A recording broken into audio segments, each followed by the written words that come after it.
Waterskiing brand holds all 6 world records.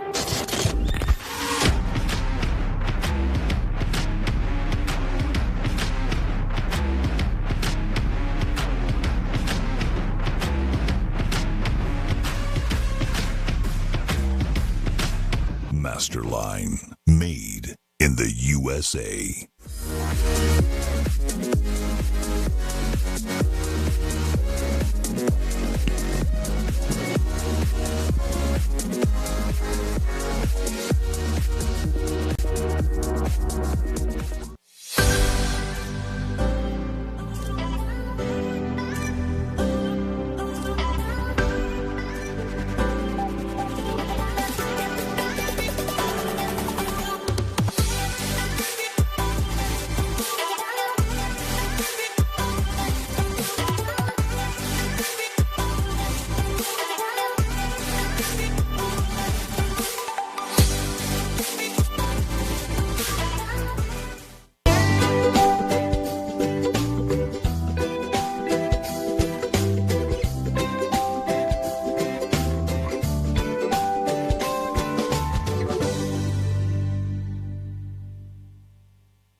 All right, good morning. Welcome to the 2023 California ProAm. We're here at Shortline Lake, Elk Grove, California, getting ready to kick off our open women's slalom event. We're going to start off. We've got 10 skiers this morning. We have Janina, Hannah, Sasha, Karen, Neely, Chelsea, Allie, Jamie, Regina, and our top seed this morning is Whitney McClintock.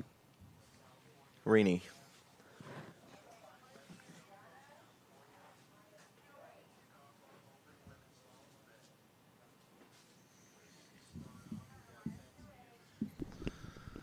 So I'm Brian Detrick. I'm joined here with Kevin Bishop. Good morning. We had a great first day yesterday. Kevin, you skied pretty well in the amateurs. We had an exciting final yesterday with a few skiers running into runoffs. Seen multiple runoffs with some great skiing, and we're hoping to see that here this morning and throughout the weekend. But here we go. We've got Janina coming in, I believe 28 off. We've got Greg Bedell driving the Nautique. And a nice opening pass for Janina.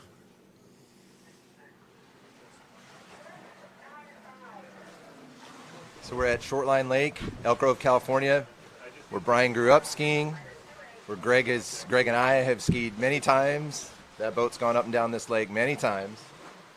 We have beautiful conditions. I've heard several open skiers talking about how happy they were to be at an event at a lake like this where they know the scores can be big. We've got nothing to talk about conditions-wise, and the scene is laid out for some super high scores. So we're excited to see how everybody performs. Yeah, Kevin, we had a busy week people started showing up, over the weekend and early in the week. So the lake was very busy, a lot of practice rides, and everybody getting dialed in.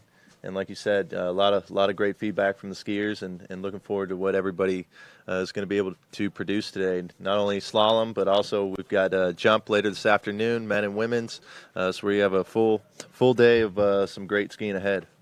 Yeah, it was nice of the homeowners to hold practice all week long. They did it Monday to Thursday, and so you had open skiers lined up all day long, getting their rides in, getting dialed into the site. So not only a great site with great conditions, but they've been skiing here, several of them, all week. But here we come with Gianna. She'll be at 32 off green.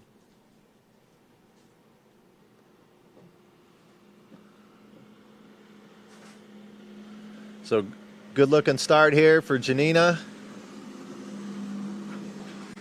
Janina's one of the top overall skiers in the world. And another nice warm-up pass.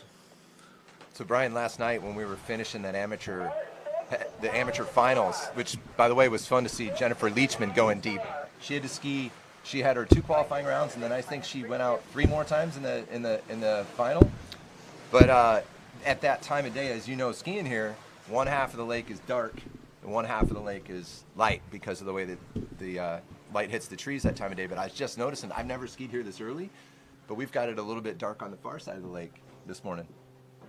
Yeah, coming back at this next pass, you'll have, a little shadow, for sure at 4 ball, maybe a little at 2 and 6, but, as the sun rises, gets a little higher, trees won't be blocking it. But yeah, like you said, I mean, it went a little late last night, and, like we mentioned earlier, a lot of runoffs. You had Jennifer Leachman Lapointe battling it out in 3 runoffs with Mateo Chico, and Mateo taking the win in the amateurs. So you had Mateo Chico first, Jennifer Leachman Lapointe in second, and you had Yenna Grubbs in third.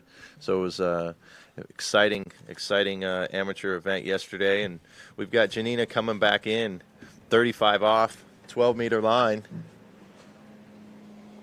Janina's one of the skiers, been here all week.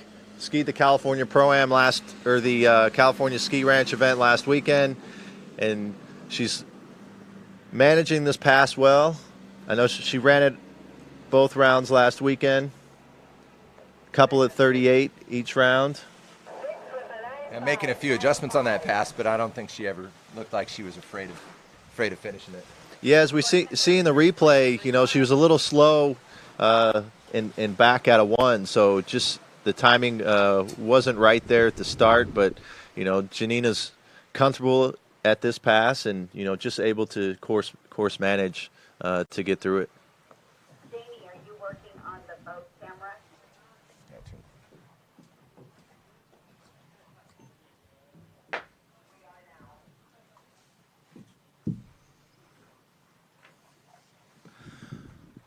We'd like to thank some of the sponsors of the event. Our title sponsor, Nautique Boats. We've got Dublin Toyota, Good Skis, Babes, Syndicate with HO, Rich Storley State Farm, D3, Eagle Wetsuits, Masterline, Zero Off, Dutch Bros Coffee, and Wilderness Forestry. Many of those sponsors for years and years. This is our 21st California Pro-Am, so fantastic for Greg and Debbie for putting this together for so many years in a row, but they couldn't do it without that fantastic list of sponsors. But eyes on the water, Janina coming back on purple, 38, 11.25. Oh, Brian, I don't know, just maybe a little stretched out through that gate, reached over that 1 ball and just couldn't get back under the line the way she wanted to. Yeah, we'll see here on the replay. I think she just didn't get the swing that she was looking for into 1, came up a little narrow, and, as you know, Kevin, 38's the first rope length. That handle doesn't reach the buoy line, and, that's where that height and reach, definitely can come into play, and Janina being on the smaller side, doesn't have that huge margin of error when that line gets short. So unfortunate, I'd say a little early fall for her. That, set the stage. We've got 10 women, seating for the finals is two rounds, top single score. We're taking 8 to the final, so I don't think that'll be enough at this point, but she's got 2 rounds. We're not cumulative like it's been in years past, and so you can kind of scratch that to the side. She can regroup, and we'll see her a few more times, not only in the slalom event, but in the jump event later today. Yeah, I know that change from cum to high score.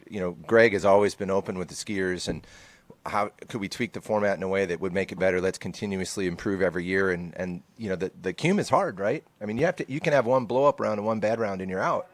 And so I know that's something Greg was open-minded to, and I think all the skiers are happy that that's how we're doing it. So one big round and you're in. So that's nice for Janina, because now she got that out of the way. She felt out everything today, and she can come back and go after it bigger next time. But we've got Hannah coming on course. Didn't hear where she's starting, but when the boat goes by, we can let you know. Yeah, most likely it'll be a 28 start for Hannah. Another great overall skier. First 3 skiers this morning, top. So some of the top women overall skiers.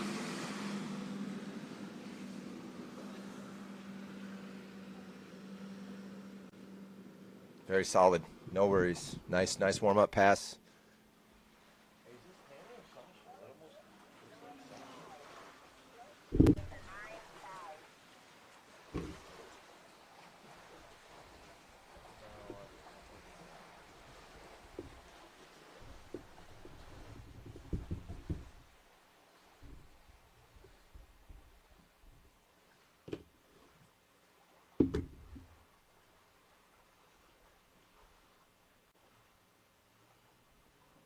Alec, can you yell up and confirm that it's Hannah? Yeah. Hey Judy, that is Hannah skiing, correct? Yeah. Coming back in 32. Thank you.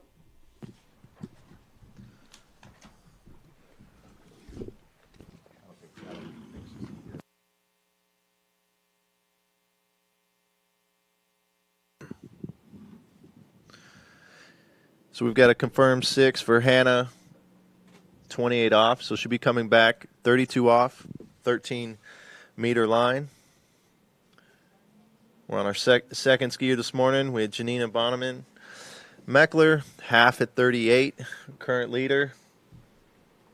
We've got Hannah coming back in, 32 off.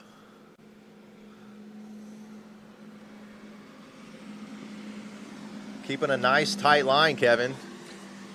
Yeah, no, I get focused on watching them. I almost feel like I can't talk while they're skiing. But yeah, she looks really good, solid right from that roll in on the gate. And we talked about the start with Janina, how important that is. And when you get that rhythm going into the gate, so you just felt like she swung into one and it was off to the races. It was fun to watch.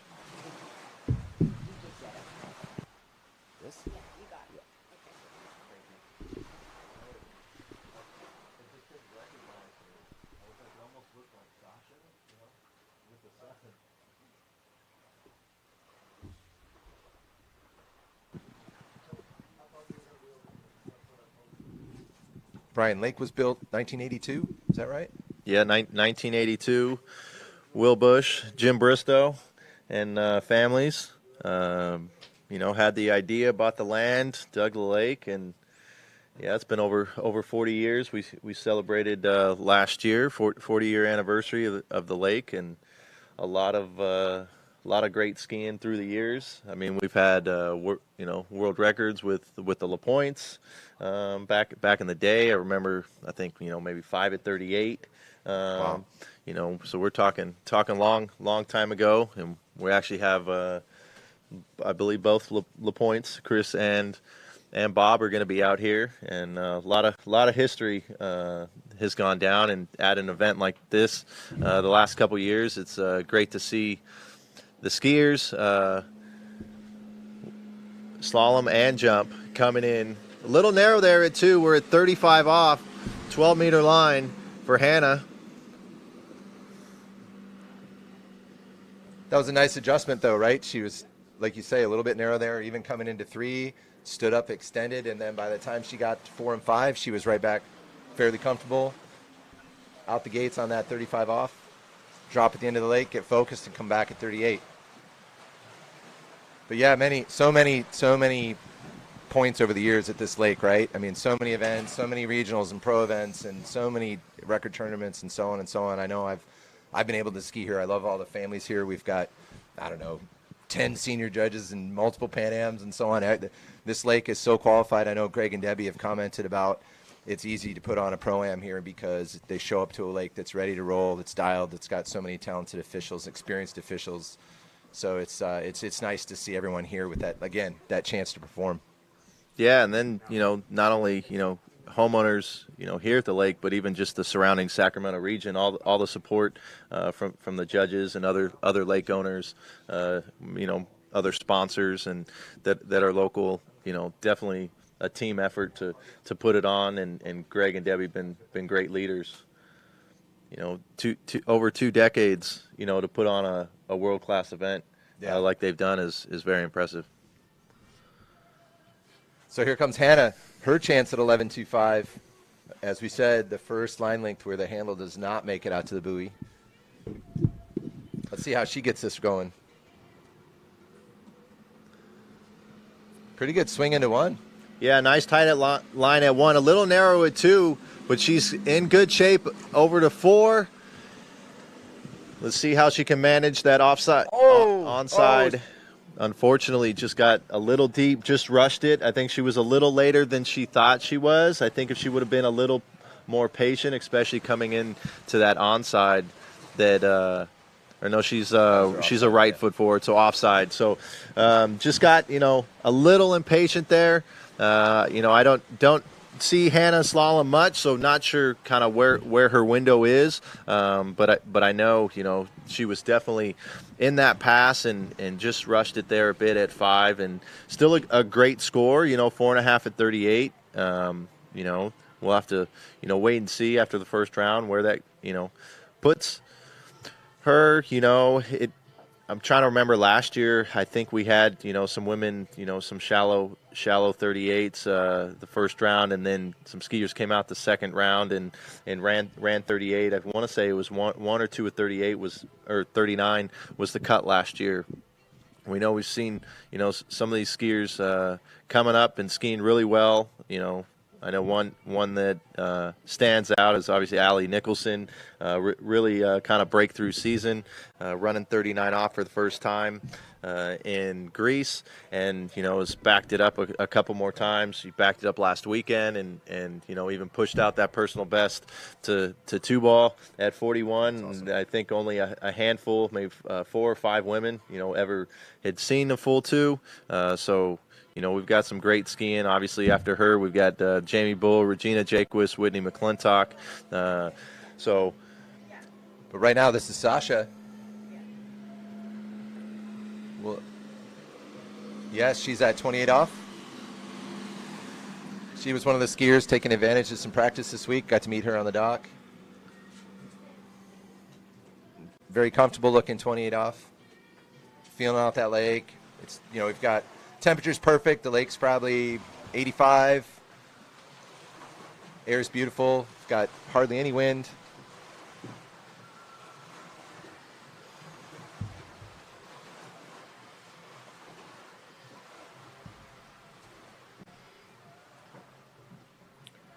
Yeah, Kevin, looks like we've got 63 degrees right now this morning. We're about 8:18 here on the West Coast. Looking, pretty comfortable day, 94, not too hot. I know we've seen here in Northern California some hot temperatures this summer, over 100, 110, consistently for some weeks. So it's nice to get a tournament weekend. It'll be warm but not too warm. It's perfect to be able to relax. It was perfect yesterday, like you say. Here when it's dry and in the mid-90s and the lake's 85, I mean, it's just money. It's just great. It's 63 now? It seems warmer than that. Well, we're sitting in the sun. But all right, we hear that Nautique spooling up, coming around that island. Give Sasha her crack at 32 off.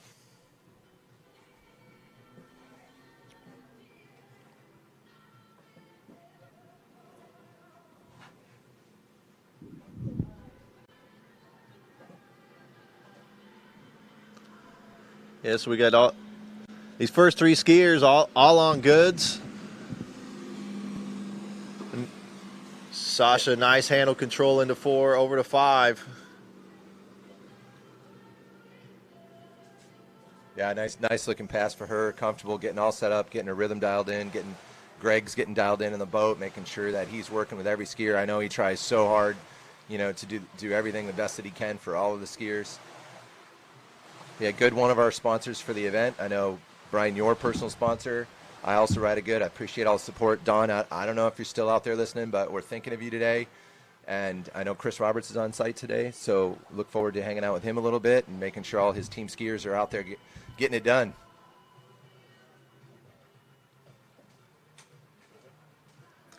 Yeah, they've been long time sponsor. Nautique, D3HO, Rich Storley, State Farm. You see, the majority of these sponsors have been, sponsors, for, almost the entire 2 decades that the tournament's been going on. So continued support and always appreciated to be able to make these events happen. Yeah, we know Greg and Debbie really, really appreciate it. You cannot do it otherwise.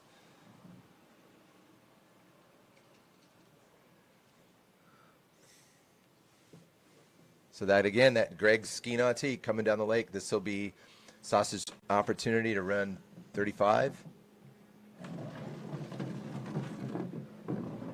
Got to see her from the boat twice this week. So let's see. Looks like she's in it where she wants to be. Just a little leaned over there at 3. Not sure what motivated her to do that. Now she's just kind of staying this pass. Oh, just a little too much tipped in there at 5 ball. A little hard to see in the back of the spray, but I'm sure that's not what she expected based on how she must have felt coming out of 1 ball. Yeah, I mean, she was a little slow at 1, but, I mean, had a great 2 there as we see on this replay, and just came in a little narrow to 3, back at 4, and, hard to tell, at 5. We're seeing it from behind, but looked like that shoulder might have dipped there at 5, kind of similar. We saw Hannah at 5 ball at 38. So, unfortunately, an early fall for Sasha. We got a 4.5 at 35. Yeah, there was a little bit of slow turn at 4, right? She kind of had to stand up and wait and get back under the line and go, and maybe that just got in her head. I got a little bit more pressure and, came into that 5 and just tried to push and go and just couldn't get back to that handle. Yeah, when you get that slow turn and back, you've got to be able to, generate that load into the wake to be able to get that ski to swing out, to get in front of 5 there, and maybe she just didn't have enough of that energy to get the ski to swing to get ahead of 5. And usually we see Sasha finish those 35s even with some bobbles, but like we said, for Janina, there's a second round. We'll be seeing her in jump as well. All 3 of our first skiers, overall skiers. And then we're coming up to our next skier, Karen Truelove Kruger.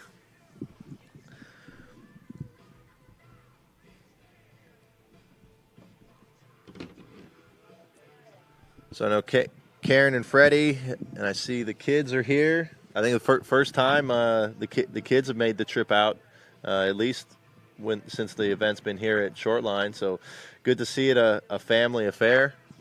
And I know Karen, I can't remember if it was last year or the year before, skied really well. I think set a national record for women's 4. And so looking to see her get back to that type of skiing, running 38 this weekend. We have her coming in 28 off.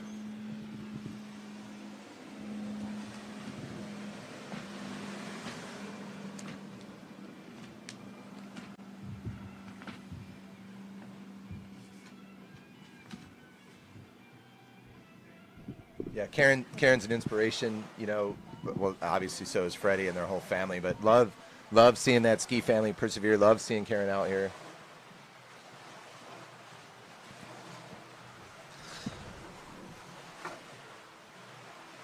I know she's very dedicated. I've had a couple conversations with her in the past about skis, and just being on the phone with her and her commitment to making sure she's got the best equipment working the best way possible. At this time, we're talking about different goods that she was trying, and just I was really impressed with how much she dug in to all those details and every little adjustment on that fin, and of course Fred as well. I mean, you don't get to where Fred is without having that kind of commitment to your equipment. I remember being on the dock with Fred once, and he was adjusting her ski over here on the south dock on Will's dock, and Will said, I don't know, move it about 5 thousandths. And Freddie said, was it 5 or 6? What do you want, Will? It was awesome. Speaking of the man. Morning, Fred. Morning, boys. So we've got Karen coming back, 32 off.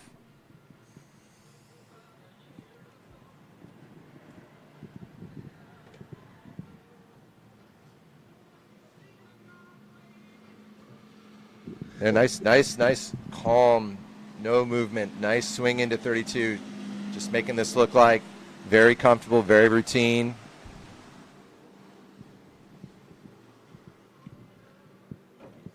Yeah, Karen looking dialed this morning. Nice tight line.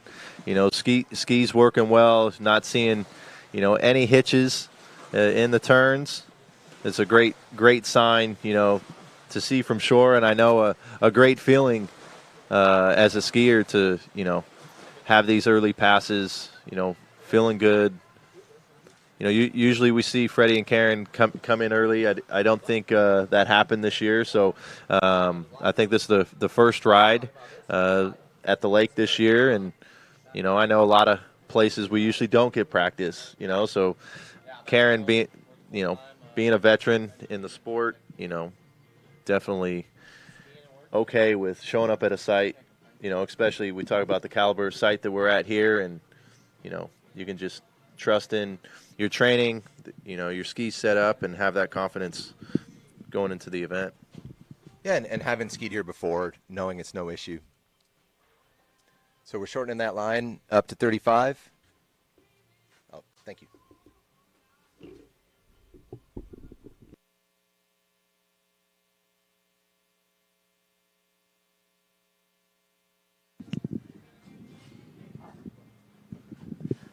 All right, we've got that ski nautique back in course. Karen Truelove coming through the gates. 35 off.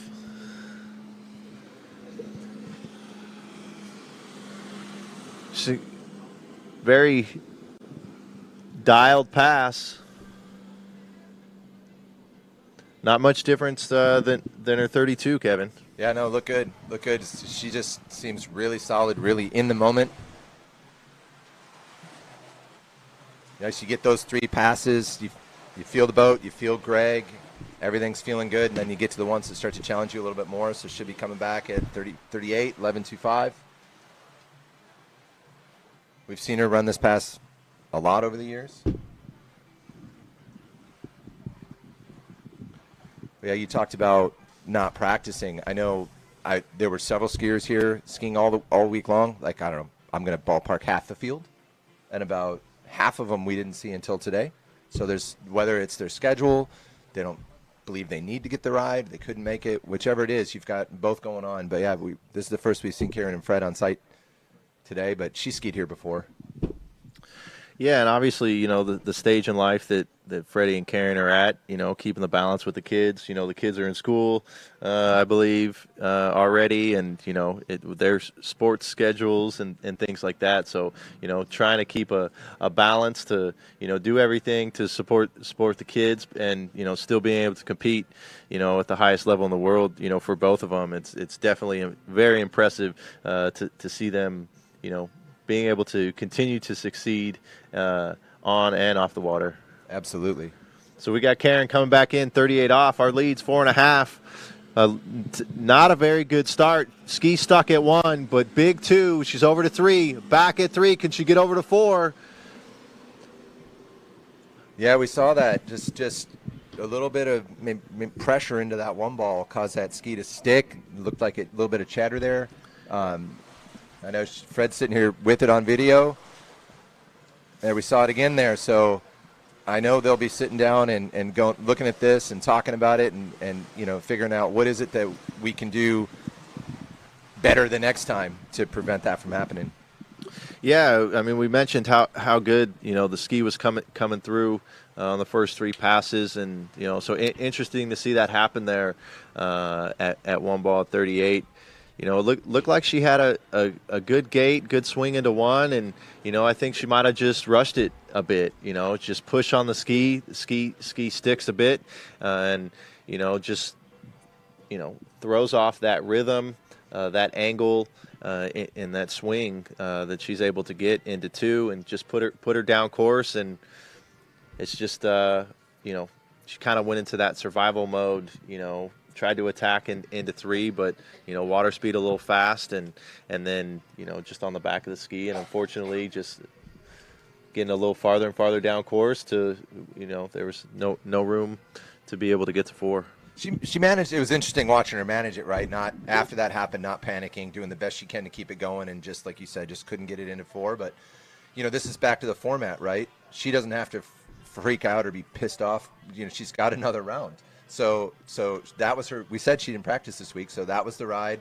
Now she felt that all out. She knows she'll come back with an improved plan for next time and execute, I'm sure. So she's still in it. All these skiers are still in it. Yeah, they're all still in it, and it's still a respectable score for this first round.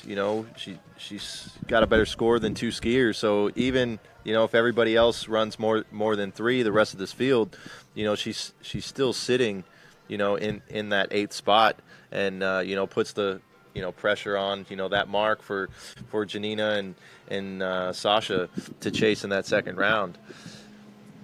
But now we've got Neely Ross. So this is a skier I'm excited to watch. I've never seen her ski live, but she's got a nice social media presence, so I feel like I've watched her ski 100 times. Yeah, she's been posting a lot of content. She's obviously everybody knows her trick skiing. But she's been posting a lot of slalom content out there as well. Her and her brother, who we'll see, Charlie, later on this afternoon. They both flew in yesterday. Just the 2 of them. Just the 2 of them. They flew out together. So, Drew, good morning. I'm sure you're paying attention, watching every step of the way. I'm sure there'll be a debrief afterwards. I got to ski with Drew in a couple of the big dog things. And I know he's going to be anxiously watching all of this. But we're happy to see them both out here this weekend. I can't wait to watch Charlie ski as well.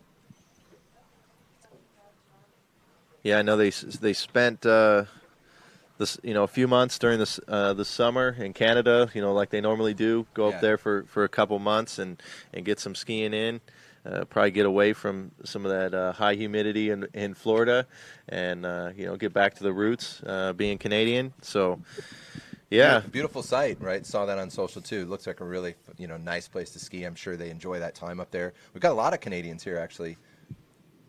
Yeah, I remember I saw a post from the Canadian national team, the list, kind of saying good luck to all the Canadians. Guys, quite a few. Yeah, I mean, just here in the women's slalom, we've got 3 out of 10 with Neely, Jamie, and Whitney.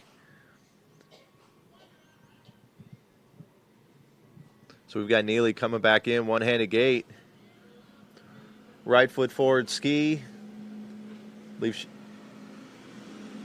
she's skiing on the reflex, I believe.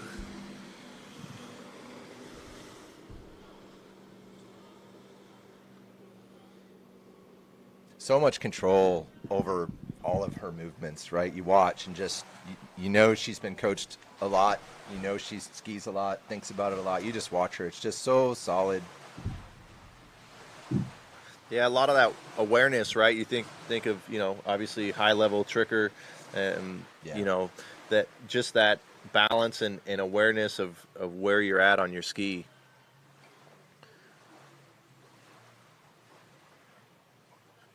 Very, she's very open. I don't know if it's counter that we're talking about, but she's very unique how she comes through the buoy and how that ski snaps around, gets under the line real quick, and she's just rockets out of that buoy. It's interesting to watch. Yeah, I would say, yeah, she definitely has, a little more, counter rotation, into the buoy, and, then brings that ski back, pretty quick, Yeah. but it's controlled, Yeah. right? It's not over rotating, and obviously it's a style that she's adapted and works for her, and I think she's able to, you don't see her, lose her hips, Right. a lot. So Right. she's definitely, leading with that center of mass and hip through the wake, and creating that load. Here she comes, pulled out for the gate, cruising through at 35 off.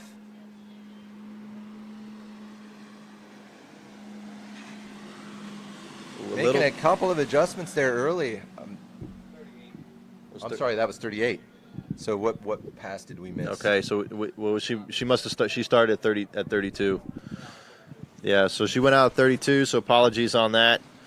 So that was a 2.5 at 38 for Neely.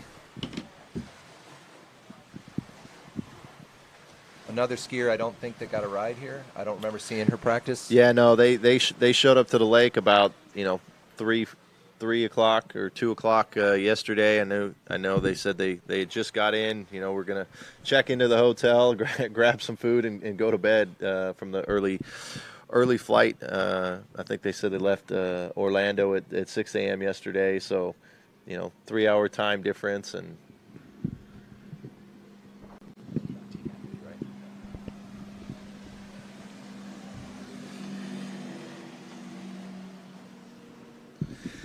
yeah, so not what she's looking for, but like we said, second round and still in the mix. We're starting to see that mid 38. A few skiers stack up. Just doing a order recap. We've got Sasha with 4.5 at 35, Janina half at 38, Neely 2.5 at 38, Karen 3 at 38. And right now, our leader, our second skier off the dock this morning, is Hannah, 4.5 at 38 off. So maybe Charlie and Neely will have a talk. Like I said, I'm sure Drew will be giving them a call. They'll talk about what happened and what they want to adjust in the next round. And I'm sure Neely will come out attacked, ready to go. She's not a teak athlete, so boat, the lake, and all this should be pretty comfortable to her. So they'll get dialed in. She'll be back. Yeah, I mean, it's like we talked about just the start, right? As we, the gate's so important, especially when doesn't matter skier at any level. When you're getting into your hard pass, you need to, have a great gait, and we've just unfortunately seen some of these women, just have a little bobble or struggle coming out of one ball, and just need to clean that up, and I think they'll be off to the races. So that's half our field. So moving into our sixth skier. We've got Chelsea Mills coming in 28 off.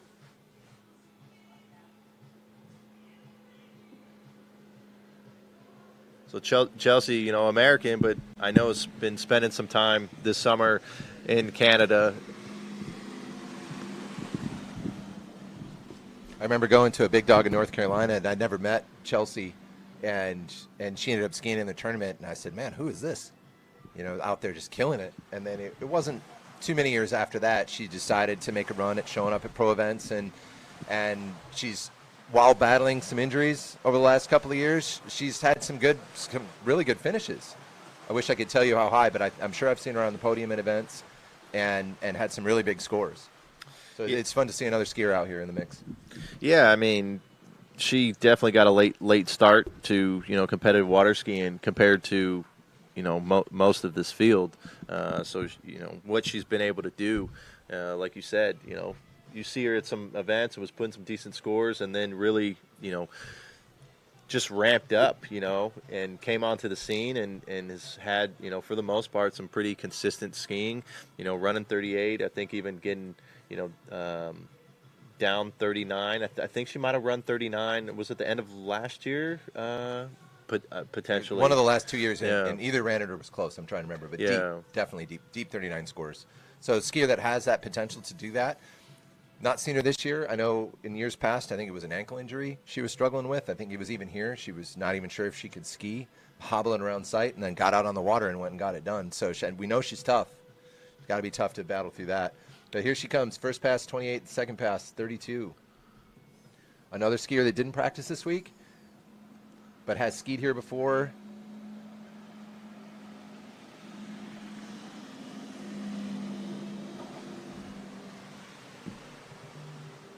Love seeing the lefties, Brian. Looking good. Getting dialed in. Hopefully she's feeling great about how her things are going out there. Drop at the end of the lake with that nautique.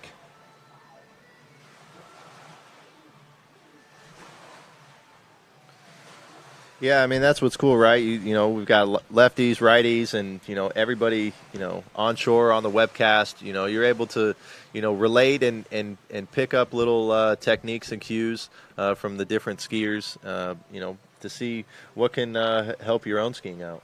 Absolutely.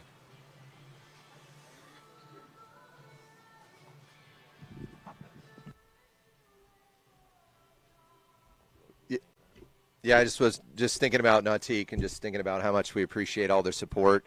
I got to know Brian Sullivan over the years and Ronnie and just everything they do for the event. If you want to learn more about their fantastic lineup of boats, go to nautique.com.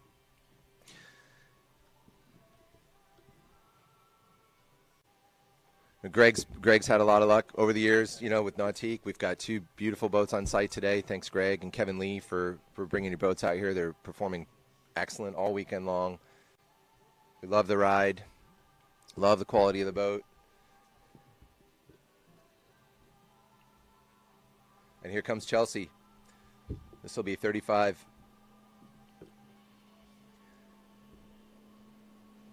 Got the double pump into one.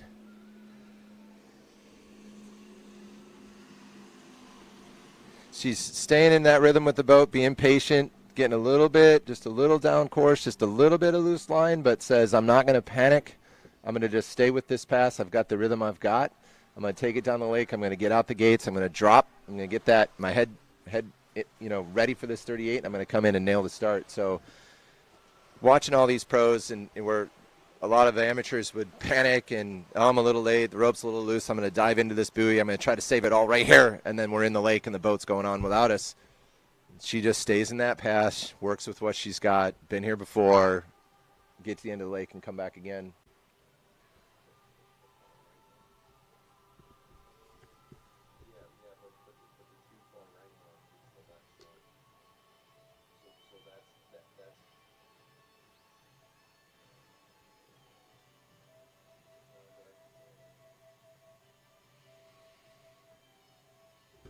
Nautique, 60 years in production. We've got some talking points here. I can't believe it's been 60 years, but I can remember at the lake I grew up on. It was a 60-something ski Nautique. I came 62 or something.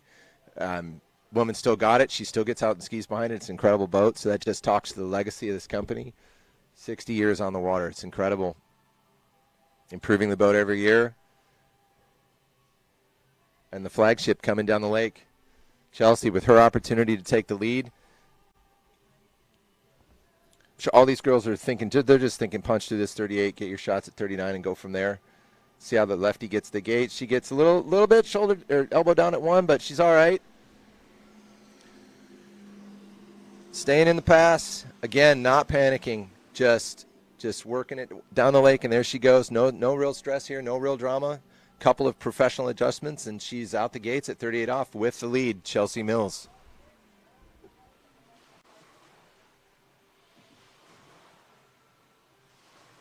So like Brian said earlier, last year the cut was probably low 39, so if you go out and get yourself a 2 or 3 at 39, you might be in. If you get yourself a 4 or 5 at 39, you feeling pretty good about it.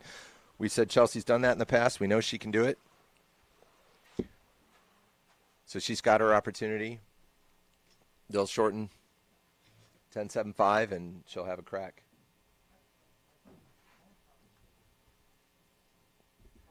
Morning, Marcus.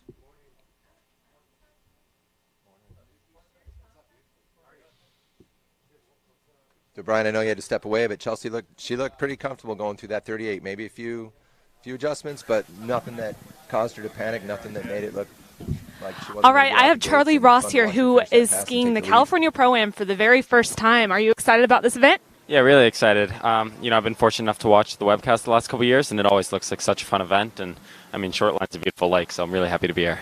Great, awesome. Thank you so much. Thank you, guys. Sweet, thank you. Yeah. All right, here we go. Here comes Chelsea, our new leader, going to push the lead up even further here with 39.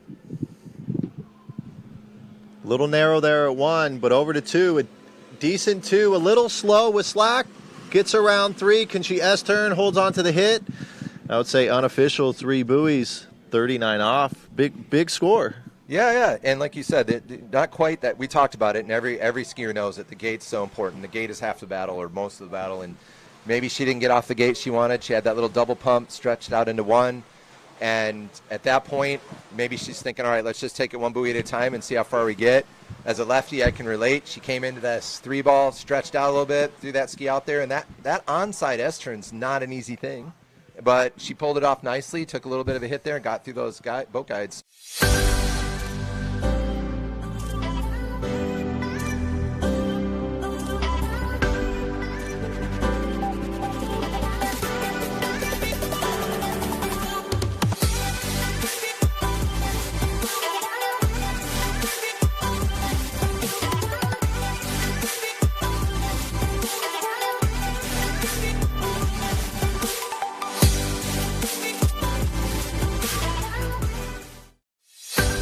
We'll see how she feels going into the next round, but that's a great skiing for Chelsea. Way to take the lead. Yeah, I mean, you definitely, everyone's game plan to go out there and, put up a big score the first round, take some pressure off of you and, be able to, put yourself in a good position moving forward with the event. So, Chelsea definitely doing that and, sets the stage for the rest of the girls. We've got 4 skiers left. Next up, Allie Nicholson. We see her there at the end of the dock getting ready to get in.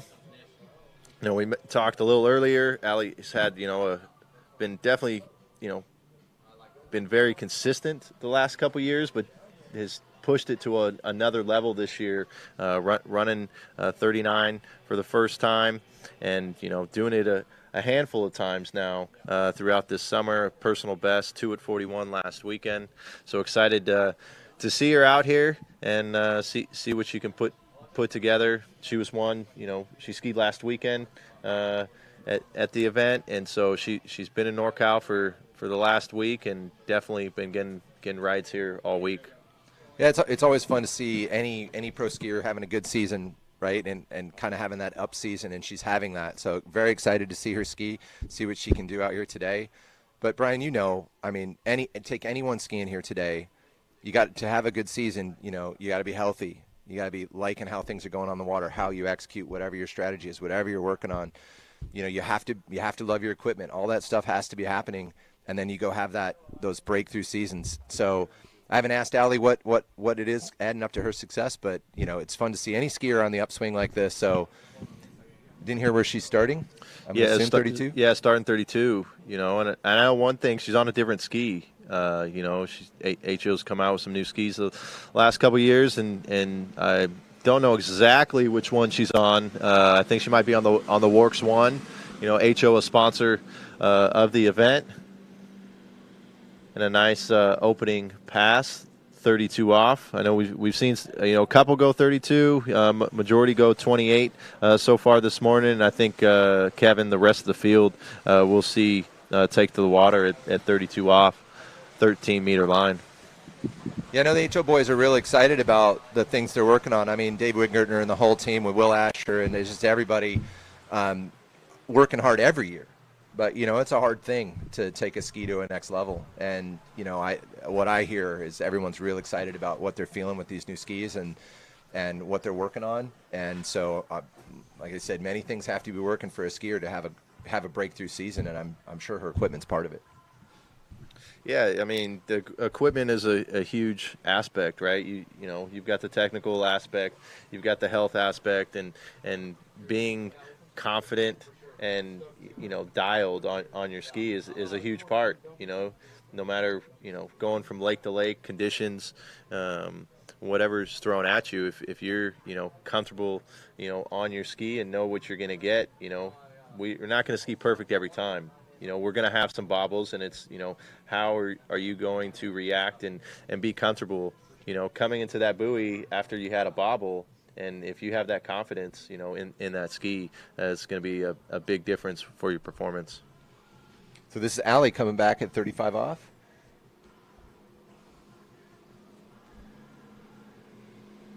Another lefty dropped in on one nicely. She's up course, feeling good, attacking, nice and tall, nice and high, that buoy. Well, she's looking good, Brian. That was a nice pass. Yeah. I think one of the differences I'm seeing is Allie's getting, the ski out earlier. She's usually, in years past, pulling a little long. It looks like she's, shortened that work zone and getting that ski released off the second wake. So, I feel like she's always had a kind of an increased water speed, which has created the slack at the finish of the turn. And, at least here, through 35, she's, keeping a tighter line. And I think that's what's probably played to the difference in her skiing this year. Yeah, you definitely saw that in that pass. Just such an early line. She's got that inside edge tipped in right off the second wake, right into that white water, and she's moving out that way. Yeah, I see what you're saying, Brian. You definitely see it. That was maybe the highest line we've seen this morning. All right, so we've shortened the rope to 38. Only skier to run this so far was Chelsea. I'm sure the way Allie's been skiing, she's not worrying about how many buoys she gets here. She's thinking passes ahead of this. So this is just another pass for her to get dialed in. Another skier that did she ski? She's been here all week. I don't remember seeing her ski here. She must have skied here this week. Yeah. There we go, smashing that one ball. Just some big turns on that 1-3 side, but no worries. Her skiing's got so much margin built into this that she's got that much room, right? No problem. No, I don't think she had any stress about that pass. Yeah, little bobbles here and there, but I think it just goes to the confidence, that she has gained this year, and in the past couple years of just consistently running 38, no matter what goes on in the pass. And I think I know I mentioned about the line control and water speed. I think improvement. I think the offside, which can be a contributing factor, just having a little slower water speed. That offside is definitely. Standing out to me as a difference from years past. But yeah, second skier through 38 off. We'll see her come back at 39. We've got Allie's our 4th seed in this first round. She'll be followed by Jamie Bull, Regina Jaquist, and Whitney McClintock-Rini.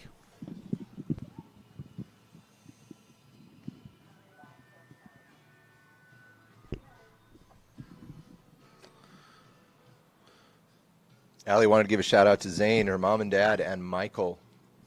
Been a skier for 20 years. She's 26 years old, so she started when she's 6. I can do that much math.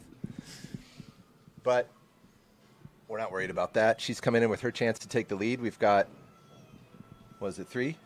Yeah, 3. Chelsea Mills. Chelsea, 3 at 39. Nice roll in at that 0. Little tip up at 1, but jams that ski into 2. She's got a chance to stay in this. Oh, just kind of go big or go home at that 3 ball, right? Just drop in, grab that line. I'm either going to get out of here or I'm not. Ended up with a 2.5 unofficially. Yeah, we take a look at the replay here on the webcast, and just a little bobble there at 1. Just lost the line, then went a little long to 2. You see a loose line at 2, a little back, and then comes into 3 onto that onside. And like you said, she went all for nothing there. Tried to get a big turn, and unfortunately not able to hang on. Puts her in second spot right now, 2.5 at 39 behind Chelsea's 3.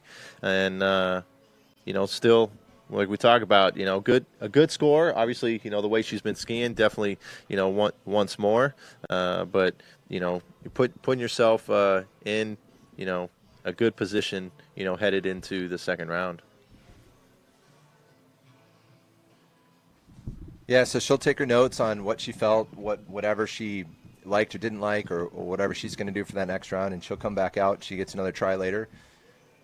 And the rest of the field, we have Jamie Bull coming up next, then Regina, then Whitney.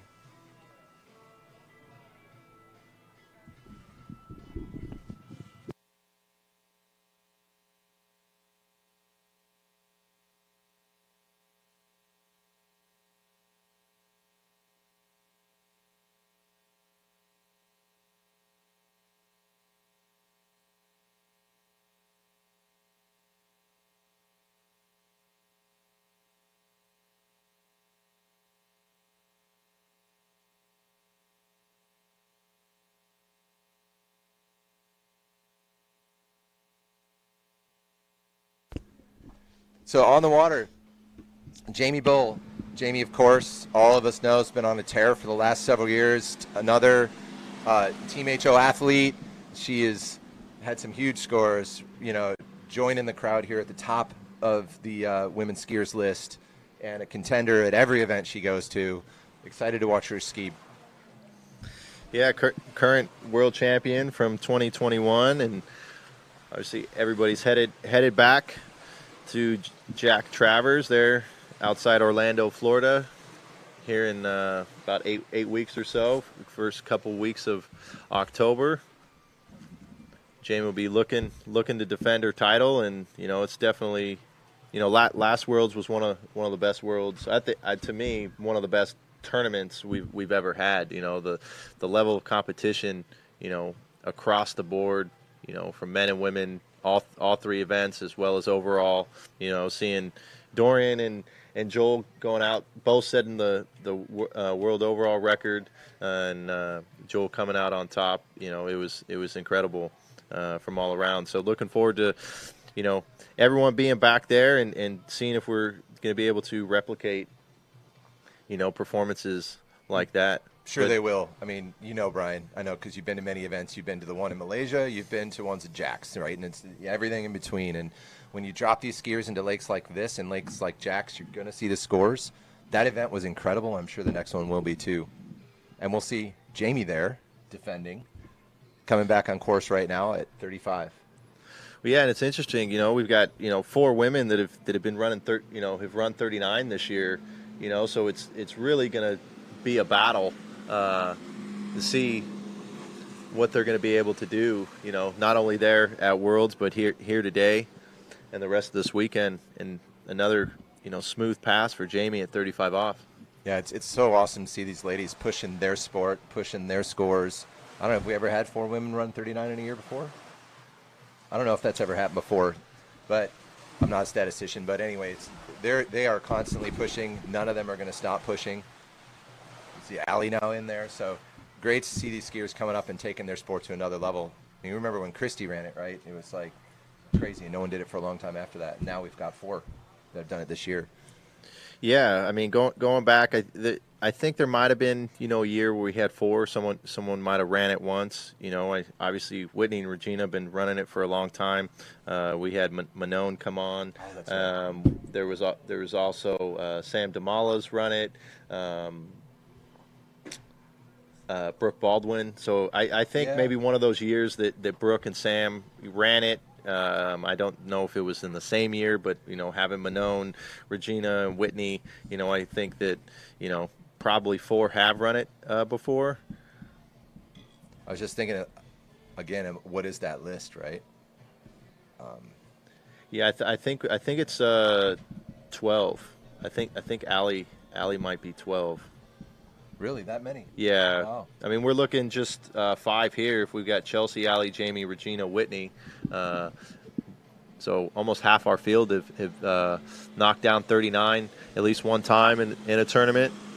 But Jamie just crushing 38. Little down course. As I say that, goes a little down by 5, or down by 4. But she's fine. Brian, watching this replay at one ball, I think she had, if she's on a 66, she had 65 inches in the water. It was crazy. Just check out this one ball. Just, it's awesome. Powerful skier. Love watching this. Well, if you just glance, at her skiing, you would think that 135 might be her onside with how well she turns, and it's her offside, and she's very, very balanced skier, and has played to the success that she's had on the water. Yeah. Another skier enjoying the benefits and the hard work of the team at HO, getting this new set of skis they have, all dialed in, constantly working on the next thing. But, HO athletes looking really good on their equipment this year. I'm sure that's part of how Jamie continues to stay on a roll.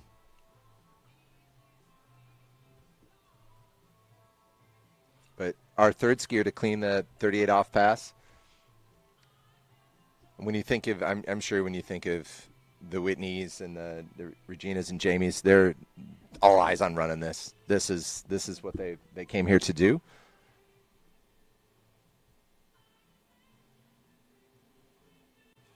So here in that 6'2" nautique spool up, Greg Bedell pointing it down course. Jamie pulling out for her gates at 39, 10, 7, 5.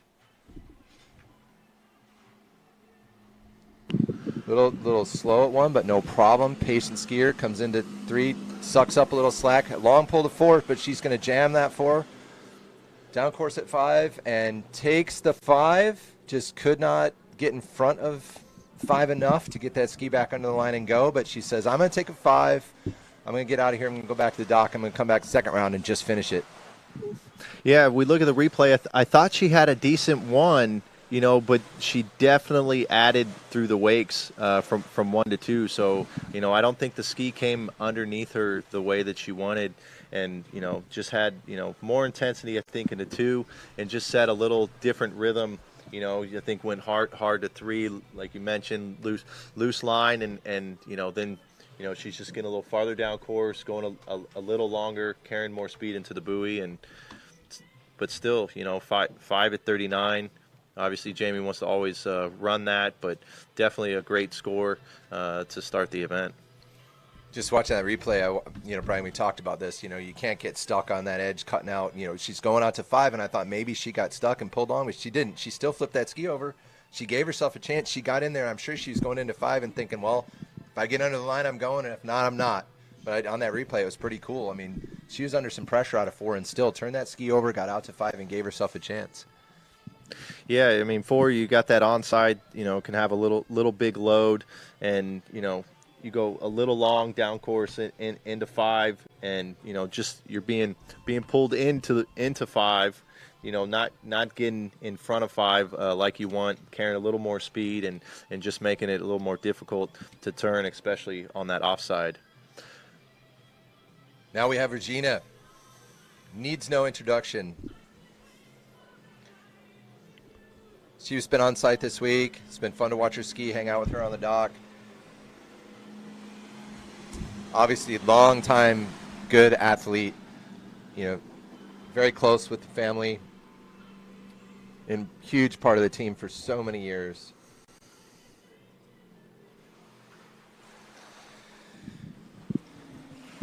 Yeah, I'm back into, one of our overall skiers. I know we started the event talking. We had, Janina, Hannah, Sasha, that we'll see later today in jump. And, then we've had some, kind of slalom specialist or, Neely with tricks as well. And, now we're getting into Regina where, we're going to see her later this afternoon in the jump event as well. Yeah, practicing both this week. Got to see her jump.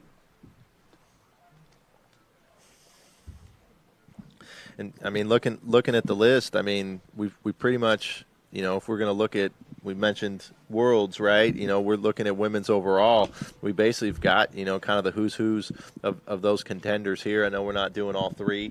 We've got some of them doing 2 events.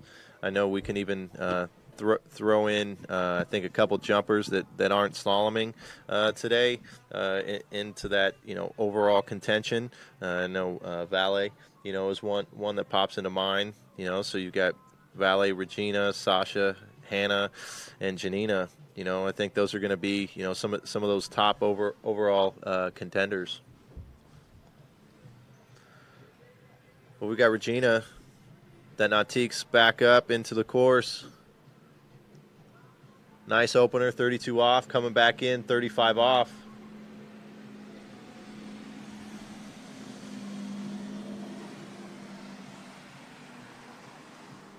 Just so solid, Brian. It's so much fun to watch her ski.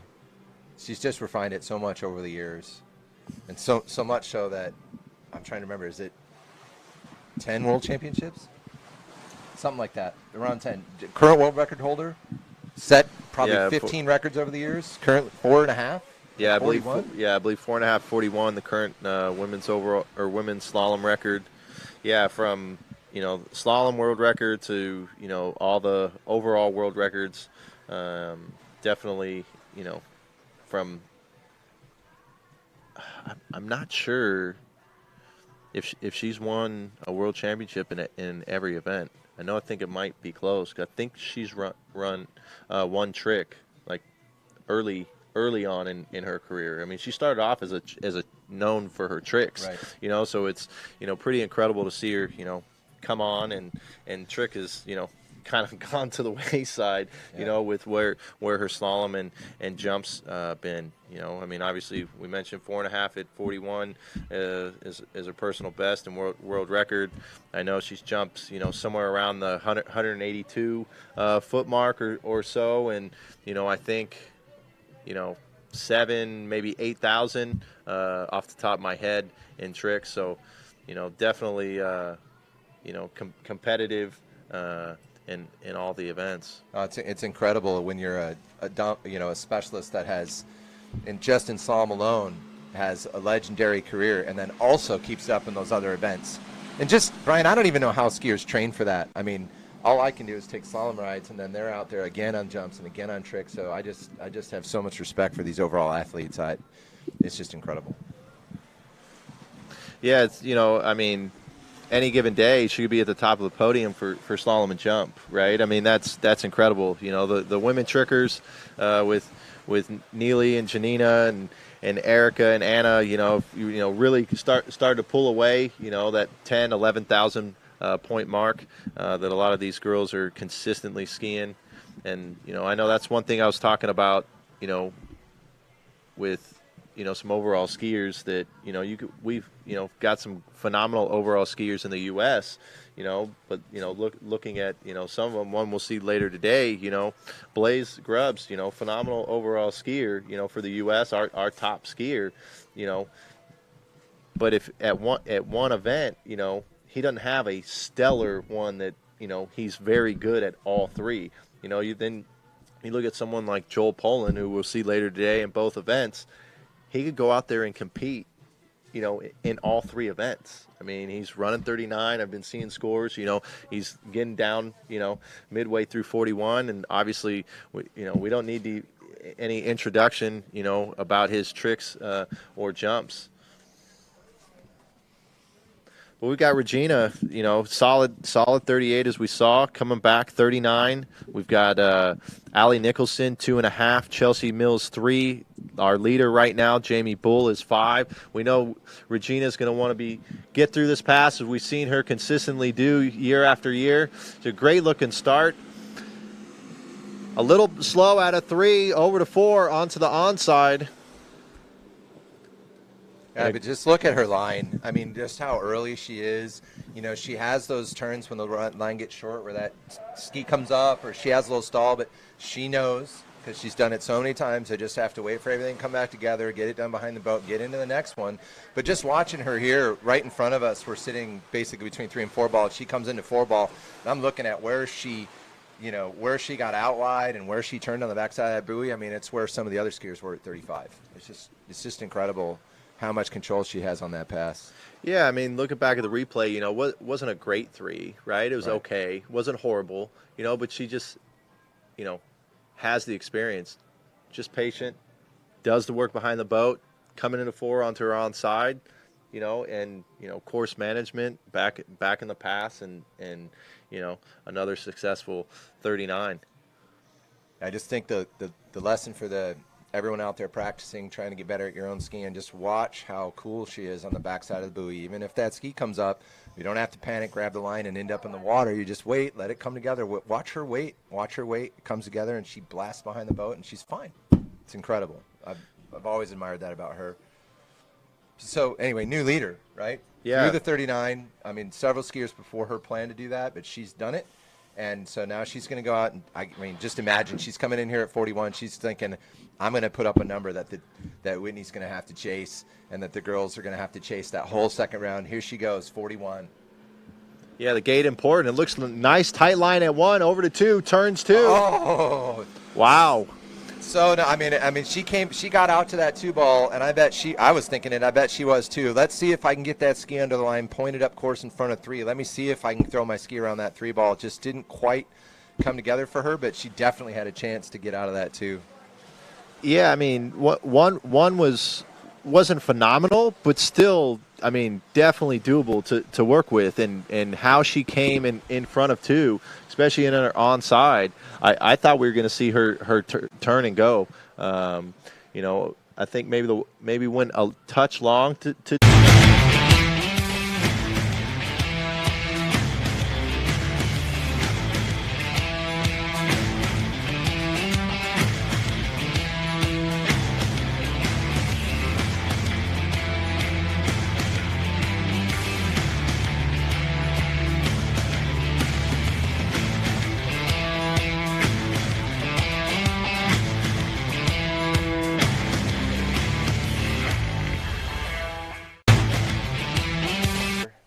women's group. We've got Whitney McClintock-Reaney coming out. She knows what she's got to do. She knows what's happening out there. She's been in so many events. She knows how to compete. But you've got Regina with the lead, 2 at 41. We've got Jamie with a 5 at 39. Then we've got Chelsea with a 3 at 39 and Allie with a 2.5 at 39. But Whitney, she's one of the girls that knows how to run 39. Done it so many times, and very committed professional skier. She's sitting there on the dock. She's just thinking about what she's got to do, what she's been working on this week, whatever Matt and her have planned for how she's going to execute today. She's just going to go out there and get it done. Yeah, Whitney, our defending champ from last year, and I know she's one that's been out here all week. Her and Zane. Another nautique athlete, so definitely going to be familiar with the boat. Like we said, she's been out here all week in rides, getting dialed. Excited to see what Whitney can put together this morning. And after that, we'll go right into our first round for men's slalom. We've got 19 skiers. I'll read off kind of first 5. Nick Parsons, Blaze Grubbs, Chris Parrish, Terry Winter, and Joel Poland. So we got a stacked field for men's slalom. But right now we've got our top seed. Whitney's on the water. Whitney, a nautique athlete, known to have her pretty boats down there in Florida, but Matt and Whitney, big supporters of the Nautique brand. Whitney's going to be comfortable out there. She knows Greg. She skied behind Greg before. She skied behind that boat before. She's been here this week training, so she's got a nice opportunity to go out there and execute at her highest level with all of these things clicking for her.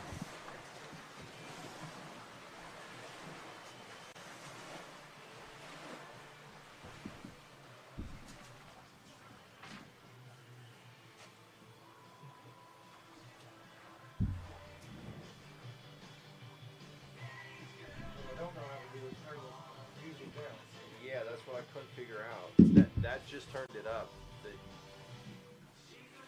I tried looking on that. I had a message into Ryan asking him to come check it out.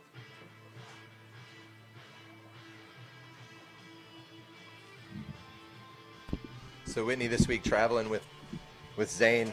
Very cute to see them hanging out on the dock. He clearly knows his way around a dock because Whitney would go out and ski and he was fine hanging out on the dock. It was awesome to see them traveling together.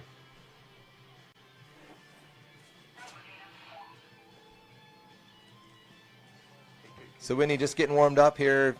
Nice opening 32. She's coming back at 35.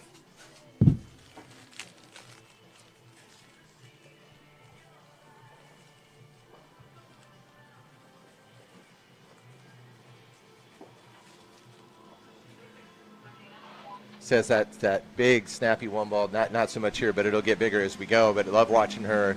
Also as a lefty, just love watching the lefties turn that onside. But looking solid for Whitney. I mean, that's how you want to feel on these first couple of passes. Just start getting warmed up, getting everything moving, making sure that the way you're thinking about your skiing is clicking as you go down the lake. Conditions, lighting, driving, just getting all dialed in for the passes that are really going to make the difference.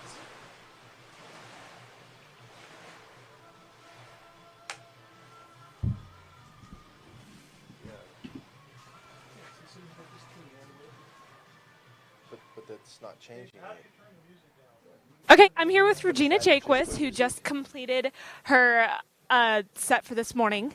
How is it feeling today? Oh, it's great. This is amazing that they've had this is their 21st year here for Cali ProAm. So always excited to be here.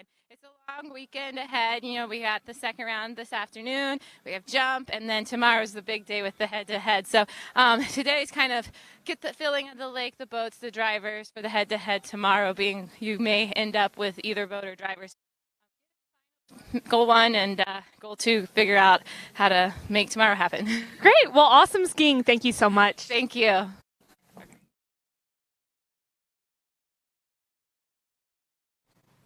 All right, so our wait timer's gone off. The boat is coming alive, coming around the island. So this is Whitney coming back at 11:25:38. Yeah, hang on. I know it's coming.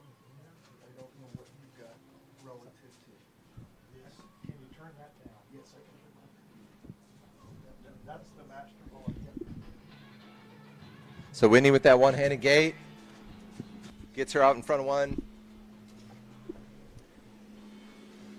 Looking very, very calm on that first couple of buoys there, and then I thought I saw something at 3, but she just knows her way down this pass. She's seen this so many times. I said earlier, when you have that margin, whether it's width, early, you just have that space. This stuff's not going to, anything's not going to rail you. You're just going to stay in it, get out those gates. She's thinking 2 passes ahead. But that was nice. We watched this replay. Just plenty of time coming into that 6 ball. No worries for Whitney.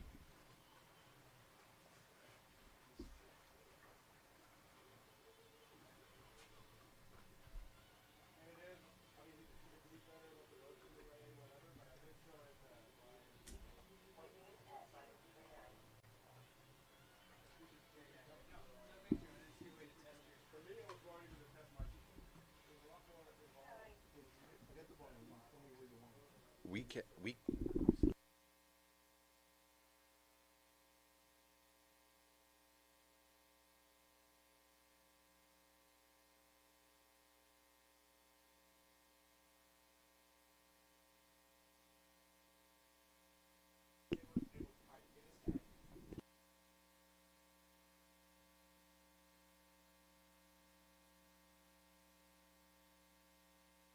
All right, Brian. So we've got one skier, Regina, through this 39 off pass. Whitney clearly run this many times before. She's defending champion. She's got her chance to go out there and compete. Rolls in for that gate. Let's see how she does. The big 1 ball, a lot of ski in the water at 2. She's fighting to stay up course. Looking. She just, Brian, we couldn't see it here. I mean, coming out of 3 looking like it was going to go down, and something happened coming into 4. We'll have to watch this on the replay because all we got to see was spray. Yeah, she had a big 3, so she had a lot of load into 4, and I think just lost her hips, on that offside turn. So we'll come here. We're still seeing that same spray view, so not able to see exactly, but gets over to 5, that onside, and S turn to put her in a tie for second with Jamie at 5 at 39. So, only skier to get through 39 this morning is Regina, our leader, 2 at 41, followed by Whitney and Jamie, 5 at 39, Chelsea Mills, 3 at 39, Allie Nicholson, 2.5. So those were our skiers that were able to run through 38 and 39 for our top 5. And then we have a 4.5 at 38 with Hannah, 3 with Karen, 2.5 at 38 for Neely, half at 38 for Janina, and 4.5 at 35 for Sasha. So second round will be reseeded. So we'll see Sasha out first, followed by Janina, and so on. So good opening round for majority of the women. Some go back to the drawing board, figure out what happened out there, and be able to improve for the second round. Yeah, but great way to kick off the event, right? Like you say, some skiers probably right where they want to be. Some skiers just have to tune it up a little bit, and maybe a couple skiers want to tune it up a good bit.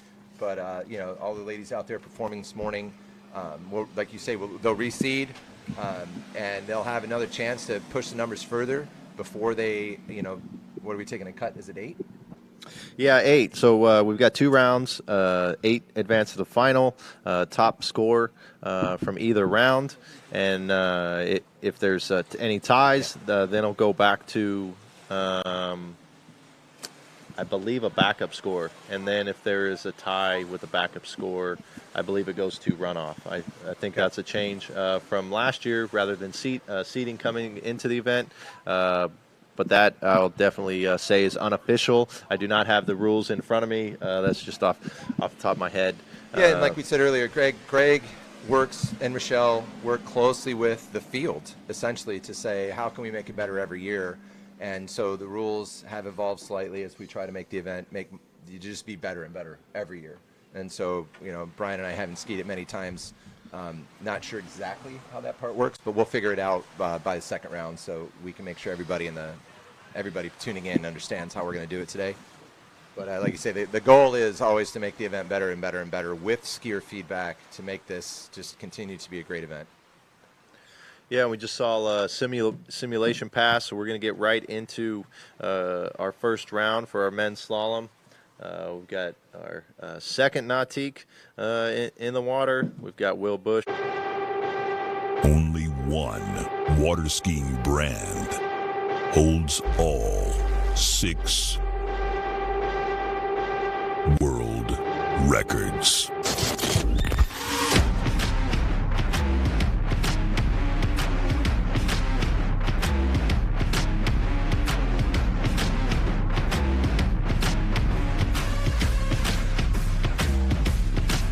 Masterline, made in the USA.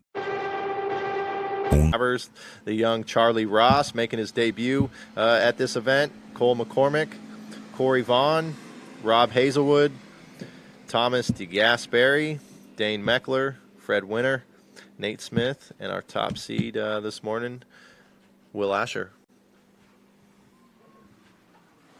That's a pretty good list, right? I mean, that's just incredible. It just, skiers, but also fans, and just you get to sit here and watch all these guys perform on a lake where there's nothing holding them back. Just go big. It's going to be a good show. Yeah, I mean, we talk about the women, right? Probably, it might take something deep 38, maybe even into 39 to qualify for the women. For the men, definitely going to be that mid 41. 8 skiers. The way that everybody has been skiing this year, I would say a minimum of 3, and we. To get in, and you might need a backup score with that. We'll just have to wait and see how the event plays out. But we can see Nick Parsons in the water, West Coast skier, Mr. Utah.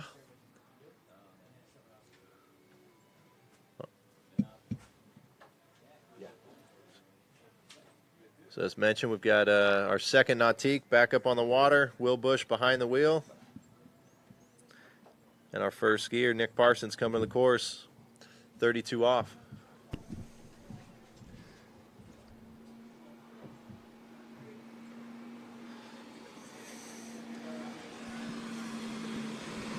So Nick, one of the veterans of the field, been around a long time. Has spent plenty of time, in Northern California through the years. I remember, growing up back in the late 90s, he'd come in the spring and ski at a lake just south of here. Try to get a kickstart to his season, and nice to have Nick back in Northern California and see what he's able to do. Again, we'd like to thank our sponsors. We've got Nautique Boats, Dublin Toyota, Good Skis, Babes, Syndicate with HO, Rich Storley State Farm, D3, Eagle Wetsuits, Masterline, Zero Off, Dutch Bros, and Wilderness Forestry. And we're using the Masterline ropes today.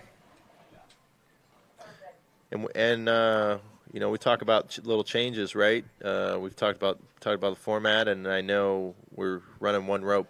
Yeah, I was going to mention that. I know that there's been talk with ropes through the years, and obviously that's one thing of trying to keep things consistent for every skier, and that's one thing that's implemented is one rope. Everybody's going to have the same rope. So our boat judges are having to work a little quicker, taking handles on and off, but. Yeah, just take that stuff off the table, right? So if everyone is using literally exactly the same rope, then it's totally fair, right? And we got one round behind one boat, one driver, so everyone's got exactly the same things going on, so the skiers don't have to focus on if things are being fair in the event. They know it is, and they can go out and just focus on them, their scores, their performance. Just keep it clean. So, yeah, Brian, I'm glad you mentioned it. I was just thinking about mentioning that. Just something that, again, try to make the event better every year. What can we do to make it better every year? So, I'm not sure if that was Greg's idea or who on his team went that way, but it's interesting. And I think it's obviously, how could it be more fair? Yeah, I mean, you're removing a variable, right? One less thing that could potentially, I don't want to, cause drama or it's just some chatter. It's just, hey, it's the same for everybody, and it's one less thing you're having to worry about. We've got the boats are dialed in. Obviously, drivers, world class drivers. Like I mentioned, Will Bush, obviously part of the development of the lake, and he's been up and down this lake more than anybody behind the wheel, and then you've got the technology with the SurePath and being able to give that feedback to the driver right away, and the sport continuing to evolve. But we've got Nick coming back in, past number 3. We got 38 off. I think I saw some scores from Nick. He was up in Calgary at that event. I think ran some mid-39s. So we'll like to see him get through this 38 pass. Looked very controlled. Yeah, man, he dropped right in on the backside of that 2-ball. It was like, holy cow, looked like 32 or something. Nick improving his equipment on his own, right? I've heard he's excited about some changes he's made with his ski, and I've been curious to talk to him about it this weekend. Like you say, he said he's been on the West because he grew up in Utah, skiing in Utah, so he made it out to California quite a bit. So we've gotten to know Nick. But everything looking good right there. I mean, just cruising through that 38.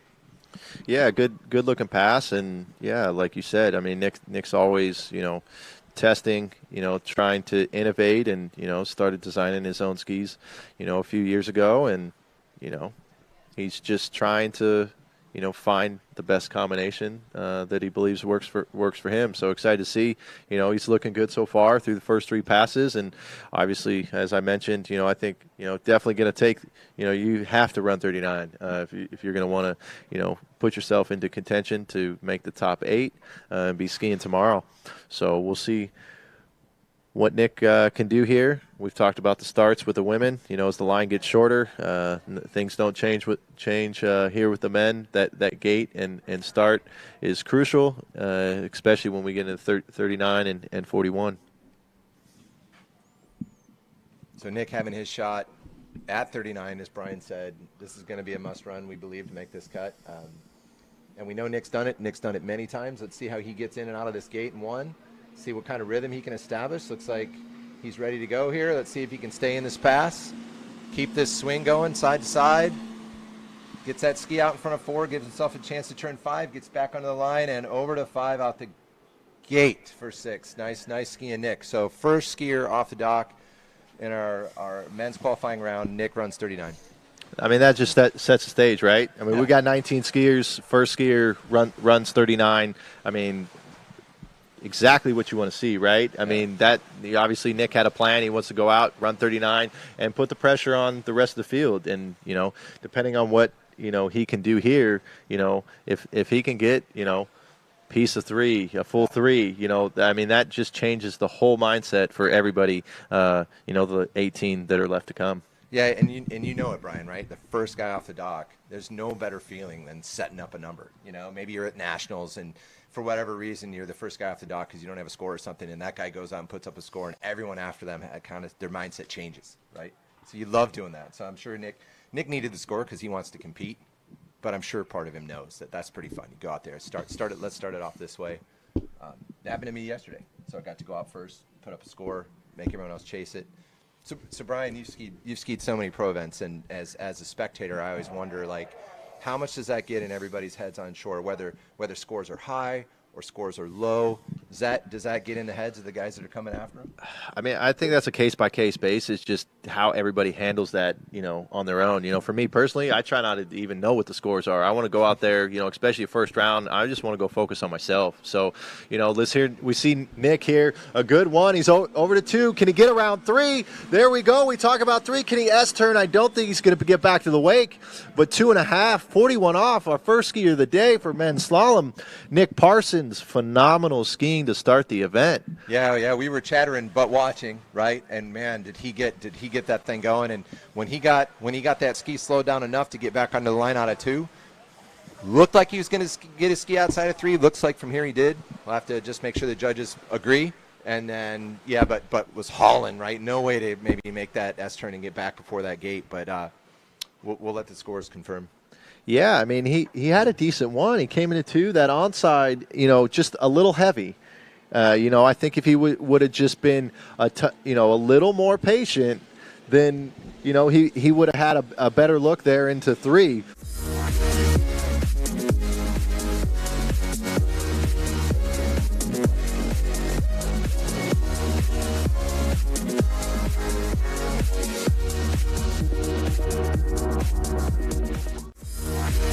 Piece of 3 or full 3 is gonna send a message and first skier off the dock shape up what we're going to see. So it's definitely putting all the boys on notice of hey, I had mentioned 3 is it might take full 3 to get in, and with first skier getting 2.5, we're right on that way of 3 or more. I mean, we're definitely capable. We've never seen it before, to have a final all 8 skiers and need a piece of 4. But with the talent we have here today, that's definitely something that is capable. We talk about the conditions of the lake. The boats are dialed in, the drivers, and excited to see what we have. Can't start any better than that. No, you can't. And so now you've got Blaze, local favorite. Lives just a bit north of here at Bella Aqua. Family. One of the sponsors today with Dutch Brothers. So Blaze, you mentioned him earlier, amazing overall skier, showing up. He's gonna slalom and jump this weekend. So now Blaze has got to come out. So Nick went and said, "Here, boys, I'm here to play. I'm just gonna go out and start it off at 2:41." Blaze, it's your turn. Yeah, and I mean, just knowing Blaze, I don't think he has got through 39 before in a tournament. I'm sure he's gotten through it in practice. He's probably got a 4 or 5 of a personal best off the top of my head. I think he ran maybe a 3.5, 3.25 at nationals, which was great skiing for him. Him getting halfway down 39 is where he's capable and likes to be. So that's definitely some pressure to have somebody go out right before you. Like I said, I don't think Nick's been skiing a whole lot of tournaments. Probably doesn't have many scores, and so that's why he's off first. But here we go. We got Blaze Grubbs. Trying to see if we got a 32 start. Looks like it. So I mean that could be a little change for Blaze too. I think normally, by choice he would be 28, but I think rules minimum 32 off start. I know Blaze skied here last year. So you not the first time he's doing that 32 start, but a different rhythm. But if I recall, Blaze skied phenomenal last year. I think he might have started the event off running 4 at 41 or 4 at 39, and then backed it up with maybe another 4 or 3.5. So definitely capable of getting down that 39, and a nice opening pass for Blaze. We talked about the amateurs earlier this morning. His sister skied in the amateurs, skied very consistent, running 2 at 35 all 3 rounds, and found herself in the final and in a runoff situation with Jennifer LaPointe Leachman, and we also had Mateo Chico in that, and Mateo came out on top, but. Good skiing by the Grubbs so far this weekend. I know Blaze want to continue that. So we've got that Nautique back up around the island coming into the course. Blaze Grubbs, 35 off.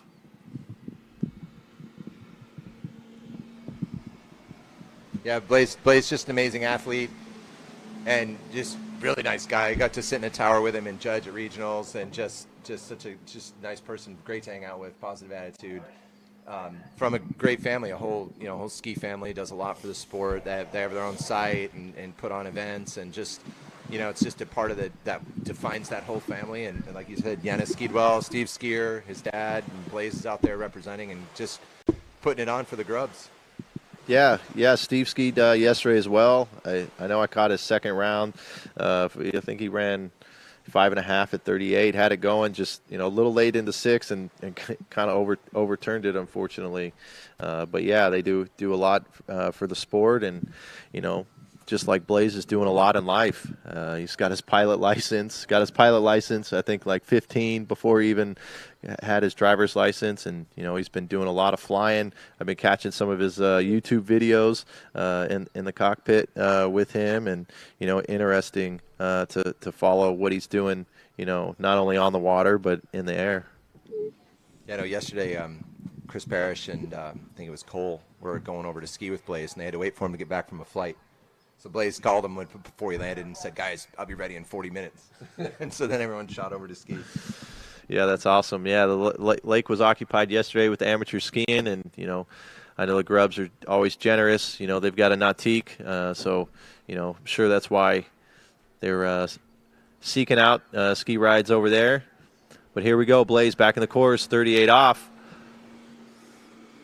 Big two-ball there. Comes up a little narrow because of big load. He was able to hold it into 3 pretty good. Yeah, but the presence of mind, right, to make those adjustments. That ski was wetted too, right, man? That thing was deep, all that load. He's a young guy. He's strong. I want to watch this two-ball again. He's strong because he was able to hold that load for the most part. You didn't see him. You saw him, a little narrow there at 3, but he stayed connected. You'll see a lot of skiers. If they get that deep, they're not able to, stay connected and ride that line out. And he was able to do it enough there, and that course management, right? And I think that's the evolution of Blaze's skiing.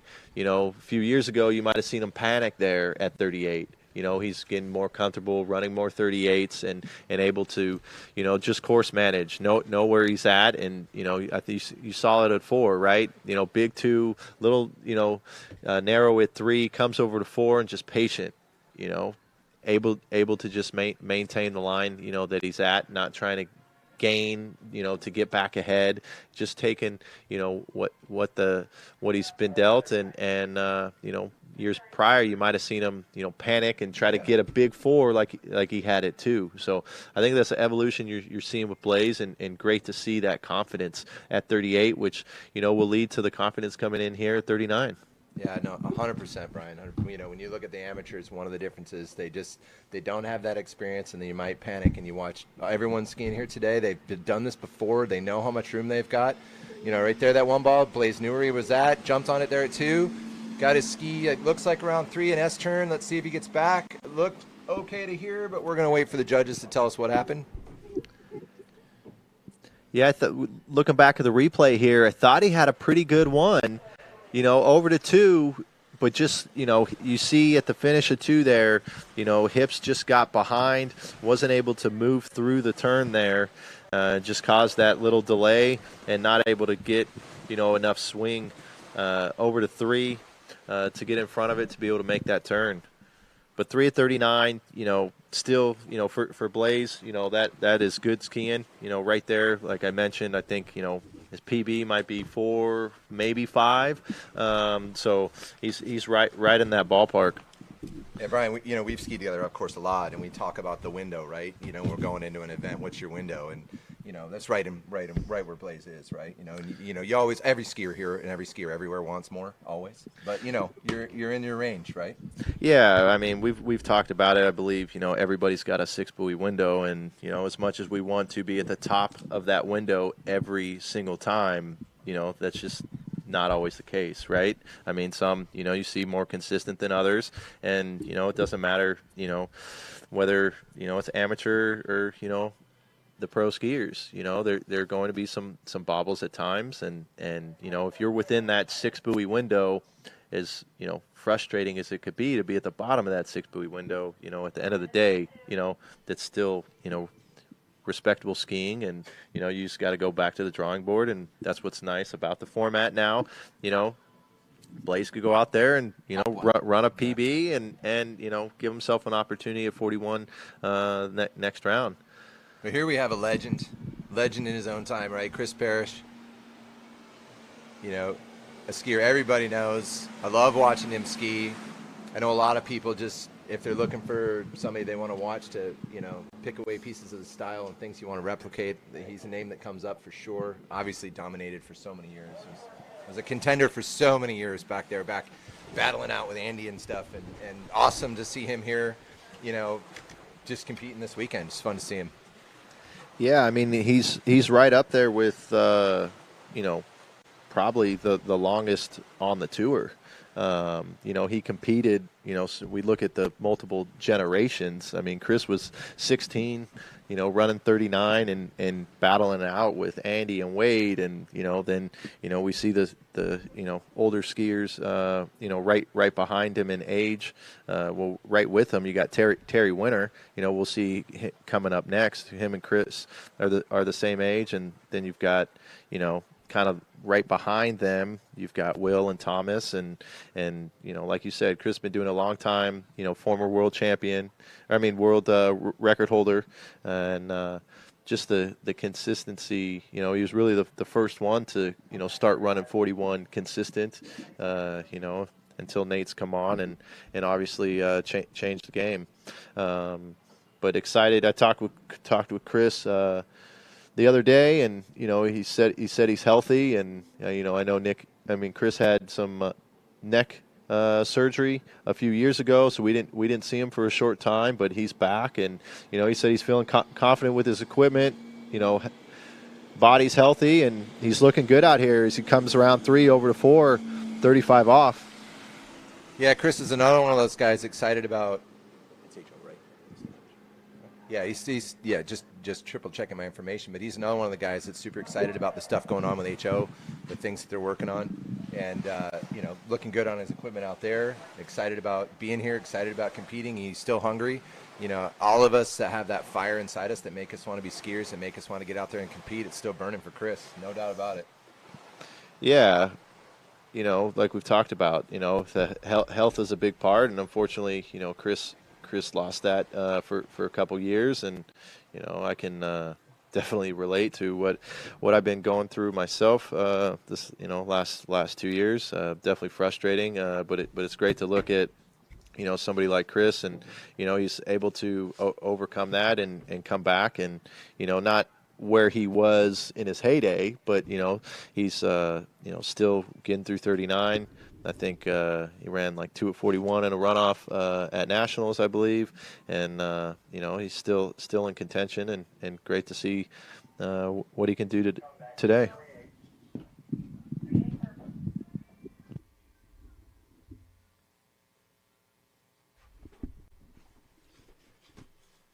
So that NT coming around the island, as we said, this time with Will Bush at the wheel. All the skiers this weekend will get Will or Greg, and they'll get an even division of that. And so here comes CP in course, 38, 11.25. One of the bigger guys out there, and you see it when you watch him from the boat, man. It just makes the whole course look small, and it's awesome to watch him out there powering his way through it. A big, strong guy, just cruising through that 38, getting warmed up. I'm looking forward to seeing him come back at 39 and watching, just seeing how he's doing right now, right? As Brian said, so many years ago, very young. He was like a new name that popped up, right? It was running 39 and then started running 41. And you said he was a teenager at that point, right?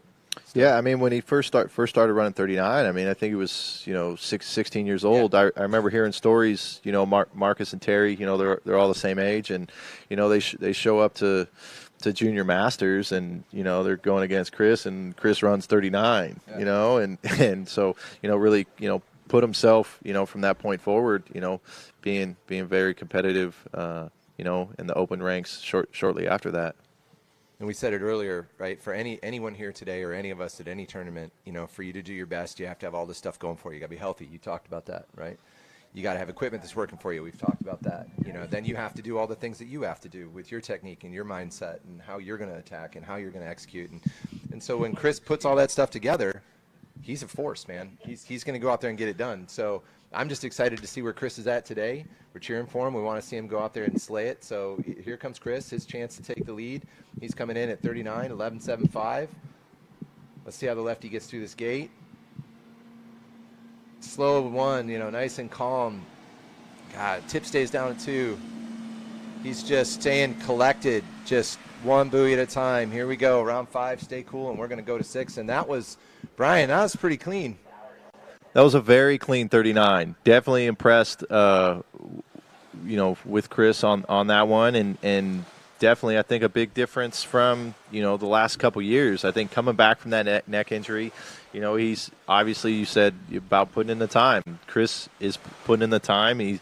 He's looking dialed, and I mean, you really don't see much of a bobble. I mean, Chris has always been known very still upper body, and not much to critique on that 39. That's the way to do it, right? And that's what we want to see, right? I'm a fan. I want everyone to ski well. I want to see Chris do his best. And you go out there and put down a pass like that, that's what he's looking for. I bet he's at the end of the lake. I think he's one of the guys, he's a little more chatty when he's in the water. He's probably talking to Will right now, and I hope he's feeling good about that pass because it looked good to us. Yeah, and I mean, obviously we know what he's done, years past. It's been some time, him getting down 41, but the way that 39 looked, I'm excited to see, you got the mindset, right?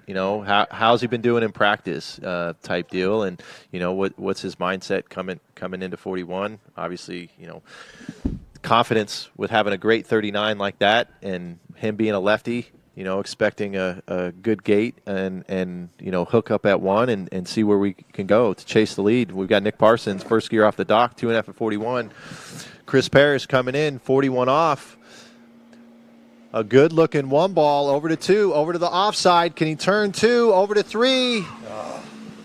Man, as good of a one that was, and I know that's what he's thinking. He just skied right in front of us and let out a little frustration because he felt like there was more in it for him with that kind of 1 ball.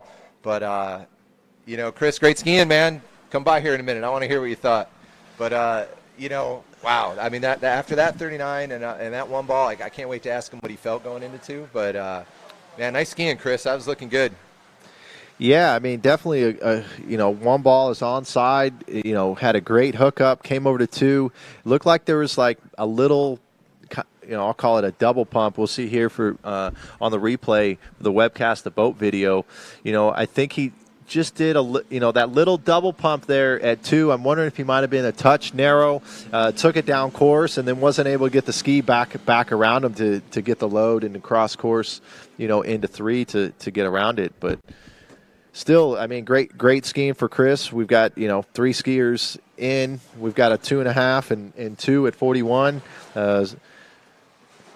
We've got Terry Winter.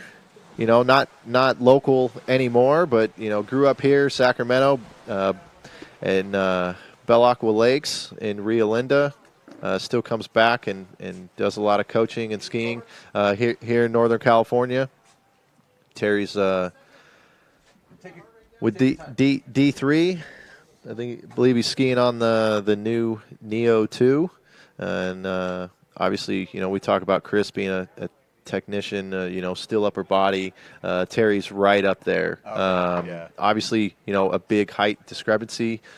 Chris being, probably about, 6'5", Terry, closer to that 5'8", maybe 5'9" range. And, you definitely see the different style and technique.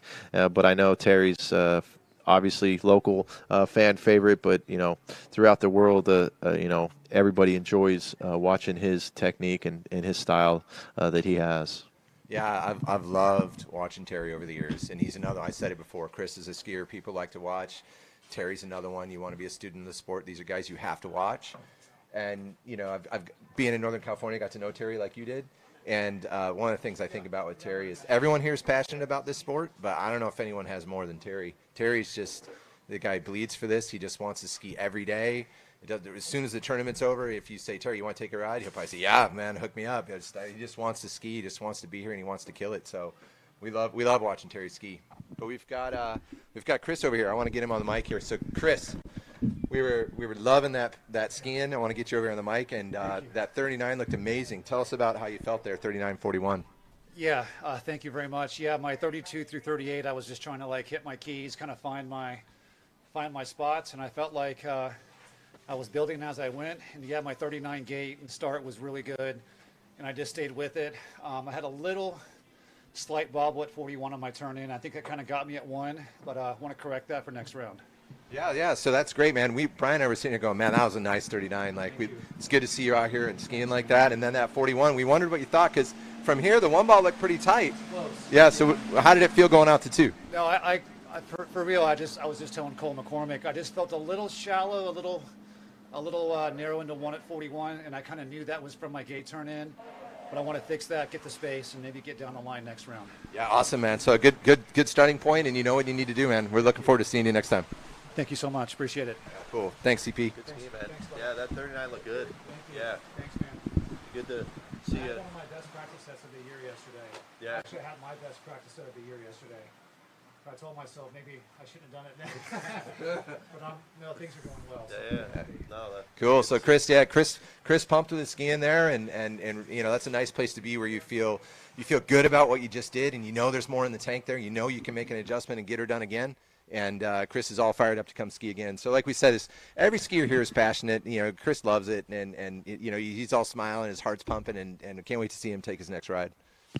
Well, yeah, and you know, like you said, it's a good score for him. You know, I don't know if he's seen 3-ball this year, but you know, we talk about that 6-buoy window, right? He's right towards the top of that, and you know, I don't think a 2 is going to get you in to the 8, but you know, he's obviously excited with what he felt out there. He knows, you know, mentioned the small mistake that happened. You know, if he can fix that gate and you know, set himself up better into 1 and give him an opportunity for the next pass. But you know, we're doing the interview webcast. You know, got to see Terry, but we've got him coming back in, 35 off.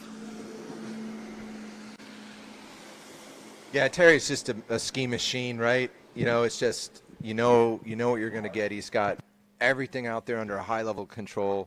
You know, Brian, we were talking with your dad last night about these professional athletes like yourself that have that speed to think fast, you know, and make those adjustments and feel what's going on in the water and make those tune adjustments. We don't even see it, you know, but Terry's just one of those guys I think about, that he's out there and he's just processing, man. The baud rate is just high, and he's out there just making all those adjustments. And the result is, from here, he looks like a machine.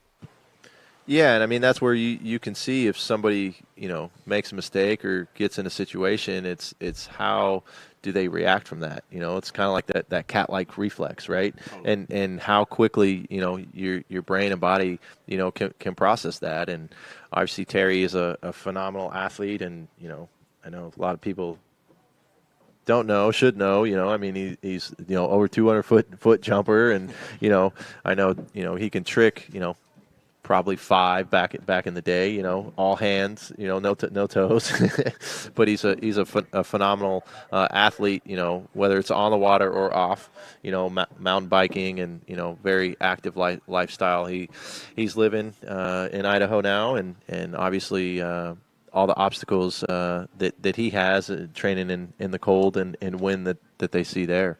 But, you know, he's looking good. Terry's always, you know, connected. Excited to see what he's doing here at this 38. Yeah, he doesn't leave that buoy without being connected, and he's just got that profile. And look at him just cruising down the lake. I want to take a chance on his behalf to say hi to Kristen and Emery. You know, big supporters. Terry gets a lot of help from his family, and to let him keep chasing his passion and keep doing this. And Kristen, wish you were here. It'd be good to see you. Yeah, I talked to him yesterday, and, you know, he goes, it's hard. You know, he's going to be away, you know, on this trip. You know, he skied last weekend, Redwood Shores, and skiing here. And, you know, we were seeing, hey, you're going to stay for the short line record next weekend. Right. You know, we've got four rounds Saturday, Sunday slalom, and 2 rounds of trick and jump Monday. And, you know, he goes, no, I'm headed home. You know, he's like, it's going to be 10 days away from the family. And, you know, he enjoys, you know, being there with the family and everything that brings. He goes, even just taking Em to school, Yeah. he enjoys that, and that's, from a father, it's obviously what you want to see and hear. And we talked about, Karen and Freddie earlier, the balance that they've done. And Terry's trying to, keep that balance as well. So we've got the boat spooling up. This is going to be Terry's chance to push through 39. It's a pass he's run many, many, many times. He knows how to do it, and he's done it here many, many times. Oh yeah, I mean Terry's skied here, tournaments, His whole life. His whole life. I mean, he skied, just as much tournament rounds as anybody at this lake. Yeah, big deep there at 2. But like I said, Terry, just a fast thinker, an experienced skier, knows how to put his body back where it needs to be. And he had to do a little work to get her done, but he got her done. Out the gates at 39. Great skiing for Terry. Like we said, local favorite. I mean, we want everybody to ski well. But, we see Terry all the time. It's great to see him push through that 39. Yeah, and I mean, Terry hasn't been chasing the events, right? We're talking about that balance, with the family. And, I know when I was coming on the scene, Terry was at all the pro events. Now you're seeing Terry, maybe at 1-2 events, just mainly the local ones. Or, I know Hilltop didn't happen this year. Usually he'll head up to that event most of the time. And, just excited to see Terry, able to compete with the best of them. Yeah, so a lot of people know his nickname's Whisper because he either doesn't say much or when he does, he's soft-spoken. But it was interesting. I'm watching here in the webcast. He's down there chatting with Will. Down there having a conversation.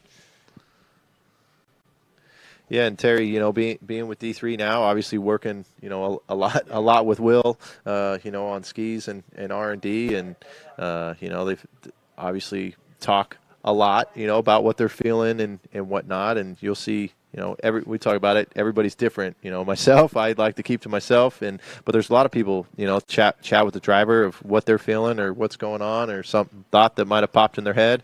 But here we go. Eyes to the water. Terry Winter, 41 off. We got 2.5. Nick Parsons to the lead. He's got an okay 1. Can he go over to 2? So Terry came in and looked a little narrow into that 1 ball. Had to get out there and then just tried to do everything he could to get back under that rope, get over to 2. We're going to let the judges tell us what happened. Yeah, so I think unofficial 1.5, and I mean, from my view, I thought he came out of 1, okay to get in front of 2, but definitely went long to 2. So what I was seeing is what was not what Terry felt, but still, respectable skiing. I know Terry wanted more. We see on the replay, it looked like fit. I think he came into, 1 and it looked in decent shape, but just rocked back a bit, out of 1. Wasn't able to keep that center of mass, moving across course to really get that load and be able to set himself up in front of 2. So, but passionate athlete going for it, right? Laying out for that 2 ball and the presence of mind to hang on to that rope. I don't know if you saw that, but that's a little bit of a scary thing. You get sliding and spinning like that with that rope hanging around. But Terry, if you saw, he's got what you want to do is hang on to it as long as you can, right? Yeah. And Terry's got his hand up in there. He's got that rope tight, and he's trying to keep that thing away from him. And just, that's just the kind of athlete he is. He's just got those reflexes and that presence of mind. So great to see him get out of that okay. He'll take that 1.5, and he'll go rethink what he wants to do the next round. Yeah, so looking back at that replay again, we got the boat video, and I'm wondering if Terry was a little narrow. He came over, dropped the left shoulder a little bit, came over the top there at 1. So, could be just something he felt on the gate, didn't get the swing into 1. Obviously, we talked about height difference from our last skier. Terry, definitely doesn't have the reach advantage. And I know we're seeing a little replay again. We judges under review for an official score. I think we've got a provisional 1.5, but going through the replay, waiting on that official scoring. So next up, we'll have Joel Poland, followed by Nick Adams, Ryan Canepa, Stephen Navu, Joel Howley, John Travers, Charlie Ross. Joel's one that's been here all week. I think he was up in Washington last weekend at an event. One of the skiers will see multiple events today, slalom and jump. Current world overall champion and record holder.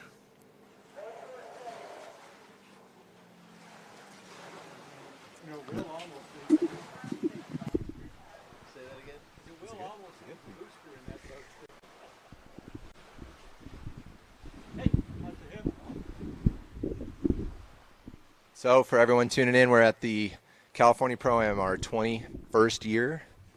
Greg and Debbie have put this on. It's amazing with all the help that we get from everybody here in Northern California and people that travel in and all the sponsors, which we'll run through in a second. But I'm Kevin Bishop. I'm friend of the lake and friends of Brian Detrick. I'm here with Brian Detrick, who grew up skiing here, pro skier. So we're here doing our best to announce for everyone on the webcast. We had a great women's event in the morning, and we're just getting rolling with the men. We've already had some big scores, and we've got a huge lineup of amazing skiers coming up. But Nautic's been a supporter of the event for a long time. Greg's, close with Nautic. We've got two beautiful boats here today, all dialed in, working perfectly, thanks to Nautic.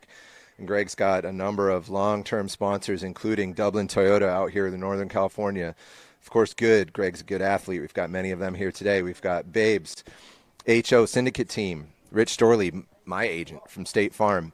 Got D3 Skis, got Eagle and Masterline, partnered up now, great brands. We've got Zero Off, the Grubbs Family Dutch Brothers, and Wilderness Forestry, local forestry company out here. So all of them helping us put on this event so skiers like Joe Poland can come ripping down the lake at 35 off. This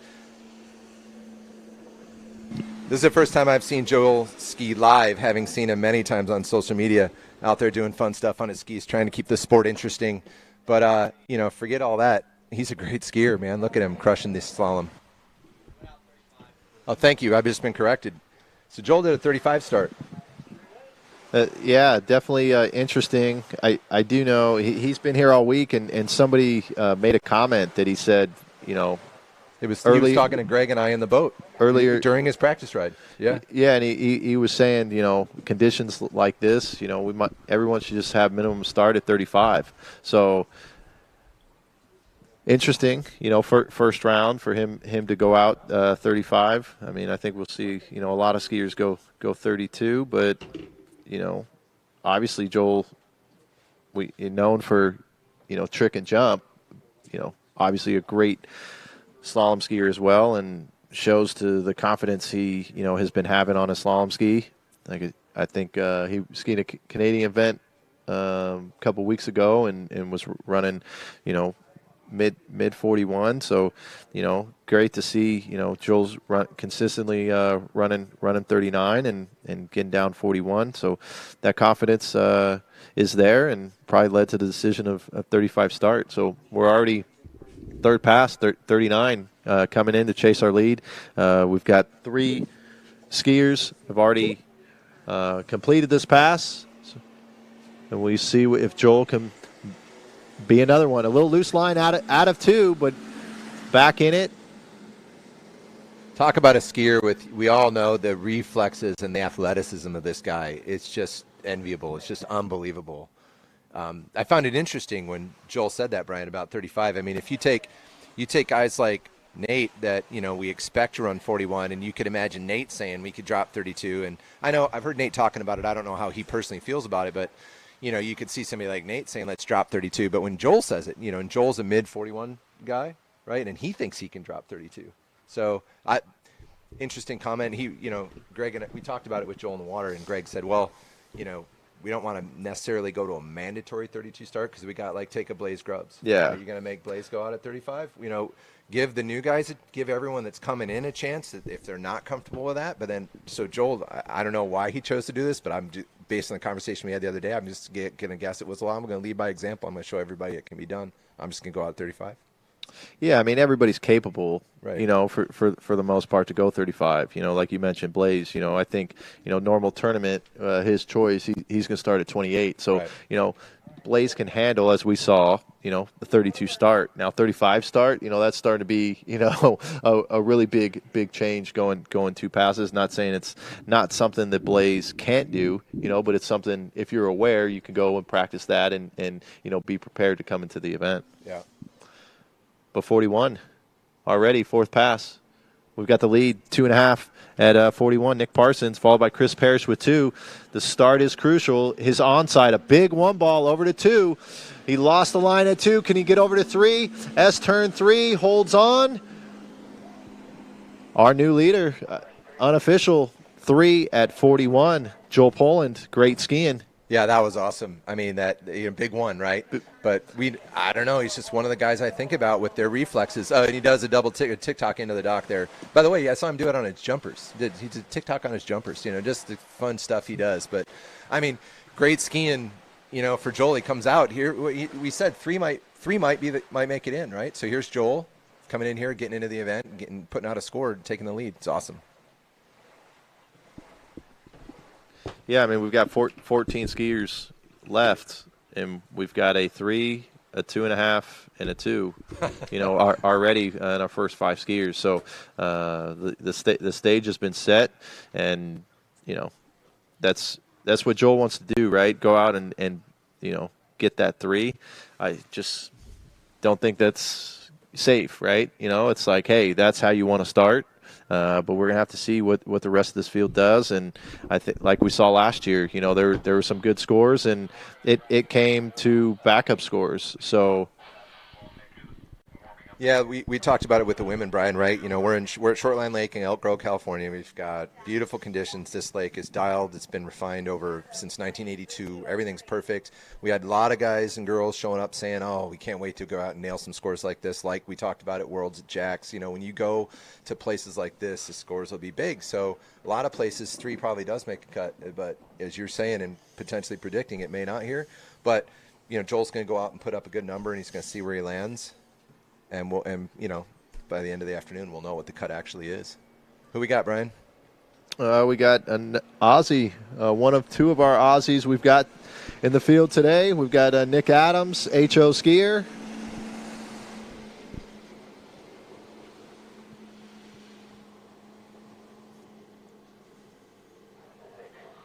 Nice, cruisy looking pass. Yeah, I know Nick usually spends a lot of time during the Northern Hemisphere summers in Florida. Nick's one that has kind of been chasing that endless summer year after year for the last decade. That goes home to Australia. I know skis a lot, does a lot of coaching with the junior development there, and then comes to the States and skis all the events that we have in the Northern Hemisphere.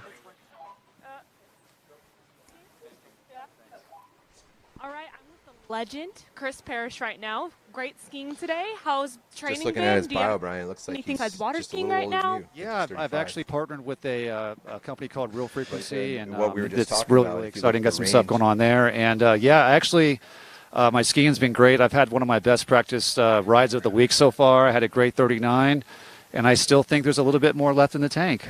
Great. Awesome. Well, always great talking to you. Thank you so much. I appreciate it. Thank you so much. 44. So, I mean, we've got a wide range, and, like I mentioned, we've got Will and T-Gas and Parsons, they're in the early 40s. I believe Nick's there. If not, he's, late 30s. But we got Nick Adams coming back in, 35 off. Left foot forward skier.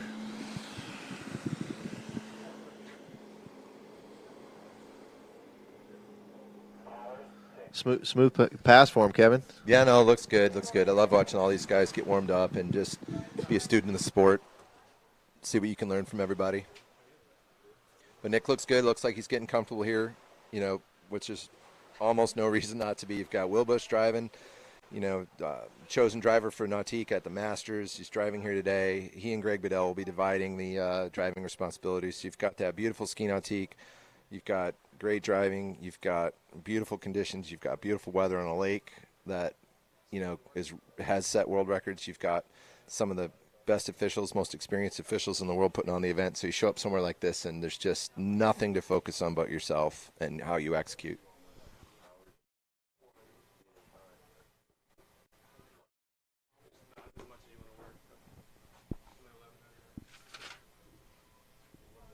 So Nick, like Brian said, another HO athlete on that syndicate team. All these guys excited about the things that they're building these days. Sponsored also by O'Neill, Fluid Motion, and Oceana Coffee. We're going to assume his friends are tuned in. So we've got John Adams, his father. We've got Ed Hickey. He also wants to send a shout out to Harrison and Sophia. But Nick coming back. Nice heavy pull out there for his 38 gate.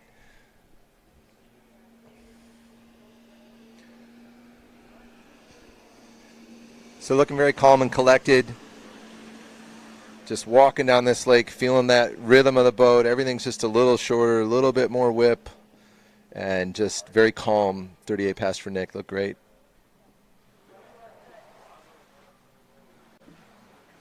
So again, the 21st year of the California Pro-Am, something Greg and Debbie started 21 years ago.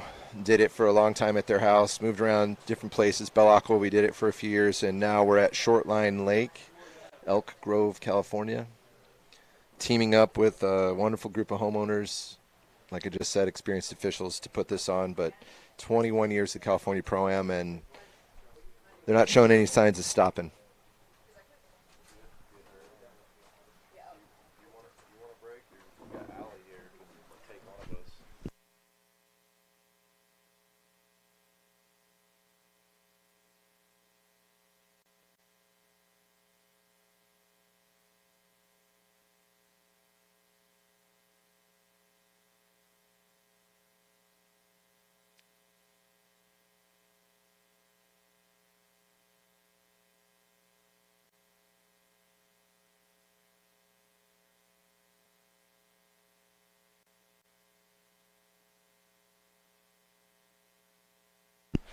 All right, Brian, so here comes Nick.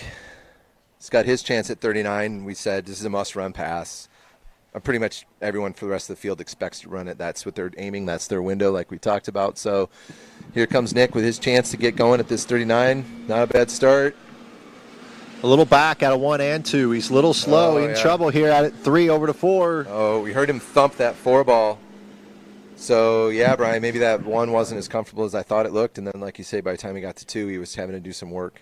Yeah, I think we see on this gate here, he's just a little back out of 1 and then back out of 2, just not getting, the ski to come through there to get across course a little more efficient that he needs. But, obviously, like we've talked about, we saw with some of the women, not skiing exactly where they want. Nick can, go to shore, evaluate what happened, make some changes, and he's definitely one that's capable of getting, into 41 and where that lead is right now.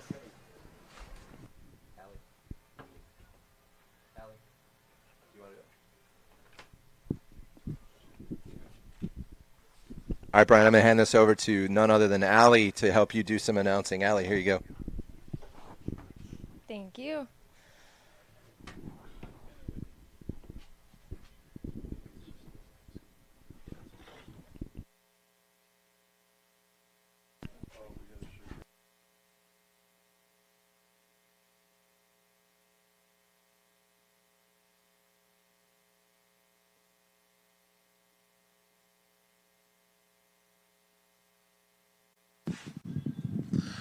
All right. Well, welcome, Allie. Respectable skiing out there for you this morning. 2.5, 39. Yeah, not too bad. Kind of early morning, early start. So hopefully we can get a little bit more second round. Yeah. Good women's field this morning. We started off great scores. Nick Parsons leading us off 2.5 at 41. We've got our current leader, Joel Poland, at 3. And we've got Ryan Canepa, local home site skier, 32 off.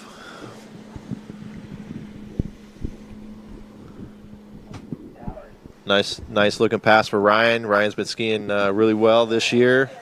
You really see the confidence that he's been having at 39, and just more looks he's getting at 41, building that consistency. Yeah, he's been skiing really well. He's gotten 3 a couple times now at 41, so looking really solid, skiing really well.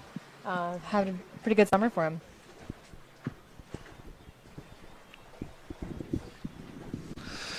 All right, I'd like to thank our sponsors. We've got, the Nautique boats running up and down the lake.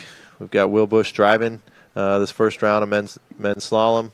We've got Dublin Toyota, Good Skis, Babes, Syndicate by HO, State Farm with Rich Storley, D3, Eagle Wetsuits and Masterline, Zero Off, Dutch Bros, and Wilderness Forestry. Appreciate all the support that the sponsors provide, making the events happen. We're skier number 7 of 19 in our first round, men's slalom. As I mentioned, we've got Joel Poland in the lead, 3 at 41, 2.5, Nick Parsons, 2 with Chris Parrish, and Terry Winter with 1.5 at 41. And for our top 4, we've got Ryan Canepa coming back in, 35 off.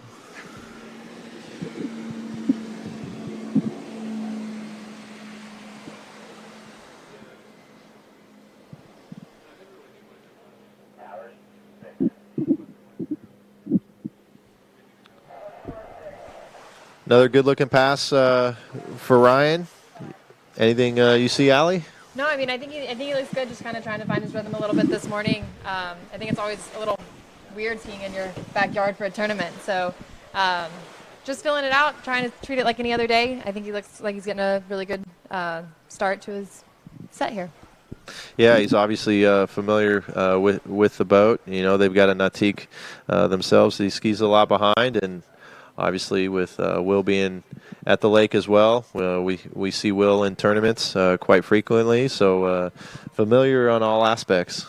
Yeah, for sure. I know Ryan's been doing a lot of flying lately, so I think skiing kind of took a bit of a back burner for a little while, but this summer he's kind of focused on it a little bit more, and it definitely has been showing with his scores.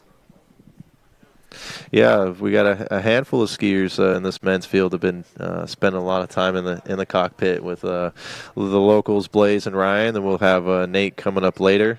Starting to see, kind of throughout the country, different skiers starting to take up flying and maybe making some careers out of it.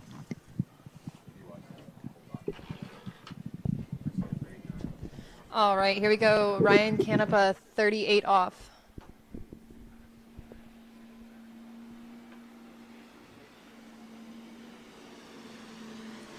Looking good, staying ahead of this pass.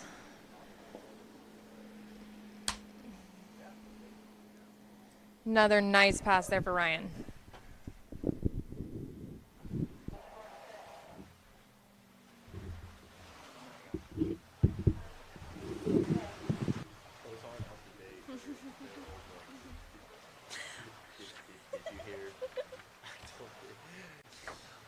I didn't know what he was reading, and then he said it, and I was like,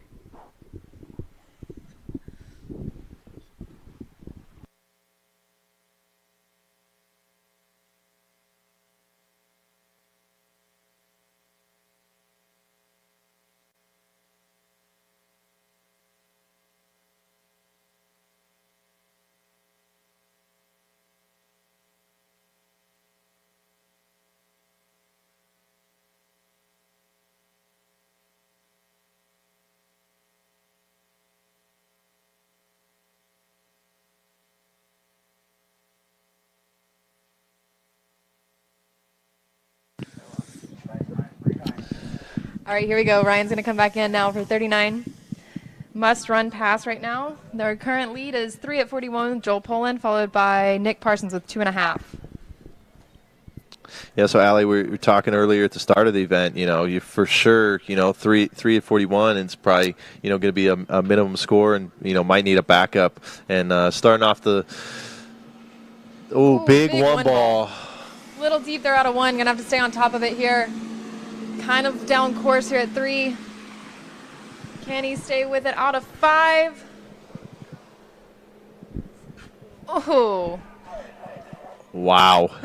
That just shows, the confidence that Ryan has been having at 39, because he had a huge one ball, got pulled up, and, was able to just manage. He didn't panic.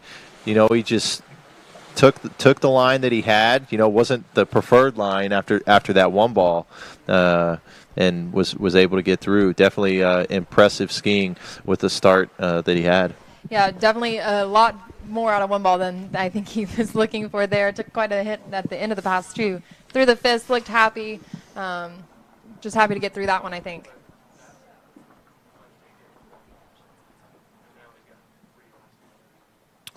Yeah, so Ryan's a right foot forward skier, but you see, I know we mentioned some other skiers earlier, like Jamie Bull, and very very balanced. And sometimes if you're not paying attention, you might think that offside is really the onside, and that's I think a case with Ryan. Definitely has big turns on his offside. Yeah, I mean, we're all trying to make our offside or onside, right? Well, especially a righty, right? You as a lefty, you've got 3 onside turns that really count. Being a righty, six balls, not much of a turn. But here we go, Ryan coming in, 41 off. Let's see if he can get a start here. Oh. So look like he just got pulled out there a bit at 1. We'll see in the replay. Just a little narrow there at 1. Lost the hips through the wakes, into 2, and just didn't allow him.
All right, here we go. We have Steven coming in on his first pass. I assume is 32 off.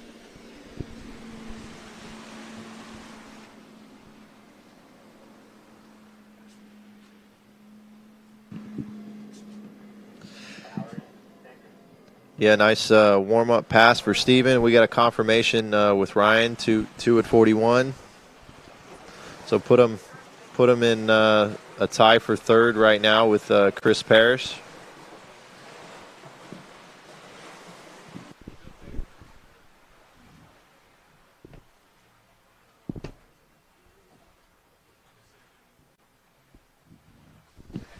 All right, we had a solid-looking first passer from Steven.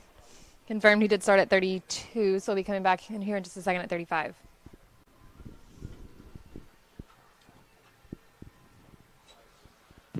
So, Allie, you've been living the skier's dream again, with working a lot in the winter and having the summers off. I know you made your way to Europe again, and how was that trip?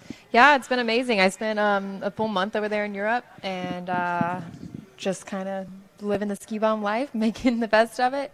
Yeah, this is my second summer, kind of taking the summer off and just working in the winter, focusing full-time on skiing. And based on my scores lately, I think it's really paying off, and definitely having all the fun to go along with it during the time. So, yeah, I got to go spend a full month in Europe, see some sights, go to some beautiful places. I got actually kind of away from the lakes a couple times this year, go see some cool new places. So, definitely a wonderful experience for sure.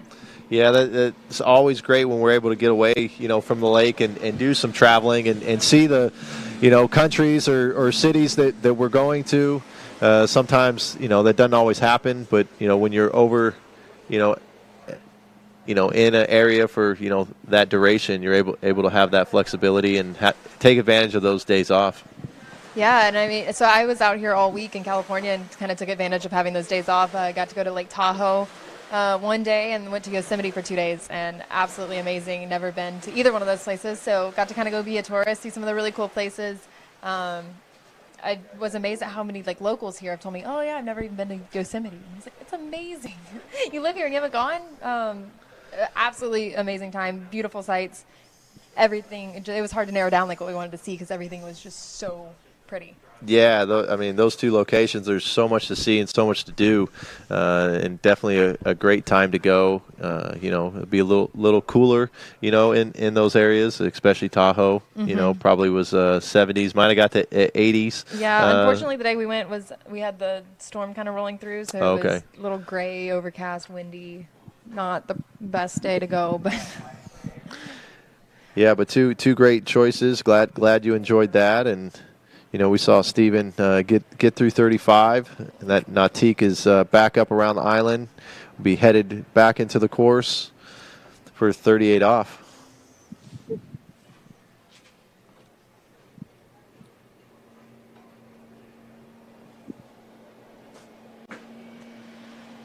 all right, here we go. Coming in 38.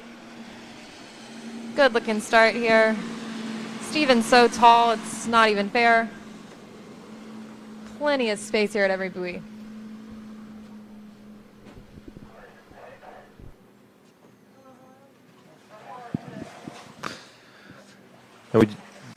For those on site, we've got food is open and available. So those that are getting hungry, want a late breakfast, early lunch, we have our food truck on site.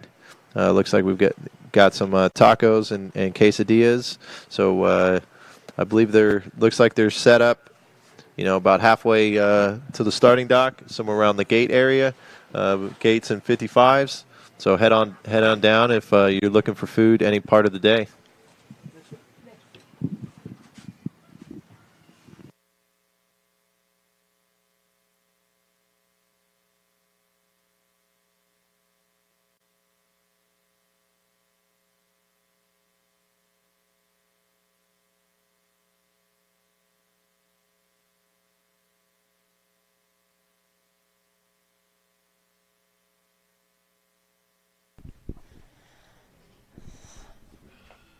All right, here we go. We have Steven coming back, 39 off.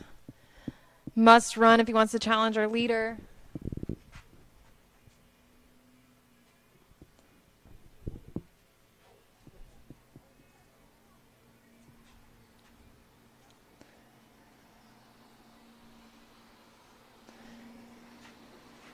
See, looks like he's getting a pretty good start here.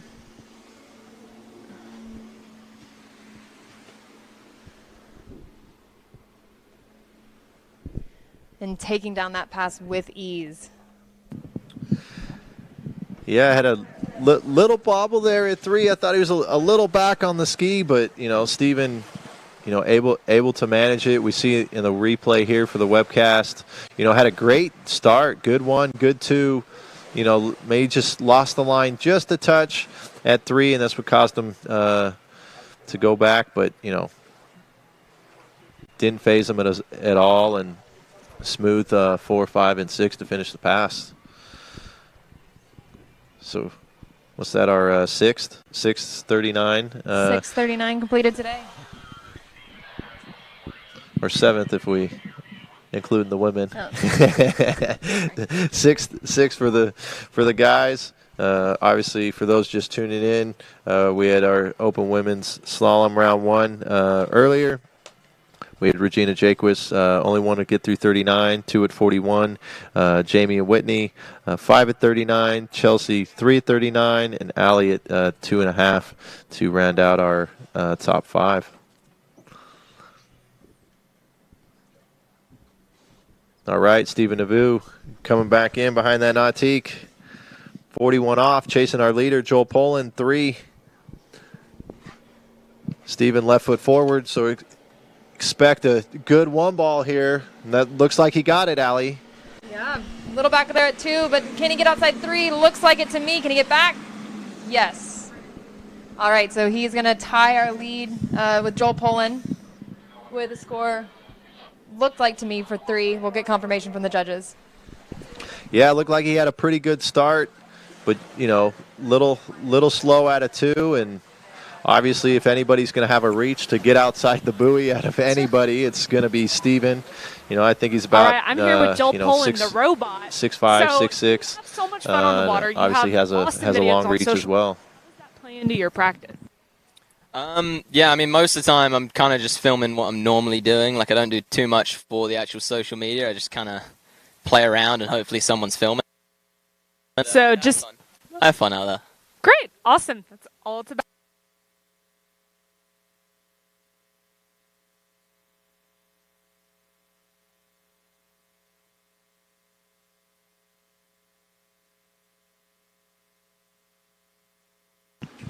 All right, so get great skiing by Steven. Ties the lead, 3 at 41. So we've got him and Joel Poland. And next up, we've got Joel Howley. So another one we haven't been seeing it at a whole lot of events. I think last time we saw Joel was here last year and had a phenomenal start to the event with first round, running deep 41, having a PB. So we'll see what he can do today. I know he ran a couple 4s last weekend.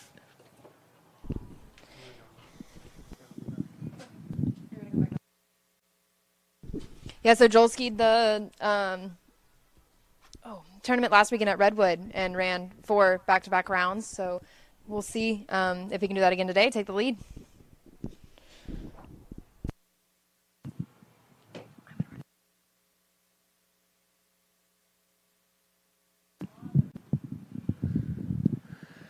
Yeah, Joel skiing on his Conley. I know I saw him do a video the other day. It's a new ski that they've come out with, and obviously with the scores that he put up last weekend, he's feeling dialed and confident on the ski. So looking forward to see what he can produce today. Chasing our leaders, Joel Poland, Stephen Navu, that have 3 at 41.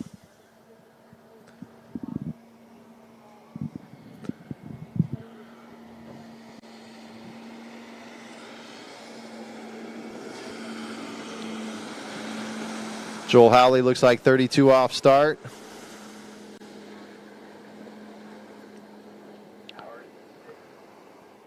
Former world champion from 2019 in Malaysia. And unfortunately had that foot injury there, and between that and working full time now, he's project manager. We haven't been seeing Joel much. Obviously, we had COVID, and Australia was pretty locked down. But excited to have him out here again.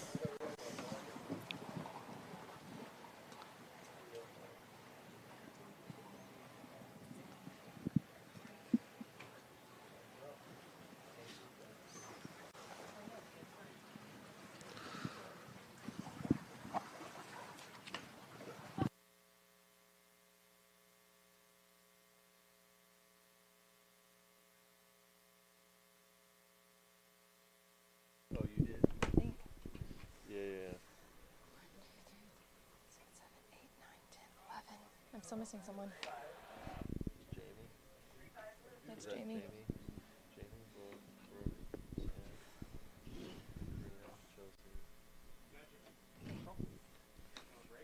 Yeah, that'd be great.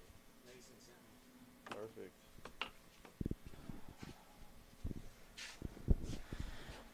All right, Allie. We've got Joel coming back 35. I'm gonna hand it off. Marcus Brown. Thanks, dude. You can hold it or have this. All right, we have a complete pass there for Joel. Started at 32, I assume.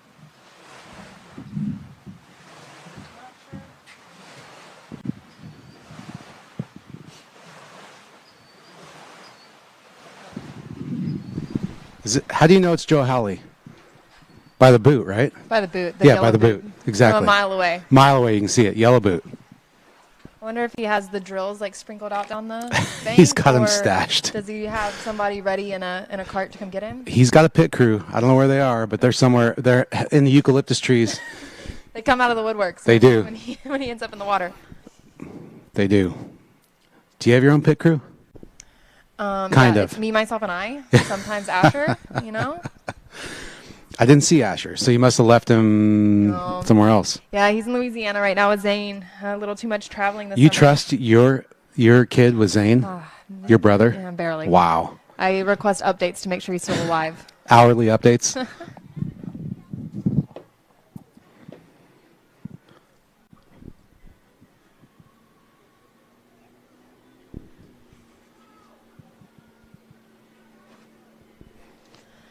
All right, here we go. Joel coming back in at 38 off.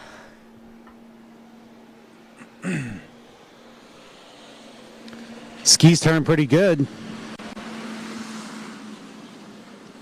Yeah, Wow. A lot of angle there off the backside of the buoy. Looking I- good there for Joel. Angle. I think the whole pass was like angle. Good skier, man. Definitely has his own approach, but you can see here on the replay, two ball just nails it.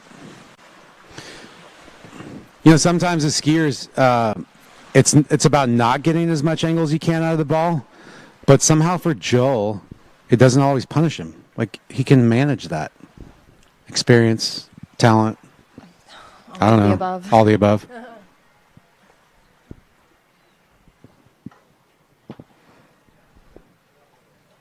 We don't get to see Joel too much these last couple years, but he was here last year. I believe ran 5 at 41 last year. So incredible skiing. Like I said, last week he ran 4 twice. So I think we're going to see some big scores today. I think so. I think he has kind of like, maybe it's spoken, but it's like an unspoken goal. Like he wants to run 41. Like he wants to make it happen. Doesn't everyone? True. True. But Every you know, last like one of them are, he's knocking on the door. yeah, he's right there. right He's there. knocking on the door. Definitely wants to take down that milestone. Be the next one to kind of join that club. 41 club, or is it the 43 club? Oh, Technically. I said I joined the 41 club. So I Yeah, guess so it's the 43 club. All right, here we go. Coming back. Must run past 39 off. Good. 1 ball. Looking good out of 2. Oh.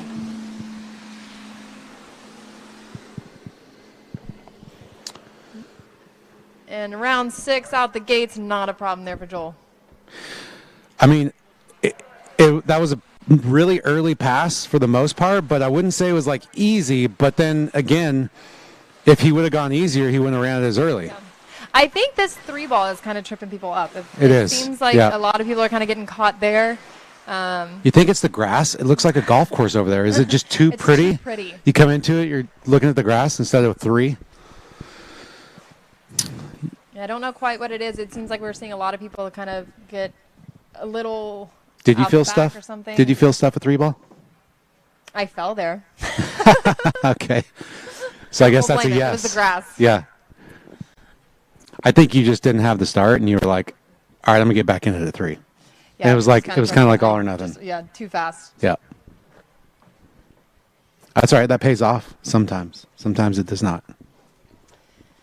Yeah, definitely have kind of a few things that I've thought about from my set this morning, and I try to fix them round 2. So The first, get a little further down. the first one being like, make sure you're fully awake. Yes, I think I was drinking my coffee all the way up until Chelsea got in the water, and then I thought, okay, I should probably put this down. Yep, it's time. It's time to ski. It's time to stop drinking coffee and just fake it till you make it that you're awake. All right, here we go. Our lead is currently 3 at 41. Let's see what kind of start Joel can get. Oh, pretty good one. Wow. Oh, no, that's going to be it. That's it, yep. I don't know if he got all the way back. Did you see? I didn't see. I don't know. I thought he did. I think I'm hearing 3s. Okay. Unofficially, I don't know, is what I was trying to say.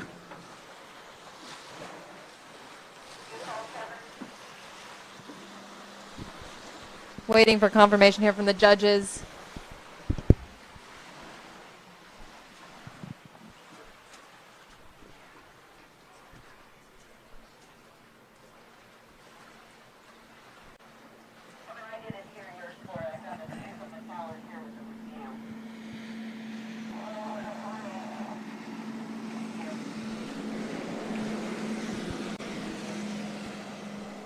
All right, I think I'm hearing 3s being called in. But it sounds like they are going to just double check that. We'll get a confirmed score here in just a second. It's a bummer about this wind, right? For those not on site, it is not windy, Marcus. It's perfect. Slight little movement in the Tiny little there. breath of wind. It's absolutely perfect out here this morning. When I was skiing this morning, I said I'm glad the lake was facing the way that it was because the sun was absolutely brutal. Brutal that way. But it was straight across the lake, so not at all in the way for the skiers, which was amazing. It can definitely be tough when you have those east-west lakes where you're like staring right into the sun. Yep. Yeah, it would have been tough this morning skiing. I don't know that we would have been able to ski when I was skiing had the lake been an east-west lake. That's like, well, Travers is, I mean, it's beautiful for me. I love shooting all you guys and girls on the east-west lakes because the sunset, sunrise is epic. But for competition, it'd be nice to be able to see the buoys or the ramp. Yeah, and the ramp gets lit up pretty good there. Where it's just you're staring into a big white square. Did you ever go off the ramp? I asked Jamie a couple minutes ago. She's never been over the ramp. You ever been over the ramp? Oh, yeah. Yeah? Yeah. Did you used to jump when you were a kid? Yeah, I did 3 event when I was a kid up until I think I started making junior masters. And in all 3? No, in slalom. And then everybody was like, this is stupid. Why are you still What was your going over the farthest jump? ramp? Did you break the 100-foot club? No. Damn. So you're close. Somewhere like 70 or 80 feet, okay. I think. All right. That's still respectable. All right, we have Jonathan Travers up next. Coming in, I believe, at 32 off. Nice little warm-up here for him.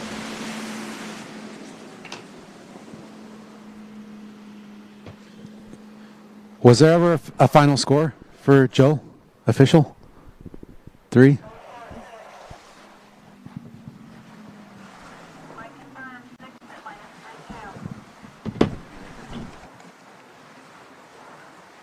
Was there ever a confirmed score for Joel Holly? Awesome, thank you. All right, from the judges, we're still reviewing for Joel, so we'll get a confirmed score here in just a second.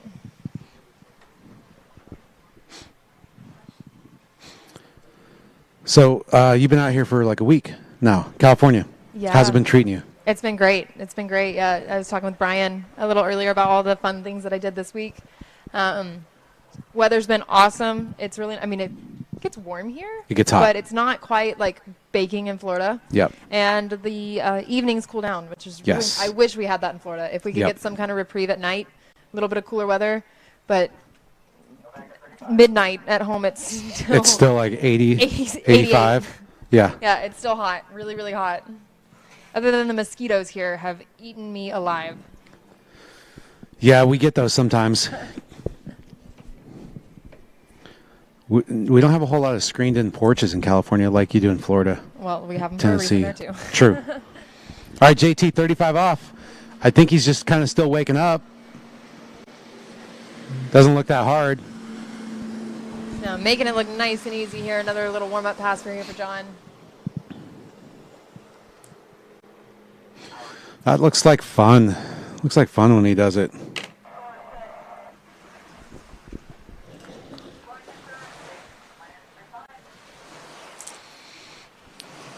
That's a cool can.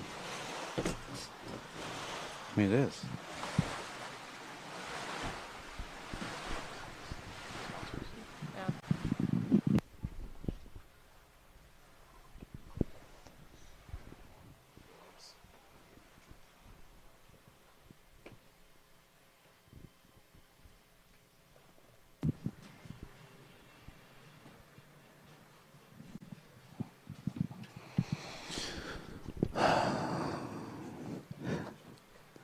All right, you see the replay. JT, one of the best left forward skiers in the world. I would say best, number one, because of the rhythm. It just looks easy, even though 35 off's not necessarily easy for most skiers in the world. You watch that pass and it looks pretty easy.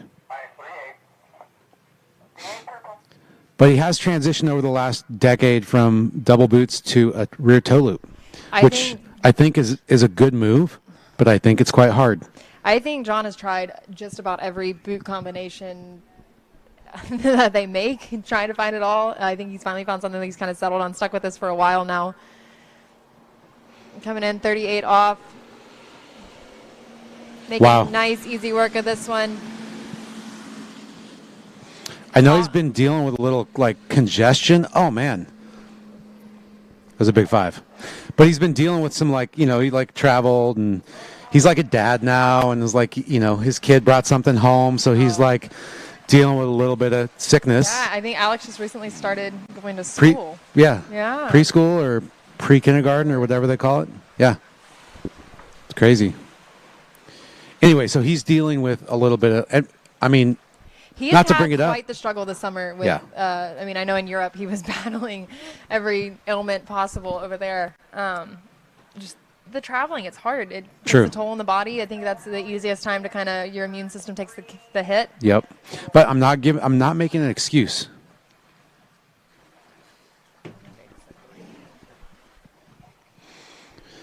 Because you were a little under the weather when you ran your first 39. So, right? I was, yeah. I was having a little bit of food poisoning, heat stroke type. I don't know. Yeah, I did the announcing on the dock and for a couple hours with open men, and then right before I skied, I started just not feeling good. But you went out and you ran 39. First time ever. Yeah, first time ever, right? So made me forget about all of it. Exactly. All right, but for now, let's focus on John coming in 39. Must run pass if he wants to challenge our lead. We also have a confirmed score for Joel Howley, 3 at 41. So that's now a 3-way tie for first. Let's see if John can take this one down.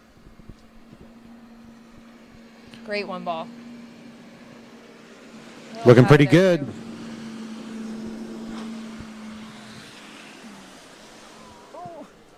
Oh, he did a little bunny hop at 5.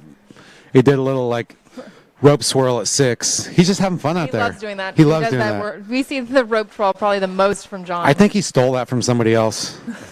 Too original for him. I don't know. He kind of rocked back again there, though, at a 3. It looks Watch like this at 5. Getting, see that at 5, too? I don't know. But sometimes, when you, say you have, a bad 38 for you, sometimes you're awake. And then 39, you're, fresh. You're present. You almost, it helps you, I think, maybe move. It used to help me a little bit. If I had, a shitty 39, then I'd be all right, focus at 41. Yeah, sometimes it's if you have a bad one, then your next pass is better. But then sometimes also, I like running, when you run 38, super easy, it's all right, now we're ready. I feel like I'm in the groove. And yeah.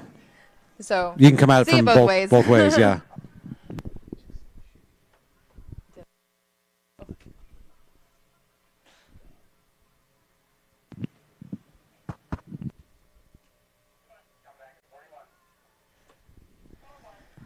I was talking to somebody else earlier who's never seen water skiing here on site, and explaining, Terry Winter just ran 39. Here we see John 41. The world record not that long ago was at 39.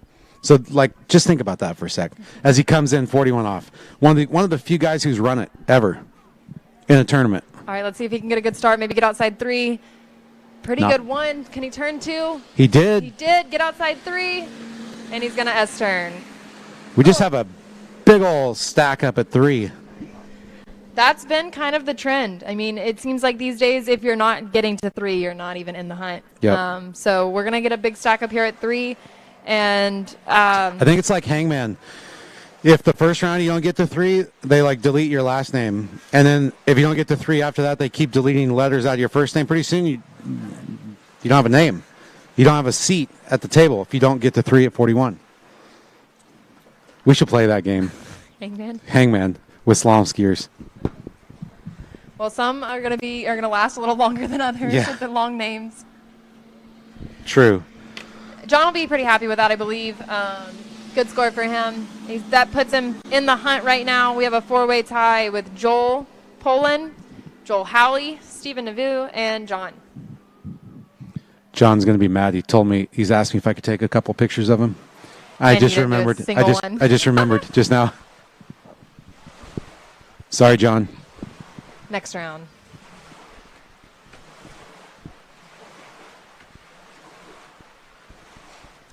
All right, looking here at the list, up next we have the young gun, Charlie Ross.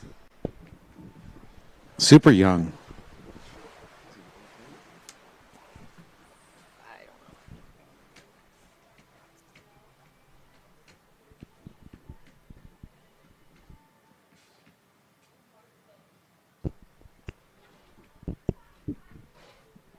Do you remember how old Shortline Lake is? I heard somebody say it earlier. I think Detrick knew that fact.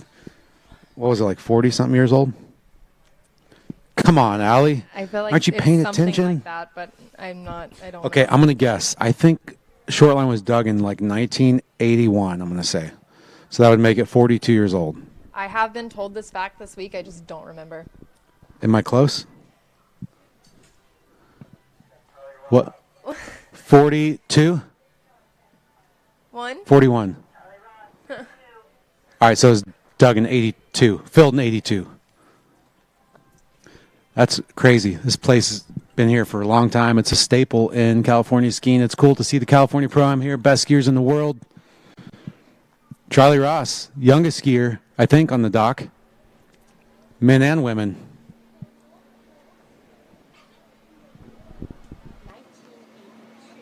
Yes.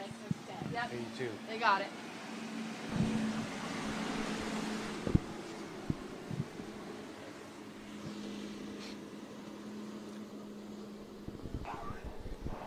All right, nice opening pass there for Charlie. Charlie and Neely flew in yesterday, I believe. Kind of getting to see a little bit more of, well, Neely at least on the slalom side. Charlie's kind of been in a part of it for a couple years now. Good to see him coming up. Nice to see some new, fresh, young. New names, new faces. Yeah. And it's not just new and he's showing up and donating his entry fee. He's competing. He's right there. Definitely, making a name for himself, making people look and talk, and not only in the junior world, but, now in the open. Yep. I think, they didn't get to practice. Neely said today that was her first ride here. So that probably plays in a little bit. So it's going to be interesting to see how he deals with that. But, he's got a lot of experience, not just his own personal, but growing up with Drew, kind of helping him along the way. I think that's pretty powerful to have your dad who's been through this, kind of been there, done it, helping you, sharing the notes, giving you little tidbits along the way. No, but what the pressure, the pressure to kind of live up to True. the name. I think Charlie's done pretty well living up to the Ross name so far, and Neely. Oh, for sure. But yeah, it could go both ways. You could put pressure on yourself if you weren't careful. So smooth. Almost looks like he's not even skiing, really, to be honest.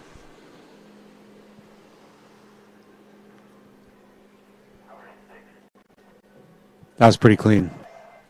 He's also pretty light. Very. He's tall, but he's light. The lightest skier, possibly of the day. Were you just looking for a weight? No, I was just looking at everybody that's on there. In the old days with Perfect Pass, you had to put your weight down because that's how they dialed in, like, calibrated the system. No longer. I'm going to guess he's 148. So specific. Oh, that's what the number came up in my head. Lower? 143. What? He's not under 140. Under 140. His sister Neely says he weighs under 140 pounds. He's got to be like 6'2". He is skinny. He's 6'1". He's strong. Strong, skinny. But see, in water's the same density. So my theory is the lighter you can be and keep your strength, the better off you're going to be because you don't need to push as much water to get across the lake. So I think Charlie's onto something here. As long as he can stay healthy, which it looks like he's doing just fine. Of course, he's young, so he's made of rubber. That helps. But 38 off. Let's see how he goes here. The rope now doesn't reach outside the buoys. It's a half foot short if you get 90, and we don't get 90, so it's even shorter than that if you really get down to it.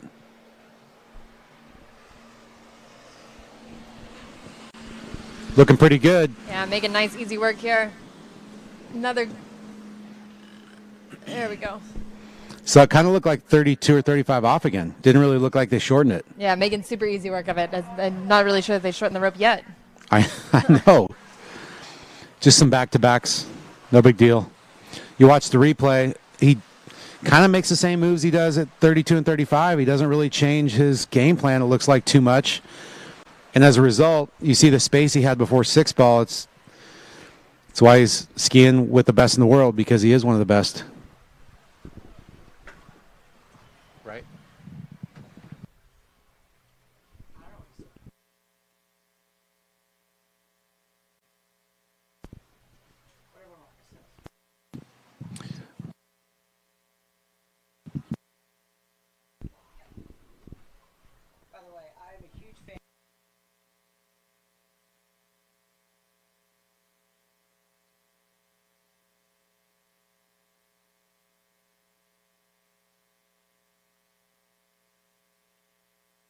Edition. Very, very. I just found them. The lenses are nice. They're like polarized glass. Heavy though. Yeah, but that's fine. Yeah. DTMB. All right, here we go. Coming around the island. Charlie's about to come in at 39 off. Okay, he knows what he's got to do. There's a stack at 341s, but he has to get through this pass first. Yeah, I can't take this pass for granted. Definitely has to run it. Let's see if we can make this one look as easy as the rest. He's got the start. Ball. Definitely had the start there. Great out of 3. Yep. A little slow out of 4, but he's not going to let it trip him up too bad. Yeah, a wow. little slow out of 4. Looked like he came up a little bit narrow there into 5, but not a problem out the gates. That's 6 at 39 for Charlie Ross. So, again, he skis like a veteran, but he's not a veteran. He's just turned 18. So, I don't know. I don't know what to say. It's a new era. Skiers are getting better and better. It's great to see the confidence that Charlie has at such a young age. I think that's going to carry him a long way in this sport. And he's put up huge scores already, so young. So I know. Who knows? And he seems like he really likes it. Yeah. Like, that's a big deal. I know it sounds stupid to say, but if you don't like skiing, it doesn't matter how good you are. You're not going to stick around very long. It seems like he's really enjoying it. So I think that counts for something. But I was just thinking, so he must have been born in like 2005, 2004? He's 5. So I tied his dad at the Mastercraft Pro in 2005, before he was even born. Tied his dad for 2nd place. No, 3rd place. Can't believe that. Before this guy was even born. And now he's beating both of us. Ridiculous. Let's see what he can do. 41 off. He knows what the lead is. It's 3. He's going to need a good 1 to get to 3, but I think if he gets a good 1, he may get past 3. He's got it. Oh, no. That was the best 1 we've seen so far today, and he knew it, and he wanted to get out of 2 clean, so he had a chance to turn 3, and That's what happens in this sport. You take chances, and sometimes it works out, sometimes it does not. Let's see. We're going to get I thought we were going to get a replay. Here we go. Great one ball. I thought he was going Look at here this. on a 2. I mean, He did too. oh. He just over-rotated at 2 just a little bit and skied into kind of too much load. Couldn't handle Just it. a little too much. I mean, yeah, if he had been able to come out of that, he was going to be early into 3. Unfortunate for Charlie Ross. That was a great round of skiing. Everything. I mean, it was pretty much perfect skiing until that 2-ball. And you see how cutthroat the sport is. One mistake and you're down. Yep, that's a bummer. That's going to leave Charlie kind of chasing next round to try to hit that 3 or more mark. And we'll see what it's going to take. We know it's going to take at least 3, I think. Yes.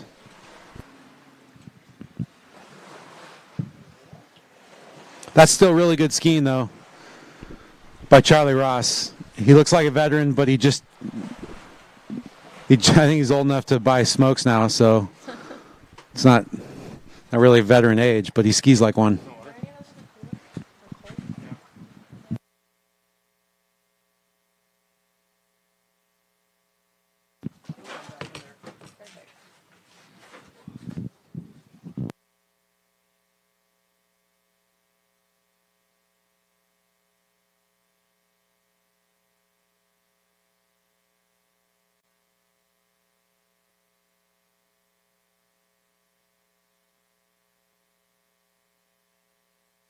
Okay, we have Cole McCormick on the dock. I heard Cole might be on a new ski this week.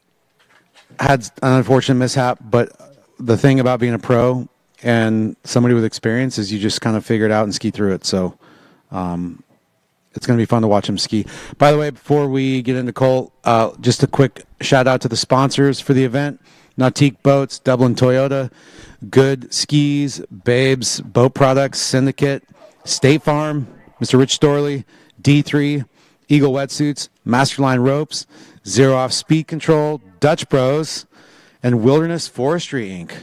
What? That's cool. That's important stuff. Sure. All right, Cole McCormick, 32 off, I assume. I shouldn't assume, though. He's Canadian. So we have Cole coming in. This is Cole's second pro event of the year. Had a little bit of battling some injuries this spring. Early summer, so wasn't able to really kind of compete with us. Was it ankle injuries? Ankle injury or something? Foot? Yeah. I think so. Yeah, he was in a boot for a little while. Yep. Well, that looked like a really nice opener, so doesn't look like it's affected him too much. And it's a long season with the World Championships still almost a little less than 2 months away. So it's kind of like he still has some redemption time. A lot of events coming up. It's hard to think about, like King of Darkness was our first event, and that feels like an eternity ago. Like last season, probably, almost. We're kind of taking this season like in stints. We had kind of the May section, and then we had the Europe section, and now we're entering the kind of the fall all the way into Worlds. It's a 3-part story. Any good story has 3 acts. This is the beginning of Act 3. Right, Horton? Oh, Horton's not here. Oh, okay. All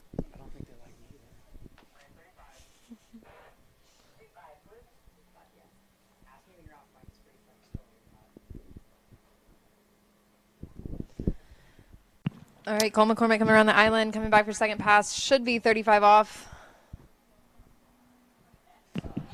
So, fun fact, Cole's dad was on the Ed Sullivan Show, I think in 1967 or 8, with the Rolling Stones.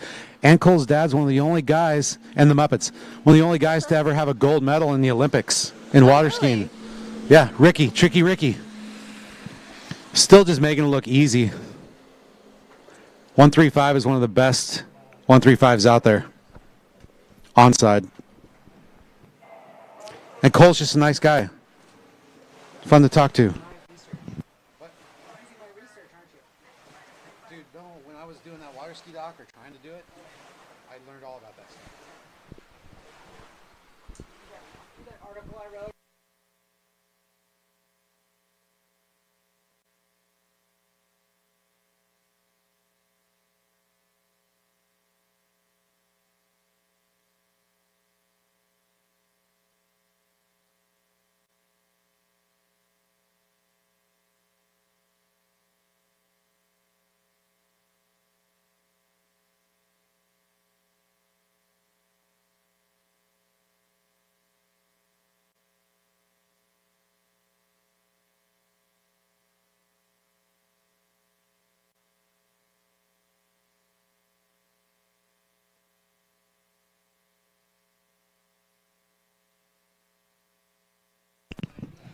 38 off. The rope is a half a foot short or shorter. And Cole's not necessarily the tallest guy out there, so keep that in mind.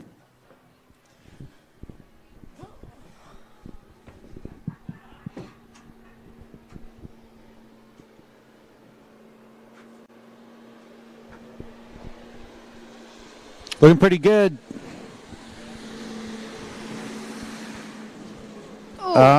Just a little. That woke him up. That was. Hello. That's not the kind of offside turn you want that early on in the set. But again, he skied through it just fine. Recollected instantaneously, and he's fine. You'll watch on the replay. He looked pretty clean up until that point. He does look a little unsettled on that 2-4, but you see here just a little overturn, but he instantly recovered. And my personal take is, to be a better skier, you have to learn how to recover. And you see instantly he was back in position, and he used the boat's pull to get center line, 38 off. You need to be able to accelerate, and he was fine by 5. So it's a veteran move, but he's going to have to clean that up a little bit at 39 to be able to get through it.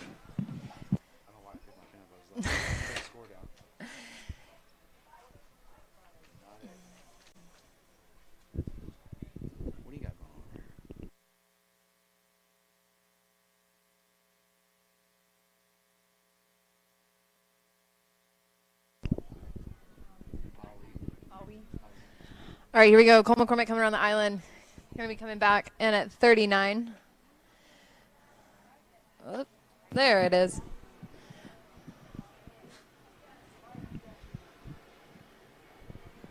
Must run pass again if he wants to challenge our lead, which we know he does. See if he can get a good start here. Pretty good one. Decent, but he did stop the ski a little bit. He's a little slow out of 2. He's still staying calm, though.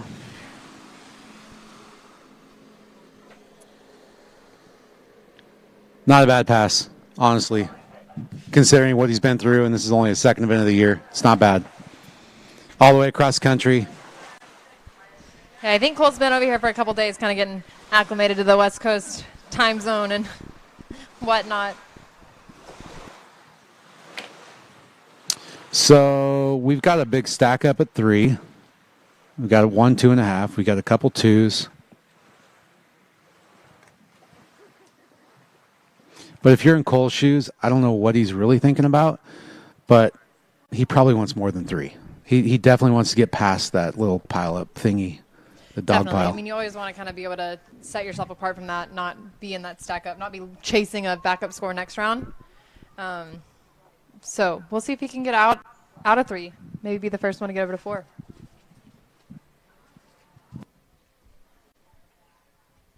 Cole is another one that's kind of been chasing, I mean, he wants to get through this pass. He wants to be another one to join that 43 club like we were talking about earlier.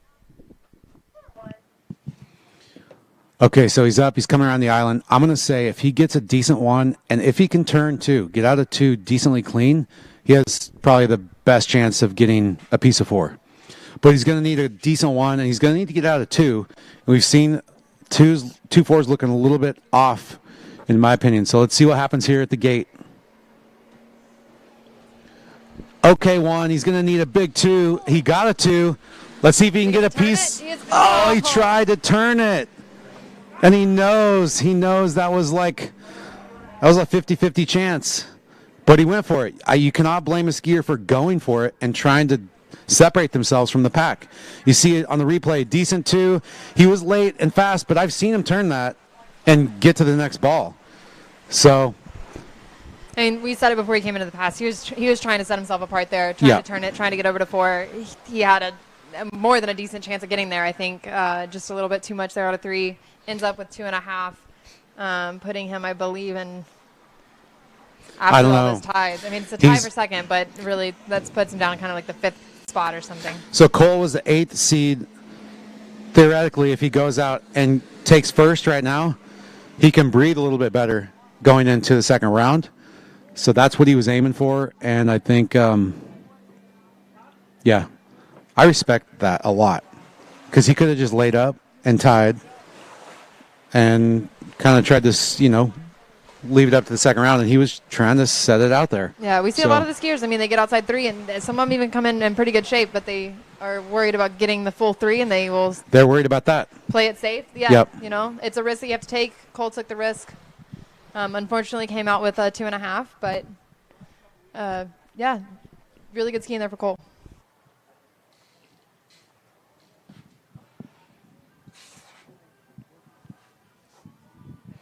All right, up next, Corey Vaughn, Rob Hazelwood, T-Gas, Dane, Freddie Winter, Nate Smith, Will Asher. Those are our last 7 skiers in this first round of men's slalom.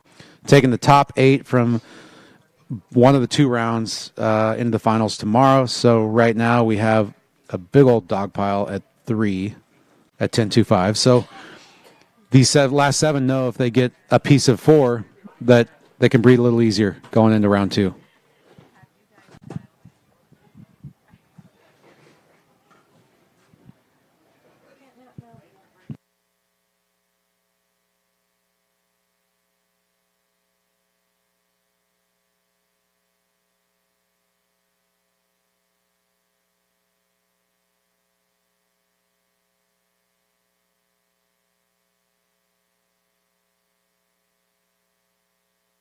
But I made it up.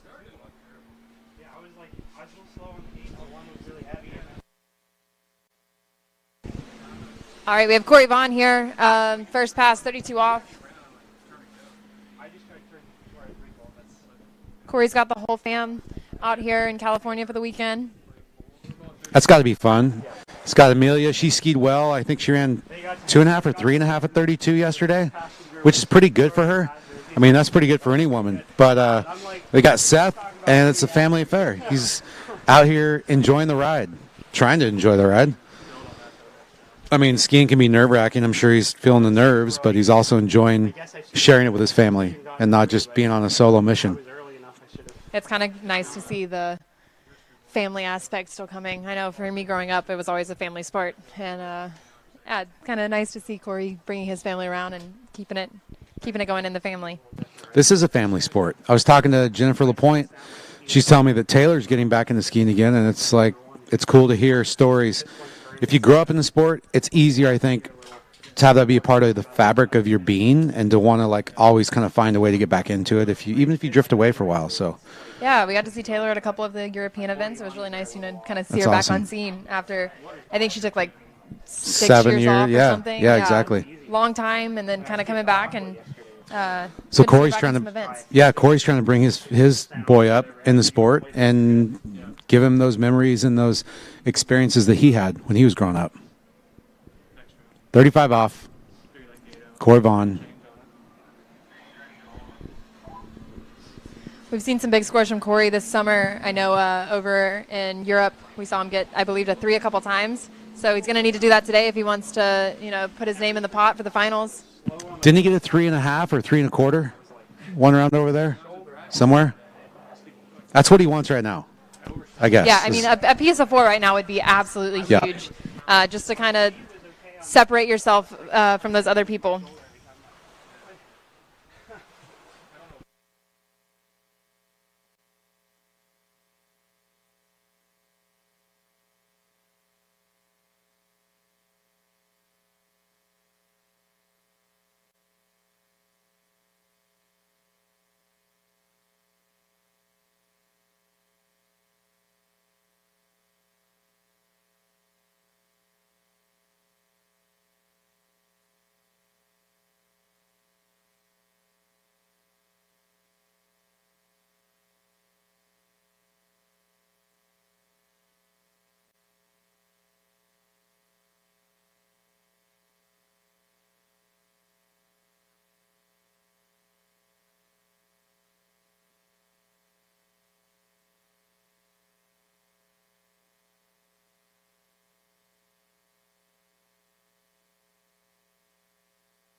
Oh.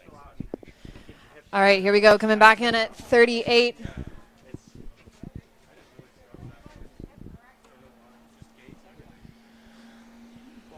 Getting a good start here. Nice, easy work. Seeing him ski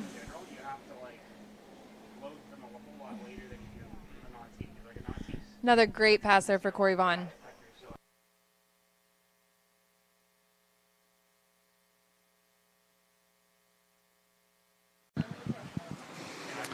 Not bad for Corey. You see this replay. He's looking pretty clean out of 2.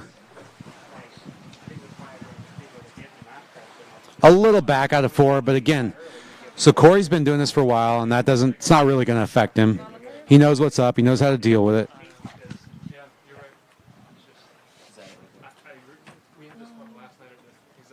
It's this one. Oh, okay. They just wrote the scores. Oh, from the flip, I got you. Yeah, but it's that one because that switched.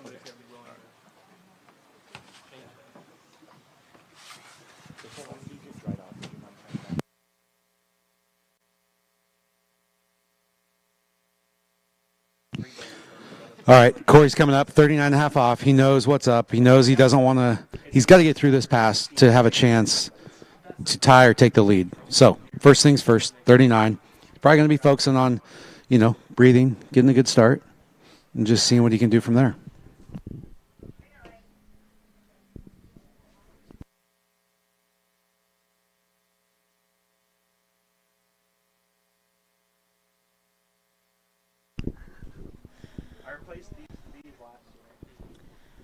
All right, here comes Corey coming into the course, 39 off. See if he can get a good start here. Needs all 6. Pretty good one. Got the start he's looking for here. Oh, little on the back there at 3. Oh, man. Oh, okay, outside 6 and 6 at 39 there. Looked like he got pulled out a little bit from 4 to 5. We'll be able to see it again, hopefully on the replay here. That's exciting. I mean, everybody else has just been so chill and clean. Corey he fought through it. Back at 1 a little bit. He kind of did like a shoulder drop into 3, set him late. It just looked like there he got pulled out just a little bit out of 4. Able to hold it though. Yeah. I keep saying the same stuff, but it's like that was experience. He just hung in there. He didn't freak out. And this is kind of what we were talking about earlier. That kind of got the heart pumping a little bit. So we'll see how he handles it coming into 41. Sometimes that makes your 41 better. Sometimes it kind of makes that next pass a little bit harder. For sure. It depends. Depends on the skier. Depends on the day. Whoa. Do you see that on the replay? Way to recover, though. That was going into 3. Yeah. All right. Kind of a little shoulder heavy. Dropped a little bit. Yeah. Maybe that bun. He may be a little top heavy. A little top heavy I don't with know. the bun. Tell him he needs a haircut. Just saying.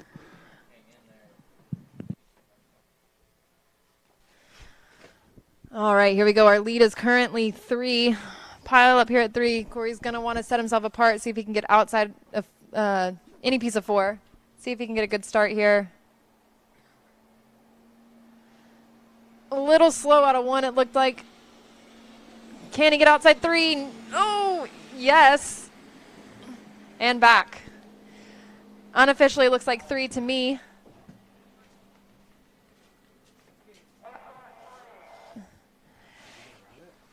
Yeah. I did not think he was going to get around it. He actually really surprised me. I think he threw the ski there at the last second to really stretch it out. I thought he was going to smack it for sure. Yeah, it looked like it was going to be really close. Wow. Yeah. 341.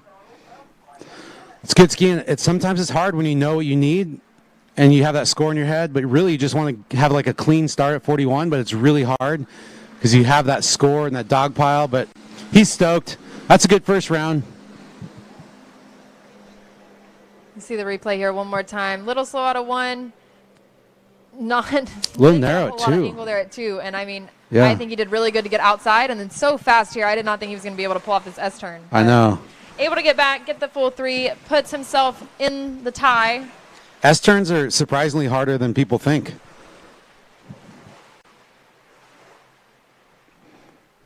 All right, we have 1, 2, 3, 4, 5, 3 at 41 offs. Beat me to it. It's right there. All right, so up next we have Robert Hazelwood. Now he is one for sure that has gotten that extra quarter to set himself apart this year at Swiss Pro that ended up being the most important quarter. That was crazy. He's a gymnast part-time. Just when he needs to be. See if he can set himself apart today. Hair wet or no hair wet? I think we're going dry. What do you do? Mostly dry. Yeah? Mostly dry hair. Yeah. I got to wake up. I used to love to just get all the way in, wake up. Get the hair wet.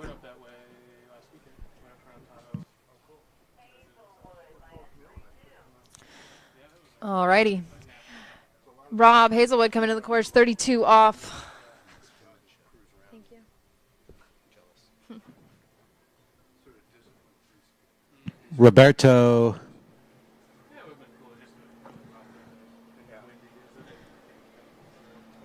Roberto brought his ski bag in today, dragging a In-N-Out cup along with him. So we know where he has been this week. Yep. As we all have, I believe. And I think I've gone 3-4 times this week. Hey, win in California. Probably going today. West Coast, best coast, isn't that what they say? I can't say that to you. It comes with In-N-Out, so I like it. Yep. You're not really a coastal person, though. You're a Tennessee girl, so...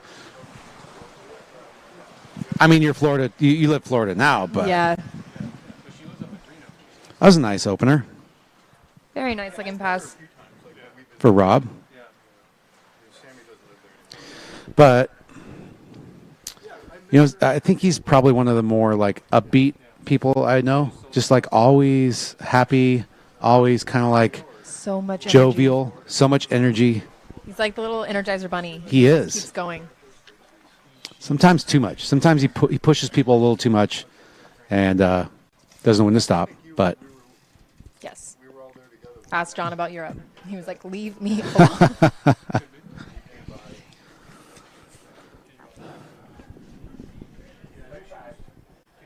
All right, 35 off, Rob Hazelwood.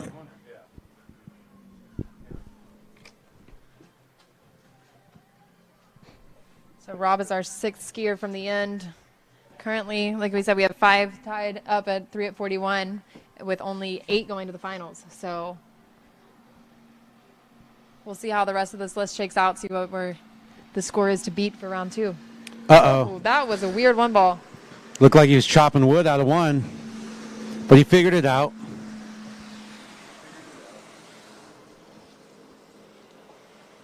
Yeah, he got a little forward out of one. Ski kind of bit.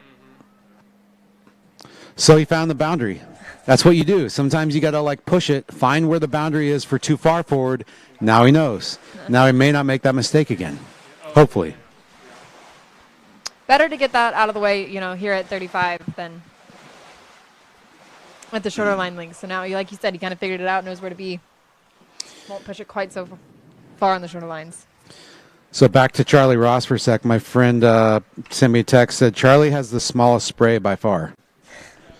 So that would corroborate his sister saying he weighs under 140 pounds. So he's not winning. Not that we're doing it this weekend. Not winning the big spray contest. And probably not the strongest pool either. No. I think we might snap Charlie. Featherweight division for sure. All right, you see the replay here. Let's see what happens at 1. I don't know. Maybe just got the beard too far over the inside edge at 1 ball or something.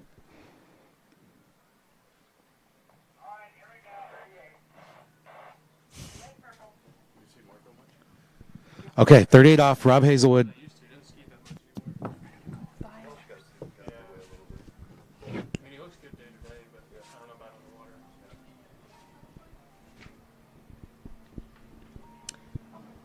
All right, here we go. 38 off. Much better looking one there for Rob. Nice snappy out of 2.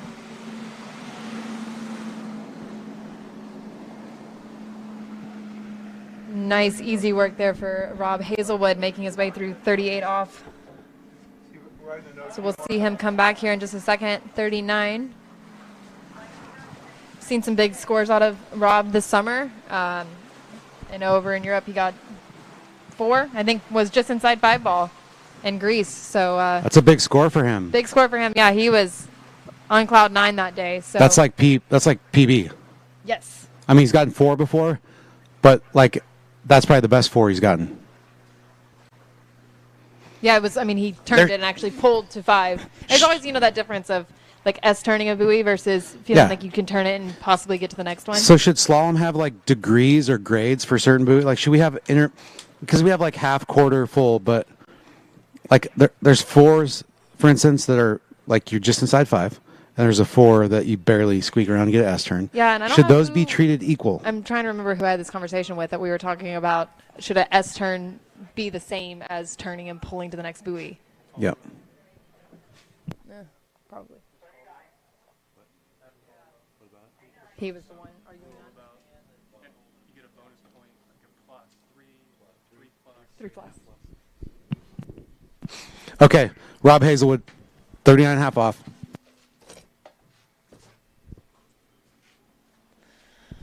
All right, here we go. 39.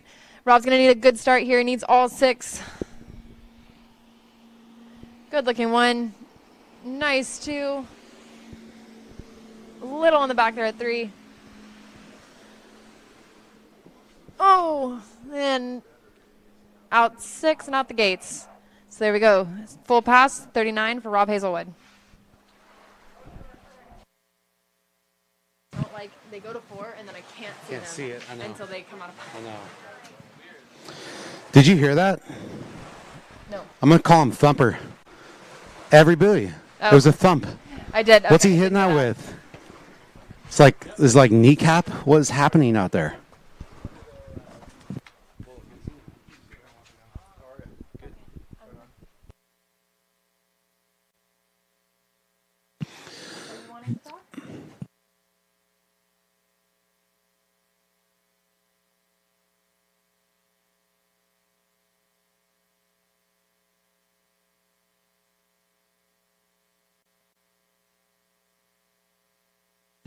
Okay, we got a dog pile at 3. Rob doesn't want to be on the dog pile. And so he's going to try to, I mean, I know he's wanting to differentiate himself, get himself out of that pile up at 3. So let's see if he can get out of 3, maybe outside 4. That last offside turn, 5 ball, was not good though. That plays into your head. Yes. So let's see what happens here, 41.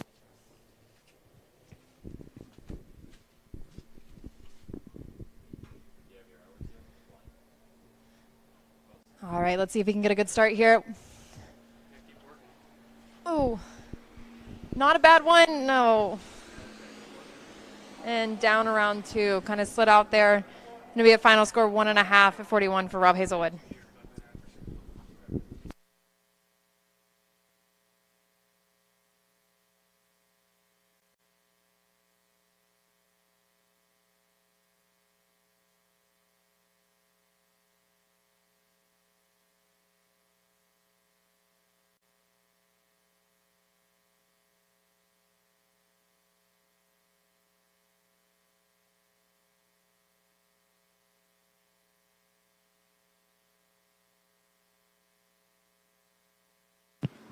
So Rob's not going to be stoked with that, but he gets another try. And you see on the replay here, not the best one, obviously, and just everything he could to get a ski outside 2. It was going to be tough to turn. But he knows he's got another round, so all is not lost. And I'm joined by Charlie Ross in the booth. Charlie, yes? Yeah, hi. So, dude, I talked to your sister briefly. You might be the lightest guy out here today. Is that by design, or is that just the way it is? A little bit of both. I mean, I think you always want to stay light because you are, like you had mentioned, you sit higher on the water, and so you're faster. But I think I've always just kind of been lighter. When I first ran 39, I was 110 to 115 pounds. And What? So, that's crazy. Yeah, that's crazy. Not as light now. But that's also probably a big or part of the reason why you can make it look so easy, because you don't have to push as much water to like get that same drive that somebody like Parrish, or some heavier like Nick Parsons does. Yeah. It's a little Aside bit from all the other stuff like technique, mental game, all the other stuff you do really well. Yeah, it's a factor, I think. What are you looking to do next round before we get to our next skier? I mean, we'll start to see what the cut line is, but I mean, every time I go out there, I want to just try to go deep 41 and maybe try to run it. I mean, that's the goal of everyone here. But Do you change anything from the first round? Because I think you, like I said, you had the best one I'd seen, the earliest approach to 2. What are you going to do different second round if you get another chance at 41 there? well, there I just think I just got to keep powering out to 2. I thought I was a little flat into it, and then once you're a little flat, all you can really do is rotate a bunch to try to get going, and then to find the boat again and and hook back up. You know that's not really the way to do it. So. Yep. All right. So you know the mistake, and you already know what you're going to do to fix it. So we got T-Gas, one of the veterans here. I'd say T-Gas is what, 42? It's crazy. Maybe 43. I don't know. Him 32 and Will are the off. same age. I know that. Yeah. I think Will's 41. 42. I don't know. Still doing it. I asked him how his body was holding up. He said, pretty good. So that's crazy. Yeah, and he just made that look easy as the replay showing up here.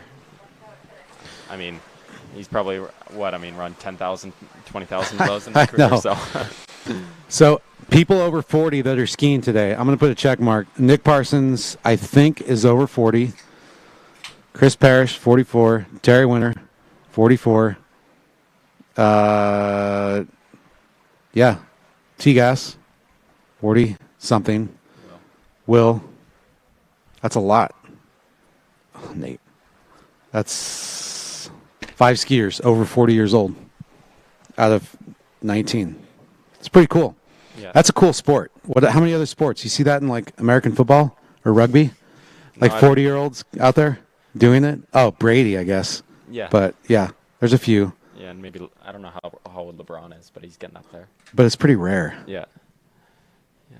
It's pretty cool for me, at least, because I get to sit and watch them knowing that my dad competed against them. And Yep. So I've known them since I was 4 or 5. Yeah, exactly. Since you can probably remember, your dad was one of the greats too. I remember your dad was running 41 off in practice in like the 90s, when like not too many people were doing that. Yeah. So it was pretty impressive to see your dad operate back in the day.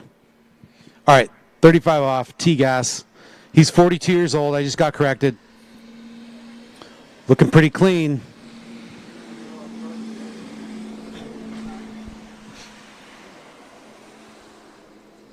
One of the things, Charlie, I'll tell you that I notice about skiers that are at this age that are still doing it is they're still having fun. I mentioned that when you were skiing, actually, about it looks like you're having fun.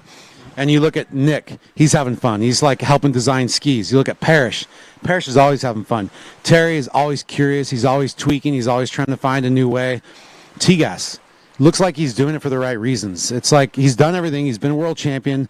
He's, won titles, but he's still doing it. And it's not like he's got to prove anything anymore. He just enjoys being on the dock with you guys. He enjoys the act of trying to like perfect this craft. It's not an ego thing. He's just out there enjoying the ride. And I think that's important.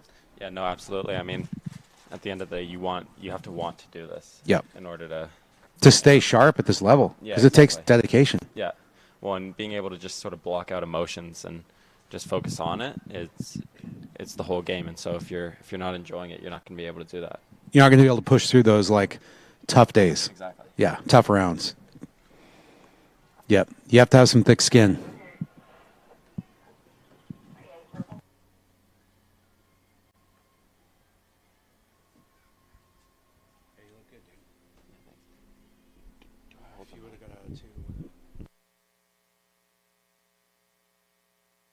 I'm like on it because it's not very loud. All right, T-Gas, 38 off. The Italian Stallion. Nice and clean out of 2.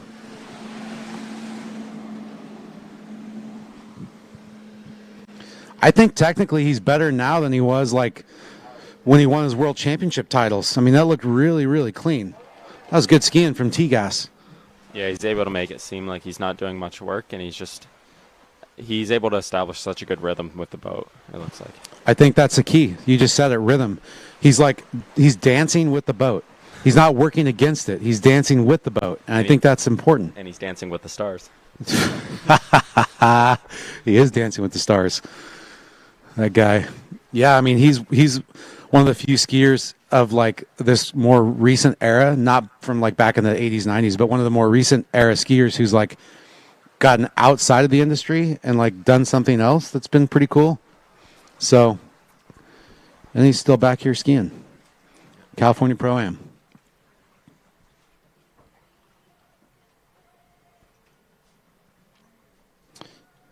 All right. He's going to be coming back in 39.5 off. One thing I learned about T-Gas early on was you don't count them out, even with a mistake or two, even at 41, but especially 39. Some skiers need kind of the perfect gait, start, and turns to get through the short of a rope length. T-Gas, you never really count him out. Even when he makes a couple mistakes, he can still figure out how to get out the exit gates. So here we go, 39.5 off. Wow, deep out of one. He's staying calm, though.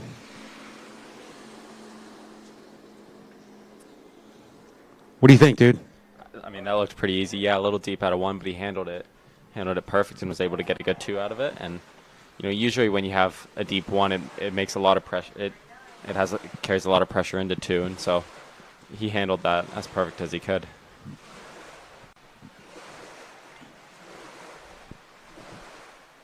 Yeah, that was nice, considering he probably had a little more load than he wanted from one to the wakes. But man, a lot of 39s today. Has anybody missed? Maybe just a couple, but it starts to get interesting though. At this point, I mean, there is a block up at 3. Do you go for the S turn at 3, or do you go for the turn? We saw Cole. Yeah, we saw Cole go for the turn, and it didn't work out in his favor. But whether 3's going to get it, and 3's probably going to be a backup score at that point, and so that's an interesting one. I mean, each person has to make their own decision, right? And sometimes it's like in the moment decision.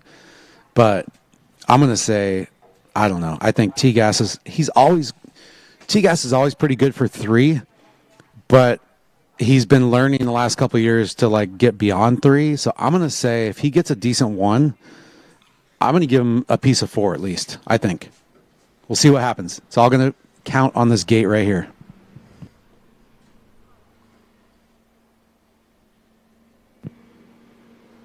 It's an okay 1. Oh, he's out of 2, but it's a little slow. Can he turn? He's going to S. Yeah, so that's probably the safer of the options. Able to get a 3. Yeah, through the fist there. Tied for the lead. That's good.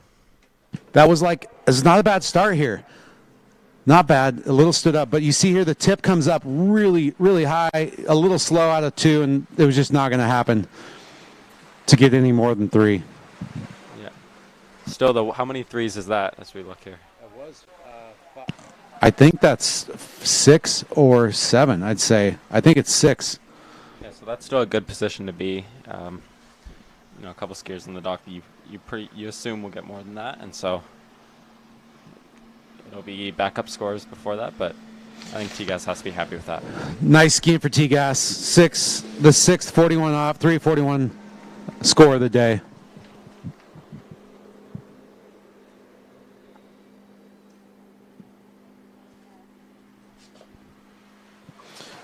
All right, we're down to our top 4 skiers.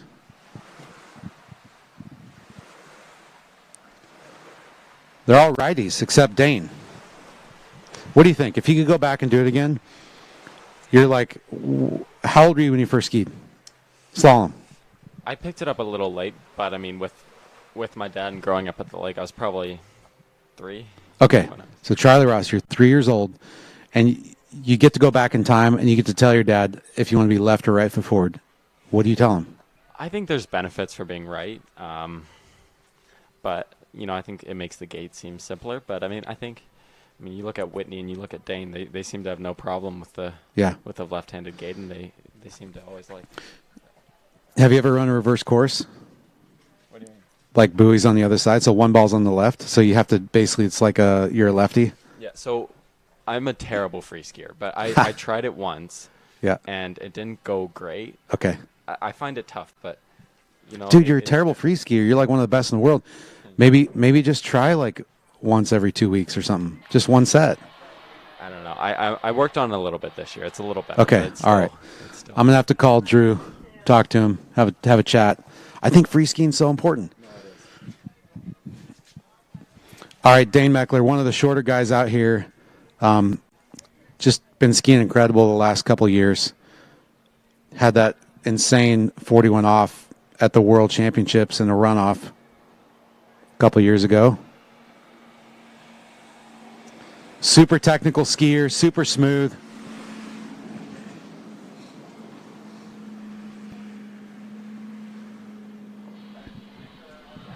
What do you think when you see Dane ski? What's your take? Well, he's just really good at making sure there's not a lot of pressure between him that's going to cause issues like that. That just looks beautiful right there. Okay, so pressure. Can we talk about that word a little bit more? I feel like you just brought that up. Dane's really good at mitigating pressure. All right, Let's go down Thomas the dock. DeGasperi just completed his first round of slalom this morning in the California Pro-Am. How's skiing been? How's your summer been? I did 3 at 41, which is not bad. I mean, I'm piled up with everybody else, but want a little more.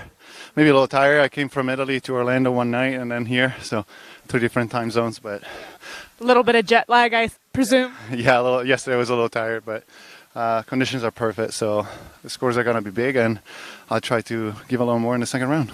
Great. Well, thank you. Good luck to you.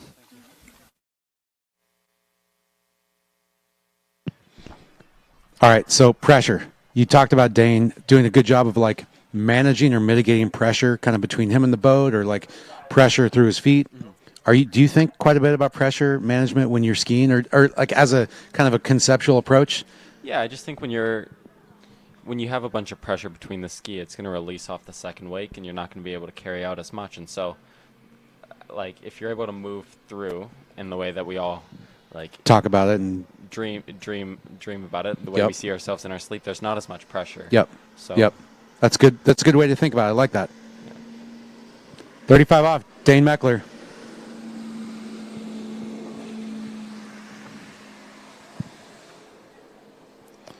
It's fun to watch.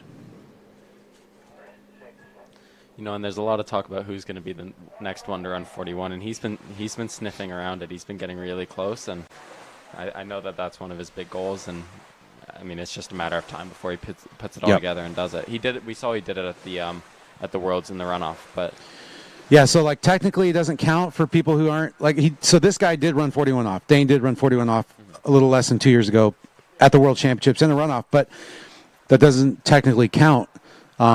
There's different rules and this and that. So we know he can do it. It's just a matter of like figuring out how to put that together, you know? yeah, it's him and T-Gas that have run it in a runoff. Yep.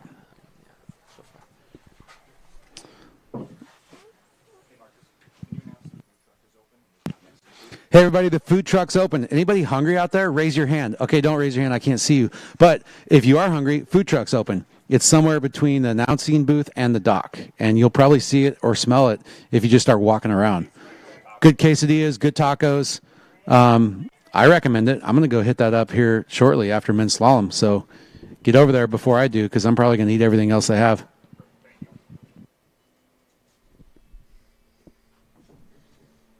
.38 off, Dane Meckler. 11.25, ropes half a foot short. Doesn't bother him.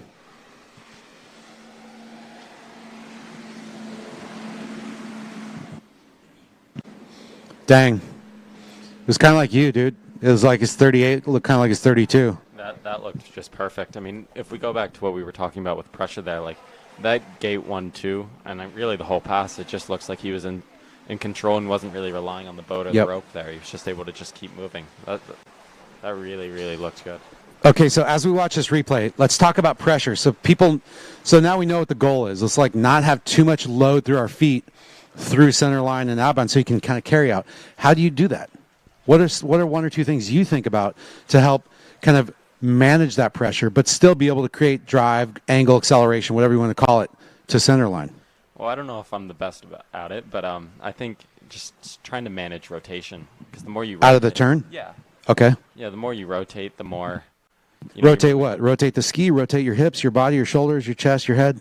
Really, the ski is what it comes down to, but I think in the end, if you rotate your whole body, or if you're rotating, then all you're doing is going against the boat, and so. Yep, instead of with the boat. Exactly. Yep. Do you think the way I'm big on body position. I feel like people developing a better awareness of how they stand on their ski, where their pressure is, front foot, back foot, along with rotation, can help learn how to manage that pressure, but also get the good benefits of like using the boat to your advantage for that swing. Yeah. No, I think you're right there. It's a combination of them all. All right, here's 39 off as he comes in here.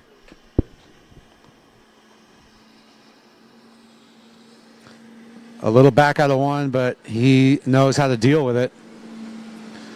A little slow out of 3, but still he's... Oh, I don't know what happened to 4, but it was a little weird, and he's still going to make it around 6. Maybe we'll see that on the replay, but Charlie, I couldn't see what happened to 4. It looked like it was a little slow. Either he kind of safety turned it, or the ski bit probably, and I can't tell, one of the two. Well, we'll be able to see on the replay. I mean, from what I saw, which the spray was kind of blocking, it kind of looks like he just lost his position out of it. And as he comes around here. Yeah, it's hard to see from here. If we had the boat replay, that would be better. But he still gets through that pass with style. Yeah, I mean, he handles every... I mean, if we call 4-ball mistake, he handled it perfect there. I mean, 5, he was in a good position and able to get early out of 6. Hey, so long season this year. Oh, here we go. Boat replay. All right, a little back out of 1.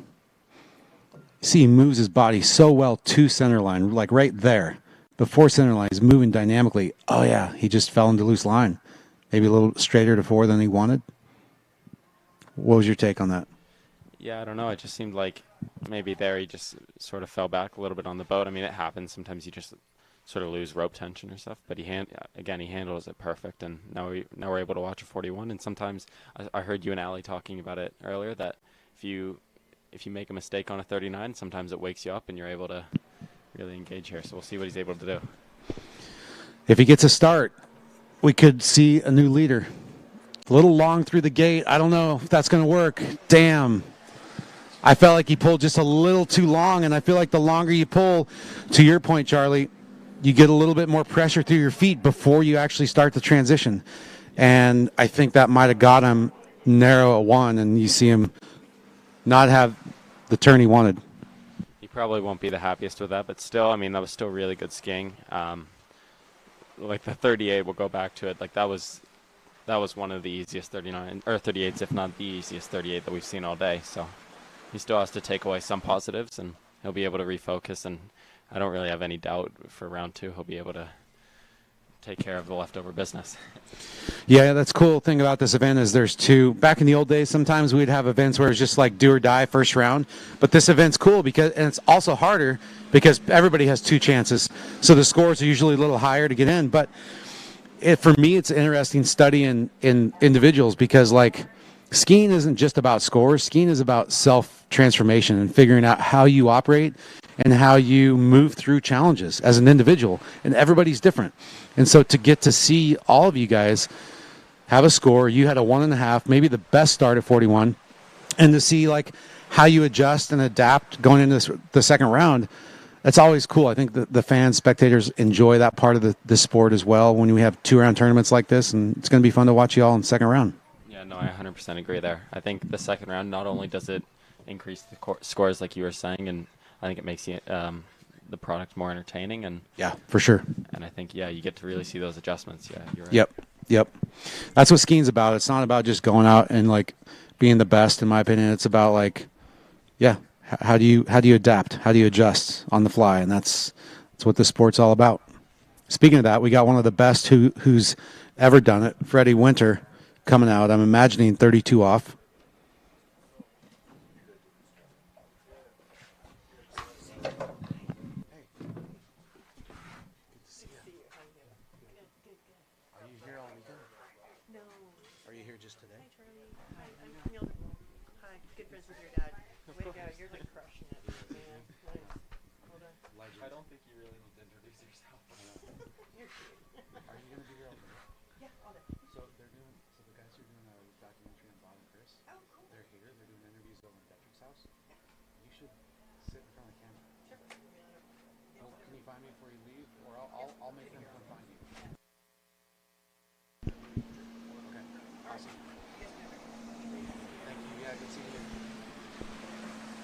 So we got Freddie here, and it's really, I think he's had an unbelievable start to the year, and what he's really wanted, he's been able to, he won a good amount of the European tournaments, and he was skiing, and just in general, really good. And he's on that D3's new ski, the Neo 2, and I think he's found a place where he's really, really just skiing well. And, you know, the Neo was one of Will's works for a while, and so now that it's coming out and you're seeing how good Freddie and many other people are getting to ski on it, it truly is amazing to see. You're on the Ion too? I am. Yeah. Yeah, I am on an Ion too. Yeah, Terry's on this Neo 2 as well, right? Yeah. Yeah, they're both looking really good on that thing. Yeah, I think what they've been able to do is just provide two options in the Ion 2 and the Neo 2 that I think no matter what, they're not too different, but people are able to just say, hey, I like that ski better, or I like that one, and yeah, really just enjoy it. I mean, you see that kind of across the industry. Everybody's realized that there's different styles, different techniques, and different people need a little bit different feel under their feet. And so as a high-end ski maker, if you can provide two different shapes that are enough the same but also uniquely different that people can find one that they like over the other, I think that's important, rather than just one offering. And I should mention the R3 that they have right now, and Luisa Jaramillo skiing. She's doing good. She's skiing amazing right now on it, and many others as well. So yeah, she's going to be one of the next maybe to run 39 on the women's side, hopefully. No, she really is skiing amazing.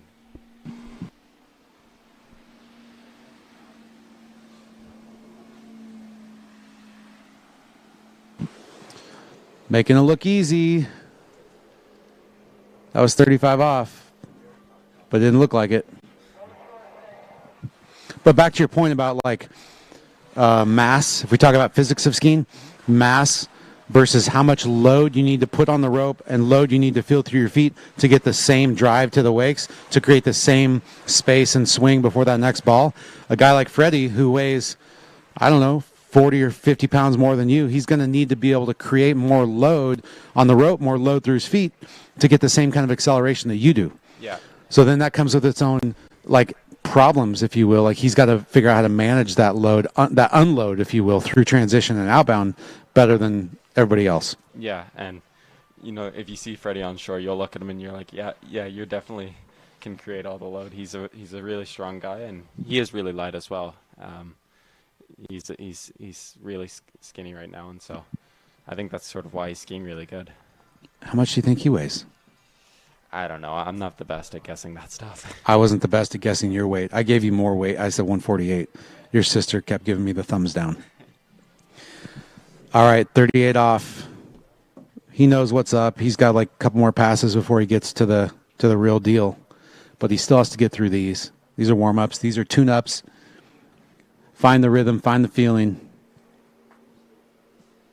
Couldn't be better conditions.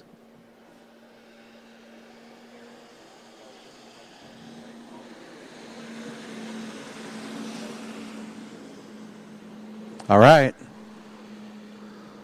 Not too shabby. Yeah, I think just for feelings for going into 39, he has to be really happy with that. That really looked like he had a good rhythm with the boat there. I was like another early, clean 38 off. So for Freddie, like when you see him ski, what's something that he does well that you notice? A couple years ago, I was looking at his gait a lot. I was looking at, you know, Nate, Freddie, and Will's gaits, and if you look at them, they're all pretty opposite ends of the spectrum, yet they're able to accomplish the same goal. But you know, I was taking sort of inspiration from all three, and then now if you look at it, his 2.4 is rock solid. He's able to just build into the base and then always just consistently have a 2.4 that is just killer. And so that's something that I like to watch and take note of and see what I can learn from. So you're a student of the sport. You're watching these guys. You have been watching them and trying to kind of like glean what you can from them. Yeah. That fits your way of thinking and skiing. Yeah, of course. I mean, I think what's so special is we have Nate, who is doing it all basically perfect, and then you have Will, who's still doing it as good as anyone can really think. I mean, and then you also have Freddie. So there's three different styles that are a little different, but they're all able to accomplish such Similar amazing things. And so Yep. you're able to take little pieces from all three and Yep. just sort of watch and just learn from him. And it's truly amazing to watch right now. I think it's really good. Well, here we go, 39. That's a clean 1 and 2. Looks like kind of like 38 off again. That was maybe one of the better 39s we've seen actually today so far. Freddie Winter, 39.5 off. Damn.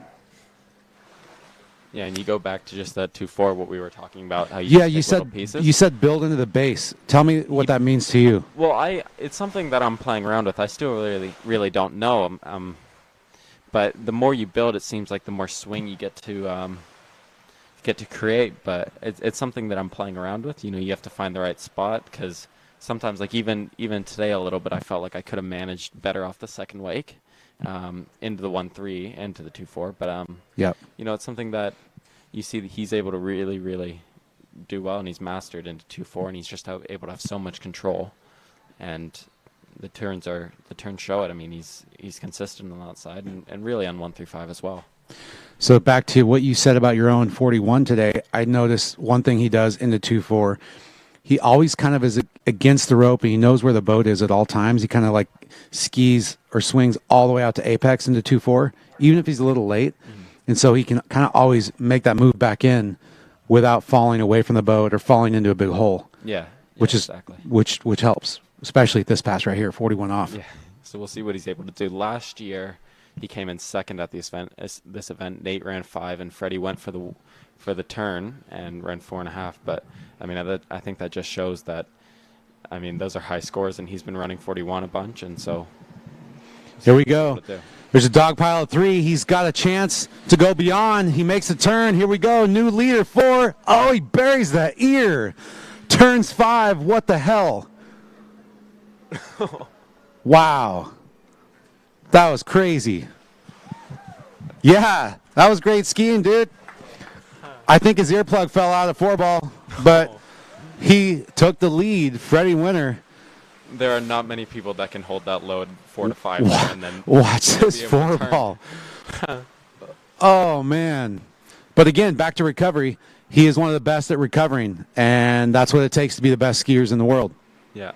Did he get around 6? I couldn't see from here. I would assume so. I couldn't see either. Wow. With Nate, Freddie, Will, and then really just the top of the field there. I think it's pretty safe to give them the benefit of the doubt. So we'll see what's end up being called. But we got 6, no continuation so far, but with a review. And one skier, Charlie, that we haven't seen on the running order that would have rounded out like a nice number of 20 is Mr. Brian Detrick. Unfortunately, BD, he's a working man. But we saw a couple years ago, like, ran 41 off, multiple rounds, multiple records, and he unfortunately has a couple injuries. Most recently, just back injury that flared up again. I'm bummed not to see him out there. Home site, we know he's capable of popping off at 41 off, and it's a bummer when not everybody in the world gets to compete. But I know the pain, so. I know he's going to be back. He's going to do the things he needs to be back.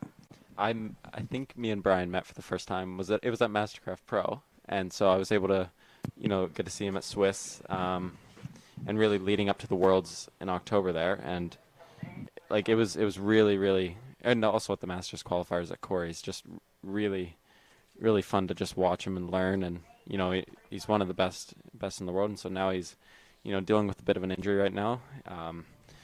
I think we've all kind of been there, but, this is one where he's just got to take time and let it heal. But I'm looking forward to him being back here, and it's been good to see him so far this weekend. Yep. Cool guy, great skier, and he will be back. We've got Nate Smith, 32 off, opening pass.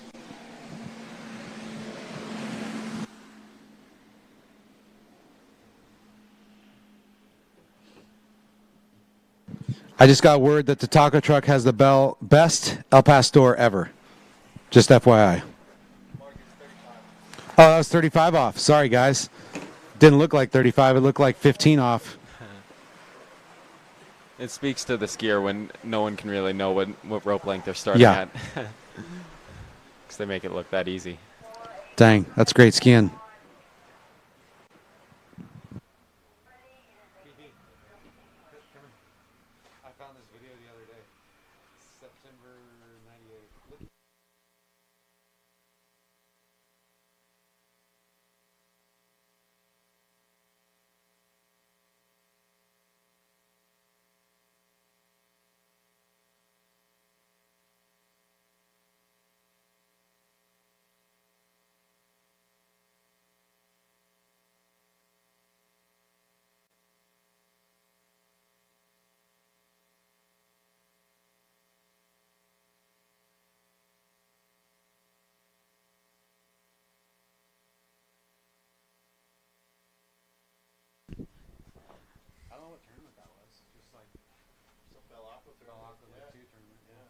So then earlier than everyone else we've seen so far, this is 38.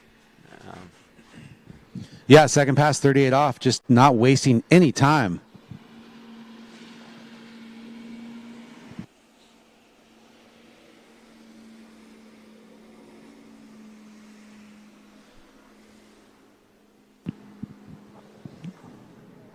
I just don't know what to say. Just that looked so easy.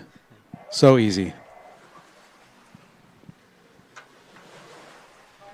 Crazy. Yeah, hey. Great skiing.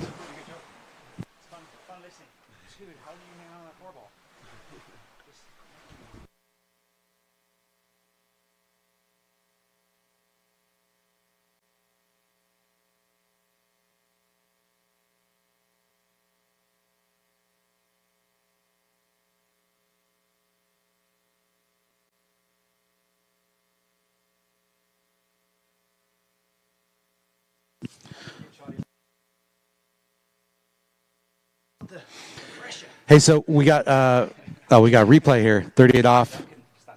Nate makes it look easy.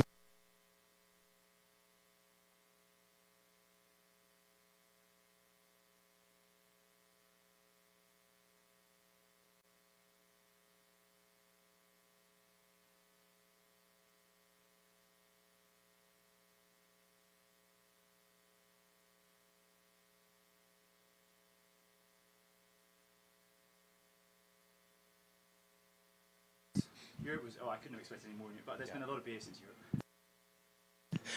All right, 39. Nate, let's see what he can do.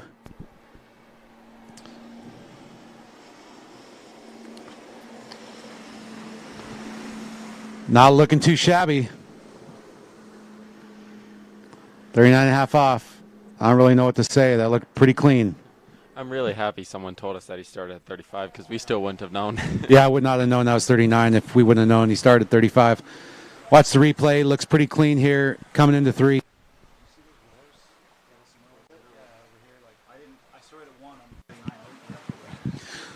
All right, so in the booth, we've got Freddie Winter just for a quick chat.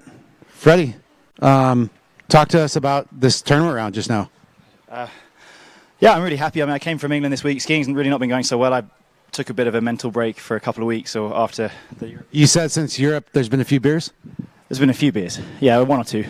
But yeah, I mean, I know I can't do 6-8 months in a row of just pure skiing. So I had to hang out with my friends. Had a really good time. So I'm really happy to be back. I mean, I was really nervous up before today. So nice to get a good score. It's in the lead right now, but I'm not sure it'll last more than one more pass. But nice to be, get a big score. It looked really good, dude. I mean, everybody's 6-way tie at 3:41. So you came into 3. What were you thinking? Well, I came out of 2. I didn't get a good one. I came out of 2, and I'm like, well, just ease 3. And then 3 came through really, really good. So I was like, okay, let's do this. And then 4 was big, and I was like, okay, 5. And then 5 I was okay at, so I kept turning, and too much slack at 6. I'm not trying. Hey, first round tournament, I'm not doing that. You almost ended up on the platform, dude, but that was great skiing. Great job, man. Thank you so much. Cheers, guys. All right, here we go. Nate Smith, 41 off. Let's see what he can do. He doesn't want to be in that dog pile either. Slow one, but we know what he's going to do. He's going to hit 2 hard. Slow 3, but he's going to turn 4 again, probably. Presumably get a piece of 5. And he safety turns. He's still going to get around 6. And not going to try for the exit gates. Dang.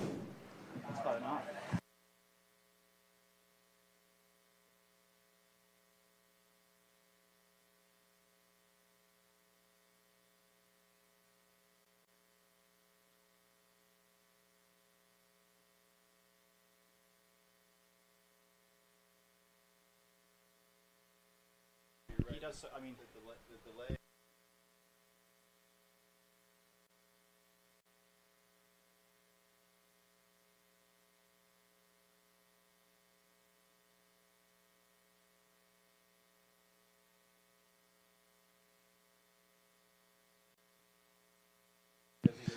Look at this replay. Not necessarily the best start. Slow out of 3. Slow out of 4. And still somehow gets a piece of 6. I mean, I don't know, maybe.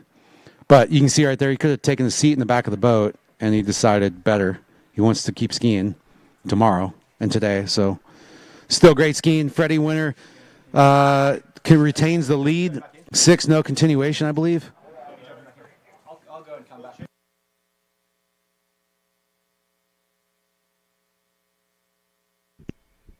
I don't know how people get that close to the boat and don't get scared. I would get scared. I've never been that close to the boat in skiing position with a handle in my hand. So I guess I never tried hard enough. All right, Will Asher, top seed of the first round, the veteran, 41 years old. I'm sure he loves me telling that story. But anyway, here we go. 32 off, I'm assuming.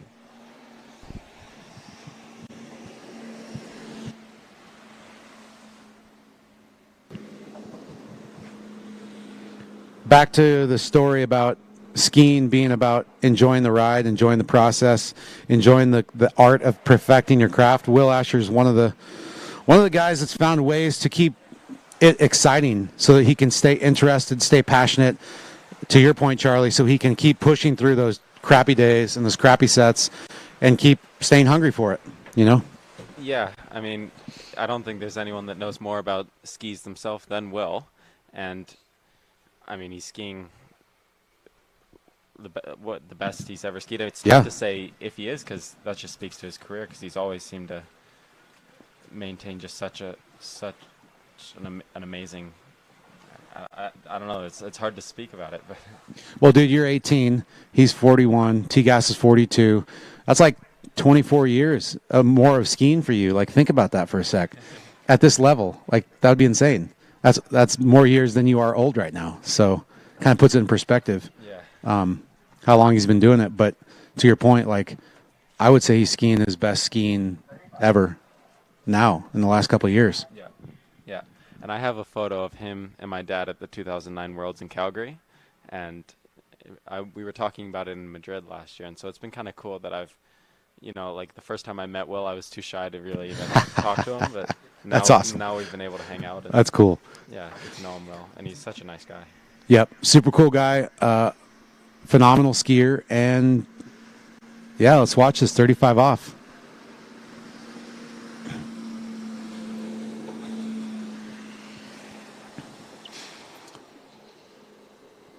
I think his first pro event was over 20 years ago, maybe 2002 Trophy Lakes. It's like a Malibu Open or something. I don't know. But he ran 39 there. So it's a long career. I know his first pro event was, or his first pro title, I'm pretty sure. When? Malibu? No, it was in Europe. I know that. Oh, yeah. I'm not remembering. His first U.S. win was either 03 or 04 at Belle Aqua. Just 20 minutes away, 30 minutes away. Malibu Open. Mm-hmm. Got 341. In the finals, he was the first out of 6 guys to go out, and nobody else could match. Parrish got the 3, but couldn't finish it off. So when I say that 341, that won the Malibu Open back in 03-04. But here we are, Cali ProAm, brought to you by Nautique Boats and a bunch of other sponsors. And 341 off is like a 6-way tie right now. So that's kind of insane. Like, skiing's come a long way, but also it's still 41 off. That's like kind of the trouble pass, if you will. Well, and I think it speaks to the skiers, but also just the equipment. I mean, the boats have never been better. The skis have never been better. The driving. Exactly. And the buoys are, my dad likes to say that they were a little bigger back then. They were massive. So yep. I don't think they would go over well now. No, they would not. 38 off, a little tail slide at 3-ish. I don't know if I would call it tail slide, but still clean pass, 38 off. Will Asher.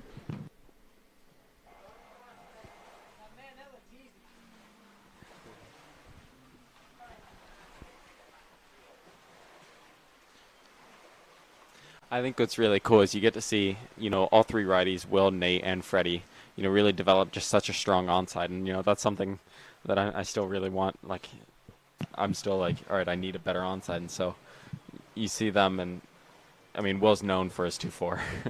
Yeah, for sure. Notorious. I do think if you have, and he would probably say this, sometimes you can turn too good. And so I think if you can sneak up on a better onside. If you think you need a better onside, your onside's great right now. But sneaking up on trying to improve that, I think, is better than trying to just like figure out how to turn the crap out of 2-4, because that's going to introduce a whole host of other problems. I would say. I think you're in a good spot to like figure out how to slowly refine that onside. Yeah.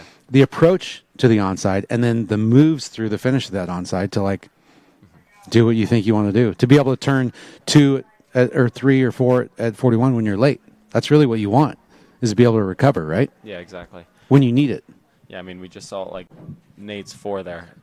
Everyone was saying how there's not many people that can even get to there, and then he's able to just have such a good turn out of it. Maybe not the best, but he's able to get a 4. Keep going. Exactly, get to 5. I mean, at the end of the day, we can maybe nitpick a turn, but if you're able to get to the next buoy, that's all it counts. Exactly. Keep going. Well, here's Will, 39.5 off, making it look pretty good. It's not the cleanest, but sometimes he's just got to drop the elbow at 5-ball, and that's a Will Asher move. But I don't really worry about that, because the next pass can look even easier sometimes than that one.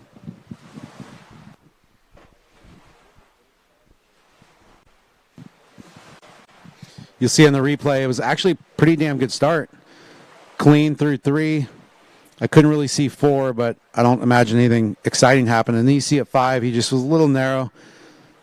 Kind of, if he had like a little ski on his left elbow, he could really just lay into that and just like use it as kind of like a, I don't know, like a little crutch or little training elbow. But he's hitting reset for this 41 off. One of the really defining moments in my career so far, like off the water, was at Malibu, or sorry, not at Malibu, sorry, in Miami, a year and a bit ago. I got to talk to Will and just say, all right, I come out of the water, I'm a little irritated. I know better from my dad not to throw a fit. But I just said, so what is it that you think about? I've never seen you get mad, and I know you've skied before and you're angry. Yeah. And so he walked me through that and the process. Yeah, exactly. And it was around. That's huge. It was a long conversation. It was a 30-minute conversation. It was just him. Yeah. Just saying how he approaches the sport, and it truly is special. That's a really cool moment for you. That was a good one. Gets the 2.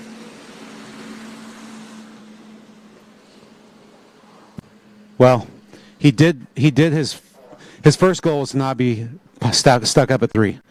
But he really probably just wanted to get through that pass. So he's going to be happy and pissed at the same time. I thought 1 looked pretty good there. Not bad. He was. Oh, the handle came up a little bit. But. Did you see his 2? I think he kind of did what you did, and because he's just a little stronger, maybe he was able to hang on to it. Yeah. Like it was pretty much carbon copy of your. You watch this, good at 2, and just augured in, but hung on to it, and then kind of had to deal with that extra load. But Will's also a veteran. He knew that he didn't have the start to run it after that. Nice skiing, buddy. So that's a 3rd place going into round 2, and that's a veteran move. He knew he didn't need to get to run it right there. Did they receive before? I think so. All right, that rounds out men's slalom, and we'll be back at you shortly with women's slalom round 2.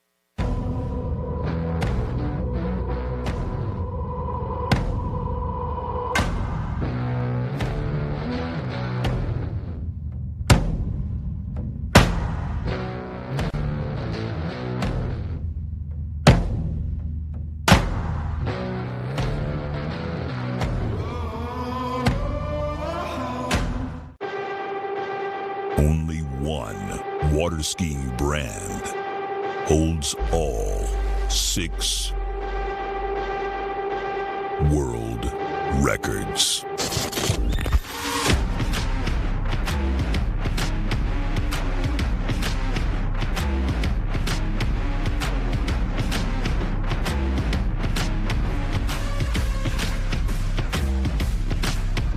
Masterline, made in the USA.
Only one water skiing brand holds all 6 world records.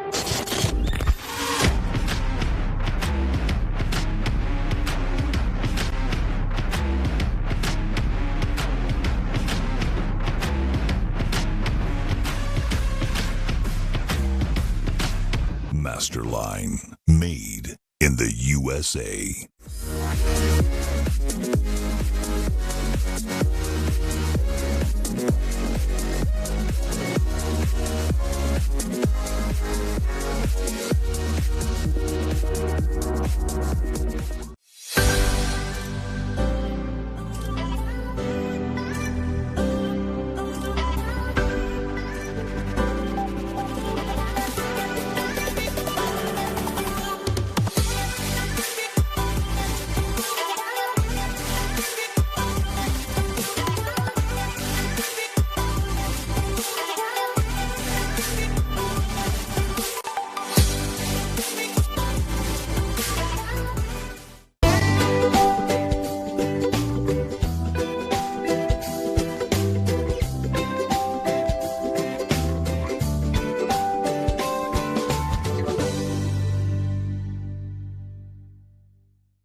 Only one water skiing brand holds all 6 world records.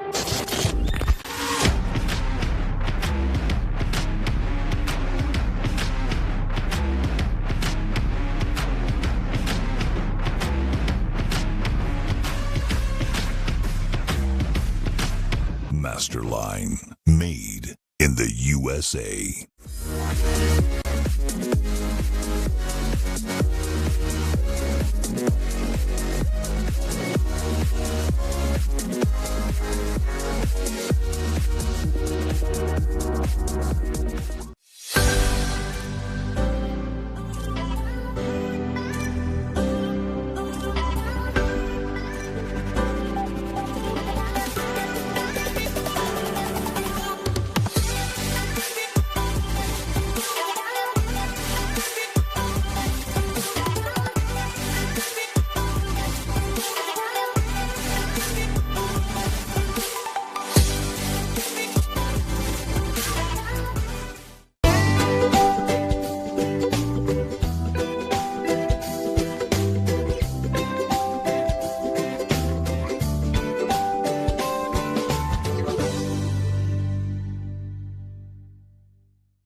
Only one water skiing brand holds all 6 world records.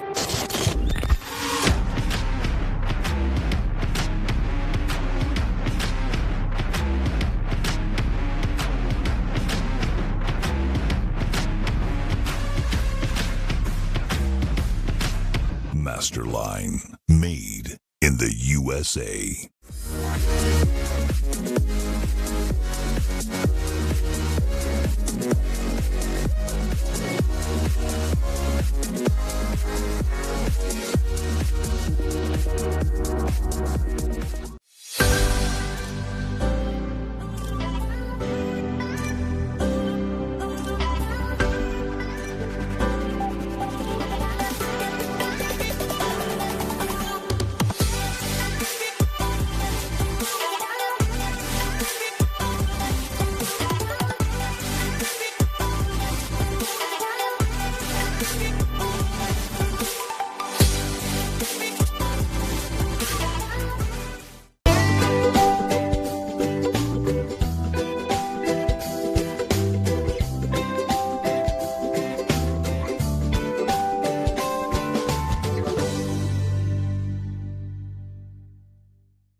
All right.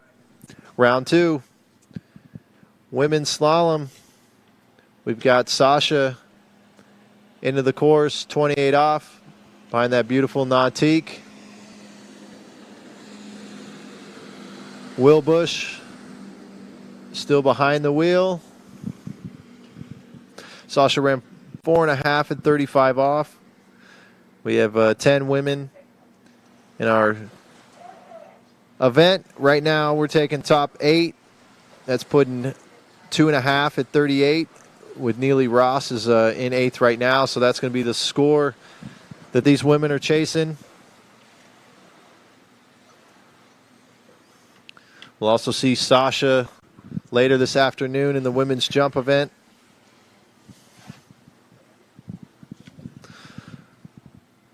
She'll be followed by Janina, Neely, Karen, Hannah, Allie, Chelsea, Jamie, Whitney, and our top seed from round 1, Regina Jaquist, only one to get through 39 off with a leading score of 2 at 41.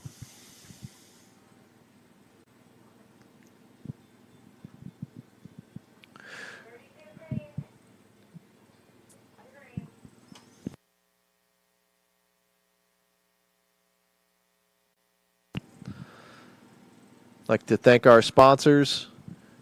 Title sponsor, Nautique Boats, Dublin Toyota, Good Skis, Babes, Syndicate by HO, Rich Storley with State Farm, D3, Masterline, Zero Off, Eagle, Dutch Bros, and Wilderness Forestry.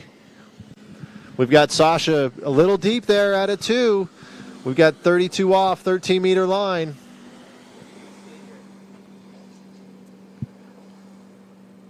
Able to stay patient, get through the pass. Look back here on the replay. Looked like she had a great one.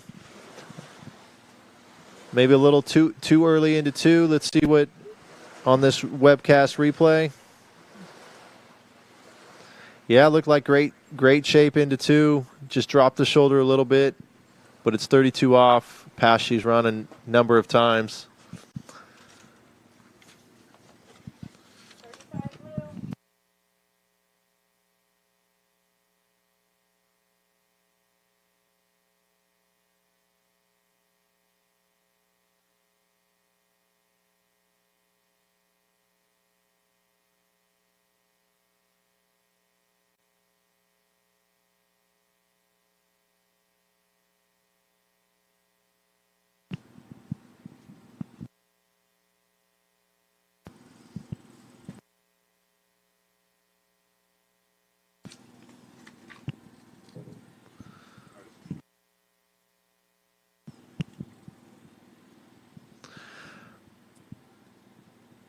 The Nautique's back up around the island, coming into the course.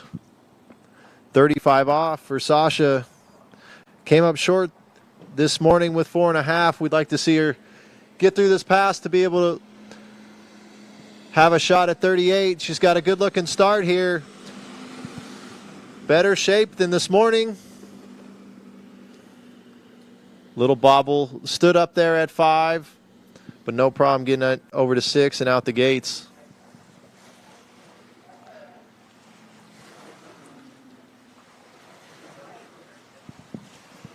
As mentioned, Neely Ross is holding that 8th place right now, 2.5 at 38. The current bubble, we're taking the top 8 women. Single score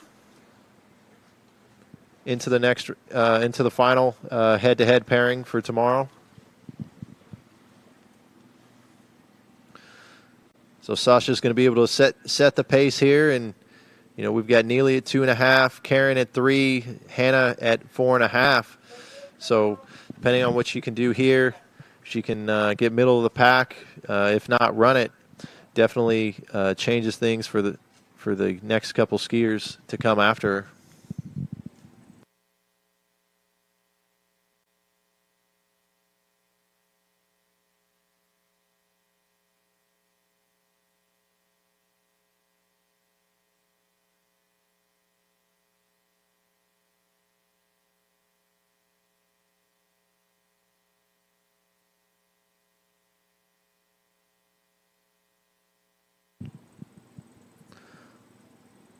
Sasha's coming in, 38 off, 11.25. She's going to need a good gate, good start here. Pretty good one, over to 2. Can she turn 2, slow at 2, over to 3? She unfortunately cannot hang on, 2.5. So she's going to tie that bubble, 8th spot right now. No, she would have liked to hold on to that and put the pressure on Neely to have to get beyond 2.5. Unfortunately, put a tie there, and she's got the 4.5 at 35 as the backup. I know Sasha wanted more, and hopefully we'll see her get some more later this afternoon out flying, hitting Big Red.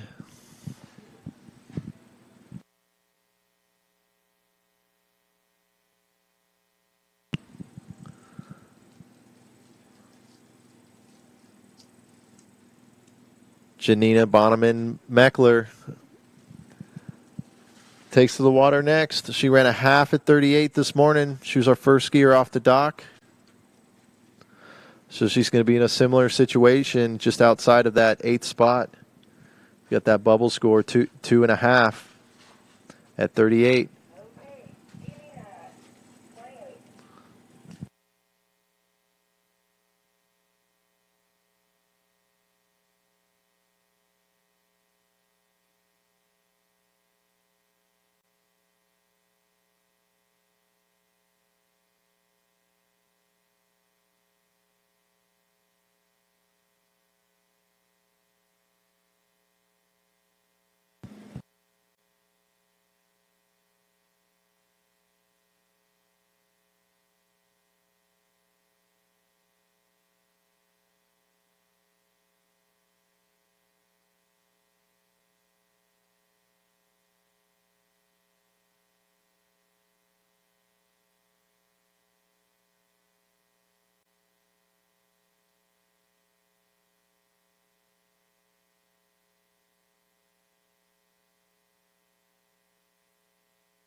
Kevin Bishop joins me back in the booth.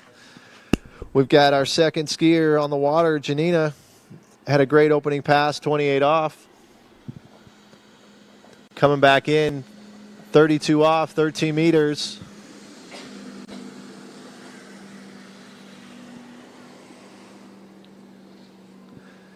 Skiing on her good ski.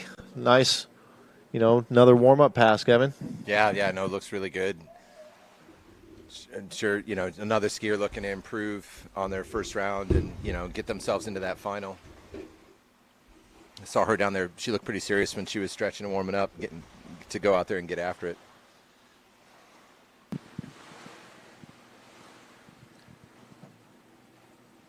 See, another good skier. I know we've got Chris Roberts, who's now responsible for good. He's here on site watching all his team athletes, going out there getting it done.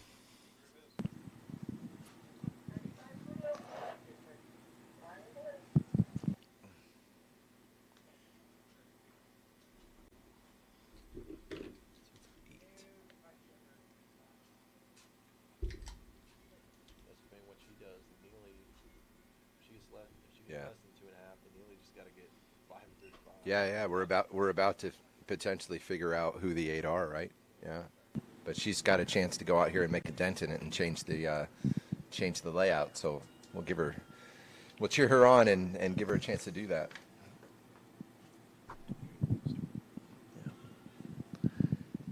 Ski Nautique's back in the course. Janina, 35 off, a must run.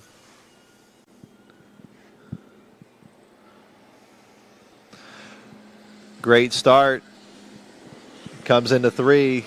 Has good space over to 4.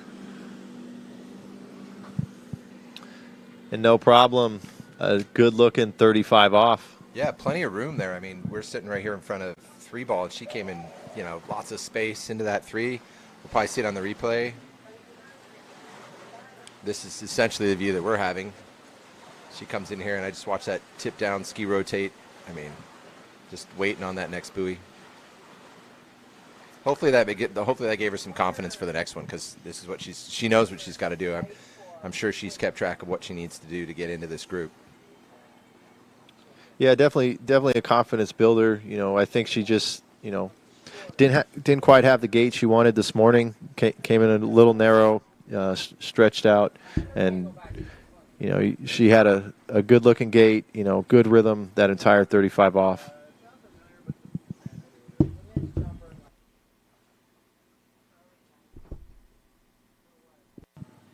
When she's in a good spot, she knows what she needs to do. The control is in her hands. Obviously, the women after her can still improve, but she knows where they're sitting after the first round and knows the minimum marks that she needs to get to give herself an opportunity.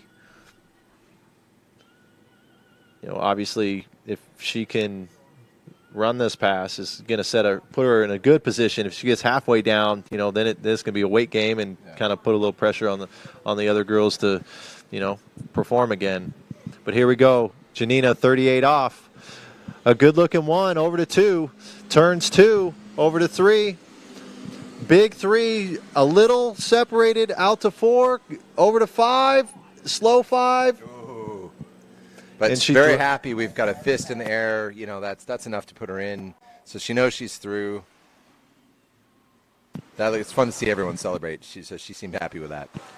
Yeah, I mean, she definitely moves into that top 8, but we've got the skiers still left to ski that can better their scores as well. So not a guarantee yet. We need to get through one more skier, and then we can start looking at that. But definitely great skiing for Janina. Had a good start, and she looked really strong there at a 3. I think she was just a little heavy with her left shoulder and got pulled up. Couldn't hold that load into 4. We'll see on the webcast replay here. Good looking start, 1, 2 over to 3. Maybe a little narrow, and then center mass was just back there, a little behind her feet into 4, and ski kicked out in front of her. But still, there you see the fist being thrown, a little sigh of relief, knowing that she gave herself an opportunity to advance to ski tomorrow, and we'll have to wait and see what happens. But we'll definitely see her later on this afternoon in the jump event. Yeah, I'm looking forward to that jump event. I haven't, as long as I've been at Shortline, I've never seen. I wasn't here last year. I didn't see the jumping last year. I've never seen the level of jumping that we're going to see today. Guys putting pressure on that island. Landing out there on that island. So I just can't wait to see that this afternoon. All of them. It's going to be awesome. Yeah, we've talked about the stack field of slalom that we have for men and women, and it's the same for jump, and going to be an exciting afternoon. So hope everyone in onshore and in webcast land stays with us through it all. But here we have Neely Ross from Canada.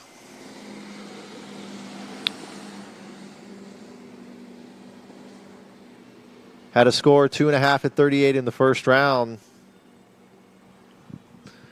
Now she's on, out of the top 8. She finished first round in 8th with Janina score of 5, bumps her out. So now she's going to be chasing, that 3 of Karen Truelove. And I know these ladies they're not going to be looking at that bottom score. They're going to want to go out there, run 38 and, give themselves more control if they're going to be advancing or not. Yeah, and Neely clearly a skier capable of that, right? And, we've seen her scores, seen her ski online. There's no question.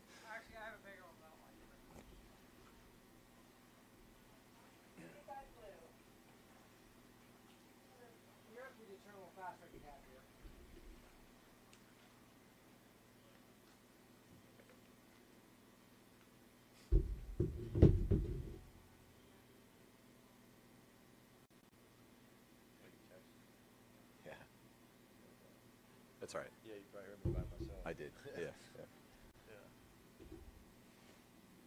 Man, I just can't get over the conditions. It's just so perfect.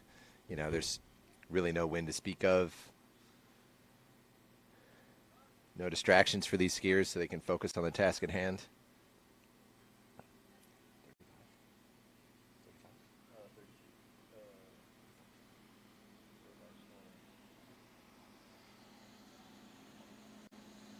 Very distinctive style. She's just one of those skiers. You see her out there, you just take a silhouette, you'd recognize who that is. Nice looking pass, nice looking 35.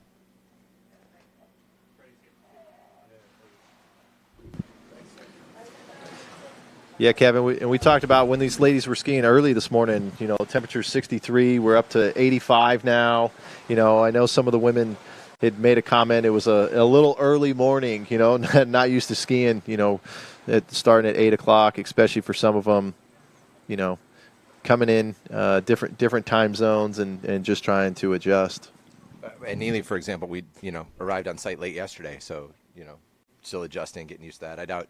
I don't know, maybe it was cold when she was in Canada, but I doubt she's had a 63-degree air set in Florida anytime recently. Yeah, I know. Couple people from Florida were saying how it's been extremely hot lately, and I know we can attest to that out here. I think we kind of got a milder weekend, mid 90s right now. I know, even last weekend we were triple digits, and just that 5, 10 degree cooler temperature, especially we could get just a little breeze. It makes it enjoyable to be out and enjoy this weekend.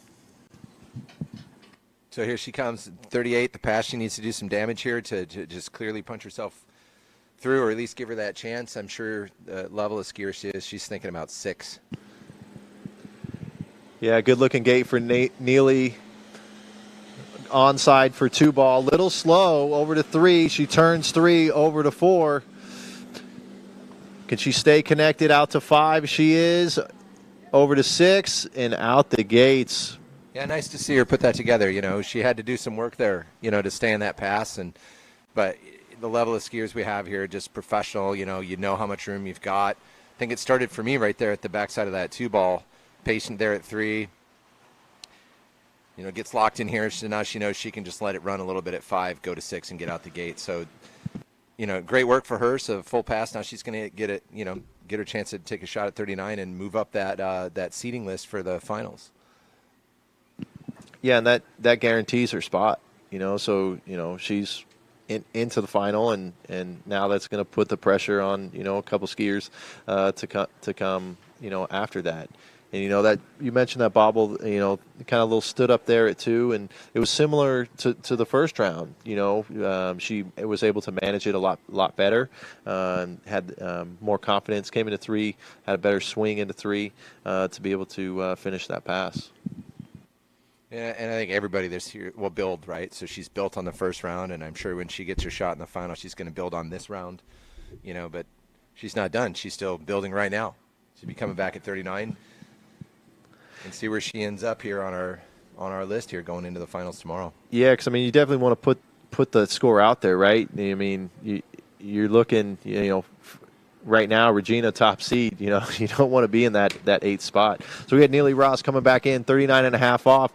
A good 1 ball coming into the onside 2 ball. She turns 2 over to 3. Neely Ross is in this pass. Clearly we can see by her reaction she agreed with you. She is just in disbelief a little bit that she didn't do more with that start she felt like she had. It'd be fun to hear her thoughts on this, but you see her right here skiing away thinking, But great skiing. I know she's capable of more, but she improved, what was a pass based on the first round? Yeah, 6.5 buoy improvement. Yeah, and now she's in the mix for Sunday, and she's going to go away and think about this round, debrief, come back, I'm sure, with an even better plan for tomorrow. Yeah, that puts her right now, tied for 4th. So, that's a great position to be in. And, we'll see what the rest of the ladies do. But definitely, punched her ticket to tomorrow, and that's the most important.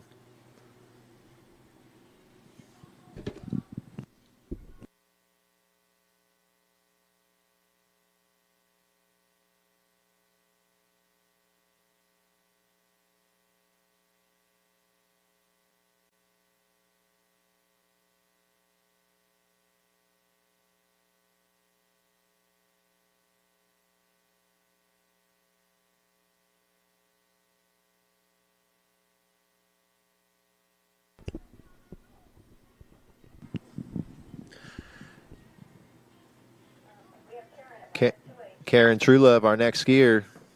So start, with what Neely did. Now, Karen's in that same situation. She's out, of the final currently with a 3 at 38. So, she knows the score that she needs to get. It's going to be 5 at 38. Looks like that's the bubble score right now. She's got a superior backup score, so that's gonna be the score that she's looking to beat. A 5 would guarantee her into the final. 4.5, then she would tie Hannah, who's the next skier, and we'd have to see how that would play out. But a 5 or more at 38 would guarantee her a spot into the finals tomorrow. And of course, it's nice to know that. I'll take your word for it. I haven't studied those results like you just were, but if that that it's the case, if she knows what she has to do, that's kind of nice, right? And it's deep enough in that pass, you're going to start that pass planning to run it. And the only time that 5 matters is maybe if you get in trouble midway, you're going to make sure you get it. But you got to enter the course planning to run it, and so she knows what she's got to do. She knows she's capable of doing it. And I would just add that we are unofficial scores, so obviously we're going off the data that we've been given and keeping track. But the official scoring and seedings are posted.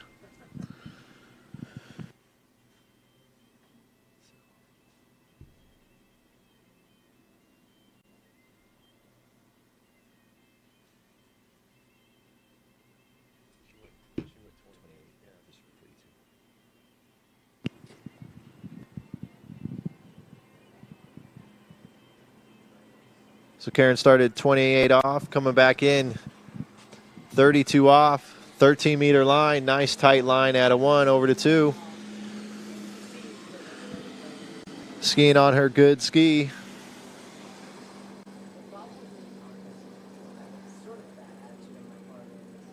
Yeah, looked like business as usual, right? Just get it done, solid skiing.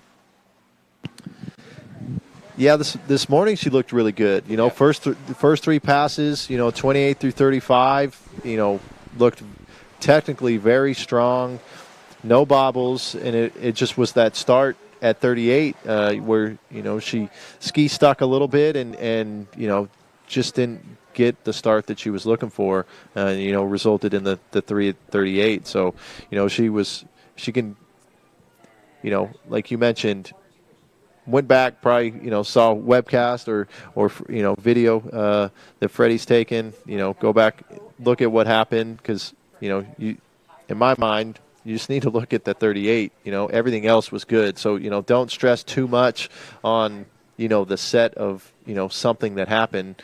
Kind of like Parrish, right? He felt great, looked great out there, made a little bobble at the gate at 41, and he knows what he needs to do based on our interview. So same thing with Karen. She's skiing really well, looks dialed in, just like at the beginning of the first set, and expect to see her get through this and really set herself up for the next pass.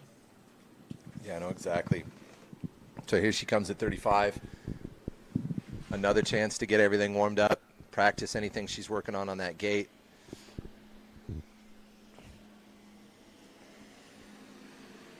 Yeah, nice big turn there at 4. Yeah, man, just looks real solid, cruising through that pass. I hope she's feeling comfortable about how things are going out there. And now, Brian, we get to what you're talking about. Now it's that 38 start.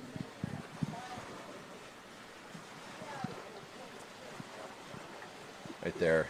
Yes, as skiers know, right? I mean, you have the confidence at certain line lengths, and you're able to relax a little bit. And sometimes, as the line gets shorter, you want to do things a little faster, go a little harder, and that's where we start to see mistakes happen at times. So Karen obviously has run thousands of 35s, and is comfortable, and she's run a lot of 38s throughout her career, and hoping that I think she went just a little harder, a little quicker there at one ball this morning. So hopefully she can take that same intensity that she's had at 35 and keep that, not adding to it as we have her come in at 38.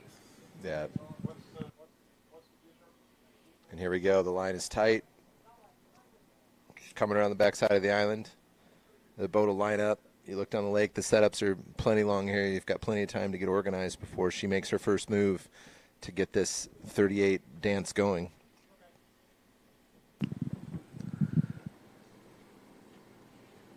The start is crucial. Nice tight line out wide. Rolls into that gate, and here we go. It's a better one, a little slow at 2, long to 3. She good hook up at 3, though, over to 4. Can she get outside of 5? There you go. And exactly what we talked about. Yeah. Karen knew that she needed 5 to punch her ticket into the next round. The way, she was getting down course, we see on the replay, it was a better one, but not a great one. I've seen better from her. But what comes to mind is veteran. Yeah. Karen, course management, knows what she needs to get, and just managed to get what she needed. Yeah, I think even, like you said, everything about the start, she had to suck up a little bit of rope there at 3, and now you're looking up the lake and you're going, okay, now I need to be careful because I've got to get around that 5 ball. So she did what she did over to 4, gave herself a chance, put that ski around 5, and, according to how we're seeing things, we'll let the officials sort it out, like you said. Should be good. Tied for 7th. Yeah, so she's tied for 7th. She's got a higher backup score than Janina, and so now it puts Hannah. Hannah ran a 4.5. She's got a higher backup score, or higher, potential backup score than Janina. So, Hannah has the same goal. I need to go run 5, and then that would punch her ticket in. So we basically have a lot of the field. Just going to see, are we going to have Hannah, or are we going to have Janina? And then based on how everybody skis, will determine what the order, the head-to-head, seedings, and we'll proceed from there.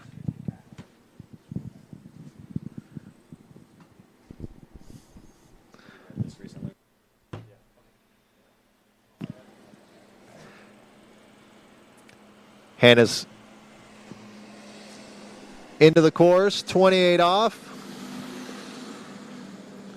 Another skier on good.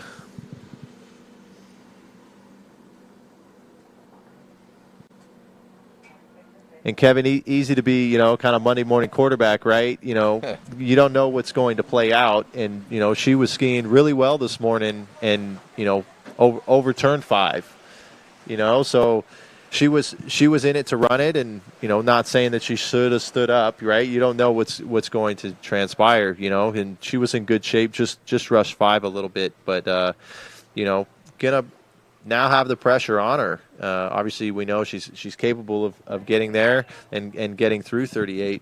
So now just have to keep your cues and stay focused and get it done. Yeah, that you said keep your cues. That's what I was thinking about. So she, what she did worked really well this morning. She wants it to work a little bit better. So what can you do about that? Well, you calm your mind down. You focus on those things that you're going to execute. Brian, I know your lingo is cues. Those are your cues. It's your plan and what you need to do to be successful. The things that you can think about as an athlete that are going to make the difference. And I'm sure all of these skiers know that's why they're here. They all know how to focus on that. They know what that mindset is. So she's coming around the island and she's thinking, I got to do this and this, and it'll go well, and I'll get what I want. I'd love to know what everyone's cues are. It'd be fascinating to know what is each athlete thinking about. But she's got her plan, and here she comes.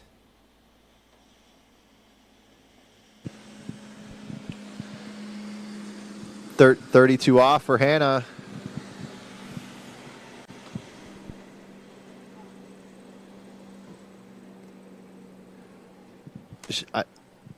I really like the line, her swing. She's really doing the work in the right spot. We see here on the replay. She comes in, and her work zone is just perfectly, right behind the boat, off of it. She rides the line all the way out. She stays connected, not getting separated. Yep. Good looking 32 off. Hannah's another one we'll be seeing later today on the jump event. A few of these ladies. We've got Sasha, Janina, Hannah, as well as our top seed, Regina. I think rounds out our women's jump field who are slaloming. And then we've got a couple, jump specific for this weekend. I was just going to ask you that. I don't have the list in front of me. I know, I believe Valley Gonzalez is here, and I'm not sure. And the other Chilean, Agustina Varas. So I think they might be the 2 additional skiers for jump that we haven't seen today.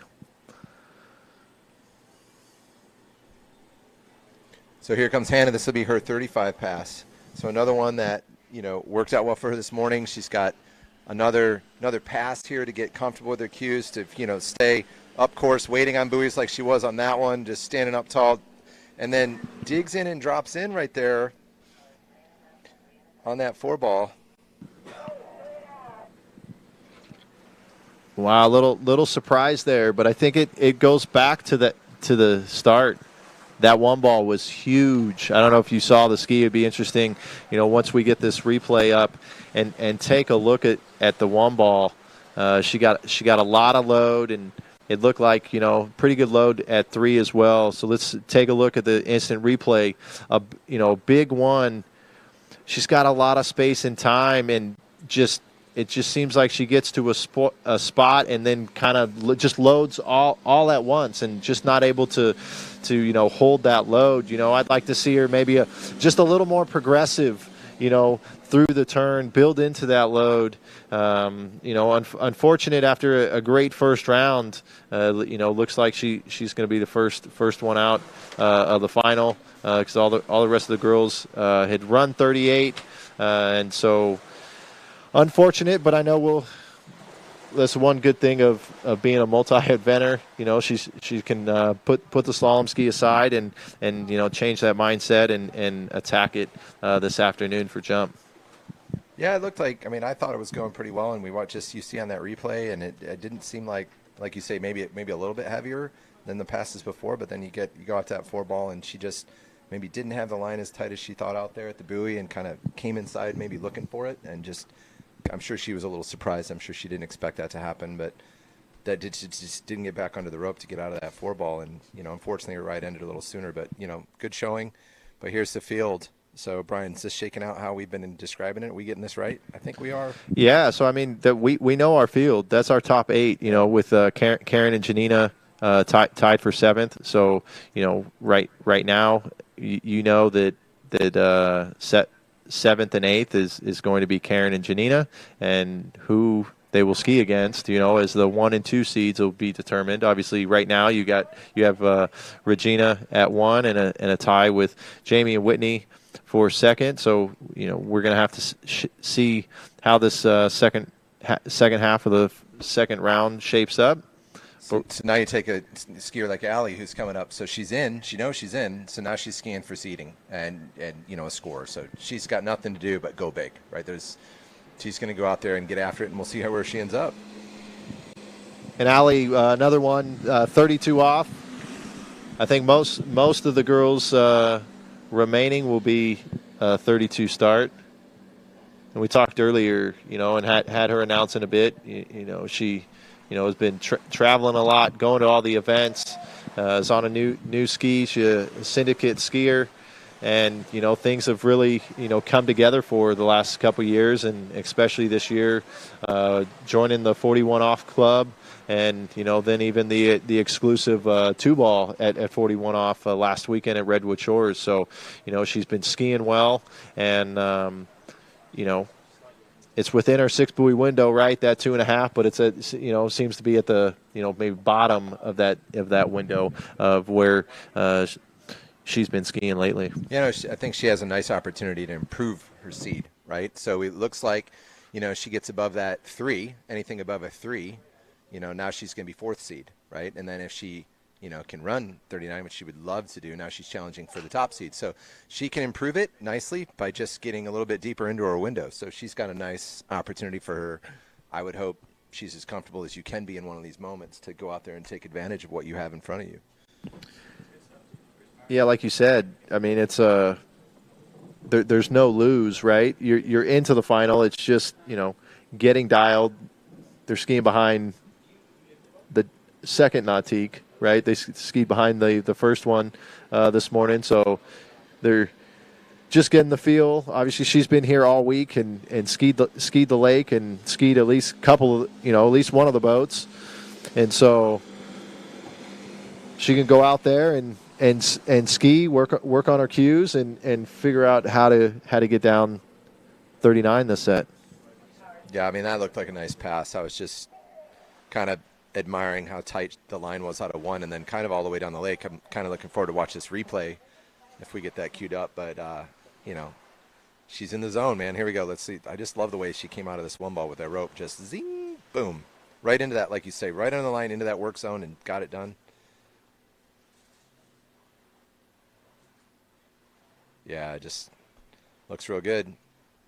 So like I say, I just love her opportunity here. I'm comfortable. I know I can do this. I know I can improve my seed. I've got nothing to lose, right? And I know I can do more than 3. I'm sure that's what she's thinking. So I'm going to come off the water seated better than I was. Oh, here's cool. Here's a boat view. Yeah, I mean, right now she's in 5th seed, so it'd be a 4 or 5 matchup. With Chelsea right now on the 4th seed with 3. Yeah, great boat video. Yeah, I was, you mentioned the work zone. I was watching it there. She's patient. she waits for that. You know, she's in that whitewater and whitewater. You know, and I know she's been able to ski with Nate, and it kind of reminds me of Nate, how he just nails that. You and I have talked about it, Brian. You nail that work zone every time like Nate does. Holy cow. Anyway, here she comes. This is her 38.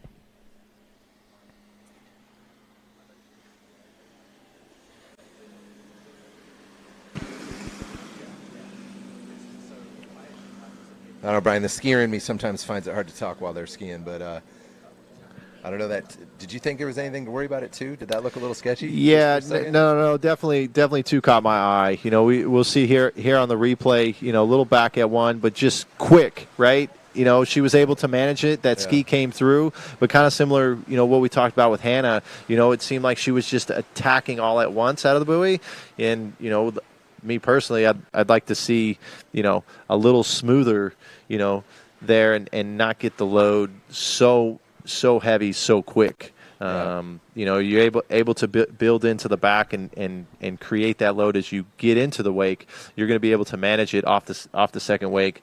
You keep that outbound direction, stay connected to get to your, you know, maximum outbound width, and you know, have that slower water speed to give that comfortable feeling, you know, in the turn. You know, if you're going long, getting separated, you're going to have a faster water speed, or you know, be narrow and not have that comfort feeling into the buoy. So, but here's the pass that matters, right? Here's her opportunity to improve her seed. She's already in, so you know, the better she does here, the higher she'll be seated. It'll affect her pairing in the head-to-head. My guess is she's just thinking run it. But I'm sure she knows. I think all of these skiers, they're pros. They know. She knows when she's going around 3, that matters. She knows when she's going around 4, that matters. So, yeah, we'll see about the gate. She felt like she spiked it in the first round. This is a better start here, but back at a 2. I feel she got at a 1 better, but I think she still might have spiked it at 0 here. Maybe a little more. Just long to get off her ski out of that 2 ball. So something she, like you say, it's going to go all the way back to the start. There's something she didn't like. It didn't let her get out of 1 the way she wanted. She's down and away from the boat, kind of stuck going out to 2, and then this ski just can't get released at that point, and she can't stay in front of the pass. You know, just not enough margin. But you know, great skiing. She's in. She would have loved to have done more, but now she's going to be more fired up to get it done in you know, she's going to go blow up in the head-to-head. Yeah, I mean, you're the fifth seed, and you know, as of right now, you know, she'd be going against 4 Chelsea. Obviously, Chelsea can improve, and so we'll have to see what the last four skiers do. But yeah, I mean, the way she's been skiing, you know, yeah, you can't count her out. I mean, she could easily put it together, get the gate figured out, and you know, knock one down. Yeah, we'll be cheering for her. Brian, I'm going to turn you over to Fred Winter to entertain yourselves for the rest of the round. All right, thanks, Kevin.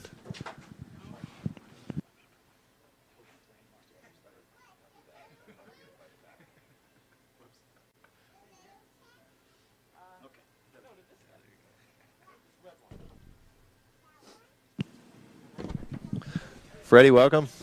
Hello. How you doing? Doing well. You had a great first round in the lead after round 1. Yeah, very happy. It was. I mean, it's no surprise that we can get some big scores out here, but I was, you know, probably, you know, maybe I've not been at my best, so I was came out of nowhere. So that's really nice. Nice to happen. Yeah, definitely a good feeling to have a good first round, and you know, take a little pressure off to go relax and just have fun that second round. Well, it's not done yet, but I mean, I think if 8 people get past 6 at 41, I'll be a little bit upset. That'll be one for the books. But yeah, no, we'll see. I think probably I'll have one of those spots, so that's nice. Yeah, we've got Chelsea Mills first pass, electing to go 28 off. She has scored 3:39 this morning in the first round. Currently the 4th seed, as things have shaped up in the second round into tomorrow's final, and we've got a tie for second above her at 5 at 39, and Regina on top at 2 at 41. So I believe, Chelsea, you ran 39 once 2 years ago, end of last year. It's very possible. Yeah. I'm not sure. I don't tend to, my attention stays on pro events. I'm not sure that did happen in a pro event, but Yeah. Well, so I think what's really relevant is that she's going to have Ali if things stay the same, right? So unless she goes above Jamie and Whitney, so she needs a 5 1/4, then she's going to be against Ali, but she will have the higher seed. Yeah. So, I mean, she's capable for sure. As we just talked about, she's run the pass in the tournament before. But it's going to be, a couple of extra, well, more than a couple of extra boys to go ahead of those guys. Because, of course, if she ties them, even if it's a perfect tie situation, she will go behind them based on her seeding coming into the event. Yeah, and that's that matchup with Ali could be a tough one. Just with how Ali's been skiing. I know not producing where she would like today, but if she can figure out that start, it could be a interesting matchup moving forward.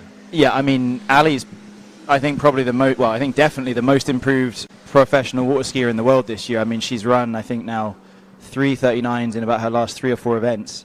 So, she's definitely someone to watch out for. So Chelsea, I mean, she's going to have that higher seed just by virtue of she has the full 3 already, and Ali has a 2.5 and a 2. But yeah, Chelsea's going to want to get her eye in here and try and get a big score to kind of, get that confidence so she can feel good. She'll probably, I would say, go out ahead of Ali in the head-to-head, so Ali will have to beat her. So this is a good dry run for tomorrow. Yeah, definitely in that case. If that ends up being the matchup, definitely wouldn't put Ali out first. Definitely make her go chase me, and yeah, exactly. Especially after how things have transpired today. Put a little pressure on, make her get down the line. Well, I mean, Ali's an unbelievable skier, and she's definitely showing a lot of form, but she hasn't had her best 2 rounds ever. It makes her dangerous. It makes her, you kind of think, well, she's not going to do 3 rounds in a row where she's below where she has been. So, at the same time, Chelsea has the better score than her in the first 2 rounds already. Before we've even finished this second round. So, it's very, very interesting. And this is why, even when the field is not so huge that there's a huge cut like it will be in the men's, which I think goes from 19 down to 8. This is 10 down to 8. There's still all these little rhythms, these little strange things you're going to look at, which just make it so interesting, for us water ski nerds sitting here watching. Yeah, definitely. Especially of second and third. That's going to be a big difference of that seeding. That Jamie and Whitney are definitely going to be fighting for that, to not be in that third spot, to face Regina or whoever came out of that bracket in in the final, not semifinal. It's so interesting, isn't it, when you've got these sort of 3,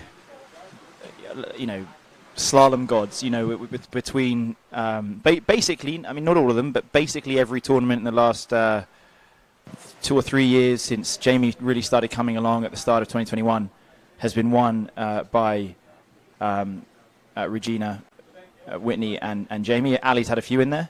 Ali actually beat Jamie at the last event that they skied against each other in San Gervasio. But you've got these 3 girls that are so capable of running 39, and they do so consistently, that it's so interesting in a head-to-head scenario where they're going to be matched up. One of them's going to be matched up with someone else in a semi-final. There's not enough room for 3 of them to be in the final at the end. So it's very, very interesting to see where it goes, and they want to be every round. That's the kind of thing I would say with a head-to-head situation tournament. You need to turn up and you need to go big in the first round. If you're kind of just squeaking into the final, it's not like you can just go again the next day. Well, you're at a huge disadvantage already. So even though, like I say, there's only 2 girls missing the cut here, every one of these females has wanted to get as high up as possible so they can avoid those harder skiers early on. 39 off. Chelsea Mills, she's already ran 3. She looked pretty good at that 38. We didn't talk too much about her actual skiing. But she's going to have a good 1 here. That's not a very good 1 at all. And she finished on the tail and hit the wakes with her ribs. And that's probably going to be a half buoy, I would say. And I think that was 38, right? Oh, was that 38? I saw. Yeah, I don't know. I'm probably not paying enough attention here. But 32, 35. I think she started 32. Yeah, she started 32, and I know we've been talking about the matchup with her and Ali, but Well, I forgot. We've got Neely Ross ran 3, so it'll actually be Neely. Oh wow, sorry. Yeah. Okay. So it's going to be Neely versus Chelsea. Well, so here's what's interesting. Now Neely Ross just bumped up against Chelsea because that was 39. Right, that was 39. Never mind. Yeah. So Chelsea's got the higher backup, so she'll be 4. We'll have Neely 5, and Ali will be 6. Which means that Ali will be up against one of the 3. Well, at the moment Jamie, but potentially. Oh, so Ali is going to be okay. So whoever goes out here between Jamie, Whitney, and Regina, they do not want to be in that 3rd spot because Ali has been ripping it up. So interesting, Brian. Yeah. Well, that's why we ski, right? Yeah. We'll have to wait and see. Yeah, I love these pairings. 'Cause, I mean, like there's good and bad parts of the head-to-head. I mean, I know that some skiers like them, some skiers don't. But it is so interesting watching to see where people are going to get matched up. And yeah, like we see here. So it's right now it's going to be Ali versus Jamie Bull. But it's going to come down to backup score with Jamie and Whitney if they cannot beat Regina. So it's going to be very interesting. Yeah, that's right. Well, I'm going to take a break, Freddie. Going to hand it off. We got Corey Vaughn in here. Corey Vaughn. Well, thank you, Brian. Catch you in a minute.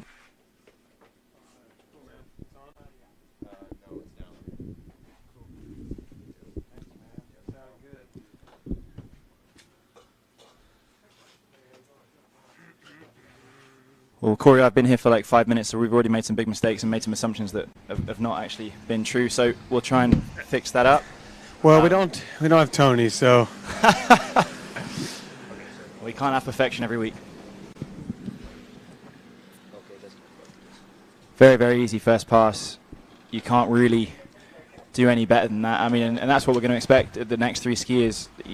These ladies are running 10.75 so often, so frequently, and so easily.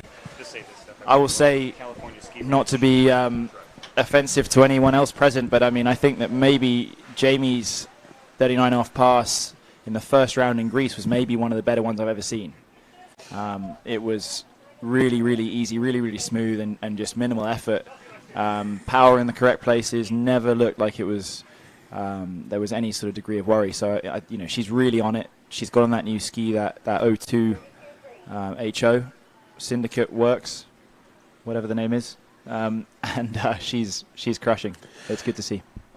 Yeah, it's interesting. I feel like we all found a good feeling over there in Greece. I mean, you were part of that 341s in a row, which was the first time ever. And then you come here to a place like Shortline, and it's the blue carpet is rolled out. It's just perfect out there today. But what I find interesting is the way this place feels, and it's the same boat, the Nautique, versus how it felt in Greece. To me, very different, but both a really great feeling. Would you agree with that? Yeah, not to get too nerdy here, but you've got the different types of water. So that lake in Greece, it's a huge lake with this kind of small enclosure, which is where we end up skiing. And there's in the big lake, at one end of it, there's a massive sulfur spring. So that kind of makes it really slow. Then they let in a bunch of seawater, so it definitely had its own feel. This is maybe more traditional. It's more what we're kind of used to. And I mean, the scores in the it's going to be, I think, just focusing on the men's for a second, it's going to be the highest cut ever because there's 6. I mean, there's the 9th best score is already 3 at 41. So barring any calamities, I think we're going to see, at least 1 3 go out, possibly 2, possibly a few. So the scores are already really big. I think that Jamie actually had a pretty good start. I was watching this morning before I left while I was making breakfast. She had a pretty good start this morning at 39, and just didn't quite, she didn't get the 3 she wanted. But she'll think she can run it. And I know that I saw Whitney practice early this week, and she looked really, really good. I think that we're going to see a few 39s run this round, 1, 2, or 3. Yeah, we kind of talked through a run there and through a replay. I guess here we're going to get one more time from the boat view. But looking dialed in here, I had a funny angle watching her this morning kind of from the end of the lake, so hard to really spot what was going on, except you see the rhythm. And off of 2, I thought she was going, but then I could see from 3 on kind of lost a little ground in the course, almost had enough to get through. But let's make sure we're on the right sequence of passes. This is 38. Did she start 32? I think this is 38, yeah. She tends to start 32. This is, okay, we're getting word that this is 35. I did want to keep the listeners, the viewers, abreast of what we're doing. So I think, okay, 35 here. That would explain why it's all looked so easy so far and why we were just kind of having our conversation. That's, I think, the first time I've ever seen her go out at 28. Well, maybe she has a favored direction based on this morning. There's really no wind factor. We saw Joel Poland do that. I was watching from the end of the lake, and Joel came in. I'm like, oh man, that's a shame. You only ran 3:39. He goes, I started 35, bud. Yeah. I'm like, okay, I didn't realize.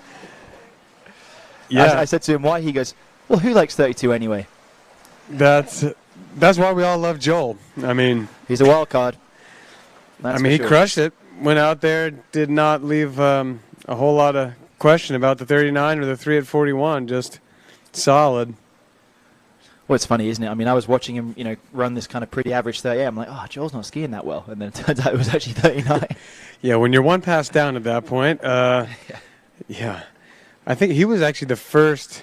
Was he the first 3 today? Nick Parsons started off the day with a 2.5. That was close to 3.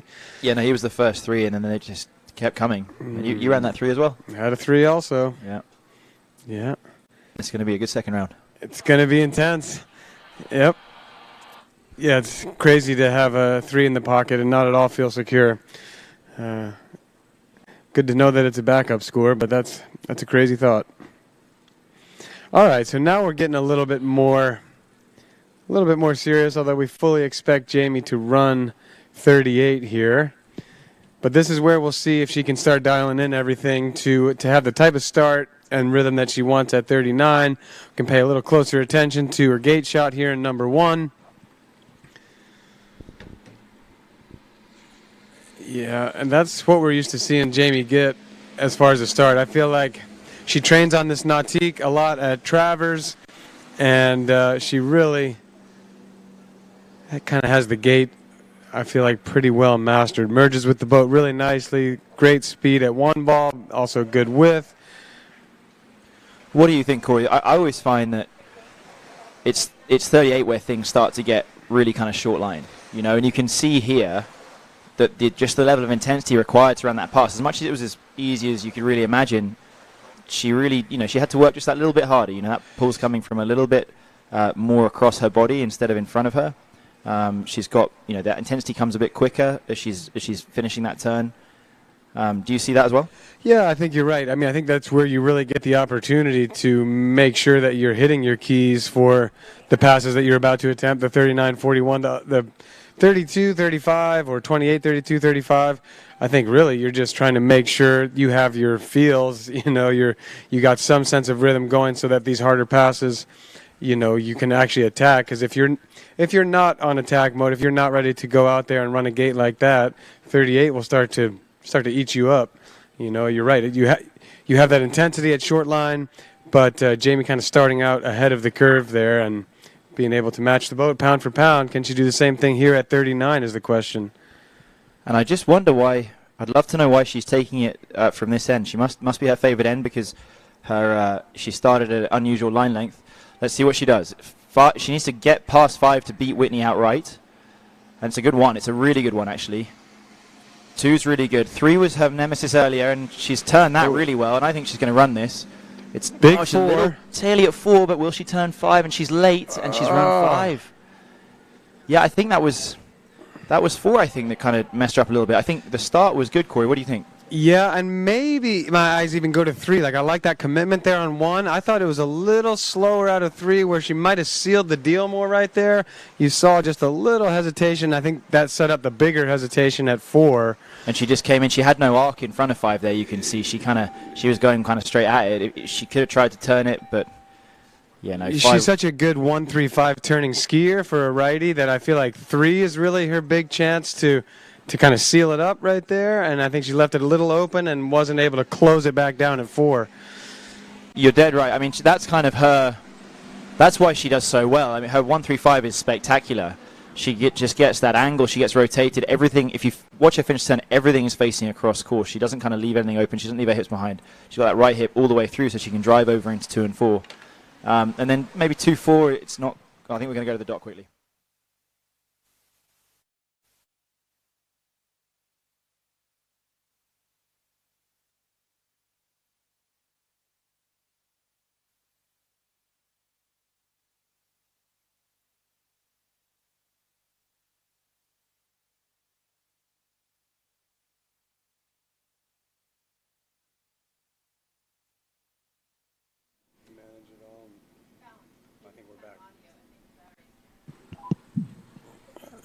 that us again? I think we're back. Okay.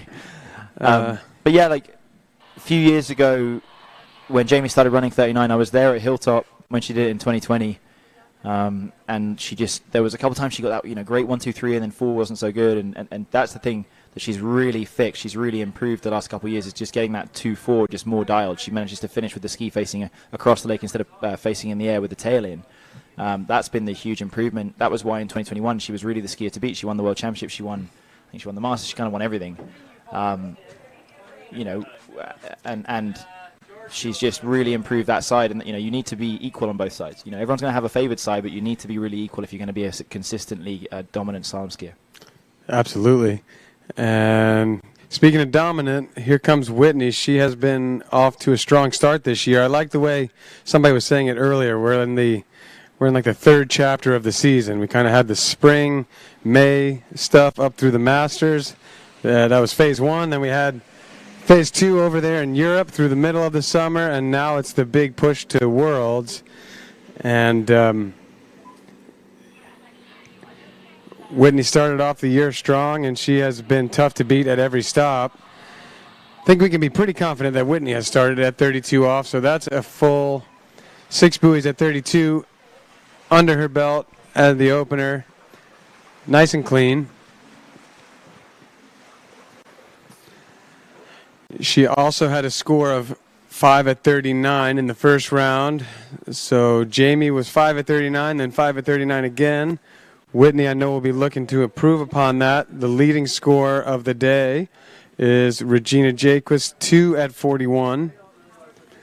So that's what's in Whitney's mind here. She wants to get through the 39, take a challenge at Regina, put some pressure on going into tomorrow's finals, probably secure the number 2 seed to be on the opposite side of the bracket.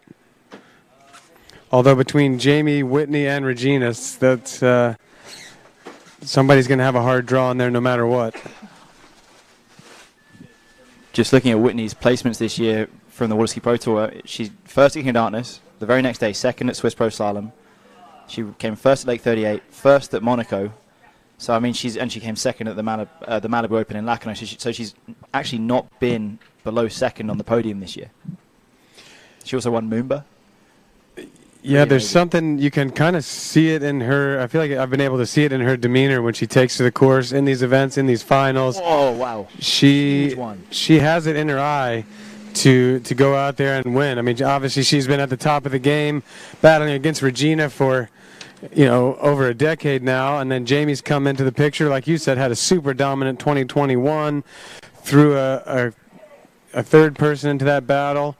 And Whitney looks like she wants to reclaim a spot that's all her own this season.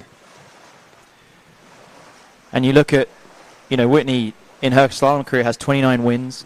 Her first at the World Cup in Dubna in 2008. 75 podiums. She's really done amazing stuff over the years. Two World Championships, one in 2009 and the next in Did she win it in 2011 as well? Worlds, yes. Yeah, she won 2011. 2009 to 2011. 2009, yes. like sort of her coming out tournament where she won slalom, tricks, overall. I don't know if she placed in jump, but I mean it was amazing. Yes. And she's like 3 months older than me or whatever, and I was just at home in England just going like, God, this is so unfair. She's so much better than me. This is miserable. I need to get good. It is pretty amazing how many athletes in skiing are able to stay at 37, almost 38, and still just trying to claw up to where Whitney was at, 16? Yeah. For a brief moment. Just look off the summit. So this is 39. She needs 5 to take the second spot. A full 5 will do it. Anything more would be great. Can take Regina's spot. But anything less than 5 will put her behind Jamie. And this is actually really good. Wait, we got to be at 38 here, Fred, because 32 start. This should just be 38. Oh, sorry.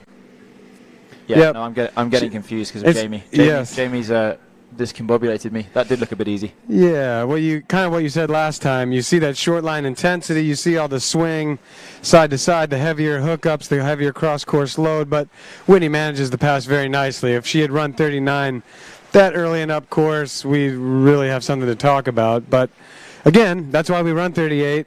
You kind of got to get everything dialed here so you know what your game plan is to come in at the 39, where everything's just that much harder. The rhythm is that much more precise.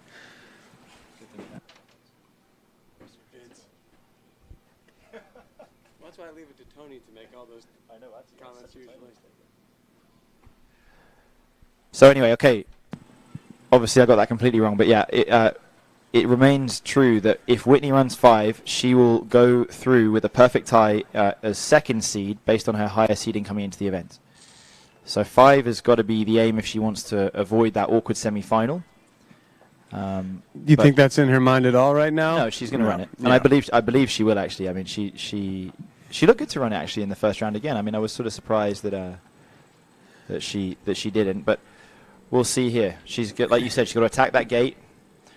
Whitney, another one with a very, very good offside, a lefty with a very good 2.46. Very committed. Very committed. She gets right up over her feet and then moves early. Moves early with her feet, not with her upper body, and that's a big asset for her skiing. She's got a slight tailwind. Slight tailwind here.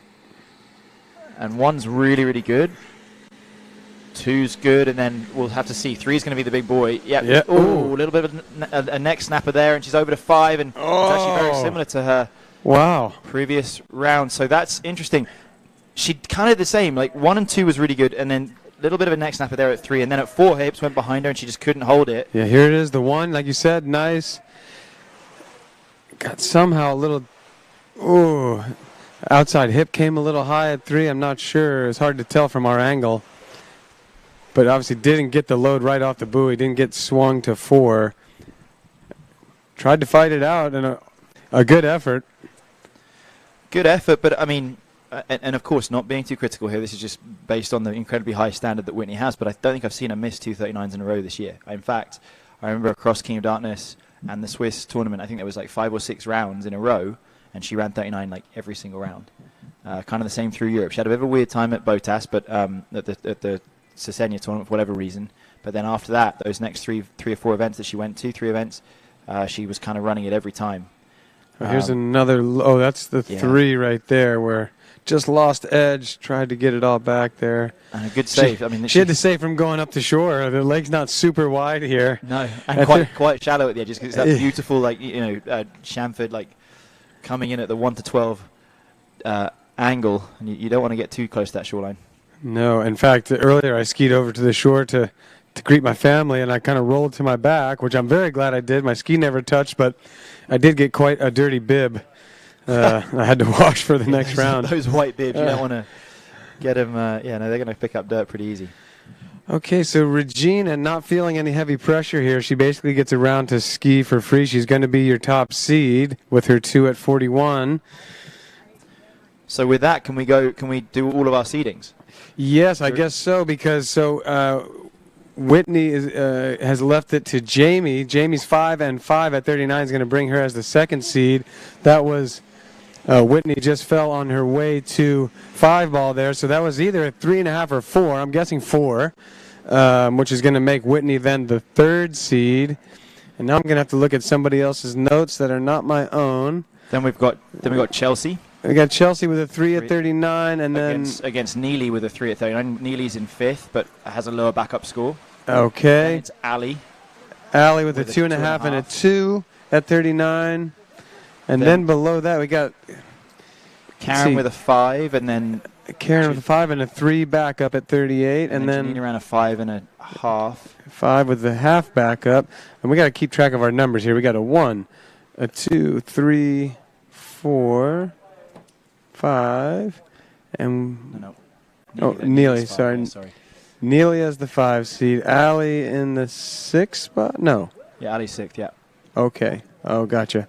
And then we got, so Hannah is just on the outside looking in at 4.5 at 38. So actually we've got Janina and Karen have made it in with their 5 at 38, so it just depends on the order. 2 5s, and then we got a half for Janina and a 3 for Karen. For Karen. So Karen is 7th and Janina is 8th. So that means I'll let you You're do gonna do I'll do the matchups then. So in the 1-8 position, we'll have Regina facing off against Janina. So 2 skiers on goods facing off against each other. Yes. And then in the two, find the narrative here, Corey. that's right. Good. That's what you're here for, Fred. We got in the number 2 versus number 7. That's going to be Jamie Bull and Karen Truelove. 3 versus 6. We've got Whitney versus Allie. That's going to be a good one. Yes. That's going to be a really good one. And then we got the 5-4. We got Chelsea in the 4 position, Chelsea Mills against Neely Ross. Yep, and that's, I think, probably... That's going to be a good matchup, too. Neely would be... Yeah, and Neely, I mean, probably... Yeah, she ran 3:39, so, I mean, she was disappointed with her first-round score. I mean, that's going to be a good matchup, too, there. And again, I didn't have a great angle for being critical in evaluating, but from where I was standing earlier, Neely had a 1 and 2 at 39 that looked nice and tight. She had good swing up into 3. I think she was really committing and somehow maybe lost her hips or didn't get the full pull to 4, but she was nearly hooking up with the boat strong at 3 at 39. So she's found her game from the first round to the second. And I'm going to say maybe the picks there for that first round tomorrow, Chelsea and Neely's going to be really interesting because they both run 3s. Chelsea has the top seat, so she'll probably be able to go first. Neely really capable, though. Really, really capable. And like you say, I mean, she can get down. I mean, she's getting better and better on a slalom ski. She's looked so much better this year than last year. Still did well last year, but this year looking easier and easier for her to get those bigger scores. And then the other one I think is Whitney and Allie. I mean, both of these girls have run 2 at 41 recently. Allie did it last weekend, skiing really, really well. She's run 39, three times, I think. Maybe even more. I might have missed a round there, but definitely 3 times in her last maybe 10 rounds. So she's coming along, and Whitney, bigger scores today than Allie, but I mean, it's going to be that's a really, really good one to look at. Well, let's see here. Let's give Regina some cred here. She comes in at 38. People are going to want to watch this just for a little slalom clinic. All over the internet, I'm always hearing people reviewing Regina videos just for a lesson on what to do. And I mean, that is how you do it. At 34 miles an hour, 38 off, that's pretty solid. I didn't love Boy 1 here. I thought she kind of went a little bit with the shoulders. I mean, very... I feel like Regina does that, though. Even at 39 or 41, I'll see her kind of roll into that shoulder, but she gets a lot of power and finds the boat. I mean, I'm being hypercritical. I mean, this is Regina Jaquist. I mean, we're picking apart the first seed for the sake of it. Yeah. We might as well do some analysis while we talked around this whole thing. But yeah, no, I mean, very, very easy. And I think what I thought was cool actually was that 39 from her first round. I didn't get a great view of it, but she was in it the whole way, easy, no issues, and then a very, very good one at 41. I probably haven't seen her get as good a 41 in a tournament since before she hurt her knee. So she didn't get the Boy 2 she would have wanted. I mean, it's like one of those, I mean, she's not the tallest person in the world. So you can get out there too early. So maybe she just, if she'd gone a little bit longer with 2 hands, she might have had that speed to kind of get up on the boat and stay there. I think she struggled a little bit, just losing a little bit of speed, which would have just allowed her to turn and get over to 3. Yeah, so like we said, this is essentially a practice round for Regina. She has the first seed locked up. This is all just to feel it out for tomorrow, because I don't imagine that Regina will go for a world record here. It's not her selected boat. Oh, yeah, strong off a 3. She is unbelievably strong. I mean, that 3 was a big one, and just... She easy. Didn't lose any direction. She held everything that she got, and so impressive to have that control on an offside turn. That's what I think watching her is like she will drop her shoulder in a little bit, but she gets that ski through. She gets the ski between her and the boat. Right here, she had to start working a little bit, but there was never really a doubt from that point on. I mean, she's safe at 5, early at 6, waiting for 5. Yeah, waiting. It's a good angle there. You can kind of see that big arc out. We talked about that with Jamie. Like, she was just not able to get that space in front of the boy to get a turn in. Regina had all of it. Well, for the fun of it, Fred, what do you call here? 2. It's a safe bet, but that's an important 2. It's such a difference from 1. Or at the same time, you know, you mentioned the world record situation with the boat, you know, not having that same sponsor or whatever. I also think that Regina, you know, she's skiing obviously really, really well. She looks great. God, that's a great 3, isn't it? Yeah. A lot of pressure, but she dealt with it really well. What? But I think that actually, you know, she's not been to 3 for a little while. You know, not in a pro tournament, so she might want to go big. You Well, know, true. And the world record's not 3. You could still be 3, and she's still not there. She so can run 4. She could still run 4. Yeah. So, well, let's see. I mean, we all want to see. We want to see the most buoys. She had a phenomenal buoy 1 in the first round. I want to see her do it again, and I want to see her turn 2. It'd be awesome. Good gate. Nice speed through the turn-in. Connected. Whoa! She was going for it at the 2. She was going for it. But that just shows she actually had a worse 1, but she got out there and had a bit of space because, you know, she pulled hard, but she actually had a bit more space at 2. And nearly got there. No, she's going for it. That's good to see. Yes. Great to see. No, had that been a little different in the timing and had she connected, she would have been clear of 3, no doubt about it. So that's a 1.5 for Regina. We've run down our list. I'll do it one more time just I'll go in descending order. Actually, I'll start with the number 8, Janina Bonneman in the 8th spot, Karen Truelove in the 7th, Allie Nicholson in the 6th seed, Neely Ross in 5th, Chelsea Mills in 4th, Whitney McClintock in the 3rd, Jamie Bull in the 2nd spot, and Regina will be the top seed tomorrow for the head-to-head finals. And getting into maybe the psychology of it, let's say that the 2 most disappointed skiers from today's women's round will be the 2 that are actually facing each other tomorrow. I think Whitney will be frustrated that she didn't capitalize on the opportunity she had and get ahead of Jamie, so she now has to go up against Ali, and Ali as well. I mean, you know, she's in 6th. I mean, she's a phenomenal skier. She's been skiing really well. She won the last pro tournament she entered, I think, two or three ago actually in San Gervasio, and she's now given herself a situation where she's going to have to go up against Whitney McClintock, and that's not something she wants to do. No, that's not what you want to see for the first drawing, but it's going to be exciting to battle. It looks like we're not going to waste much time here moving into the men's. We should take a moment and mention some of our sponsors. Also, I think the food truck is still serving lunch. It seems to be around a lunchtime. If you're hungry, I saw some good-looking, I believe they were tacos walking out of that place. From there. Incredible. Yes, so endorsement for the food truck. Please go hit them up. And then Dutch Bros Coffee.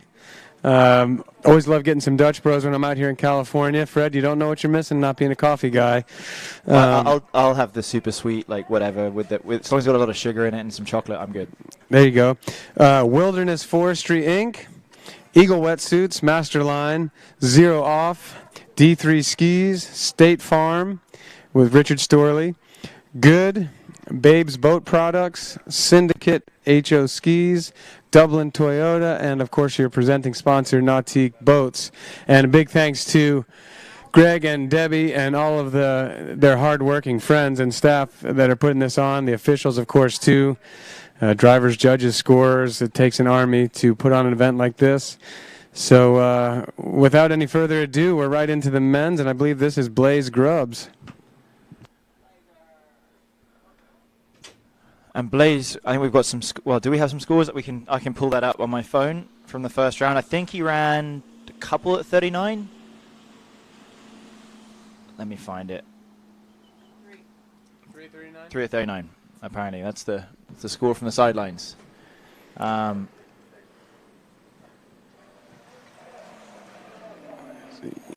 your results. Blaze looking solid here on the opening pass, and crazy to think that a 3:39 makes you the first one off in the second round. It was not too many years ago that 3:39. Yeah, you were not setting yourself up well for the finals, but you were still mid-pack there and feeling like you could go boot something in the second round and get in. Of course, back in the day, it was a combined score.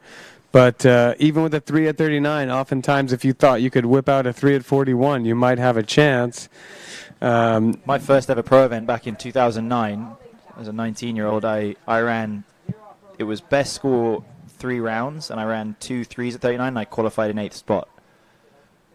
So, I mean, that was a long time ago, though, but I mean, yeah. You know, My first pro event was in 2009 also. It was the Diablo Shores Pro-Am, which is now this event. And I think my best score was 3 at 39 that day. That's funny. We did I actually did it skiing in a pro event just before you. Yeah. Because it was probably like a month before. It was mid-August instead of mid-September. Yeah. So, yeah, first round, Blaze Grubbs, 3 at 39. God, so 17 39s run today already by the men. Just 2 missing out in the first round. Our first 2 skiers of this round. And Blaze kind of has that aggressive style. He gets really high up and over his feet on his offside, which I like. And then he kind of starts moving across. He's got those hips back a little bit through the weight. It's kind of a little bit old school there.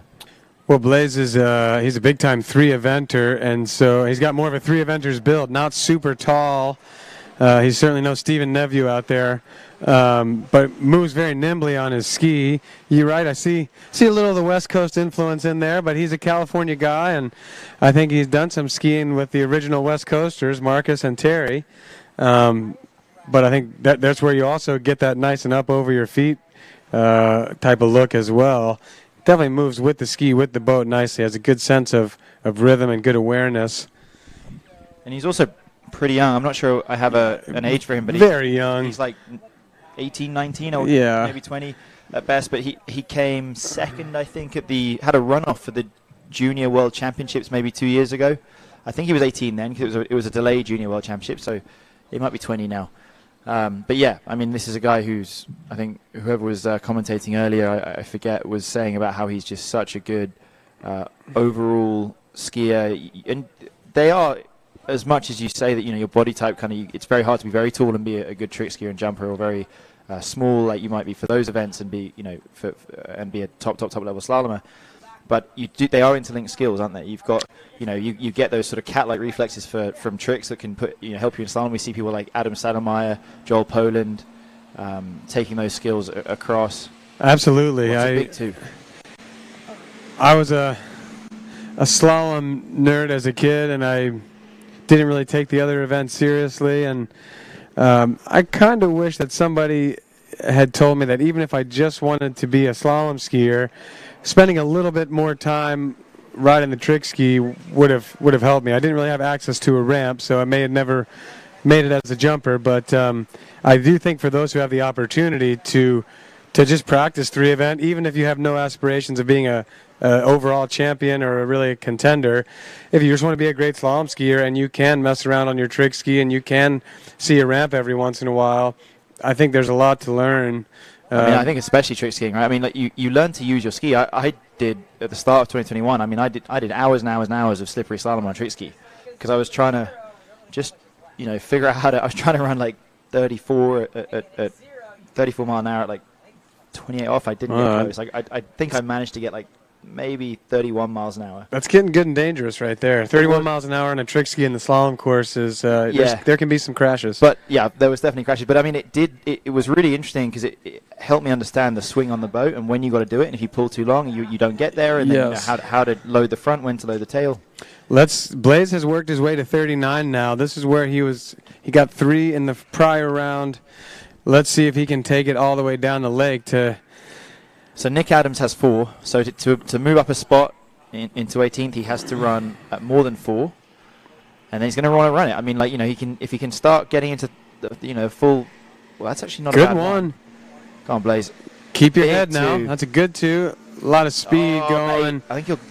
No, that's inside of 4. This side of 4 ball. Just maybe a little too aggressive. What do you think? I mean, good one, and then he kind of like drops all his weight on the inside all at once, which is maybe not what he needs to be doing right here. He's good here off of 2 even. Oh, but the hips go back. Yeah. I don't know if we can get another angle on that, but I think that with that one, he got a great one. He's got that nice over his ski approach. He turns one well, but then I just think that you throw everything on the inside. You got to be really, really strong, and you cannot have your hips back. If you have your hips back, you just get crushed. And I think that's what happened on the way to 3 there. Yeah, well, some nice skiing, though, for Blaze. Consistent today, not all that he wanted, but you can tell that it won't be long, and there's more buoys coming from Blaze. We got a boat coming back into the course for something here. I think it might be the other boat being dropped off at a different yes, part we of the skied lake. behind that boat last round, so I'm guessing Yeah, that boat's going for gas and something like that, getting ready for jump. So we're never on screen, huh? Occasionally. Very occasionally.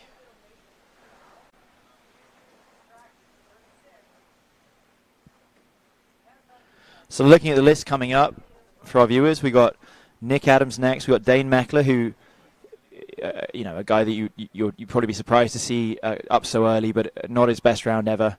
And then Terry Winter, Charlie Ross, a guy that he had a great one and just didn't quite get the turn on 2 and fell in where he looked good to get 3 or more.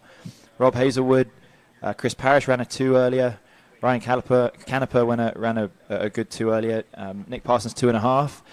Cole McCormick 2.5, tried to turn 3 and went again fell in, kind of the Charlie Ross situation. Like he was right there and just got away from him. Then we got all the 3s. Joel, Steve Neveu, the 2 Joels, Howley in Poland, Steve Neveu, John Travers, Corey, Thomas de Gasperi. There's 6 there, 6 3s. So Neveu is 9th to last. And then we got Will, Nate, and myself. As we look at Nick Adams, and he's on the O2, which I always I find it so interesting when I see an HO skier go out. Which ski are they on? Because I think Rob Hazelwood was, Benny was on riding that O2 all of last year. Benny not here today. Funny enough, I realised that he hadn't turned up today, which was kind of surprising unusual to see. Yeah. But yeah, Benny was riding it all of last year and doing well on it, but there wasn't really any other takers. Everyone seemed to be moving towards that 01. Then Rob Hazelwood went and skied really, really well. Got 3 podiums in a row on the O2 earlier this year, showed that ski can be ridden by a lot of different people. And then Jamie Bull got on the ski and looked better than I think she ever had. I mean, she looked incredible through Europe on that thing. She looked like everything had slowed down for her. So yeah, it's great. I mean, you've got all these different ski companies that people that ski for, and sometimes you have one ski, and that's kind of the focal point, like Radar, like KD. KD has 2. Oh, really? 2, yeah. There's the Platinum, which I'm riding, and then there's also the Titanium. So they're quite similar, but there are 2 high-end shapes. Okay. Sorry, what do I know? So we'll try to make that a little more known as time goes on, where we're just getting on the map here. And then you're on D3. You guys got 3. Got 3 of them, yeah. And I really like the second one, or the second or third one, the one that I'm on right now. So it's fun to have that choice, to have different skiers trying different things, which suit their own styles. Of course, Good's a sponsor here. I know they have multiple skis out there, more than one anyway. That's for sure. Yeah, they've got that kind of wide XT situation. Excuse me if it's been a little while since I've kept up with them, but then they've got the narrower stuff. Nick Adams is running 35 35, I'm going to believe, yes. Pretty easily. Nice and easy there. And if I'm not mistaken, I saw Nick Adams in the parking lot as we were doing our practice day the other day, 2 days ago. This what he has. It's not a ponytail behind him. That's actually a long bun, I'm pretty sure, because I think the amount of length of hair that he's working with is substantial. Like if he's to let that down, it's near waist height, I believe. So he's got to tuck that up.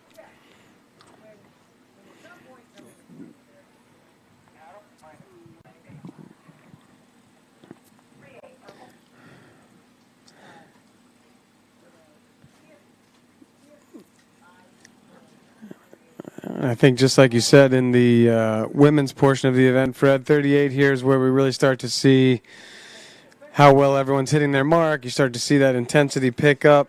The swing from the boat becomes a lot stronger.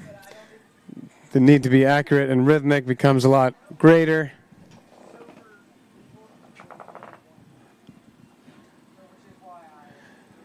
All right, and here comes Nick.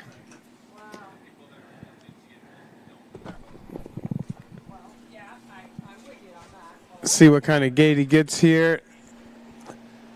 He's a lefty and he looks tight off a 1. He's in about the same position at 4 as he was at 2, same position at 5 as he was at 3. Just kind of nice clockwork there as he makes his way down the course.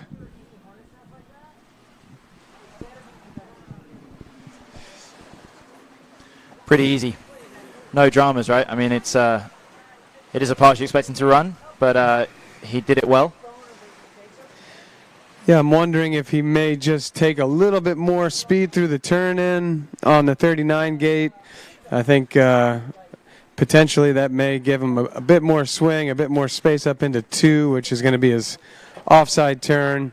I think he's going to be able to get a big turn at 1 no matter what as a lefty, but I think the make or break as to whether he gets off a 2 with good rhythm and a tight rope is really going to come from his gate approach.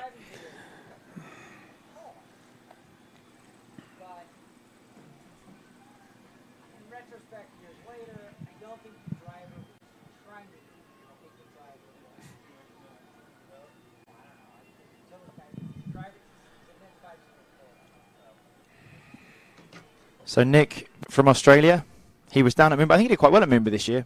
Always good to see. I mean, we've got 2 Aussies in the field, actually, for the first time this year, because we've got Joel Howley coming up a bit later, skiing well himself. Yeah, I guess first time since Moomba, right? Yep. And actually, only the second time since this tournament last year, right? I think he did 2 tournaments last year. I think Joel is going to come back for Worlds. I'm sure Nick's going to do the same. Yes. 39 off. Must run past if he wants to have a chance. 2's going to be critical as his offside. All right, it connects off a 2. Yeah. And he's in the game here. He hits the buoy as he goes past this, and I think he's going to run this. Yes. Yeah, we just heard that shin hitting the buoy. Did you hear that? A good thump, yeah, a good solid thump. And he's run it. So that means that there will be, by the end of the day, 18 skiers out of 19 that have run 39 off. And actually, you know, although he's got a bit of an average backup score compared to some of the rest of the guys, if he runs 3 1/4, he's in really, really good shape to make that next round. Yes, I guess that's what he's got to be thinking to really be secure. Any piece of 4. Because 3 probably won't do it, right? Probably not. He's really putting himself in a position to hope and pray that somebody has a bad second round. But he's a lefty, so if he can get himself over to 3, he can turn with some space at all, then he can put everything into it and try to get over there for any piece of 4. That will do him well.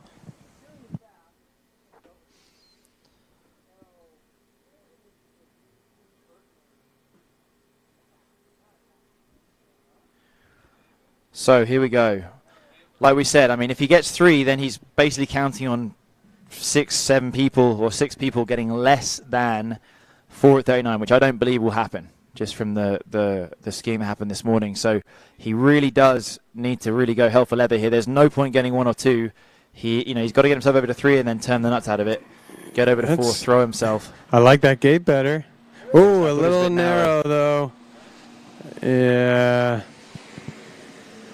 That's not it. He's, yeah, I don't know. I kind of agree with you, but he kind of then got on it super hard, maybe lost a little direction out of the wakes into 1. Are we going to give him 1 there? I think so. It's probably a 1. I don't think he was trying to make it seem as if he got 2. So ties himself up with Dane Meckler there, who's our next skier, but I think Dane's going to be, he's very, very capable of running a bigger score than the one that he got in the first round. Yeah, well, were you watching that? It was kind of a strange one. He overturned, right? I guess he overturned because the next thing you know, he's heading across the lake, pointed up course of 2, but he's not connected to the boat anymore, and he kind of skied right over toward the bank. Yeah, so he was upright and balanced, but... well, I mean, I was sort of getting ready, but I think his 39 looked amazing. It looked like, like he can do it, like finishing very well. Kind of, he does those nice big turns. The tail finish in the water, the nose just a little bit up, which means that actually it's a good thing. We forget that everyone thinks you got to have the nose down in the turn. If you have your nose up a little bit, you can then approach as you approach the weights. You move into the middle, you can accelerate from that point. So that's what I think Dane does really, really well on both sides. Yeah, man, nice job.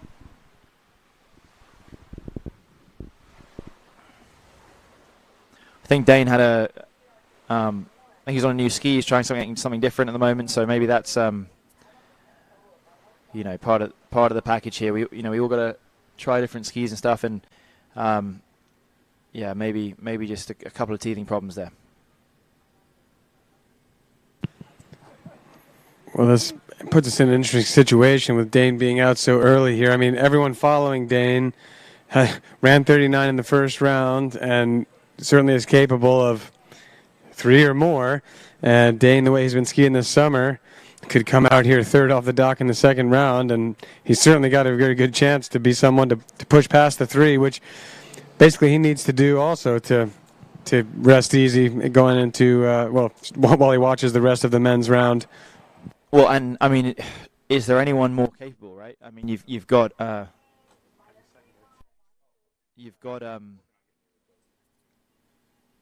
Dane. I mean, like throughout Europe, he ran a 4.5 at the tournament. Rockbrunn, the Monaco ProAm, he ran 4 and was one of the top seeds at the Lacanau tournament. He ran a 4 at the Cesena tournament. So I mean, he's been getting these big scores. I think he did 4 at the Canada tournament, the Predator Bay. I think he was over to 4 or if a piece of 5 last weekend too at right? Redwood Shores, if I'm not mistaken. Yes, I mean, he can definitely do it. I mean, everyone can have a bad turn on one buoy, so I think, it's one of those things. He had a really, really good 39. His 10.75 was fantastic in that first round today. So, you get a little bit off balance as you try something new.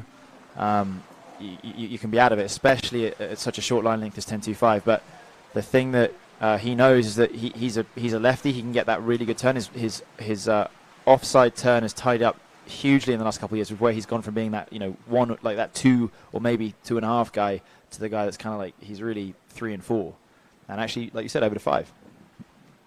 Yeah, and actually I just remembered too, he told me he was skiing great in that tournament last weekend. In the finals, he broke his ski at 2 ball at 41, so I think he got a 1.5, and then this week he's been going to his backup ski and kind of making sure he's dialed in. So that also could explain maybe a different feel that wasn't exactly what he expected at the 41. Yeah. But, what happens, I mean, we ski so much as pro skiers. It's not, we don't do anything else, right? We're putting so much pressure through these skis that, once in a while they are gonna collapse. And that's, it certainly happened to me a number of times over the years on a few different brands. And it's tough.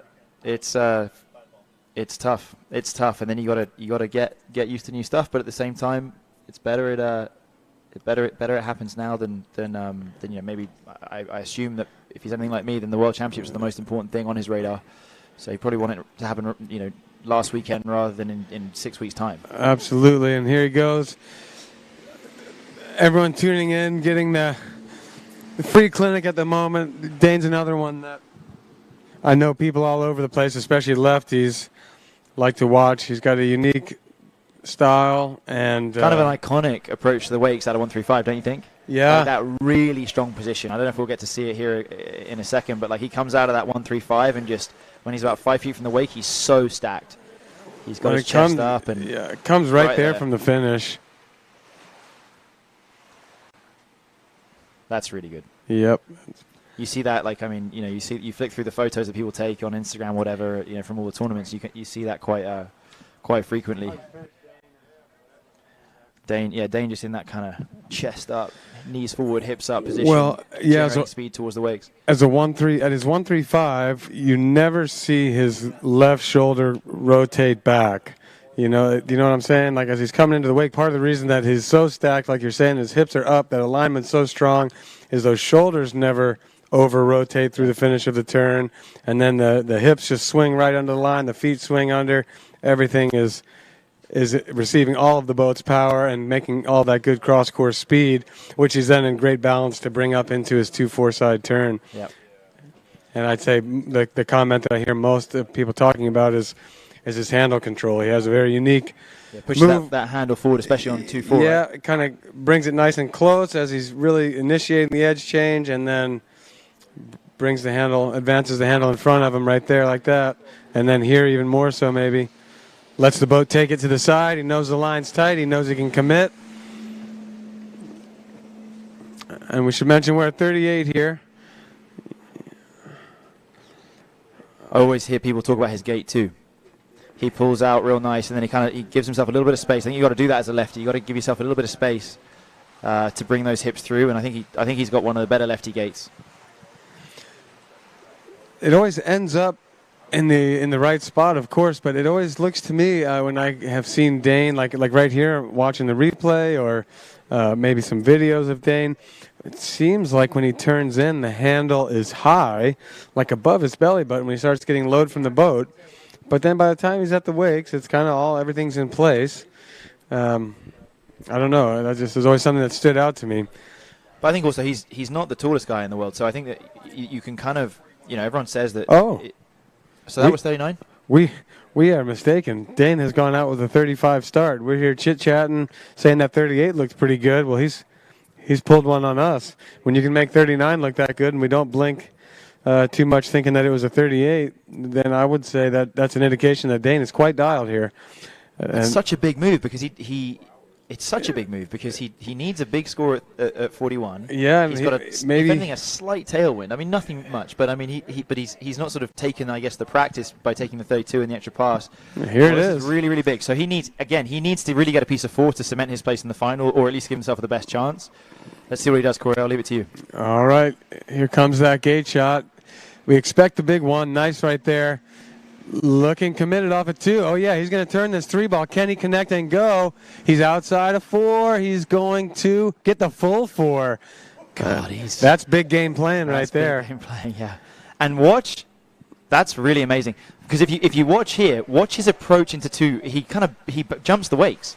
Like I thought he edge changed a bit too quick actually there at 2 to where he was going to lose a bit of space. But no, that's an easy. He's had a couple of scores this year which were wiped out because he kind of ran over the buoy, or that's at least what the judges said. That's a full 4. Yep, that's a no question about it. All the way out. So that ties him with Will Asher, which means that with his backup he goes up to 3rd. Will, I'm going to say, is probably going to run more than one at 40, more than one at 41 in his second round. So that means that Will, all being equal, without any improvements, will go back ahead of Dane. A lot of commitment there at that 2. That's good stuff.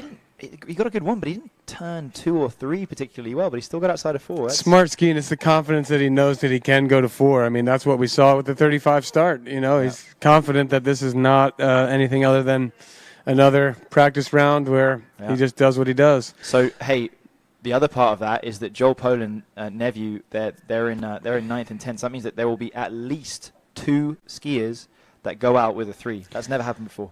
And do you know, Freddie, what is the situation here if all these 3s tie? Is it going to seeding? It goes or to back up. Will there will be no runoffs? It goes to back up, and then, well, actually, that's a good point. I don't know the rules. Last year, John Travers and Nate tied with 3 and 2 at 41, and John went out based on seeding. Okay, so we're hearing from the side from Brian Detrick. You think it's a runoff for ties? I think that's probably what I would favor. So I think that's a good thing. So yeah, we could have a bunch of runoffs. I mean, depending, especially now, like there's from 5th down to 10th, so 6 places with 3s. Of course, everyone could go and improve. So it could be that more and more 3s don't make it. So we're not there yet, but it's going to be very, very interesting. Certainly. So with that, Freddie, I'm going to hand it back off to Brian Detrick. I've got a 2-year-old to track down, and I ski a little before you do. So I'm going to go get my my game on and let Brian take over. Good luck, mate.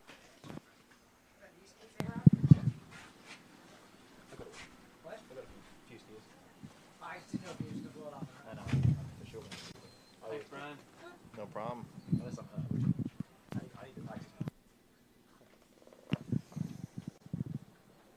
Yeah, Fred, boss said my lunch break was over. Said I had to get back to work. Yeah. Did you go and get a quesadilla?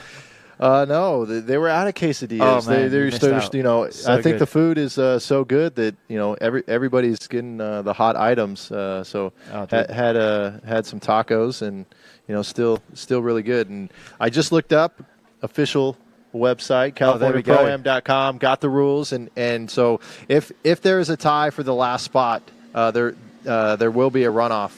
So that is a change from last year, and I know.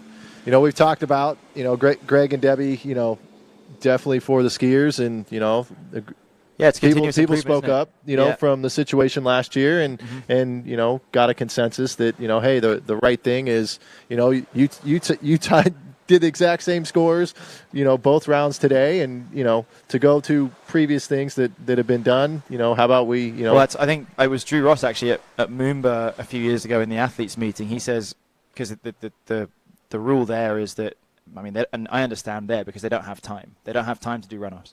But basically, if you tie with someone, then the higher seed goes through. And Drew said, well, does it feel fair that the tournament's going to be decided based on a previous day? And I think that's wrong. And I think honestly, like there is an argument, like if you tie with someone that's seeded higher than you, you skied better. So there's almost an argument that should go the other way, that the guy that's the higher seed should have done better, and they've got that opportunity skiing later that they should have gone better. So yeah, I think that was a bit of a strange one last year with John and Nate. But I mean, you know, we got better rules this year. I think that's great. And I do worry though. I think I heard someone say that we're running a little bit behind time with jump coming up, and I do worry that we're going to have a lot of runoffs because there's a lot of skiers at 3. And I mean, you know, you start getting double 3s or 3s and 2s, which is very, very possible. We might have a few. We just need everybody to just go to 4. Yeah. Turn 3 and go to 4. We'll prevent the runoffs. Well, I think that's, you know, Dane just skiing so well just there. That's just said to him, hey, look, no one's safe. Go big. Anyway, let's talk about Terry. We haven't talked about Terry yet. That's his 38 off pass. And looks very, very, very easy. What do you make of Dane taking his 39 away from the dock and his 41 towards the dock? Big move. It paid off, but I can't figure out quite why that was. Yeah, I mean, definitely interesting. I know, you know, other events, you know, through the years, you know, Dane started 35 second round. You know, I know he's been here all week. You know, he's been skiing the site. I know you guys mentioned, you know, about the skis, you know, on a different ski now, and, you know, just trying to get dialed, and, you know, whether in practices he felt, you know, a little something that, you know, gave him better opportunity at the start at 41 from that end, or, you know, a rhythm or fatigue or what have you. But, yeah, I mean, definitely paid off for him. And, I mean, we're sitting with top 4 guys with scores of 4 or above now, with leaving, you know, 4 spots available. Yeah. Yeah, it's high. It gets higher every year, doesn't it? Crazy. I mean, every tournament almost. But it is funny, isn't it? So, like, you'll see different lakes, like it's like at Jack's, like, you know, people tend to prefer that far end. You know, John will go and try and run his 41 from the far end. You know, famous example, I've always found at Swiss that actually the easier end is the dock end. You know, and you don't really know why necessarily. You just kind of feel a little bit more at home, and maybe that's what Dane's feeling. Yeah, I mean, Jack's, you know, we'd all tied, you know, all the 3s, prelims and finals, right? Yeah. And then we did the runoffs, and we all took it, you know, had to take 39 from the opposite end, and, you know, we got down 41 in those runoffs, yeah, you know, better than the other way. So, you know, there could be something to it, or, with you know, Worlds coming up, something to bear in mind. Learn. So anyway, we're not talking about Terry too much. That was a really quite easy 39 off pass. He's again, I mean, he knows what he needs to do. He knows what he needs to get around 4, which is what Dane just did. And that'll set you up for a spot in the final at this stage. Of course, no guarantees. You know, that there's until I think, you know, there's 8 skiers left. No one's going to know exactly who's in the final. Yeah, and I'd imagine, you know, Terry's on the D3, the Neo 2, right? I believe so. It looks like a Neo 2, yep. And you know, I'm sure you've been, you know, had communication and work with him on the skis. Yeah. Well, actually, to be honest with you, when I got on that ski, Will Bush just sent me a text. He's like, hey, I got this ski for you to try. I'm like, sweet, I'll try it. Wasn't really thinking much. It turns up, and I kind of put it under my feet. I wasn't blown away the first set, honestly. Yeah, first 2 or 3, and I talked to Will. He's like, well, you know, you should really give it a few more tries, and I did. And 5th, 6th set, just started skiing really good. Didn't really know what had changed, but I just got used to it. And, you know, same, like, it was a ski that was ready-made for me, so thank you, Terry, for putting all that work in. You know, I didn't have to do anything on it. All right, Terry Winter, he needs to get a piece of 4 to give himself a really, really good chance. I think with the 1.5 he ran in the first round, 3's not going to do it. It's narrow. It's a good one, though. Oh, he's dropped his shoulder. You just see there at the back end of that turn, he's pushed all his weight on the front of that ski, so he submerged the front, and you just can't turn from there. You do need to have a little bit of tip out of the water to get a good turn in. And it was a good one for Terry. It was a really good one. I think that was a great one. Comes into 2 on the onside and just tried to get too much. His shoulder just dropped over, didn't it? I mean, you need to keep...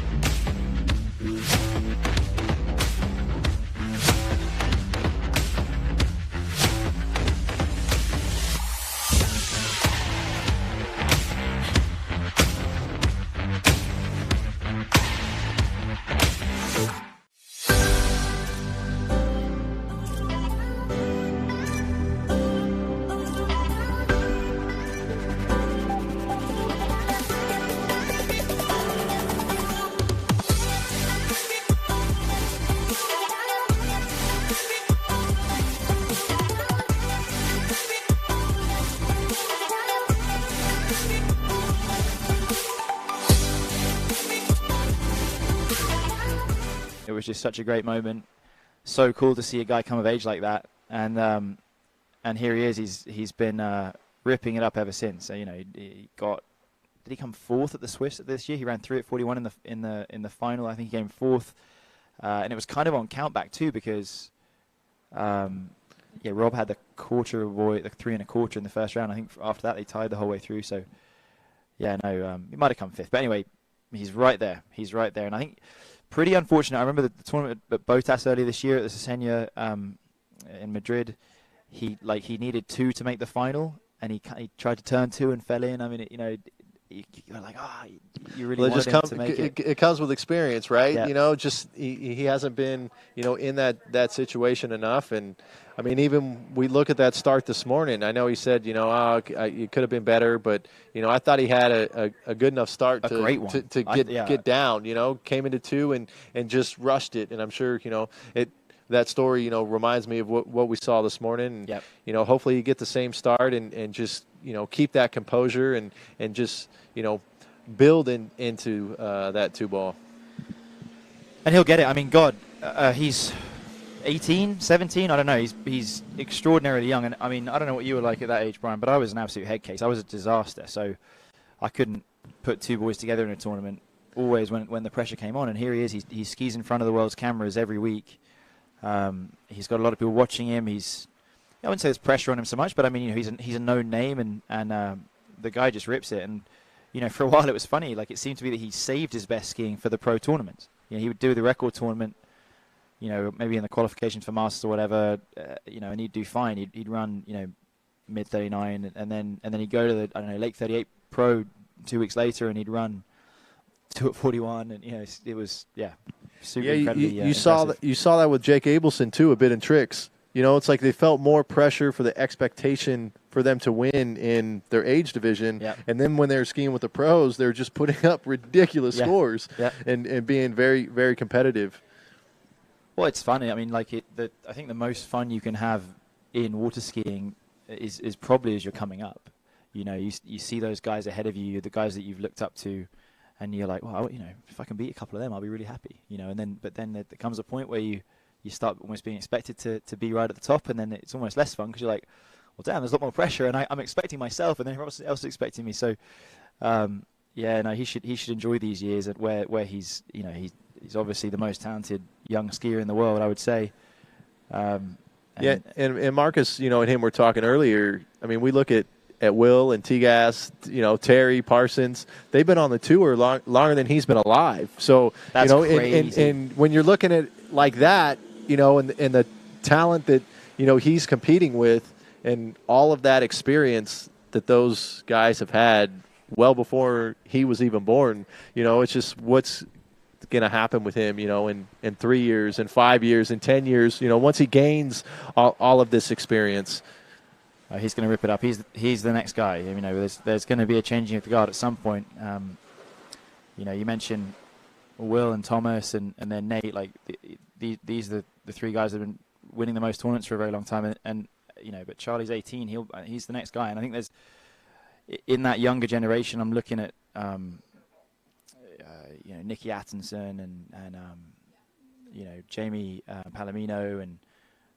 There's a couple other, Nicholas Nelson. There's this kind of little group of young guys who are kind of around Charlie's age, and they want to be those winners, those next winners. When the guys that have been winning for a long time, when they kind of move on or aren't as competitive.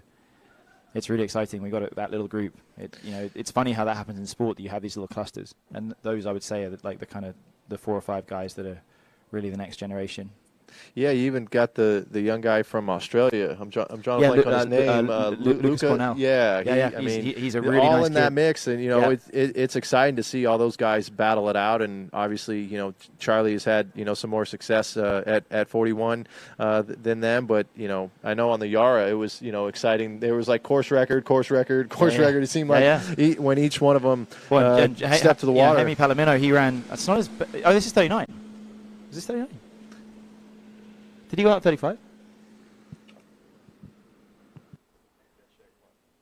We don't have a radio here. This is we're screwing up here a little bit because I'm looking at that like that's not his best boy 3 at 38, but that was 38. Yeah, I looked at live scoring. Looked, he went 32, so that was 38. So that was 38. Okay. I was say if so. Sleeping over here. But yeah, Jaime Palomino, he came like 4th or 5th at Moomba this year. And actually last year I was so nervous. I tell him, you do that trip over, you get so stressed out. You've spent all your money, you've taken your time off, and I got there and I watched Lucas Cornell ski in the juniors, and I went, wow, he makes it look good. I can do that. Everyone else looked rubbish, but he looked incredible, and I was like, okay, well, if I can just keep my chest up like he is, then I'll be fine. So Charlie, sorry, go ahead, mate. I was just going to say, just in, food truck is leaving soon, so last call for food for today, and they'll be back tomorrow morning for breakfast and lunch. So if you're hungry, get down there quick. I know food was limited when I was there, so get over there and get some lunch so you can enjoy the rest of the slalom event, and before we move into jump. So 10.75.39 off Charlie Ross. This is a pass that he can run, he has run, and he probably will run, I'm going to say. He looks so dialed, and he doesn't look like he works that hard, even though he must be. This is, yeah. Oh, that's not very good at buoy 3, and he's, yeah, it sucks. Oh, man, that's a shame.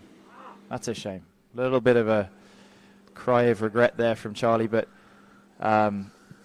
well, it's a bummer, and I think he probably hasn't missed that pass for a little while, and, I think he won nearly a pretty bad crash. He won the Under-21 Worlds early this year in Mexico by completing that pass a couple times.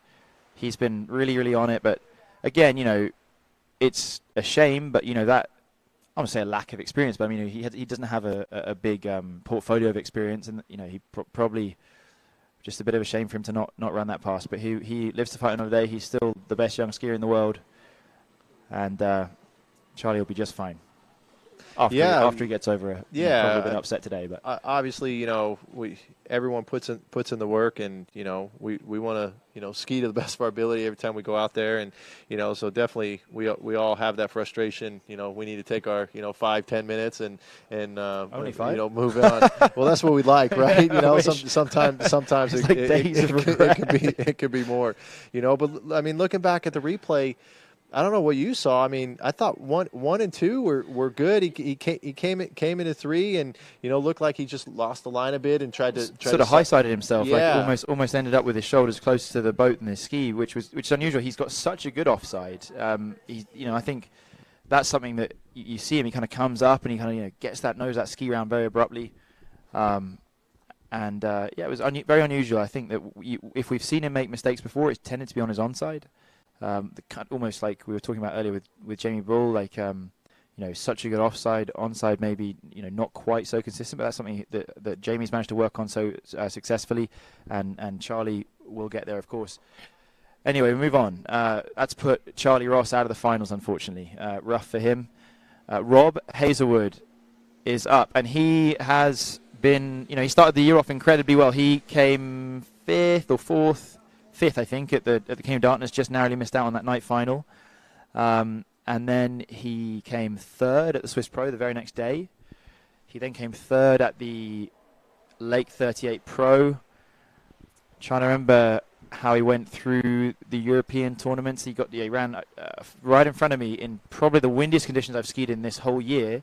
He ran 4 at 41, hit 5 basically in Kaiafas in Greece. So, like Marcus was saying earlier, that's his PB. I mean, he has run 4 before, but it was an S-turn 4. This is a 4, a daddy 4, the closest you can get, the biggest 4 you can get without getting a piece of 5. So he's been skiing well. Didn't have his best ever tournament in San Gervasio. Not getting through 39, I think, too often. But he's had a few weeks since then. He's worked on some stuff. I know he spent some time in England, like myself. Actually, all the Brits were there. Rob was telling me earlier that he spent 4 weeks there. Will spent 10 days or so there. I was there. Well, I was in and around Europe after the last tournament for 5 or 6 weeks, and reconnecting with our roots to some degree. Went in at 32 off, I believe. So we kind of got a traditional up and down. We've seen Dane do something a bit different, but he's coming back at 35 off at 12 meters.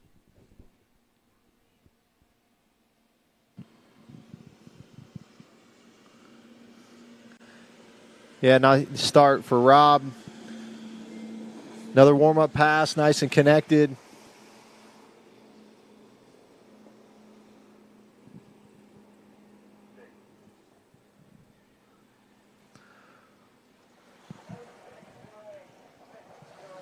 Like to thank our sponsors, not title sponsor, Nautique Boats, Dublin Toyota, Good Skis, Babes, Syndicate by HO, State Farm with Rich Storley, D3 Skis, Eagle and Masterline, Zero Off, Dutch Bros, and Wilderness Forestry.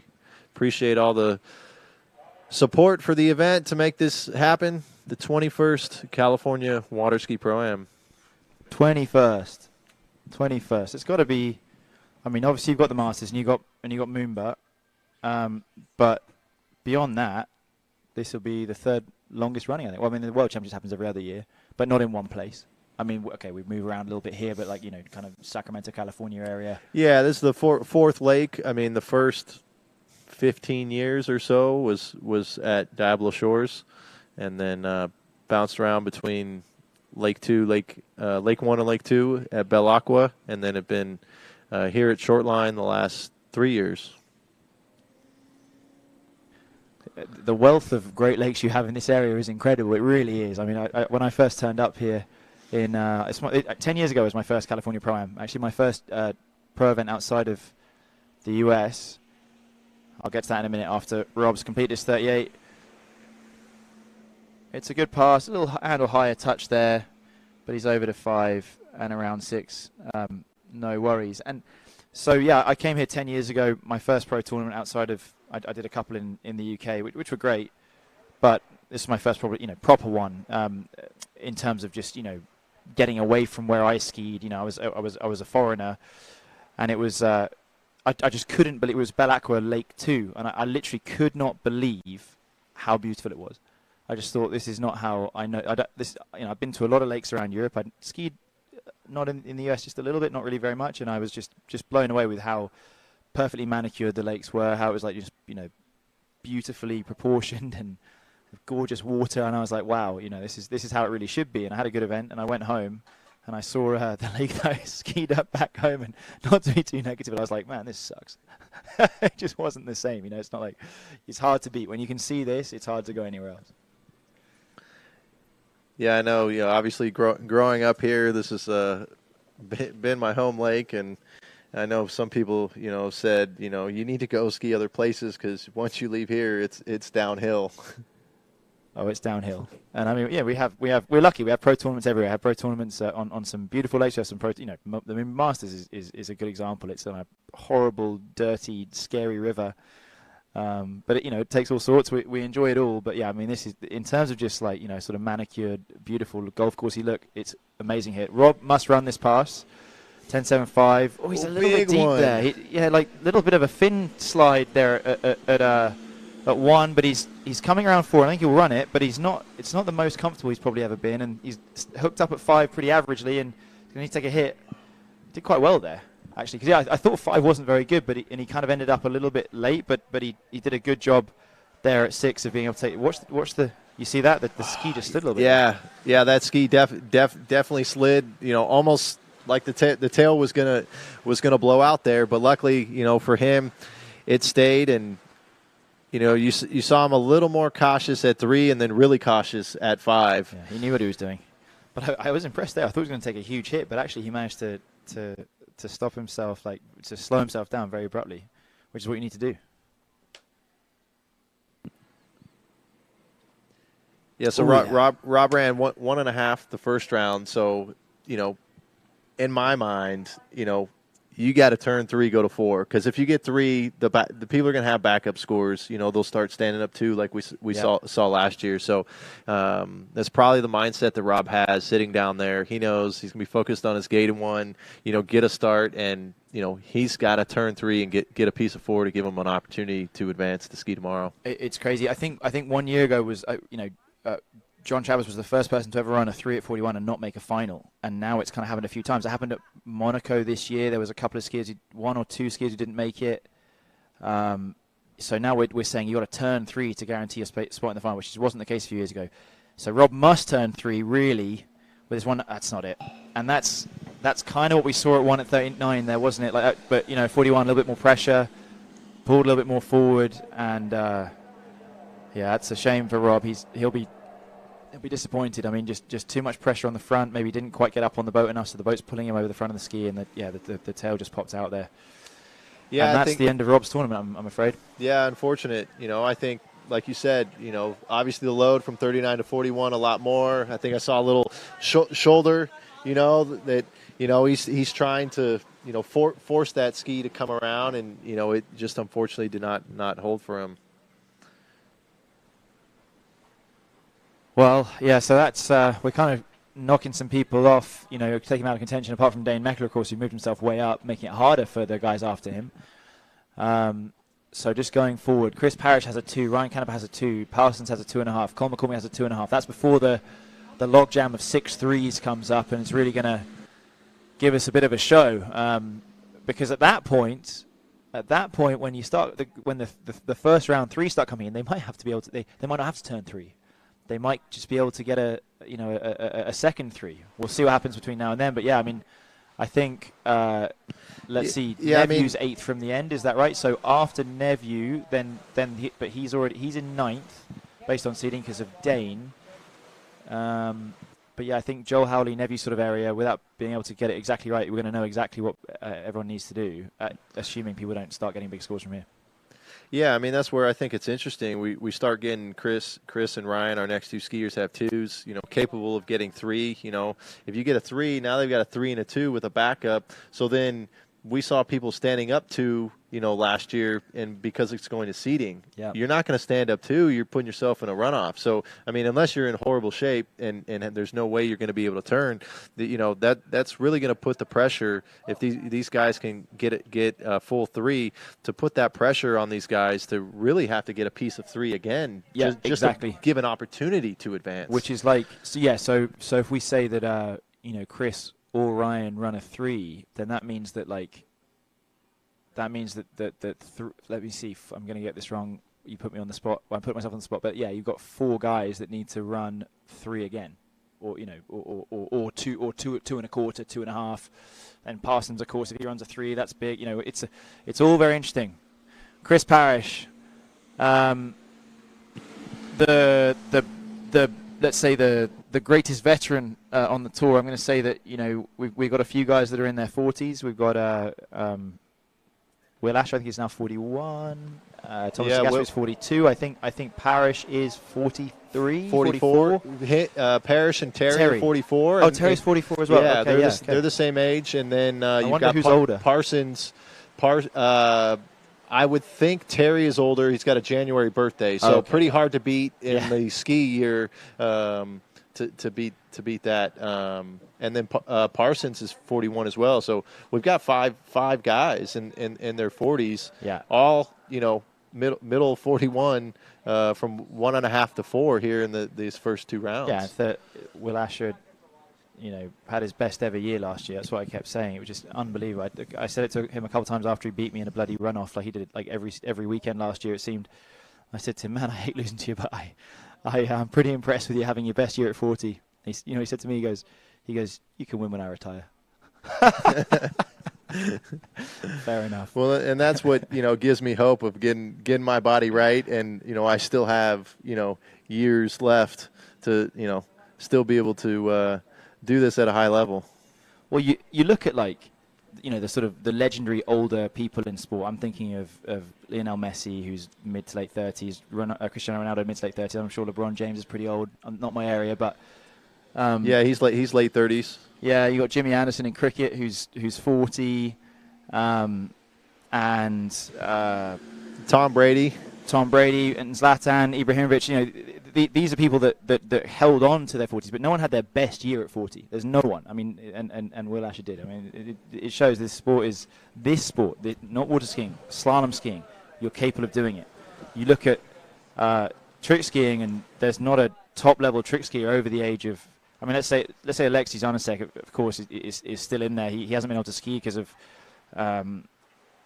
let's say, politics, unfortunately, the last couple of years. But apart from him, you got Kevin Jack, who's very good, but he's not challenging for podiums. All their trick skiers, the guys that are aiming for the podium, with the exception of probably Alexei, they're all somewhere between sort of 15 and 23, 24. Yeah, Trix is very young. Yeah, and I think the number of skiers under 18 that are starting to become competitive in tricks is increasing to be higher than above that, which is crazy. And it was so funny. I mean, I did some interviews for TWBC at the Swiss Pro Tricks earlier this year, and I was like, man, I mean, I'm so old. Whereas I don't feel old in the slalom field. I'm 33. I'm not a young man. But like I kind of, all the guys that I skied against when I was growing up, all the really, really good guys, Thomas and Will and Parrish, Terry, they're still around. So Parsons too. I mean, I don't feel old here, but I definitely felt old that day. We're not the young guns anymore. We're definitely in the middle of the pack, upper middle of the pack. But Chris here we Parrish. Go. We got Chris back, 38 off. I was very impressed with his set this morning. Probably the best technically round that I've seen Chris, since his neck injury or surgery, in recovery.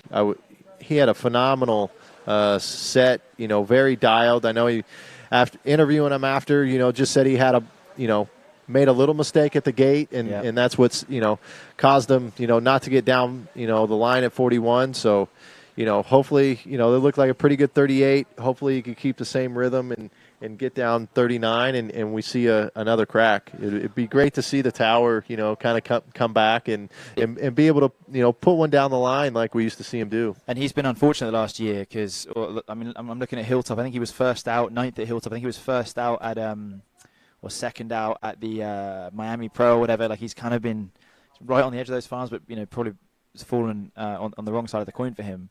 I agree. I mean, like, you don't find a nice person in the world than Chris Parrish. He's a friend of mine. We were staying in the same place earlier this week. He gave me a ride over here, and he was telling me he's so excited about his ski. He's enjoying his skiing, and I'm always pulling for him. I mean, he's a really, really good guy. Well, and that's where we start to look at, the skiers left. Obviously, we got the stack up at 3, Chris and Ryan at 2, Nick at 2.5, and we're starting to see, who the lefties they're going to come into that 3-ball under the onside, have a little more confidence. Kind of like we saw Cole McCormick, right? He went for it, didn't quite get it. But all right, 39, Chris Parrish. It's a good 1. It's a good 2. It's a really good 2. Come on, Chris. It's a good 3. Man, come on, buddy. Come on, mate. Yeah, that's really good. I mean, the second half maybe not quite so much, but that 1, 2, and 3 were pretty unbelievable. Like that was as good as I've seen him run that pass in a very, very long time. Yeah, he looks dialed. Look very similar to this morning. I think went a little farther down course here in this second round. See, to me, that's what he hasn't had the last few years. Like he just didn't have that confidence. We saw him stand up a little bit deep there at 5, but at 4, but he didn't have that confidence on his offside. But now, like, you can see that ski is turning with the nose kind of up, with the tail sitting in. He's got his chest up. He's not reaching at that point. He's in control. Yeah, I think what we were seeing in the past is he wasn't able to get that ski to go out. At 2. So with it not going out, he's not trusting it to come back, and he was getting a little stuck. And like you said, he just didn't have the confidence on that offside. But beautiful drive there toward, because you get that good offside turn, you got that beautiful drive towards your onside. A little deep there at 4. He won't want to do that too many more times. It was kind of on the edge, but no, there you go. He's through, and yeah, come on, Chris. Like, I think the 3 would be really, really interesting. If this would put the cat amongst pigeons, it will put the pressure on the guys after him. He's definitely capable. He's got, he's very technical on his gate. Loves a good gate. Little head breeze, I'm going to say, just picking up. Small, but maybe just enough. And then let's see where he's going to get to. Looks like good gate, yeah, good water speed. Oh no! And then, what do you think? Just kind of tried to hook it a little bit too quick. I think he just tried to rush it. We talk about the mental side of the sport, right? And there's a little pressure. He knows he needs to get at least a full 3, and just getting onside turn and just getting a little ahead of himself. Because it looked like he just tried to do a little bit too much, a little bit too early. So you want that ski to come between you and the boat without forcing it. I mean, you can do it, you force it a little bit, but you can't do too much. Otherwise, you're just going to have too much pressure. And I think that's what happened there. That's a shame. Well, unfortunately, that puts Chris Parrish out. He will be disappointed, but he's run 2 easy 39s today, and building up. He told me he hasn't been skiing a ton. Like, he's been, got his ski working and he's more motivated, and he's kind of been, put some work in the last few weeks. Said he had a really good ski set yesterday over at Balakwa in practice. So he's coming back. But so Parrish is we can, unfortunately we can take him out of the competition. The only person to have put himself in with a chance of getting through to the next round is Dane Meckler, and he's looking really good. Blaze tied what he did in the first round. Nick put 3 boys up. Nick Adams, he ran 1 at 41 instead of 3 at 39. Dane improved by a lot, by 3 boys. Terry did the same.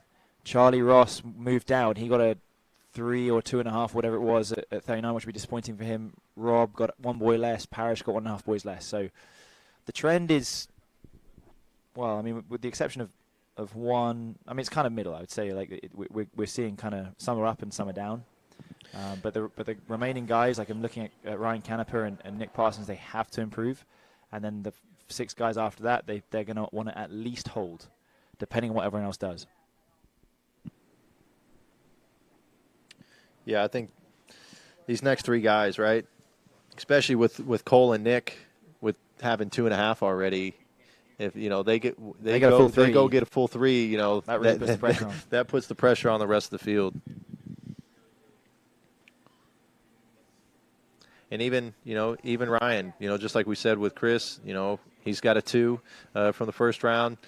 If he could get a 3, that forces everybody to turn 3 with the rules of going to a runoff. And here we go, Ryan Canepa, home site, 32 off. Fellow D3.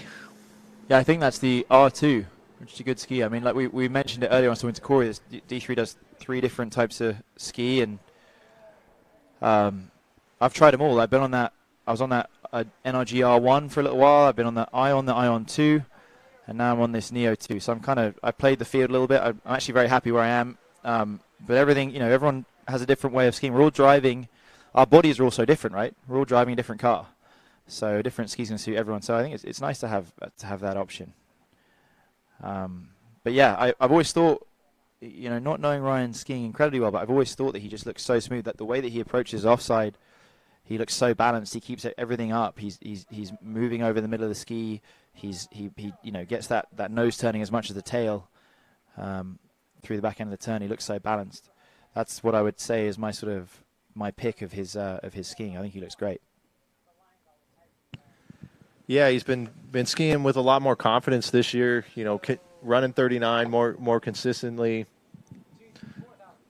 Obviously, with that gives more looks, more opportunities in practice and tournaments at 41, and just being able to feel confidence and build off of that. I think he's run a couple 3s this year, tying his PB. And I think he was gunning for qualifying for Worlds, and I think he qualified at the last minute. Oh, did he? Good for him. That's great. Well, I thought his 39 this morning was pretty exceptional. I was slightly surprised to see him only run 1.5 because he just looks so balanced. 39. Oh, sorry, 2 that he ran. But he'll, like I say, we've been talking about it. Like, he's a guy that can run 3 for sure. He looks good. He did it at the Swiss Pro a couple of years ago. One of those early season tournaments, and he just looked so dialed. There was a big stack up at 3 there. Of course, not as big as we have today, but still, yeah. Yeah, he was looking good this morning, and 39, I mean, just showed the confidence that he has at that pass right now, where I think years past, might not have been able to stay, mentally focused and stay in the moment, because he had a big, deep one, and was able to stay with it and manage it. Just really shows the experience and confidence that he's building at 39 now. Well, he's got one more pass before he has to run 39, and then 2 more before he's got to do that 41. I'm going to say he's going to get there. And then, yeah, we're going to be on the edge of our seats watching because it's such an interesting round of slalom skiing. It really is. I mean, we've never really seen anything like this where there's so many threes in the first round. Like I mentioned the Monaco tournament earlier. Like there was a few threes in the first round, but I think, you know, if you got 3, then you were kind of in that 5th spot. But there's a bunch of threes in the second round. But we've never seen it where there's, you know, that you're already out of the final with 3 at 41 in the first round. We've never seen that before.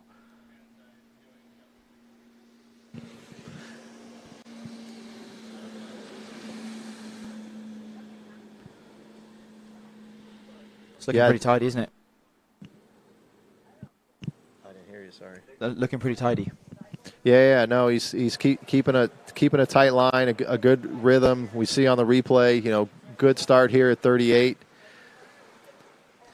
And that's just my experience of that ski. I think I really like that ski because my favorite part about it was that it has a really nice edge change. It just feels really easy to roll edge to edge. You're not sort of, you know, sliding out, going through the back, and that's what I see with him. I mean, you know, he's able to run he runs edge to edge, so he's not like sliding that ski out in front and putting pressure on the tail, which is going to slow him down. He rolls over, he stays through the middle of the ski, which is where you want to be.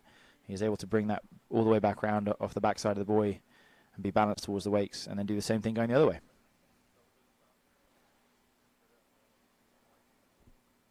Are we going to say he's going to run it?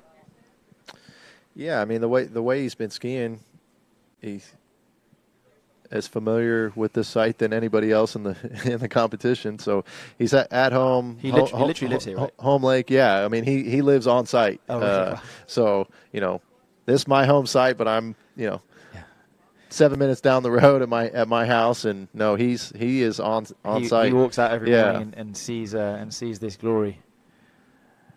All right, like you said, he's familiar. He knows the lake better than anyone. He's done this probably 100,000 times before on this lake. Can he run this pass and put himself with a chance of making the final? It's a pretty deep one, but I think he's in good shape. And then he's dealing with some loose rope, but I think he's going to run this over to 5. Oh, yeah, but I just really like the way he rotates his ski around the back end of 135. Don't you think? Like I got to say, like the way that he keeps his inside shoulder up and just rotates and gets the ski between him and the boat, I think that's just such an asset. See there, it was deep, but it was actually, you know, there's a lot of pressure on him, but it was safe. Yeah, I mean, this wasn't as good. But we talk about, you know, people's onside or offside. You know, I think Scott probably one of the better offsides. No, I would say so, it's almost you know, if people aren't looking at the foot forward, you'd almost say, well, you know, his 1-3 looks, you know, more consistent and confident with that, especially like you're saying, you know, brings it out around, you know, a lot. And for the most part, it works for him. I think that's sometimes where he can get in trouble, where it's too much. Yeah. So if he's able to control that, you know, especially here at 41, you know, that load gets stronger. You know, if he can manage that coming back in, you know, he can be on his way and into 2 and onto that onside, and he could be on his way. We see what happens. Well, that's where, like, I mean, I'm looking at him. He's a righty. He's coming into his buoy 5 with a bit of pressure on it. He needs to turn it, and he turns the nuts out of it. Like, he really, you know, slides that ski around, and that's, you know, that's not always a given. We saw Rob. He safetied it a little bit. He didn't safety it at all. He went for it, and it came off great. Right, has to run 3 to have a chance. Better to get a piece of 4. PB is 3, I think you said, Brian. Yeah, he's run 3 a couple times through the years, and there's a big one over to 2. Nope. See, kind of similar, I think, to Terry. Like, he just ran out a little bit of speed there at getting over towards buoy 1. He just didn't quite have that approach that he would have liked. He's a little narrow, I think, and then you know, you could see, we'll see on this replay here, like his hips just came back, so he got over to 2. But when your hips are collapsing towards the wakes, you're just not getting that swing. And he just couldn't do it from there. Let's have a look here. Yeah, just definitely narrow, big load, lost the hips, like you said, and you're just not able to get in front of and get the space out into 2, and then you're carrying more speed because you're being pulled into 2. So you're narrow with more speed, and not the combination we're looking for out there. And just quietly here, we've got 2 skiers left until the 3 start. So we might end up in a position, depending on how Cole and how Nick do, where the 3s are just battling out. It's like a duel between the 3s in some ways. There are 4 spots. There's 6 of them, and it's going to be very, very interesting to see how we go. There's going to be a few drops of sweat forming on the brows of the skiers on the dock, I think, I would imagine. Their day is set up for a pretty big conclusion on their water skis in the coming moments.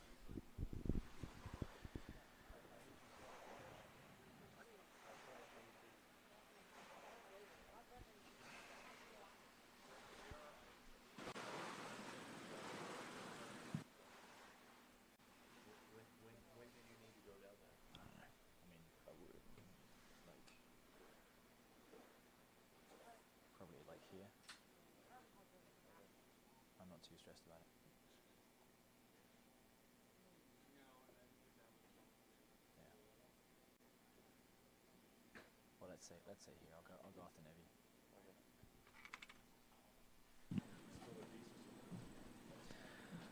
So Nick Parsons with a big score earlier, 2.5:41. I think it's probably fair for me to say that he's not really been there, you know, in the last little bit. I know in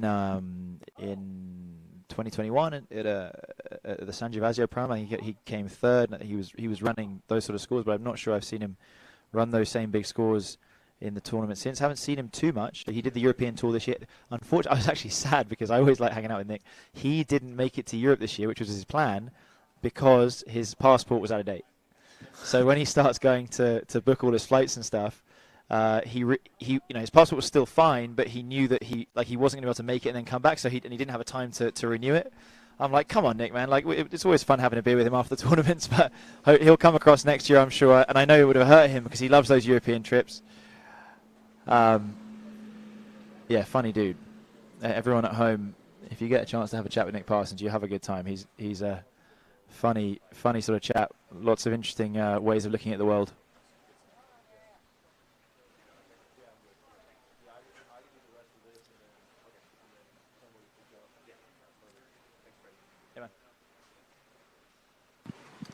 Yeah, but I think what you're saying, especially with him being first off the dock, right? I mean, he was first skier, so I don't think that, you know, scores are showing that he's been up there. So, I mean, he definitely set the stage for the first round, running 2:41, first skier off the dock, and 2.5. I mean, 2.5 and 41. Yeah.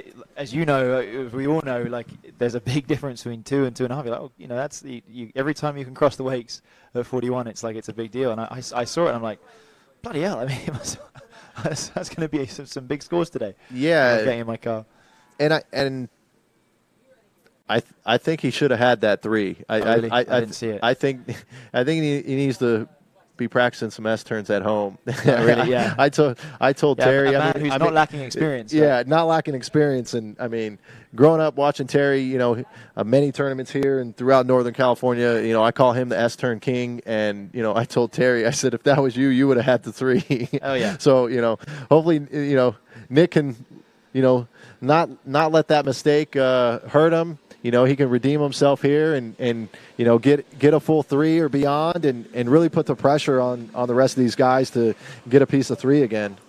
And looking at his equipment, he is riding his own ski, his own design. It's a Parsons Project ski made by they make it up in California. In Canada. Carl Dennis, who is here, his partner in that business, and it's pretty cool. I always think that's amazing. You know, like I've skied in a, you know, fair few tournaments and enjoyed myself, but I think it would be a very holy experience to be able to go out and ski in a pro tournament on something that you made yourself.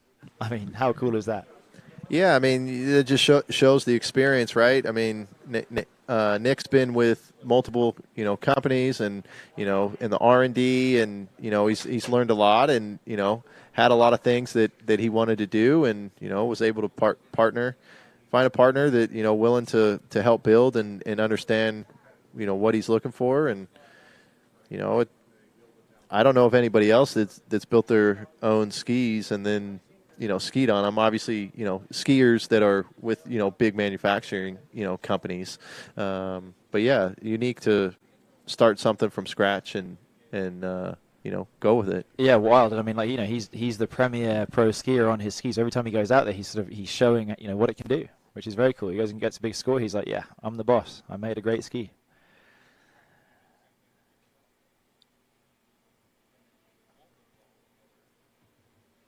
Nick, 38 off, 11.25. It shouldn't be too much of an issue for him. He's a big boy, by the way. I mean, I've sat and watched him from the boat a couple of times. You stand next to him and he's big, but you watch him ski. He skis so tall, and he's just a big unit. So behind that boat, he just left and right, lots of spray, lots of power. Yeah, he's a good 6'4", and like you said, I mean, he skis tall. Doesn't have a ton of compression through the wake, so he just stays real tall. And I think I'm allowed to tell the story, but famously he kissed the head of the International Federation on the mouth after having a few beers after he'd won a pro tournament in like Malaysia or somewhere over there, and got in a lot of trouble. But what a story! Yeah, I mean, we talk about experience that, back when they had the World Cups, and, I know Nick was winning, multiple World Cups and different events, and, he was, right there in the mix, and, 10, 15 years later, he's still here, and, showed by the first round, he's still in the mix. So he must. It's obviously a must-run pass. These 39s, I mean, they're always must-run, but they're also not necessarily going to be run, if that makes sense. They're tricky. And Nick, obviously, he didn't just run it early. He went and got a big score at 41 afterwards. So he's definitely capable, but this is the guy that we've been looking at. Like, if he can get that 3, then suddenly 2.5 and 3 is a big score, and I think that might get him into the final. So he has to run this pass. It's a really good one, actually. It's a really, really good one. Coming into his onside, it's a big 2, and brutal. That's really a shame, because he had a great boy 1 there. What do you think? Yeah, it was a good-looking one. We see on the replay here, I think he just added and went too quick, right? I mean, similar to what we saw Chris at 1 ball 41, and if, he could just got a little ahead of himself and wasn't patient. Unfortunately, 39, yes, we see it run a lot, but it's no walk in the park. You still have to, be on your game. And unfortunately, we saw it with Charlie earlier, and now we see it with Nick. Yeah, exactly. So yeah, that's the second missed 39 of the round, and so yeah, that's a bummer, because he really did have a good start, and then boy 2 just not it. So we're gonna come up with Cole here, and Cole, let's say if there was an unfortunate skier of the first round, that probably was him.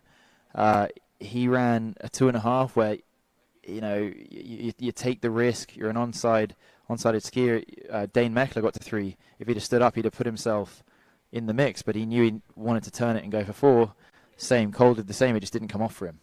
So here we are. And I think, as we said with Nick, he had that 2.5 in the first round. If he can run a 3, he will be well in it, because that's going to put pressure on Joel Poland, Steve Neveu, Thomas de Gasperi, who else are we looking at? Sorry, Corey Vaughan. We got Joel Howley, John Travers. Joel Howley, all with those 3s. Cole coming back from injury. I think he hurt his heel earlier this year. He missed most of the tournaments, I think, up until... I don't know if he's skied in a pro tournament, frankly, since. Oh, he went to Canada. Yeah, he went to Canada, and I think he did okay there. Maybe just getting back into it's always hard. I mean, I was thinking earlier, like even for me, I mean, I've done 8-9 pro tournaments this year, but I did. I took 6 weeks off, 7 weeks off after the last one in that I did in Italy, and I mean, today I was so nervous. It's getting back into it. So, I mean, for him, he had a big old break. He had a break from end of last year in Miami through till, 4 weeks ago, and it's tricky. You've got to go ski to a high level, but you're also nervous. And there is even no matter how many record tournaments you do, no matter how much you ski in practice, and you put the pressure on yourself, but actually going out there in a pro tournament when people are watching, where you're expected to do well, it's a different deal. And he's back at it. Yeah, I mean, especially the format, right? Top 8 scores, and first round goes run 2.5 41. It's like, okay, so wake up. Time to work. off to the races, and got reminded about an interesting stat, right? We're talking about all these 39s being run. Do you know where the first 39 off was run? Was it here? It was here 20 or 40 years ago, 1983. Is that right? Bob LaPointe. Bob LaPointe. That doesn't surprise me. That's so pretty good. pretty interesting stat that the first one ever was here, and now we're seeing. I mean, if you're not running 39, you're not going anywhere. Yeah, 18 guys ran it today. 18 guys, and I mean, let's say that equipment has no doubt moved on since those days. That's why it's got better, right? We've got better boats, stronger boats, more consistent boats. We've got better ropes, same thing, more consistent skis, all the same. But at the same time, the drivers are driving so much straighter than they ever were before because it's just easy to drive the boats, and they're under scrutiny. They've got shore path. You're driving down to a quarter or half an inch either side of middle the whole time. And buoys are half the size. Buoys are half the size, and the boat's actually going the correct speed, because 36 miles an hour 30 years ago was not 36 miles an hour. It was 35.5. Yeah, and trust me, you put the boat at 35.5 just now, everyone's going to run 41. Everyone, it's that much of a difference. So some things have got easier. Pretty much everything's got harder, but that sorry, I got that wrong. Some things have got harder. But most everything's got easier. But yeah, I mean, but the level's high. The other thing about that, of course, is that with cruise control, you can practice better. And we're also on better lakes. You can go and practice better. You can have tournament conditions most every day instead of having you got your mate who's going to try and drive you, but doesn't really know how, and then it's a tournament's completely different. Basically, we're getting a similar pull. Basically, we have better drivers in pro tournaments, of course, for the most part. But yeah, everything's set up a little bit more for success here. All right, 38 off. Colin McCormick had a bit of a rough 38. He mentioned that he didn't really like his boy 4 from the first round when we had a chat afterwards, but this looks much better. Looks pretty easy, and I think he's going to feel pretty good about. That 39 that's coming up.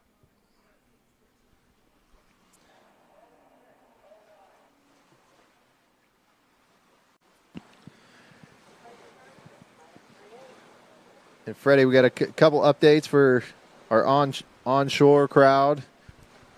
We've got dinner tickets if anyone still needs them. They're $20, and see Debbie at registration behind the starting dock.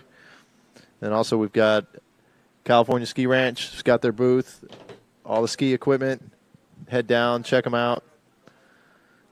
If you need any gloves, skis, vest. All good stuff you need to water ski. Beautiful day for it. Hasn't really been a breath of wind all day, and I think that's there was a little touch yesterday. I was out for an hour yesterday just kind of checking out what was going on, and there was a bit of a head tailwind. Today, if there's been anything, it's been towards the dock, but I mean really not much. Not much going to make any difference. And we've seen as a result that we saw Dane take 41 from the other end, and Jamie kind of mixed up. First time I ever saw her go out at anything apart from 32. She went out at 28 to take 39 away from the dock. All right, Cole, must run pass. He looks good for it. His 38 was pretty dreamy. Let's see what goes on here. Decent one. Little shouldery. Well, that's not actually all that good at 2. And then 4, he's late. He's late, isn't it? Very late, and he's not. Yeah, that's not it. That's not it. So Cole is unfortunately out of the tournament. So 4.5 at 10.75 for Cole. I think 1 was fine. 2, he kind of dropped the shoulder a little bit, and he just didn't. His hips were a little bit back, and then 3 wasn't it? He grabbed too early. Not what he wanted to do just there. So, but again, he's had a hard first few months of the year, and he's getting back into pro skiing. I think we've got a few tournaments left of the year. I'm looking at the. What do we got? We got Mastercraft Pro in 2 weeks. We got the Malibu Open a week after that. We got the Travis Grand Prix week after that, and then a couple of weeks after that we got the World. So Cole will go back into the season having had a rough start. He is out of contention for the final. I'm not sure where that ends him up. That probably puts him. Well, he's gone ahead of Nick Parsons, so that puts him, I think, I think it puts him 11th. So we'll get some points for the Pro Tour, as much as that won't be any consolation to him. But I guess, sorry, you go ahead. I was just say, yeah. So that brings us to your good mate. Joel Poland. My man Joel, who I wonder if he'll go out at 35 again. I would think so. We were talking about, I know he had made the comment, thinking that, hey, events like this at a lake of this caliber, we should just start 35, speed up the tournament, and, he's leading by example. And he's and 35, I heard apparently. We're getting the 35. thumbs up. Here we go. This is great. By the way, remember, Joel Poland is a guy that could win the California ProAm in jump as well. He's won pro events before in jump. He won the Masters last year. So he's a dual threat here. And a guy that's been skiing really, really well.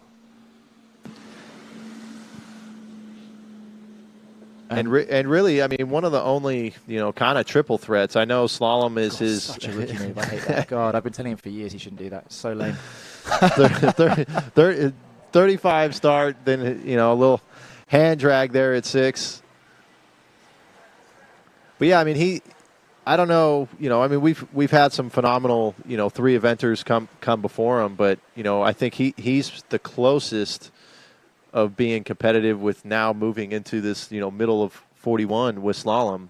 Hard to believe that slalom's been his weakest event, right? Yeah, and he's run 4 at 41 in a tournament. He's run 3 a bunch of times in a pro tournament. He's a hell of a skier. And not for lack of work. I mean, everyone talks about how Joel's just incredible talent, and he is. I'm not saying he's not. I'm not taking anything away from him, but he's worked extraordinarily hard at it. He used to turn up when I was working at Thorpe Lakes back in the day. He would turn up after school, and he would do 4 ski sets. He'd do two trick sets back to back.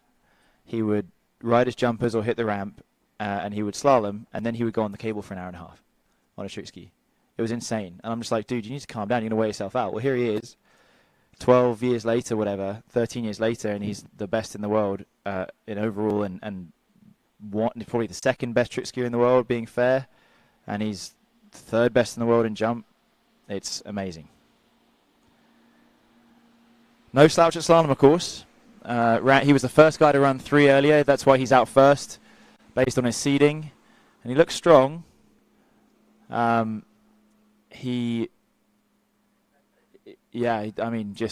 Just making it work. And I think that, we talked earlier, Blaze Grubbs. I mean, Joel's a guy that he's just got that balance. You've seen those videos of him on his Instagram where he just goes out on a trick ski and just does nonsense, like just some spins, some flicks, whatever. Stuff that wouldn't score you any points in a tournament, but it just looks so good. And I think that's, when you're just coordinated on a water ski, it's wild. And, of course, he's won pro events with a foot forward. This is in tricks, with his other foot forward. He tricks right foot forward, slalom's left foot forward, which, I mean, people forget. That's just so unbelievable. I mean, you try and put a trick ski on with the wrong foot, insane.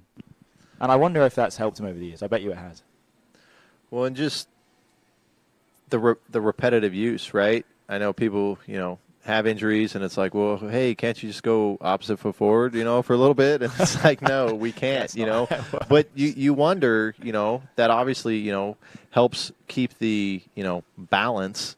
And, he's not getting as much imbalance as somebody that slaloms right foot forward, tricks right foot forward. And, I think that, probably not knowing, how his body is and injuries and things like that. But I would think that would help with everything I've seen in the sport. And he's going for, there's not many, tournaments that give him anyway, let's watch his 39 instead of talking about that. Let's see this. He must run it. He's got the 3. That's not what he wants though. And 2's fine. He'll go big, and then 4's going to be a big turn for him. And that's really good from Joel. That's really good. That's seriously smart skiing. With that terrible boy 1, he committed on 4, and then sort of safetied 5 if anything, right? He's onside, and that puts him in a really, really good space. He's now gonna go out. He must run. Well, to be honest with you, we don't know what he has to run, but I mean, with his lower seed. Remember, seeding doesn't come into play. So right. if there's going to be a tie with having the same score first and second round, it'll be run off. We've got six guys for 4 places. Okay, 6 guys for 4 places. So I'm going to say that he probably needs to get a full 3. If he gets a 2, he's got a shout. But I mean, a piece of 3 would be very, very valuable. 1's not going to do it. There's no chance. So I'm going to say he needs a piece of 3 to have a chance. A full 3 would probably put him in. I would say a pair of 3s would be unlikely to go out. A pair of 3s will definitely put you in the runoff, 99%. Yeah, let's see what he does. Let's say, watching his reaction to running that 3 in the first round. He was pretty happy about it. He was throwing the fist and stuff. So maybe that's the top end of what he's been doing. But Joel, if there's one thing I know about him is that he's a competitor, and when it comes down to it, he will do it. So I think so long as he can get out of 1 without overturning like we saw from Chris Parrish earlier, I think he might be in good shape here. Let's see this. Joel Poland, 41 off. It's not a good 1. Will he be able to safety 2 and get a piece of 3? No, I think that's going to be 2.5 if he got around it. Now, let's a smiling yell. Now, Joel has, let's say, he's run over boys quite a lot. I'm not trying to sway any judging or anything like that, but we've seen him over the last few years. There was I remember one at Swiss. I know at Canada he had his score changed an hour after the tournament. From 3 to 2, which put him from second down to third. So we're going to have to see what he got here. I have no idea. He's shouting, I went around it. Let's have a look. So 1, he grabbed a little early. And 2, I think, we're going to have some slow motion here. I think Joel's confident. Yeah, it's going to be really close. That's really, really, really close. So it's either 2.5 or 2, and it's going to make a huge difference. From what I'm looking at, I can't see. I know. I'm glad I'm here, Freddie, and not upstairs in the judging tower. Yeah, seeing I think in that the judging review. tower they'd probably be able to look at the screen a little bit better than what we have. But I'm not sure we got an official score through yet.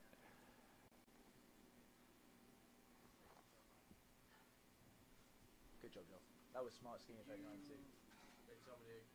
Yeah, I'll get out. Thanks. What I get? 2.5? We're waiting for a final score for Joel just now. But the score is really important because it's going to change what Nevu and the rest of the guys have to do. So 2.5 confirmed. Okay, Joel's happy. All right, I'm leaving you guys. Thank you very much for having me. I'll pass you to Rob Hazelwood. Thanks, Fred. Give this mic to Freddie. He'll be on it all day. He's got to go ski. Got to get focused. So we got Nevu out there. Joel just ran a 2.5. Nevu Doc 32. So we'll see him, opposite directions of that Joel just had. And we've got Joel with us right now. Howdy. How's it going? Doing good, Joel. So good first round, yeah. 3, and tell us about that round. Yeah, damn, it's so long ago I don't really remember what happened. All I know is that was like a dirty 39, and I'm glad I figured out how to turn 2-4 because, yeah, man, that was an ugly 39. Yeah, you had a tough start at 1, and then 4. Freddie and I were commenting, being the offside, you really attacked 4, yeah, and then kind of safety 5. Yeah, that was not intentional. Like, I was just in a scramble there. The gate, I completely messed up. I was way too late. I was flying in with speed. And I was like, you know what? I've done this in jump. You just got to be patient. Like, so it was calm. 1 was bad. 2 was good. 3 was okay. 4, I was like, I'm back in it. 5, I was like, I'm not. Total whirlwind. But got through it in the end, so I'm happy. Yeah, and then, 41, 2.5. Yeah. Obviously you would have liked to, hold on to that for that full 3, but that still puts the pressure. 6 guys, 4 spots left. We'll, have to wait and see. Yeah, I got a feeling 2.5 might not hold up. I'm probably going to be number 9 and the first guy out. That seems to happen a lot, but this guy Nev, he's insane for a piece of 3. We just had Herb's Cup and he was nailing 3s every single round. So yeah, we'll see what the boys do. Yeah, definitely putting the pressure on them. They got to go out and perform, and I would say with the rules, ties go to runoff. Stay ready. Yeah, stay ready. Stay warmed I know you need to save your energy for jump still. It's good. You're probably I do hoping 3 or 4 sets every day, so I got the energy. I'll be all right. All right. Well, thanks, Joel. Thanks for having me. Good luck if you got to get out there again, and if nothing else, we'll see you out there on 2 skis. Fingers crossed I don't have to go again. Catch you later. That was some incredibly impressive skiing there from Joel. I mean, the one at 41 wasn't ideal, but coming into 2, I was just walking down the bank and I had a perfect angle of his path into 2, and I was like, he's inside it. Yeah, no, it flicks didn't. his ski out last minute, manages to hold it as a lefty. That's impressive. Well, yeah, I mean, like you said, the angle he had coming into 2 just to get around it, let alone bring the ski back around and get across and get around 3. And I was a little surprised just how cat-like we see him on the water, that, he was going to pull off that full 3. But unfortunately, we get to see he's human at times as well, and wasn't able to pull that off. And, hey, it's still a good position. Obviously, a 3, he would feel a little more comfortable with it. But as you know, anything could happen out there. Yeah, every day, and especially with this guy, like you said, Stephen Navu, getting 3 a lot. He's starting to become very consistent with that 3 ball. And here on 38, looking pretty smooth, pretty slick. No, a little slow out of 4, but nothing really to write home about, and that is an easy 38 there from Stephen. It's interesting. We have two radars back-to-back trying to vie their way to the finals, and who's going to come out on top? Navu won last weekend at the Herbs Cup. That looked like an awesome event, and let's see if Joel can squeeze his way into the final over Stephen this time. Yeah, we've got these top 6 that are with 3s that are battling out for those last 4 spots. You got two radar, a Conley, 1 HO, a KD, and a D3. So pretty spread out. Mm-hmm. Yeah, sorry, did I say D3? I meant a good. That's I think that's the cool thing right now. There's a lot of good skis, like there's, especially in the finals, we often see a pretty good split and a pretty good spread, and if the sport's going to keep going, that's the way it has to be. There has to be competition on the water, off the water, skis, boats, ropes. It's the way that the sport stays interesting, and it's exciting to see so many good scores across everything, Yeah, no, the talent is definitely there. I mean, like we said, Nick Parsons, first skier off the dock, today running 2.5:41, really setting that stage. That was a and the talent, 19 guys here, and nearly made me spit out my Dutch bros. All right, must run past Stephen Navu, 39 off. Oh, good one, super clean. Little shoulder heavy out of 2, but incredibly early to this 3, looking smooth. Oh, he is.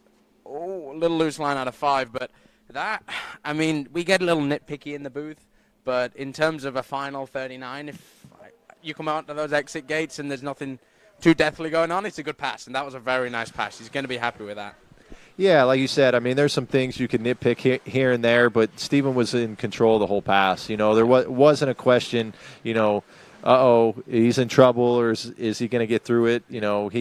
He was in control and managed that pass very well. Yeah, it was incredibly clean skiing, and I mean, Stephen, obviously, kind of my first year on tour was 2021, and he was a good skier. He'd had some wins and looked fantastic, but he was a little inconsistent. He would not often get to that 3. It was often the 2, 3 every once in a while, and I mean, he obviously can't come to every event. He works, has a full-time job, but he has just been throwing down 3s left, right, and center, and he's going to need a little bit more of that today, I think, to make him safe.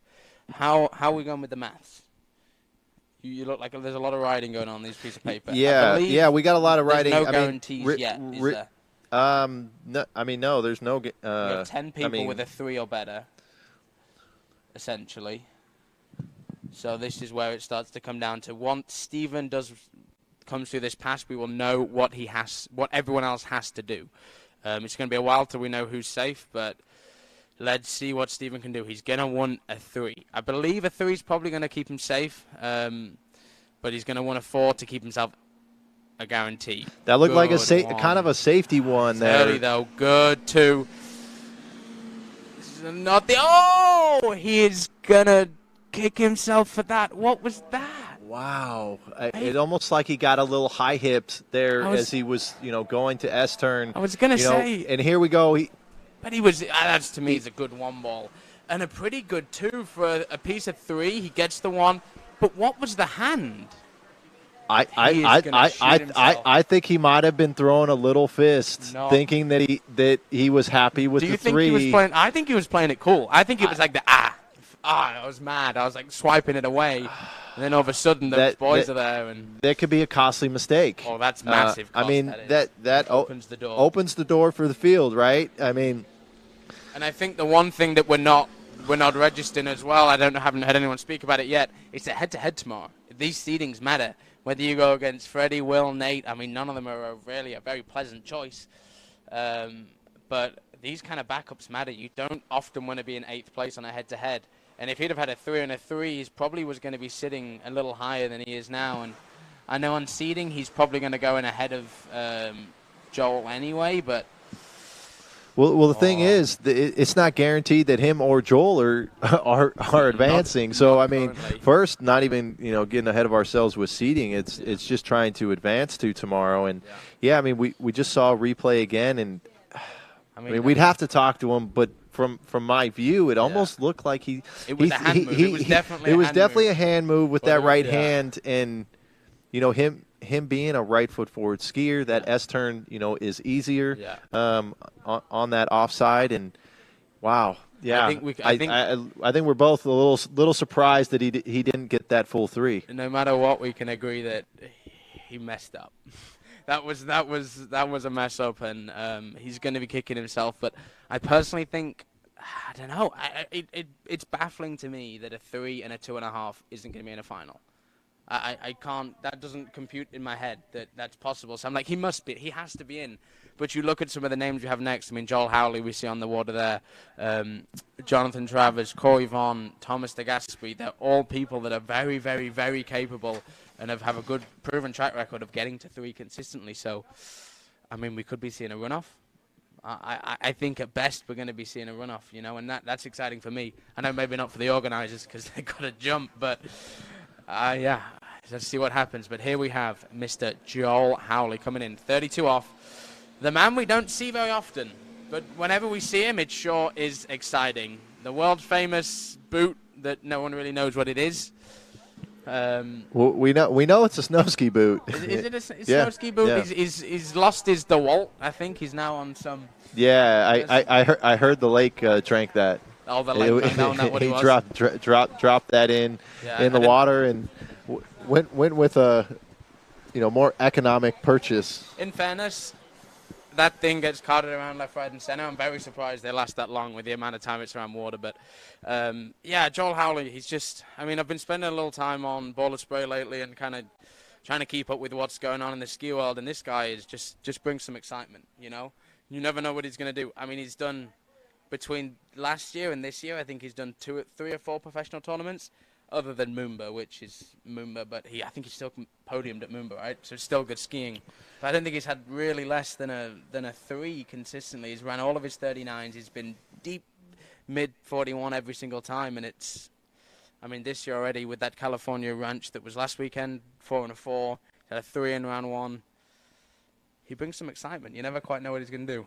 Yeah, and I mean, you're saying 4 or 5 events outside of Moomba. I mean, I think it was last weekend, this weekend, and here last year for the only pro event. So I mean, really since the World Championship title, and went through the injury, went through COVID, not being able to get out of the country down in Australia, and now a working man, project manager.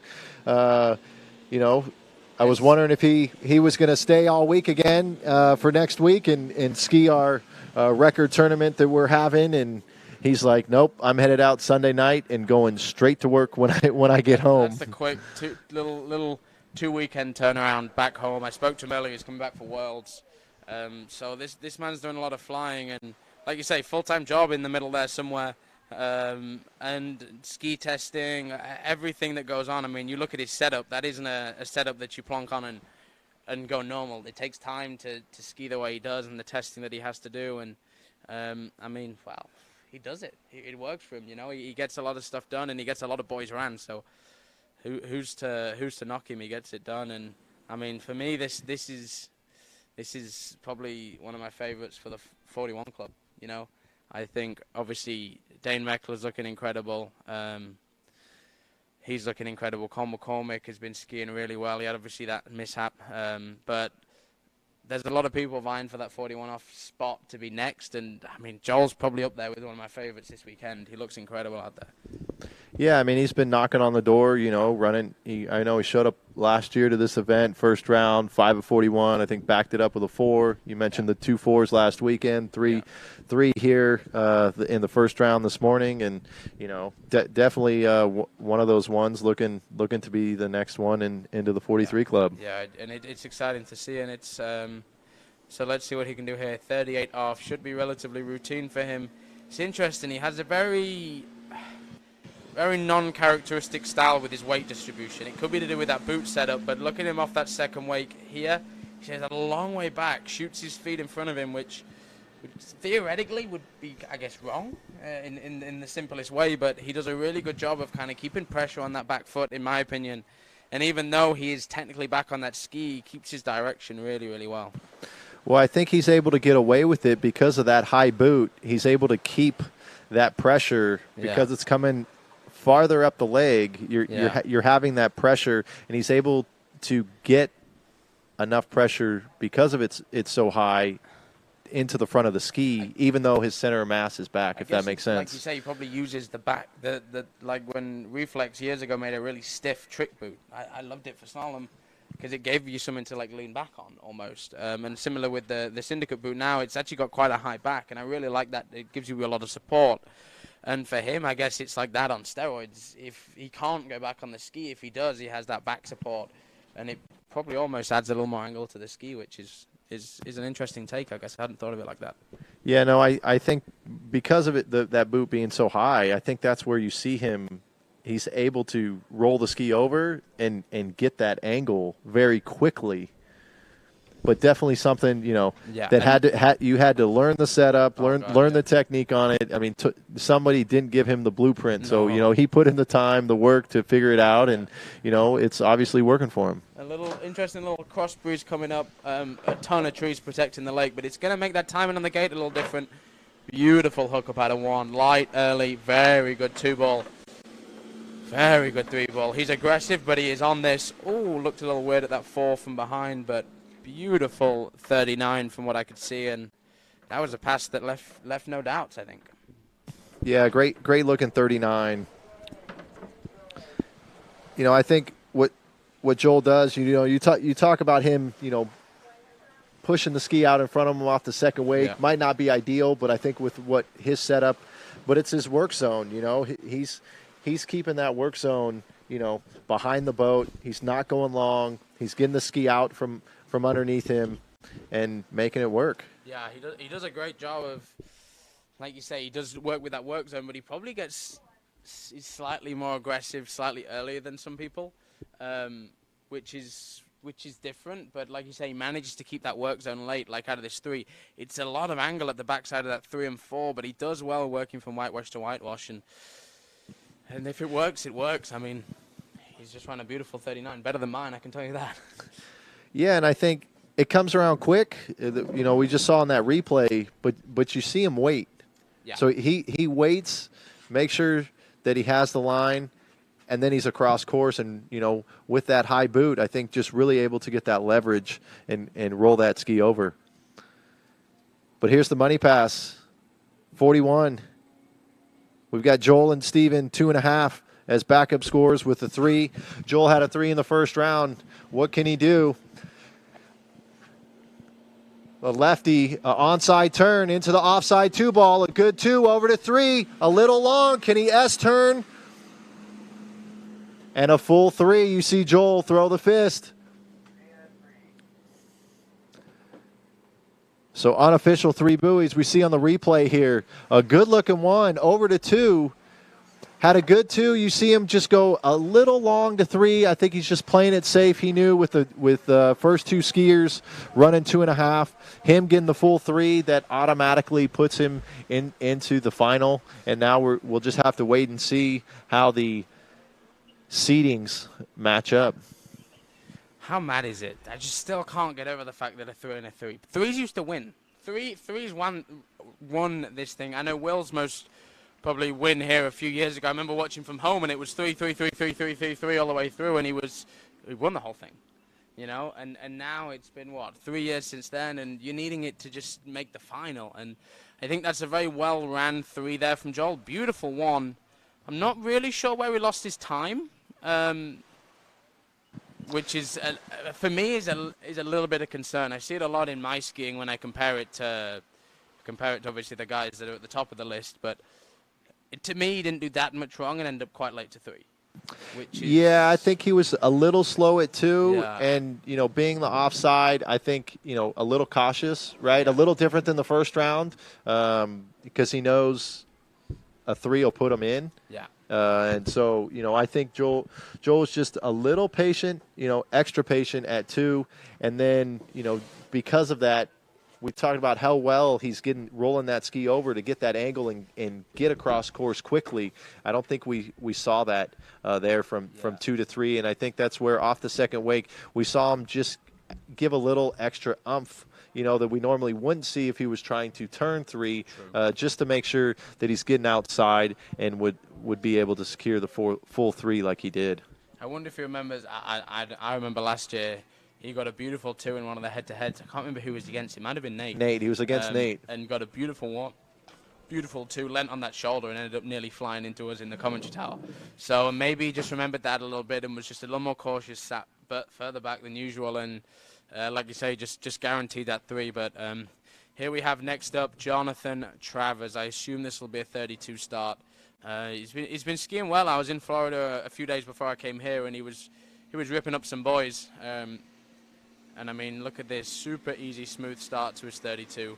One of the most casual skiers you will ever see, and quite possibly the most funniest to watch in the boat because his face never changes. He just looks always slightly miffed or angry. I don't know if miffed is a word that anyone understands here.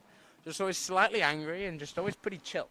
Whether it's 1 at 32 or 1 at 41, it's relatively tranquil, and it's quite. I enjoy watching his facial expressions from the boat. It makes me laugh. Yeah, haven't watched John much from the boat. Obviously, being on opposite coast, but I know is he still rocking clinchers or something like that? So I mean, I think that's where he's able to relax a little bit. Maybe through the hands, just have that load coming through the wrist and. Yeah, definitely relaxed out there, and he looked good. You said he was running some buoys, and probably one of the best I've seen John lately. Very good start, and to be honest, he came out of 2, and I thought especially coming into 3 ball, onside turn for him. I thought he was going to go to turn. He just pulled up, secured that 3. Maybe I can't remember if he was before or after Cole. In the first round, but I know Cole, or he was before Cole, because I know Cole ran the lefty coming into 3 ball and overturned it. Yeah. But yeah, John's looking good. I think takes that momentum from the first set and brings it here into set 2. He knows a full 3 is going to secure his spot into the final, and 2.5 will up in the air might put him in a runoff, depending on what follows after John with Corey and Thomas.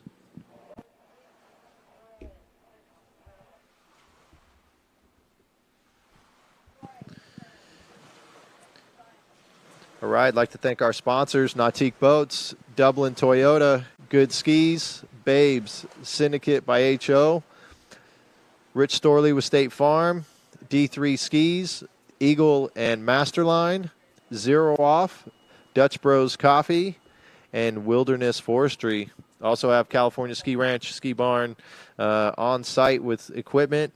Go down and see Paul in the booth. And dinner tickets $20 at registration, right behind the slalom starting dock. That's dinner tickets for tonight. See Debbie at registration. So yeah, we got our top seeds for the event. They've secured their spots. We had Freddie Winter, 6 at 41, 6 no continuation. Nate Smith, 5.5. Will Asher, 4. We've got Dane Meckler at 4, and we've got our halfway through our group of 6 skiers that tied the first round at 3. We've seen 2 of them run 2.5. Another one, Joel Howley, last skier out, run 3 to secure his spot. And we've got John Travers, 38 off, trying to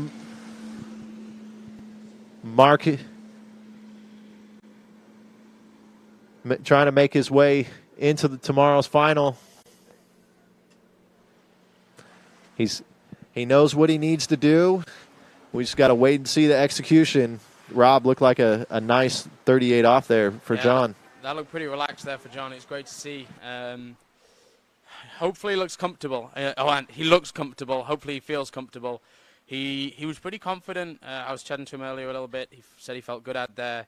He skis with Greg a lot in at Jack Travers at his home site. Greg's been out there in Florida a lot, and he's a lot of fun to ski with. So he's comfortable. He likes the boat. This is obviously his favorite brand and favorite driver. So he's gonna be ready. He's gonna want to do good stuff, and he's gonna want to put some boys down. So I'd love to see John get to 4 again. It's been a while, I think, since he's had a full 4 or even a piece of 4. So that's obviously probably going to be his goal. I don't think he's going to want to be down below that list again. He's been a little unlucky lately, ending that 4th, 5th spot and heading a pretty tough first head-to-head. So he's going to want to put a score down, and it'd be awesome to see him get a piece of 4. Yeah, it's tough. I don't know what the guys would do. You know, coming into 3, obviously John, the only lefty left in this group of 3.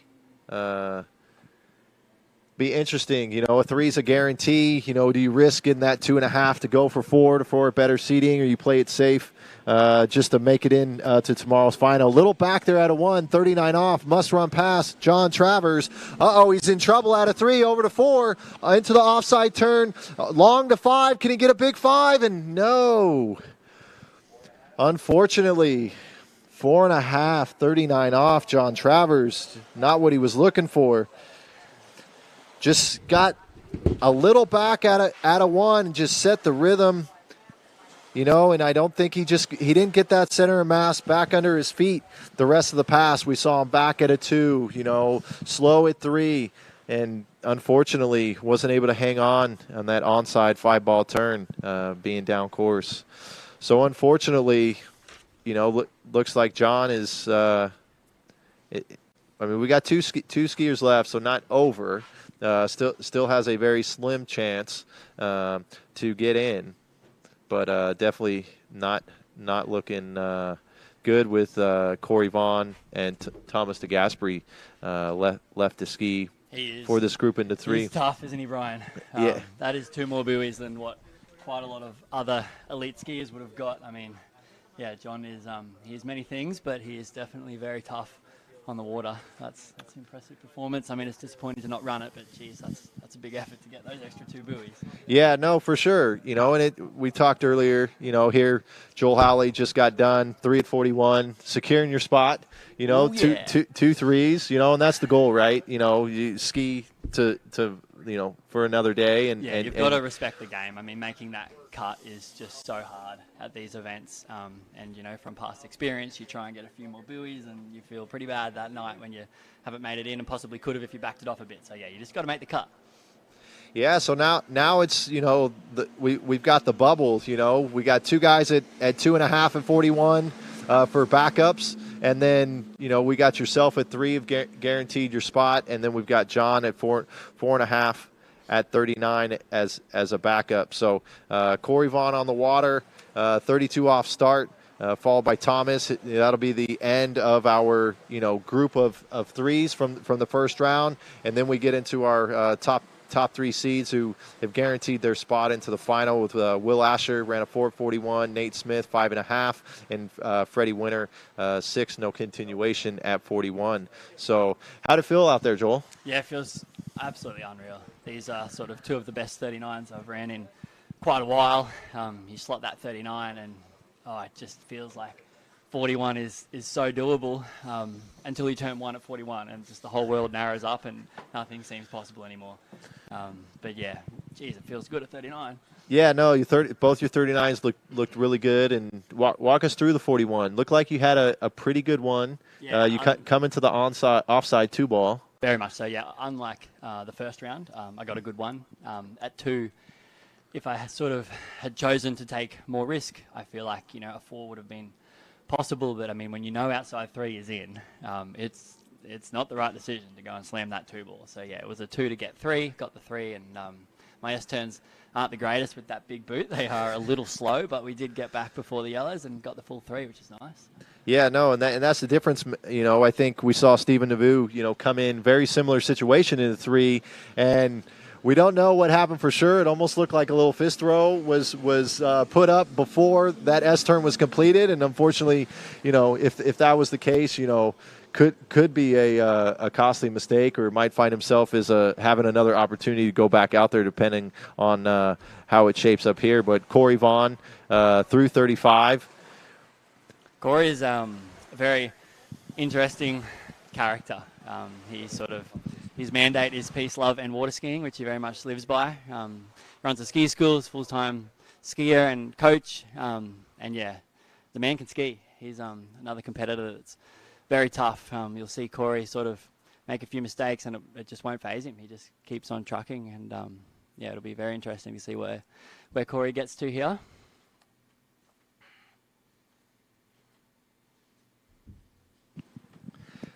Yeah, especially with John, that the 4.5 at 39. Unfortunately, last year he was, I think, ran a 3 and a 2 and was out.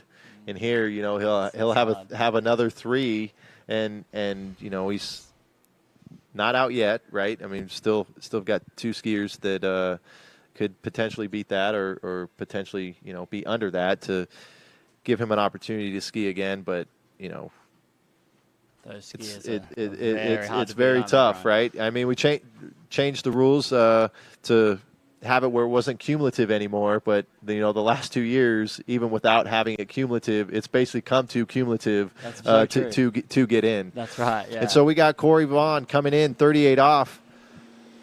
Big 2. Oh my gosh, he holds on to it over to 3. Unbelievable. Gets pulled out again.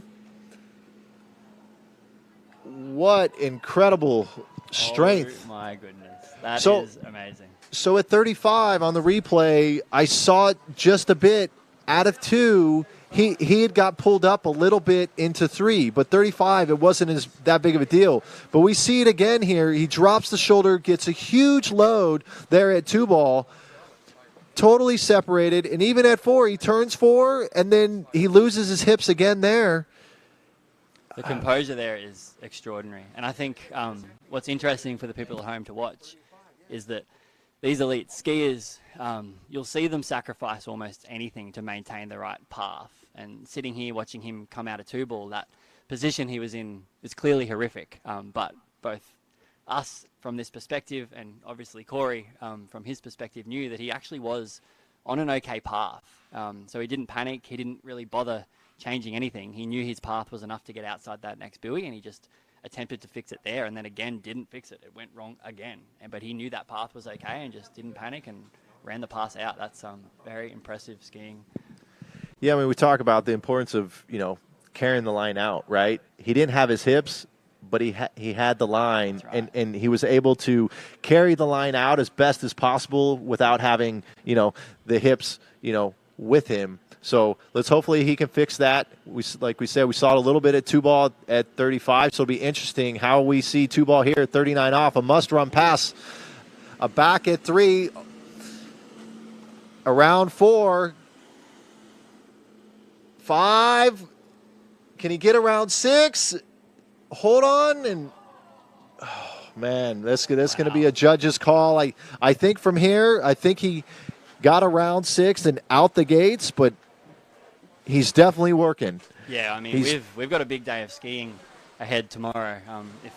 If we do see Corey through to that next round, and I mean, this is the equivalent of running quite a few passes. This is hard work we're watching out here.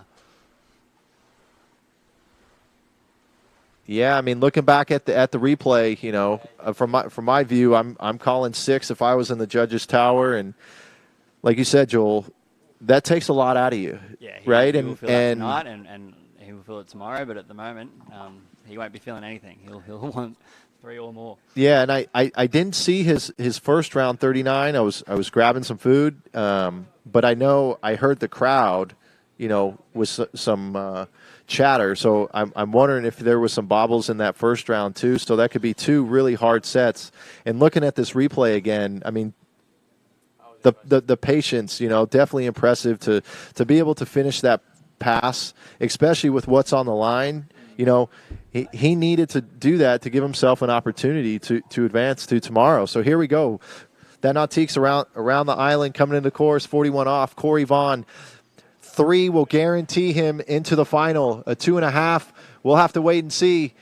Corey Vaughn into the course. A okay hookup at 1, a round 2 onto the onside. Can he get outside at 3? He gets outside at 3. Can he S-turn? I think that's an unofficial 2.5. I do not know if he got back. And, yeah, if that is a 2.5, that leaves us with Joel Poland, Stephen Navu, and Corey Vaughn, all with a 3 at 41 from the first round and 2.5s in the second. And that would guarantee a runoff between those skiers. And we'll have to wait and see. Would that be for how many spots? All depends on what our last skier that had a 3 in the first round does. Mr. 3-ball himself. Consistency, Thomas DeGasperi. Yeah, give it up for Corey Vaughn.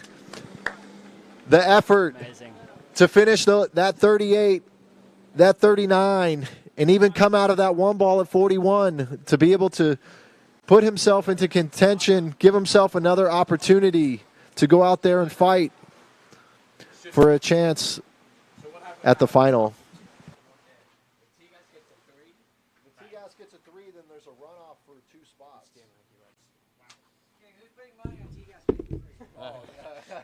All right, John Horton's put $1,000 on Tigas getting a 3. Joel Howley's got the opposition to it, so let's see. I think there's probably 3 people who would put the opposition on it. I would say, let's go down the shore. Who would bet against Thomas of not getting 3? We all joking aside, Thomas, we talk about, one of the 5 guys in his 40s, one of the most experienced guys, still on the tour, and the consistency that he has had, of getting 3, is he's made a living from. So, definitely would be hard to bet against him. But as we saw, with John Travers and others, today that, 39 is no joke. And even 41, we saw guys that had 2.5 in the first round, had great opportunities to be in this mix of to run 3 the second round. And unfortunately, weren't able to get it finalized.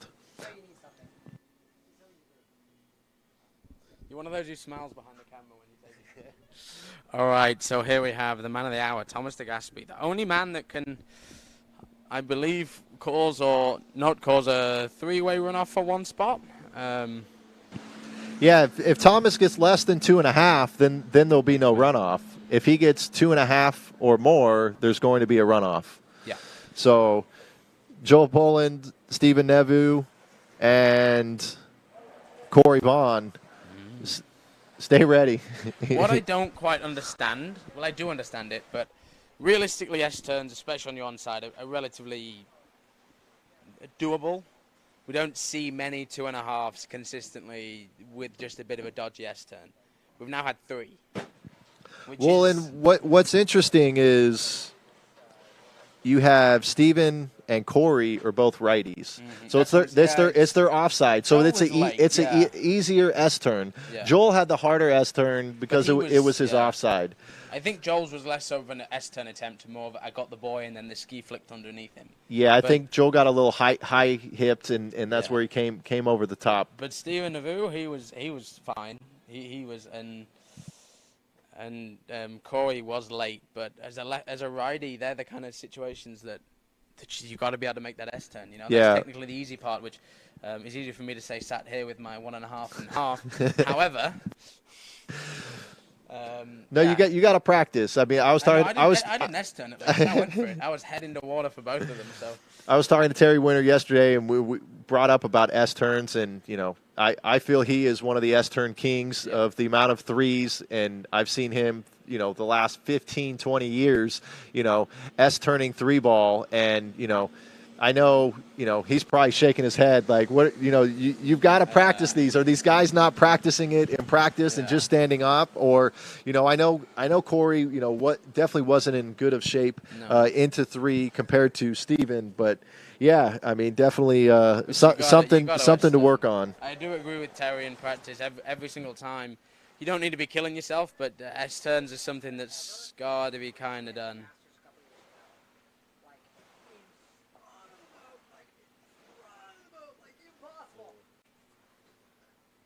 Terry, I told him yesterday, I said, back on your Conley days, I said 2007 to 9-ish, I said, dude, you had no business turning 2s, and you would just sit back, and then just everything, and I mean, literally, he'd be edge changing at the buoy, and I swear there was one time he did 4 ins and outs, and still got back to bled that much speed that he had. Beautiful Esther.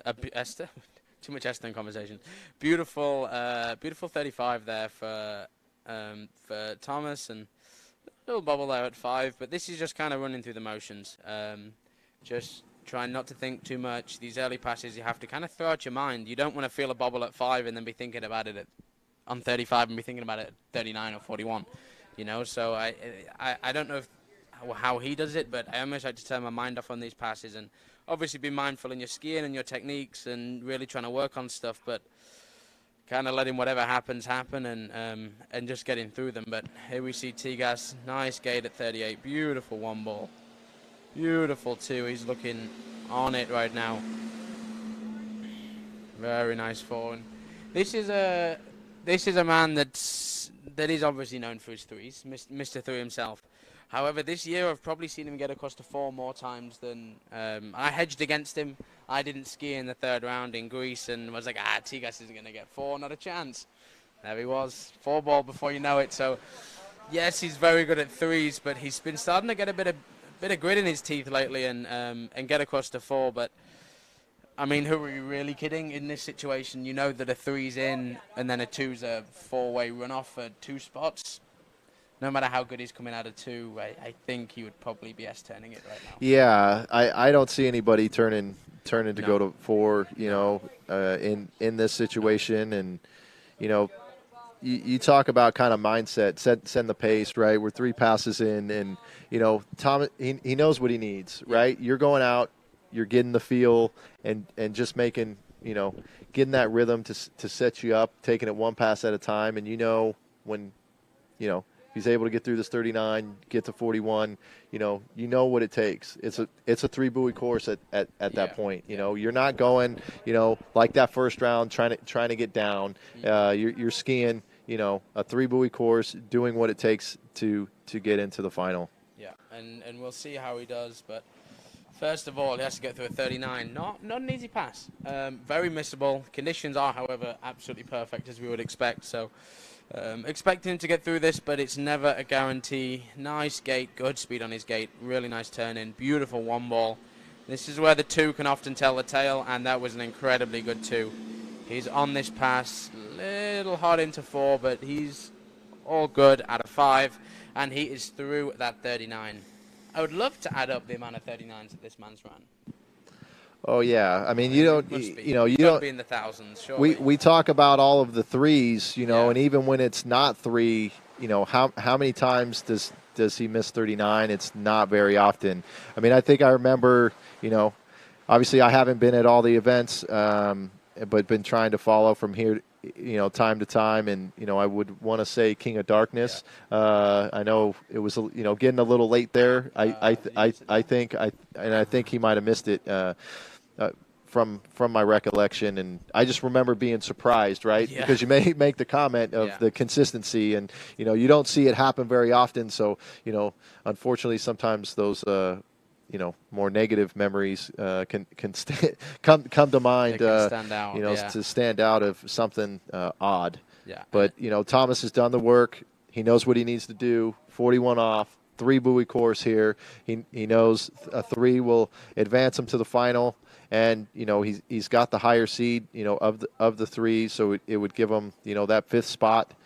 He'd see his teammate I mean, obviously, depending on what happens with the rest of the skiers with backups, Will's got a 4, Dane's got a 4 and a 1. So if Will got 1 or more, he would secure that third spot. But here we go, Thomas Gaspery, 41 off. Gonna need a full 3 here to guarantee his spot in. Good 1 ball, little N over, but he's good. He needs the 2, he gets it. Is he gonna get to 3?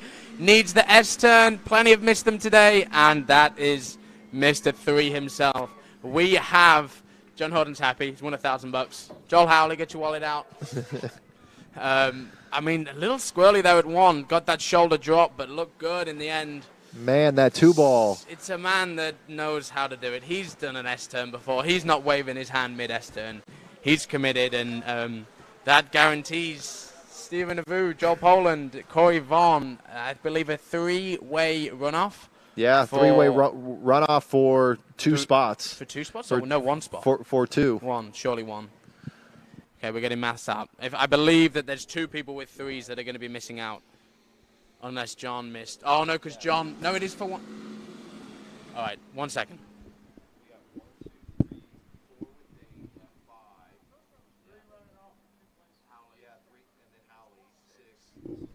Okay, so... we have a 3-way runoff for 2 spots. Yep. It has been confirmed. And that's exciting. We have, so obviously, Stephen Avu, Corey Vaughn, and Joel Poland.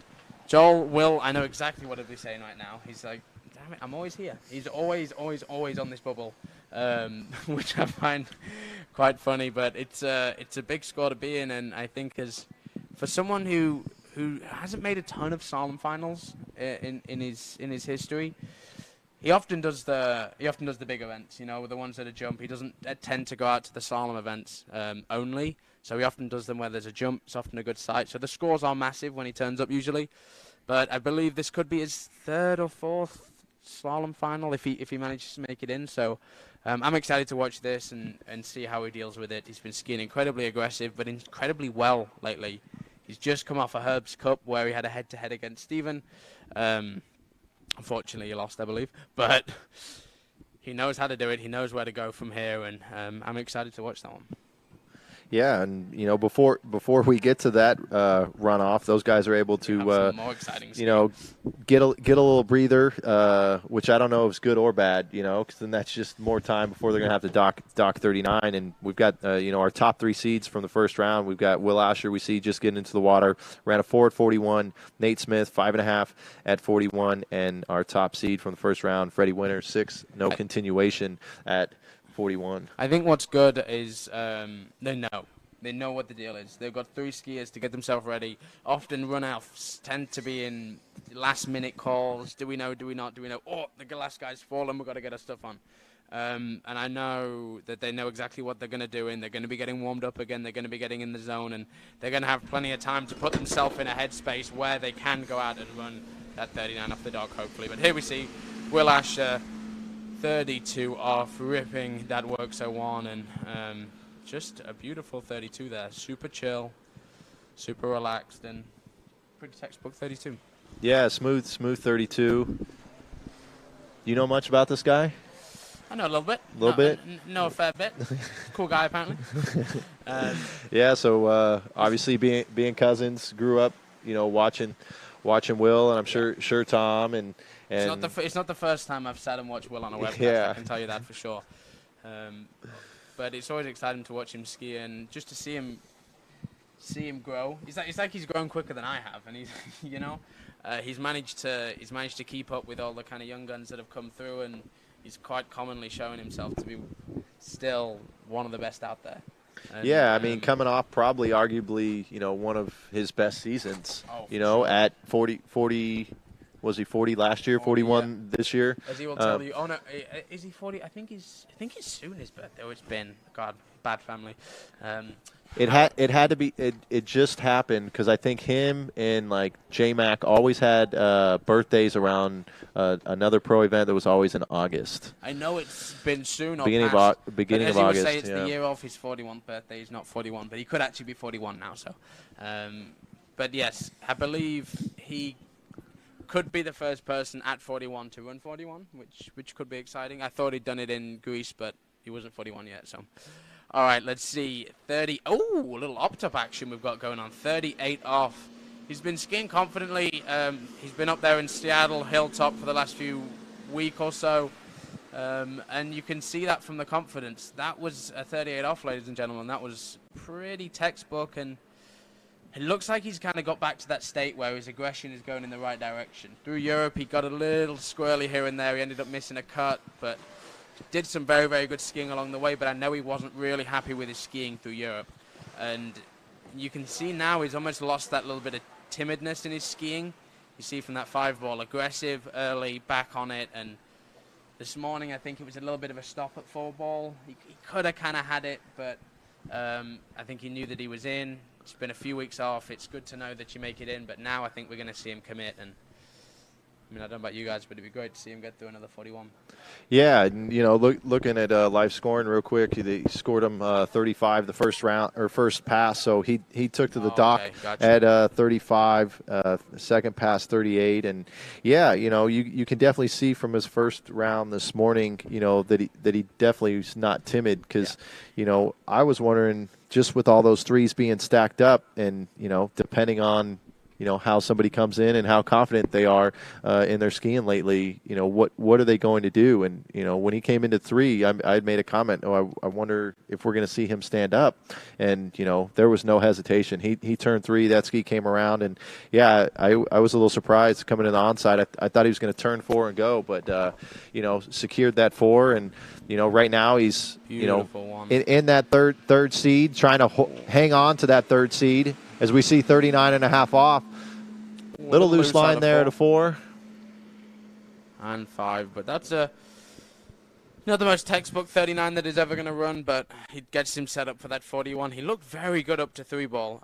Very nice gate, very good 1, and really carrying speed. You see that little nosedive there at 2 is maybe a touch on the concerning side for Will. Obviously, he knows his setup inside and out when he's had about 2 sets on his ski. So a little odd to kind of see the ski moving like that, but he looks pretty confident, and he's possibly one of the most, everyone kind of goes, oh, this guy has great feel, this guy knows this, does this. Will can tell you every single thing that ski's doing under his feet, and he will have taken that and he'll go, all right, this is where I need to move, this is where I need to be, this was the problem. And it's like he's got a computer chip in his head that goes, oh, that happened, okay, that means we've got to do this. Like, it's an answer straight away, and I obviously spent a lot of time with him, but an incredibly knowledgeable guy. And yeah, I mean, all the testing that he's done, we talk about the longevity. I mean, he was, 18, 19 years old when he came over and started skiing the events, and here at 41, he's still here. I think it was 2003, 2002. He won pro event here in Sacramento. Marcus was saying, think his first event, and so. Yeah, he's, with all his testing he's done, the relationships with HO, Bob and Crystal Point, big mentors of his through the years. And we see him 41 off, dunks the handle a little bit at 1, but still in good shape at 2, coming in the onside over to 3. He turns 3 over to 4, heavy shoulder at 4. And there we go. A great onside S-turn for you, Rob.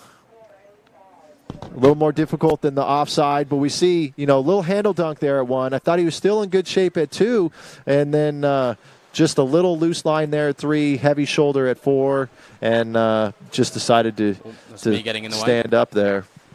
I think that's great skiing there from Will, and it was interesting last year, like you mentioned, it was probably his best season to date, and I remember kind of having a conversation with him. He was just like, I'm done getting 3. I'm not interested in it anymore. Whether I make finals or not, the chances of him not getting a 3 2 out of 2 rounds is minimal. So it's like, why am I turning 3 in round 1 if I'm probably going to be able to get it next time? The 4 opportunities, however, don't come across quite as often. And it was kind of, and Nate says the exact same thing, and Freddie, you can tell, does the same thing, and it's a headspace that makes them as good as they are. But it was interesting to see a switch change, and from the outside, you could see it before even speaking to him. He stopped S-turning 3-balls when he did in this kind of situation, and not a great 1. Yes, pretty solid 2, but I think Will of 5 years ago would have S-turned that 3-ball and just called it a day, whereas he's turning it, he's getting a 4, and the averages of his scores have gone up a lot in the last few years, and it's great to see and watch his consistency just go up and up. Yeah, and I think that's the evolution that we've seen in men's slalom. I mean, I can, totally attest to that, and I, believe that's what changed things for me a couple years ago. Of that same mindset. When it got to a point, back in 2013, 2015, like 3, like you were making finals, kept advancing, and it kind of got stuck in a lot of our heads, right? It was just 3, and Nate just continued to knock down more and more 41s, and you just know that's not enough, and then everybody else started coming running 3s, and then 3, as we see today, is not going to be enough to make the final. And so great to see Will having that confidence, to turn 3, turn that offside, and make that change. And I think that's what we're going to start seeing slowly, one by one, especially with these younger guys, because they're coming on exactly where they're seeing Nate get through 41. We saw Freddie get through it, and some of us have run it here and there, and others are getting down it. You got a Dane Meckler, kind of pretty consistently getting 3 to 4, and separating himself a lot in the events, and so now you're getting the Charlie Rosses, and a lot of these young guys that Freddie and I were talking about, that are coming up in the junior division, that they once they start getting into 41, I don't think they're going to have the same mindset of standing up 3, because they're not seeing 3 win or 3 make the final anymore. And so I think that's just going to continue to be the evolution in men's slalom, that we're just going to start seeing more and more people get farther down. And then we talk about a bottleneck, because that 43 it's not easy. It might be just say, oh, just turn it, but it's not an easy pass, and I think about this a lot. I grew up, you think of the likes of Will and Nate. Nate kind of Will probably paved a path, then Nate paved a path. With Paris, there's a lot of people paving paths to new kind of futures, but at the end of the day, they watched people growing up getting a few at 39, so it's interesting to see how people's heads work. And I grew up seeing 3s win, so for me a 3 was pretty normal. So like you see Charlie Ross is coming up, his whole life he's watched Nate run 41, and it's like, well, if Nate can do it that easily, I can do it that easily. And from that start, it's an interesting headspace to be in, and it'll be interesting to see in 10 years where we're at. Are we all going to have to run 41 to make a final? The averages have probably gone up a boy in the last kind of 5 years, so if in another 5 they go up a boy, another 5 they go up a boy, it's going to get tough. Yeah, definitely getting tough, and especially with the longevity that we see. We mentioned five guys over 40 right here in the mix, with a couple of them having the opportunity to be in the finals tomorrow. So things are going to continue to progress, and interesting strategy with Nate. We saw him start 35 the first round, and little surprise to see him start 32 this round. Would have thought he would have kept it the same, but for whatever reason, he's skied here I think a couple times this week. Maybe he wants to get a feel of 41 from the opposite end. But here we go. We've got Nate 38 off, our second seed. I would guess, yeah, like you say, it's a little bit of an odd move to actually change decisions. That is slightly odd, but a consideration could be maybe he hasn't been out at 32 a lot, just wanting to feel like you see Jamie in the first round, or second round, so she went out at 28. It's because she doesn't do the pass very often. So it can be, instead of saving that for tomorrow, maybe he just wanted to try the 32, but I think your original answer of he just wants to see a 41 at that end is probably a little more likely. No, that makes sense, though. If Nate's been running 35, starting 35, maybe all summer, depending on head-to-head, I know, you can't have the option of just skipping the first pass and just meeting them at the other end for pass 2. some people have different theories on, that you should be able to do that, shouldn't. And so, Usually all the girls that go out at 32. Well, it's usually a girls thing, isn't it? With the Yeah. 28 and the 32. But usually all the girls that want to go out at 32 don't like it. Usually all the girls that want to go out at 28 love the rule. So it's fairly. It's a fairly biased poll, that one, I think. yeah, for sure. Depends on what you want to go out at. Yeah, but nonetheless, we've got Nate. We've got that Nautique coming back around, 39 off. All right, let's see what he can do. Looked very solid in that first round. Very solid 38. Just relaxed arm at that one ball. He does such a good job of swinging up on the boat. Early out to 2. Beautiful hook up at 3. As early as can be into that 4, and no safety turns there. Beautiful, beautiful 39. Yeah, very, very smooth pass.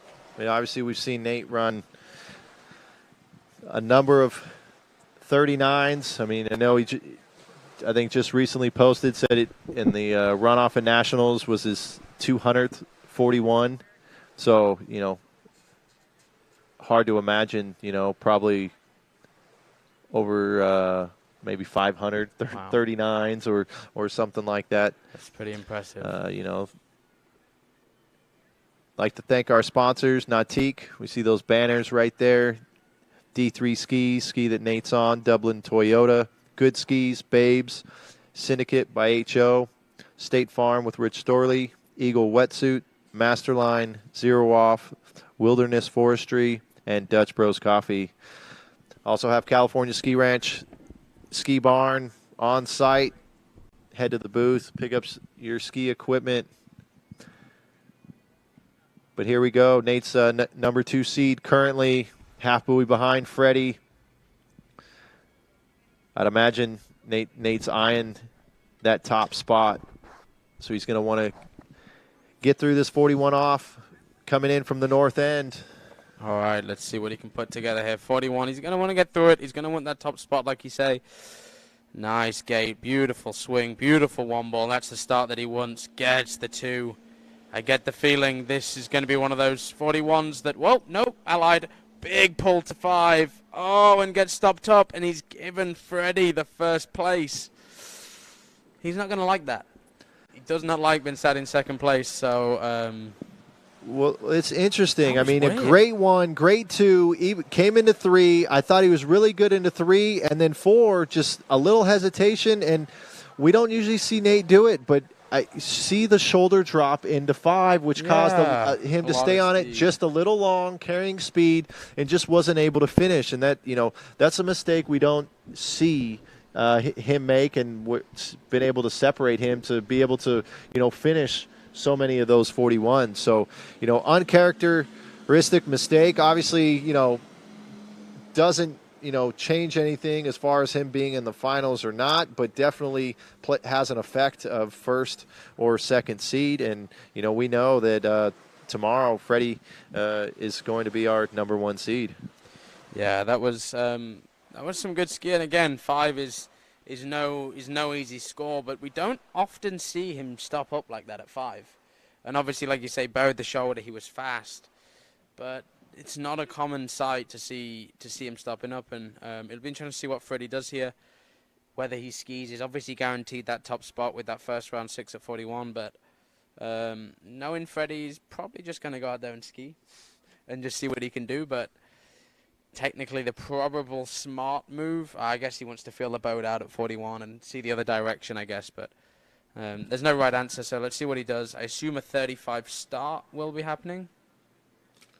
Yeah, it'll be interesting. I know Freddie, said he had taken some time off that he mentioned earlier on commentating, and that he definitely was going to be skiing again. He felt that he needs some time on the water, taking a little break there, and interesting. We've got 1 through 6 secured now, right? So we know who at least our 2 bottom matches are going to be. We've got Will in the number 3 seed and Joel in the 6 seed, and then Dane and T-Gas in the 4 or 5 seed. They're going to be some very interesting Very interesting matchups there. Obviously, we have the Dane and Tigas. Tigas missed a 3, but he's been getting across to 4 a lot, versus Dane, who has been getting to 4 a lot. So I'm excited to watch those tomorrow. But let's see Freddie here, 35 off, making it look easy.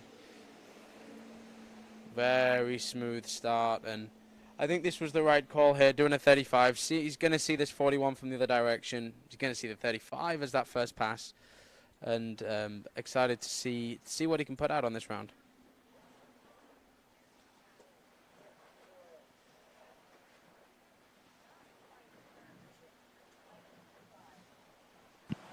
Yeah, so interesting. First round, Freddie took 32 start, 35 second round.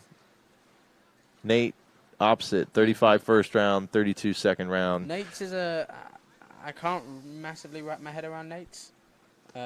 Obviously, he knows what he's doing. He knows what he's doing a lot more than me, but it seems a little bit of an odd call. I think maybe he's just been skiing a lot and just liking that 35 start. Like Joel Poland said, it gets him in a good rhythm. It's intense. He likes it.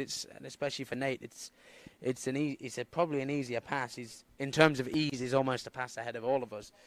Even though the boy count can be similar in terms of consistency and smoothness, he makes those 35s, 38s, 39s look a lot easier than most of us. So it kind of makes sense that he's going to like that 35 a little bit more. Well, more energy, right? Yeah. I mean, the especially here in this heat, it's definitely a consideration. Something that my English blood's been struggling with. and it's cooled off for you. We've been 105, 110 a few weeks ago. So be happy with this mid 90s. I appreciate you turning the AC up a little bit. A beautiful 38 here for Freddie, and he's been from. There was no transition for him. I went out to Florida a few days before, and I think kind of him showing his professionalism and maybe a little bit of experience there, rocking straight from England to California, one practice set, and showing up a 6 at 41, so incredibly impressive skiing. He's very comfortable right now.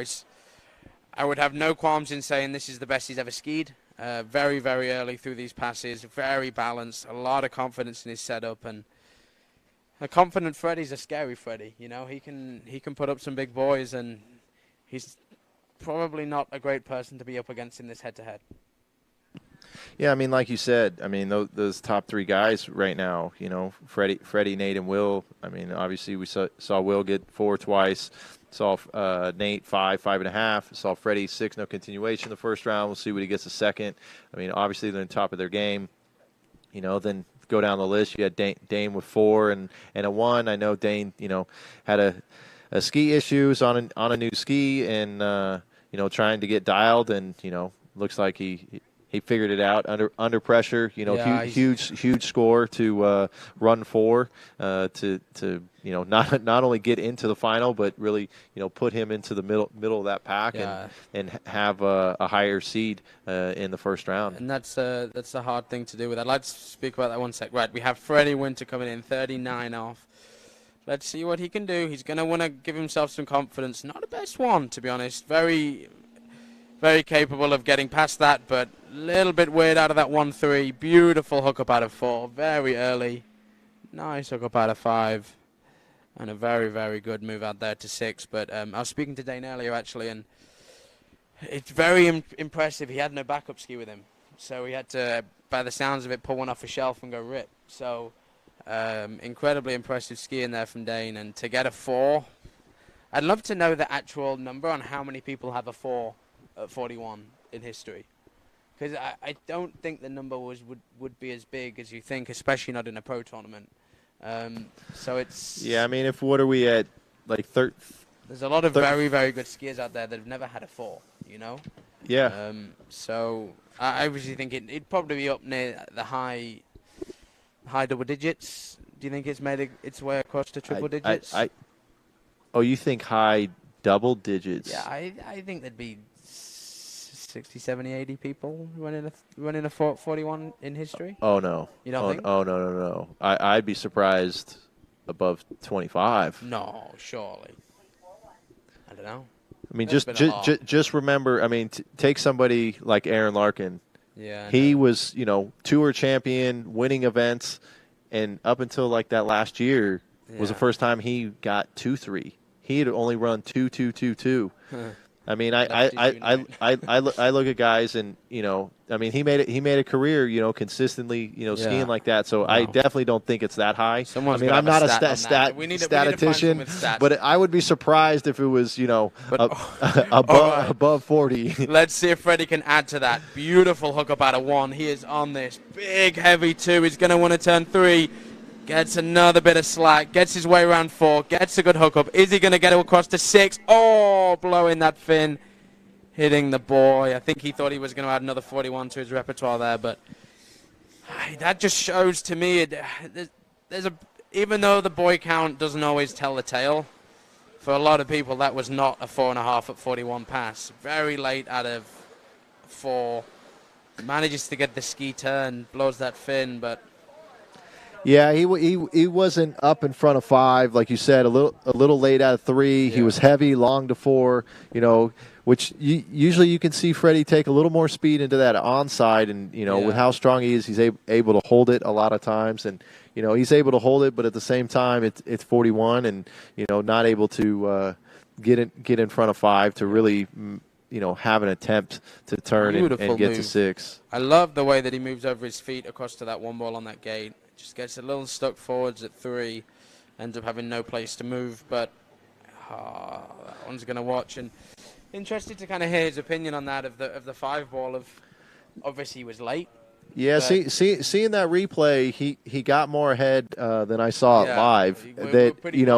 I think he actually did get that ski going out, and I think the ski wasn't coming back as soon as he wanted it to. And it looked like he just dropped that shoulder, that left inside shoulder, and we're wasting no time. What is that? From behind, Joel Poland starting it off our runoff. So we're having a 3-way runoff for our 7th and 8th seed. We had all these skiers run 3 at 41 in the first round, followed by a 2.5 backup for going for 2 spots. We have Joel Poland, Stephen Neveu, and Corey Vaughn, and not sure the order, but we do know number 1 is Joel Poland, 39 off. All right, let's see what he can do. This is 39, a big start here. He's going to need a good 1. Oh, that's a heavy 1. He gets it. He's early to 2. Oh, that is a 2 at 39. That hurts my heart. He skied so incredibly well, and just... I know Joel. That was just mega impressive to hold on to that. That just shows his talent and cat-like reflex to be able to hold on to that at a 2. As you know, docking 39 is tough. You have to come out with intensity. Yeah. I think Joel came out with just a little too much intensity. So finding that happy medium. Still, Joel, phenomenal skiing this weekend. 3 at 41, followed up with the 2.5. I know, he's frustrated, but hopefully he'll, save some energy and will make it up, to some extra feet out there on the jump later. So Joel, first cold 39 for you, or have you done those before? No, I'm pretty good at those normally. I normally do better than that. I just slammed it out of 1. Yep. And that was okay because, I wasn't too bad into 2. And I figured, why not slam it again? Yeah, I don't really know how I held on to that, but man, what a waste. All that work, but it's okay. We got jump. Yeah, no, tough break. Like you said, big 1. Just if you were able to manage it at a 2, I think you still would have had that opportunity. But quite impressive, like always. We've seen you, the social media post a lot what you can do on the water, and that was pretty impressive. Able to just ski away from that at a 2. Maybe not the smartest. My shoulders are definitely going to hurt tomorrow, but on the bonus, it looks like I only have to jump tomorrow. I mean, unless these boys really mess up, yeah. Yeah, tough break. I know you're disappointed, but hopefully, saved a little energy for jump, and we're excited to, see you guys out there, and hopefully we'll be able to move through this quickly and get you guys out there before we start losing some sunlight. Thanks for having me, guys. You're going to leave me hanging on the webcast then? Alrighty, so Joel, like he said, that sucks, but hey, we're 39 off. It's 39. There's no given. I know the door is, very open with having that for two spots, but still, And you this have is- to go ski. You cannot be cautious here. there's You have to still go out and attack. It's 39, cold. You still got to, These guys make it look easy, but there's a lot of people out there that that have never seen 3 at 39. So let's see, Stephen. He's going to need a good one. He gets it. Doesn't safety it too much. Hopefully gets a good safe 3 ball. He is good. He wants to keep going though. He's going to want to get his seeding, whether he's going to want to be against Freddie or Nate. I mean, making all sorts of a mess of 5, but manages to get round it. Yeah, I think he managed to get around 6. Overall, it was a pretty good pass for Steven. I know Steven, was part of the world's runoffs with me back in 2021. He was first off the dock, ran right through 39. You see in the replay, was really good up until that bobble at 5. And do you think a lot of that's just due to a bit of relief? I mean, no matter what, the first goal of the weekend is to make a final. And yeah, knowing I that mean, you're in, he knew once he got a piece of 3 that he was in, and so you talk about are you going for seed? Yeah. I mean, the way Freddie's skiing right now, it flip a coin. I mean, do you want Nate or Freddie? I mean. In history, I know who I'd want to avoid. Yeah. But the way that Freddie's skiing this year it's not a good option either way. You're going to have to put yourself down that 41, and but I know that Steven can do it. I know that Corey can do it. We've seen both of them do it consistently before. So yeah. I'm excited to watch that tomorrow, and congratulations there to Steven. Not an easy thing to do. I think it's almost harder than someone just going out and getting 2 at 41. Yeah, I would agree. 41. I almost forgot that he still had to ski. Gets a good one. Little slow, but hooks up out of 2. Is he going to get to 3? He does. That's a 3 at 41 for Steven. I think that's maybe going to give whoever he goes against tomorrow a little bit of information. A 3, a 3, a 3. That's consistent. Yeah. Through 3, 2.5, 3. True. But true.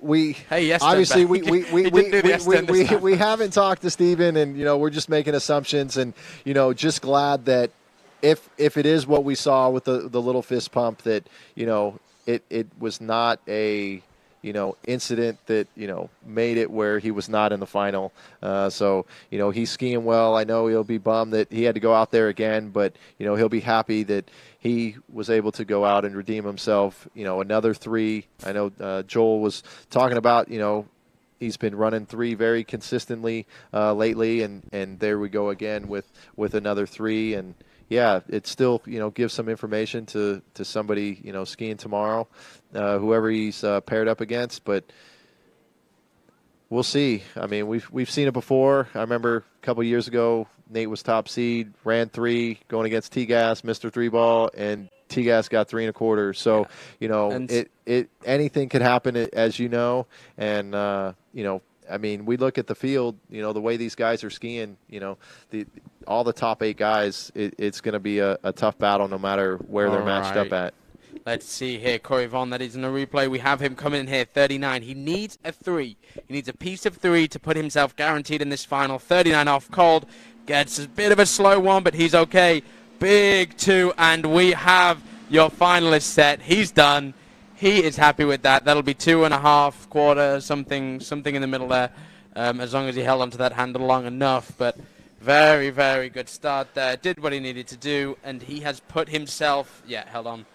He has put himself against Freddie.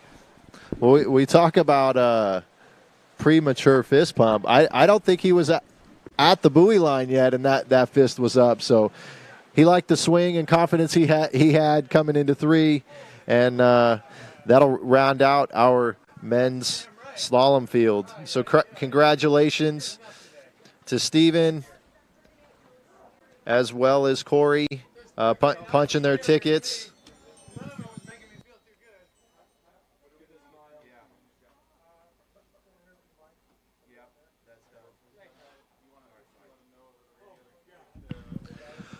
All right, so there on the screen we see our top 8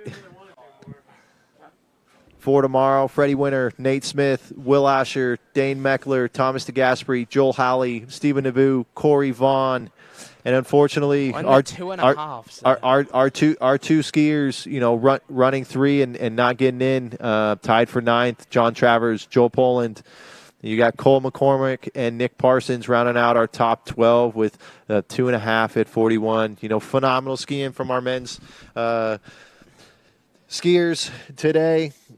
Sorry, Rob. I know you wanted more. I'm not even on the list. That's some, and it's. You wanted more. I wanted to be out there, and we'll got an exciting final. But guys, stay tuned. We have a short course change. The ramp's already up. We're going to get ready for our women's jump event, followed by our men's jump event. Again, if you're looking for dinner tickets tonight, $20 at registration. And want to say thanks again to our sponsors, Nautique, Dublin Toyota, Good, Babes, Syndicate by HO, State Farm with Rich Storley, D3, Eagle, Masterline, Zero Off, Dutch Bros, and Wilderness Forestry. And again, before you head down to watch jump, check out the California Ski Ranch Ski Barn.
Only one water skiing brand holds all 6 world records.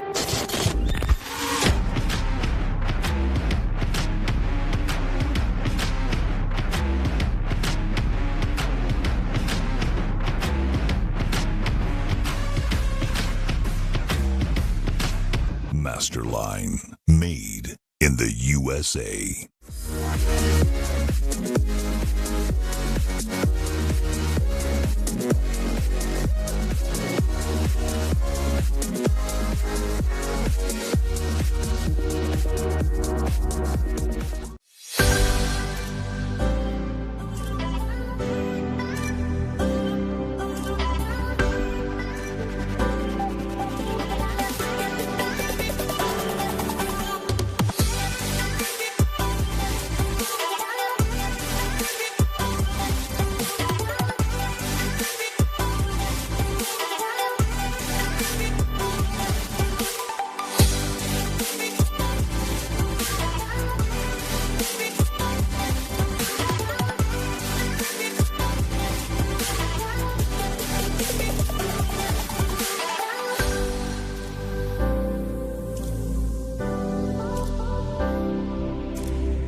Only one water skiing brand holds all 6 world records.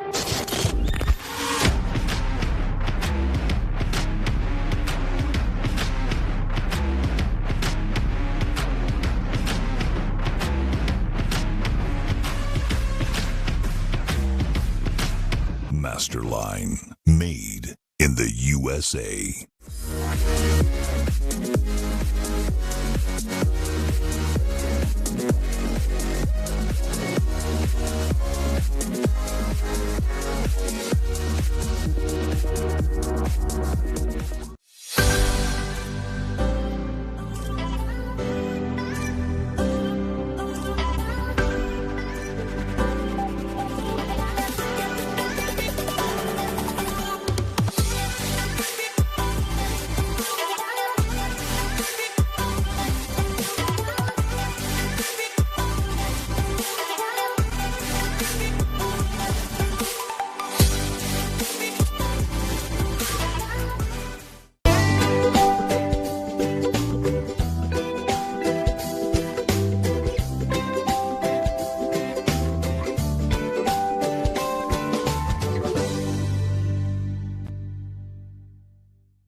Only one water skiing brand holds all 6 world records.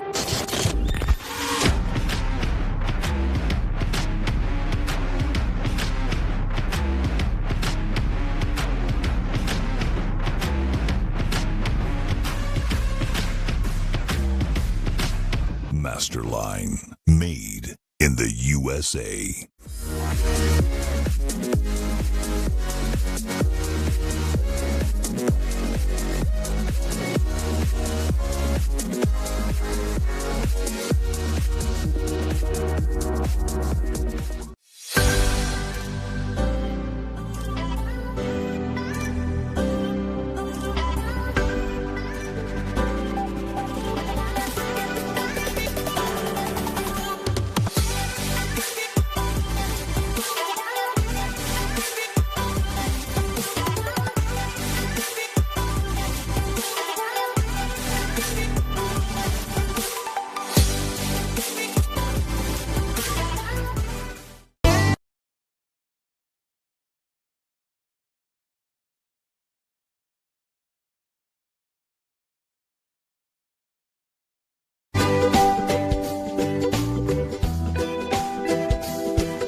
Only one water skiing brand holds all 6 world records.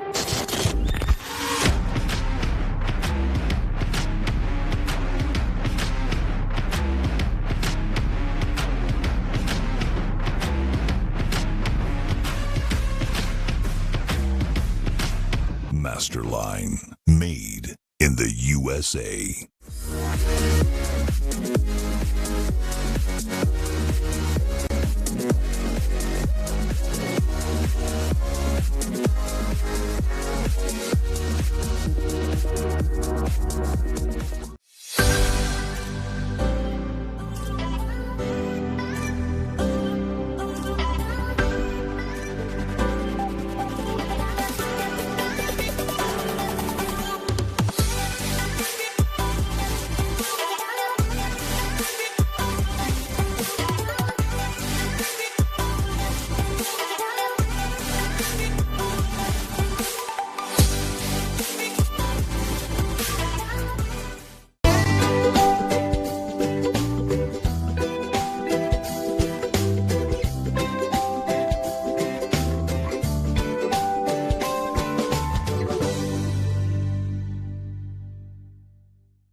Only one water skiing brand holds all 6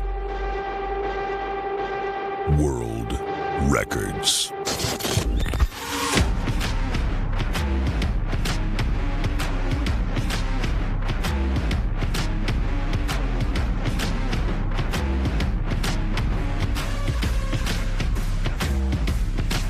Masterline, made in the USA.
Regina Jaquist.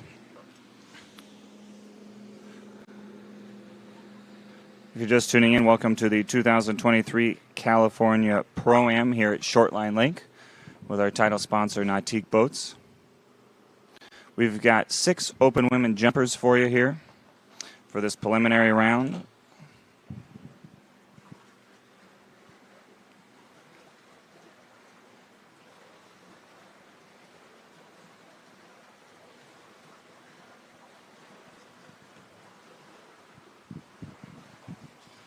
We've got Regina Agustina Varas, Valentina Gonzalez, Giannina Bonneman-Meckler, Alexandra Danishikaiza, and Hannah Straltsova for your open women jumpers. And here comes Regina in on her opening jump.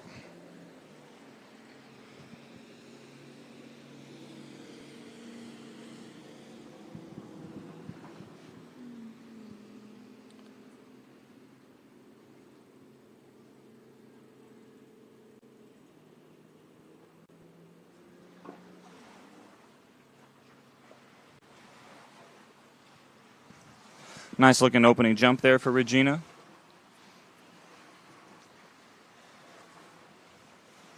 We've had beautiful conditions all day here at Shortline.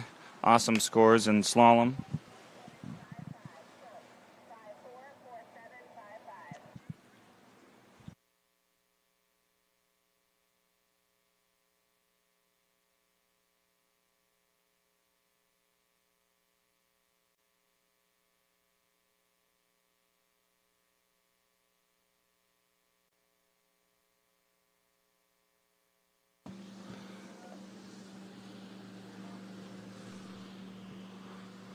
We'll get you that distance in just a moment.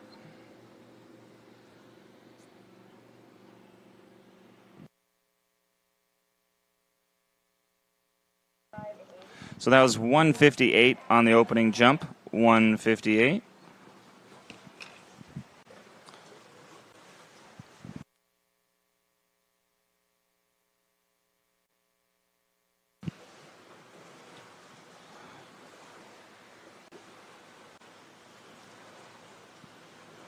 All right, so she's got a good feel for the ramp now after the opening jump, 158.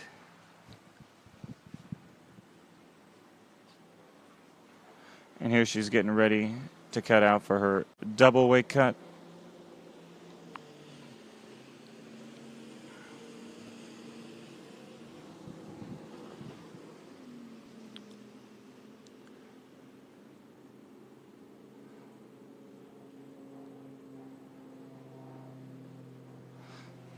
Not quite right there, so we have a pass on the second attempt.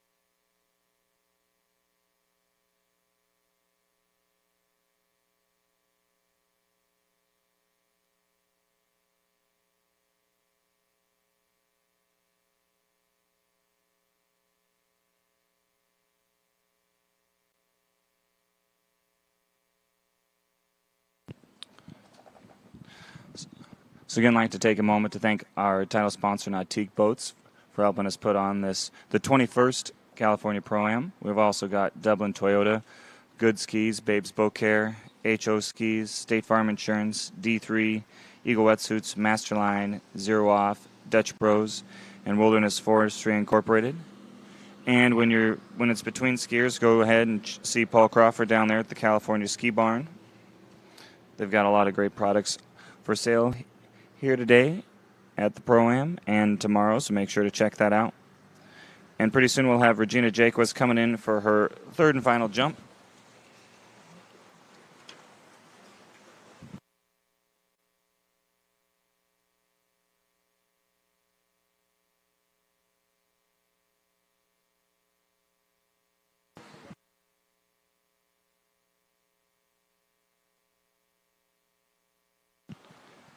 Here comes Regina getting ready for jump 3. She had a 158 opener.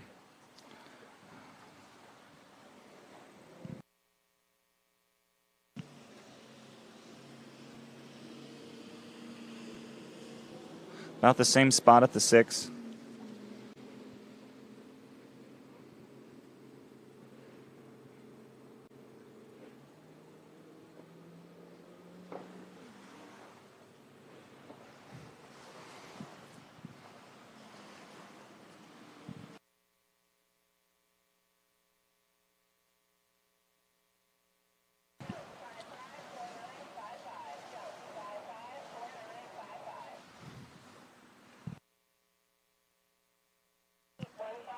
And another 158 for Regina there on her third jump.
Up next, we've got Agustina Varas.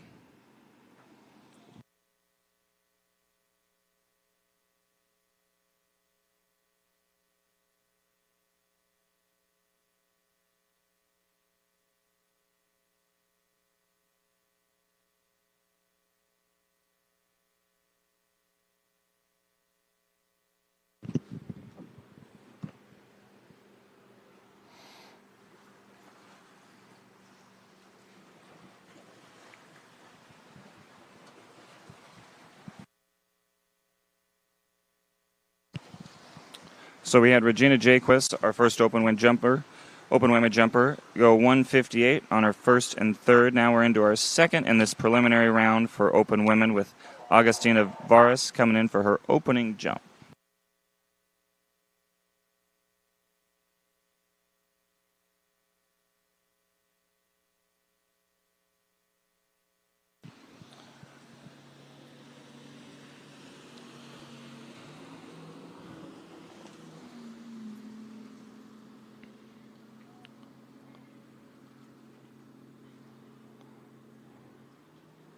Nice turn, controlled.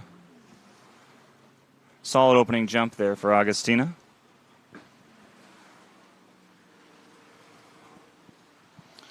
Turned early at the 6th, then Regina.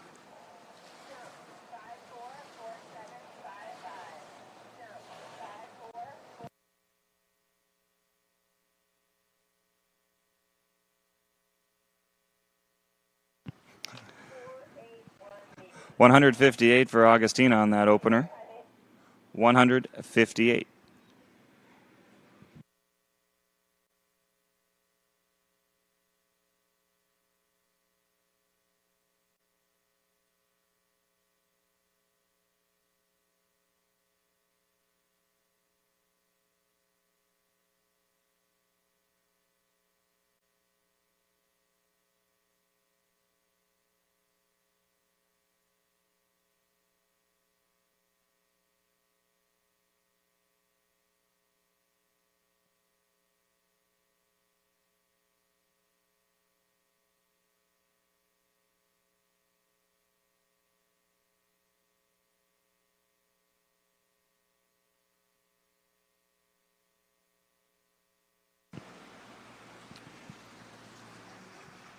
Agustina coming in for jump number 2. She's got a good feel for the ramp here today with that 158-foot opener.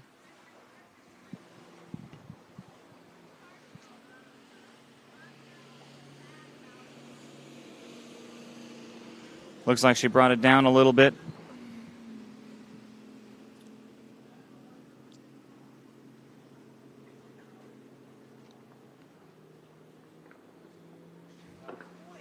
Oh, gosh.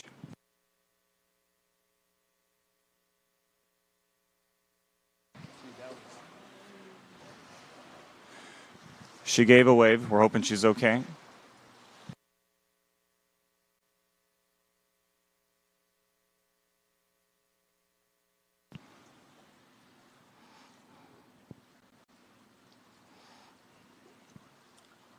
Thankfully, she was able to tuck and roll all the way around there.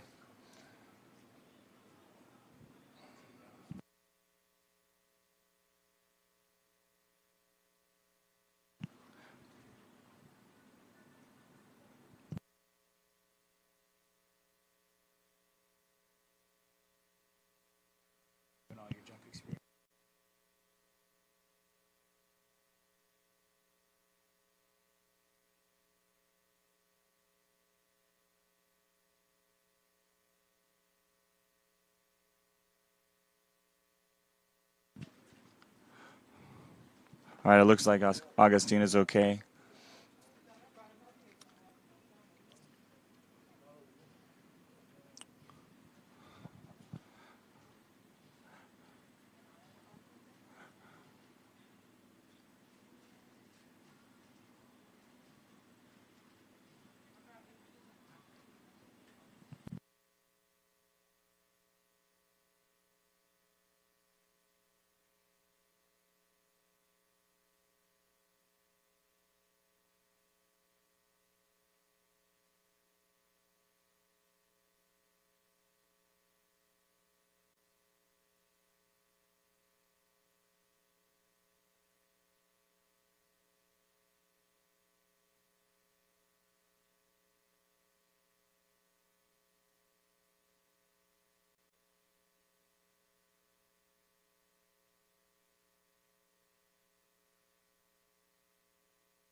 Do you know, was she here practicing?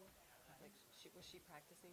Like, has she been here this week? You hadn't seen her? I didn't. I don't know who practices. We did like you did. We just. Oh, you did? Oh. Yeah. Oh, I thought you. No. I didn't know if you came. It's another day. Yeah.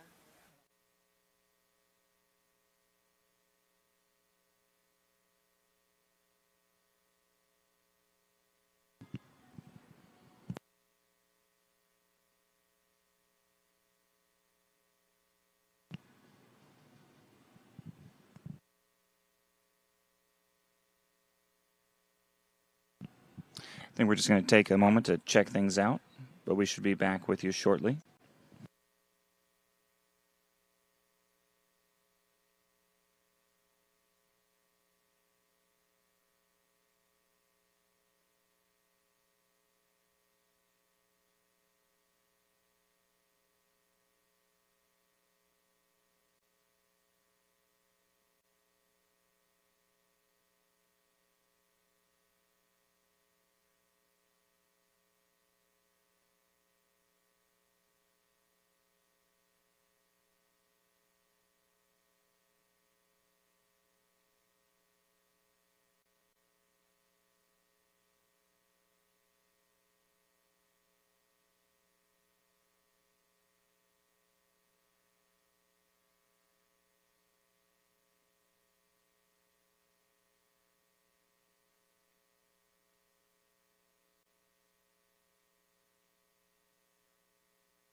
We're back on the water now with Agustina Varas.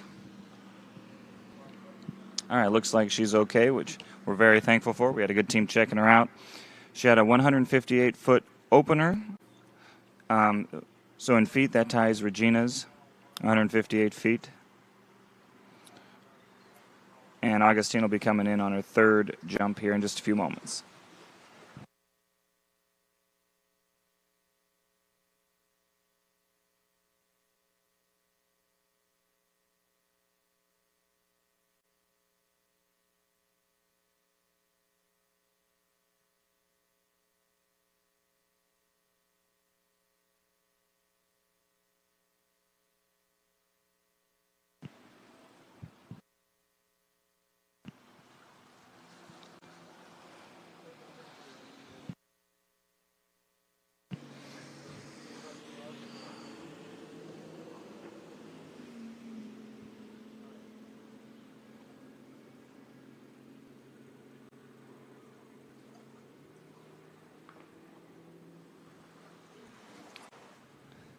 Looks like we have a pass on that third jump, so 158 will be going in the books for Augustina.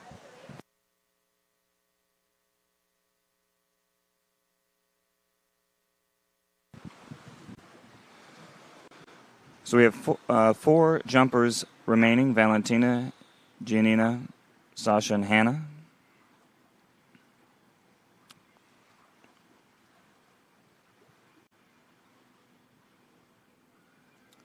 With 158 in the lead right now by Augustina and Regina. And then after that, we will have open men jump with Blaze Grubbs, Igor Morozov, Rodrigo Miranda, Emil Ritter, Joel Poland, Taylor Garcia, Jack Critchley, Freddie Krueger, and Ryan Dodd.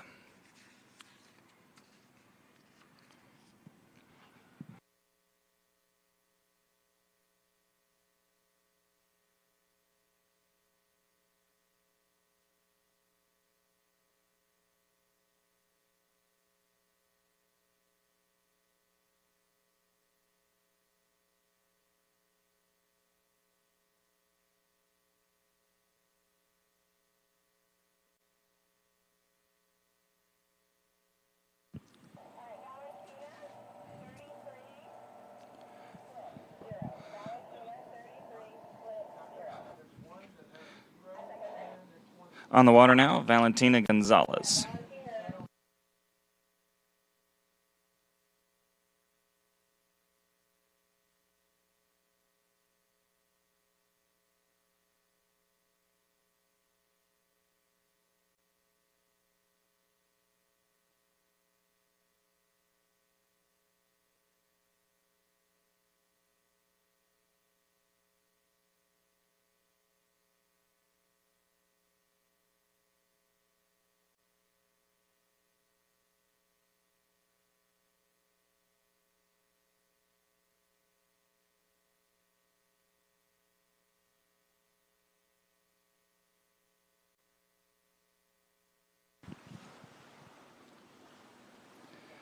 Valentina coming in for her first jump now.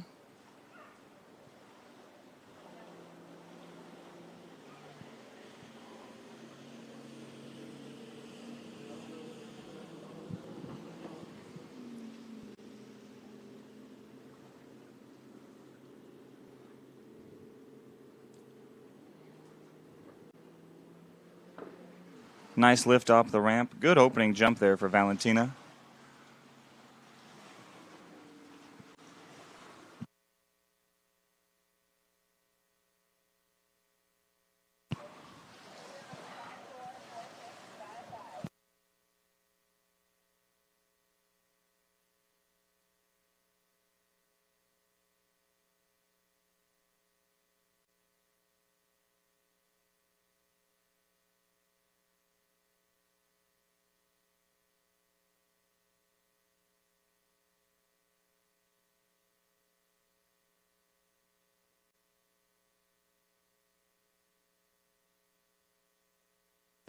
All right, taking the lead there just by a foot. Valentina got 159 on that opener.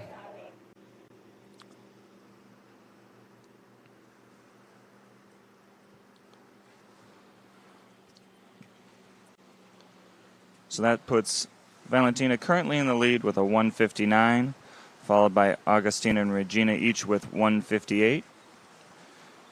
Valentina's got 2 more jumps, and then we've got Giannina, Alexandra, and Hannah left in this open women preliminary jump round.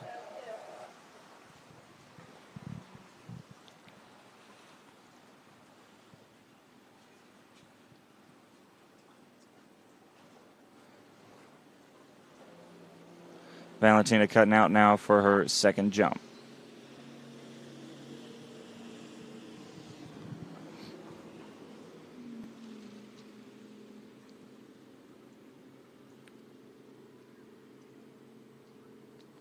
Carrying a lot of speed into that turn. Looked just maybe a bit early there.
That beautiful blue nautique has Valentina going down the lake to come in for her third and final jump.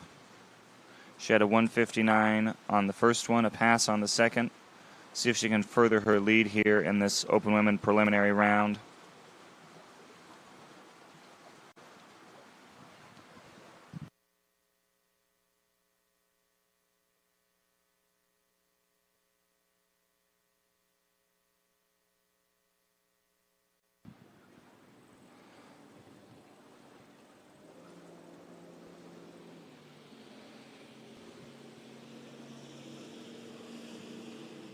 Cuts a little bit later there at the 6.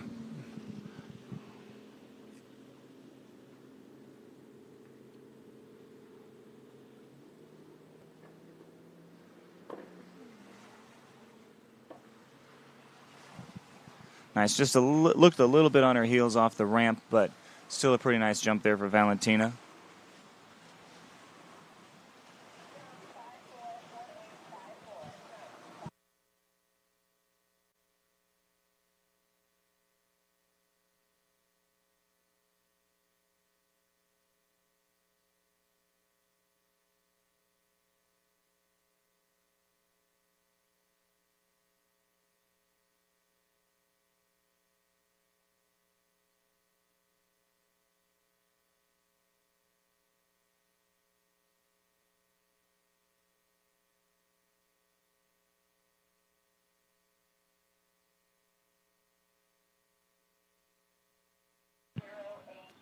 .134 on that final jump for Valentina. So the 159, which put her in the lead, will be her best jump of that round.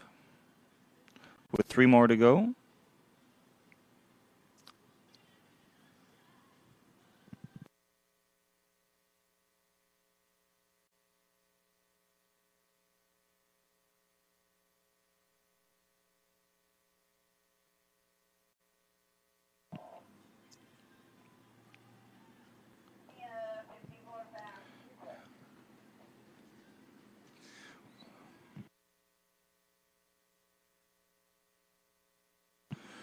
On the water now, Giannina, Bonneman, Meckler.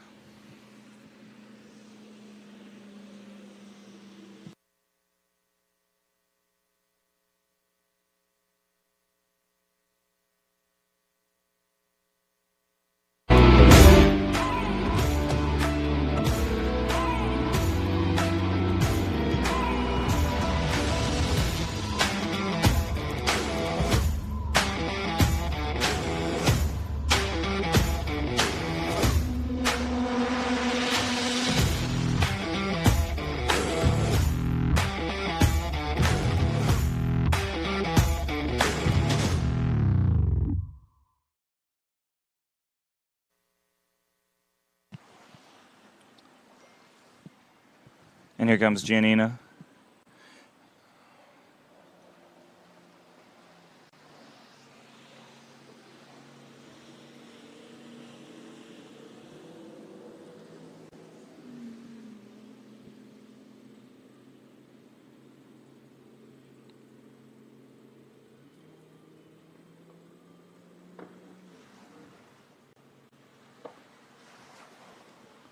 Great opening jump there for Giannina.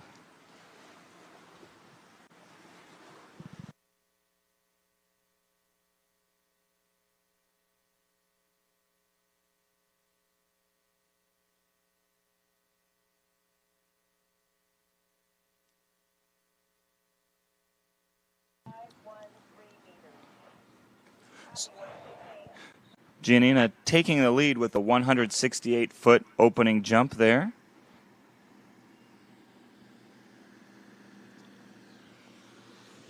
.168 on that first jump for Giannina.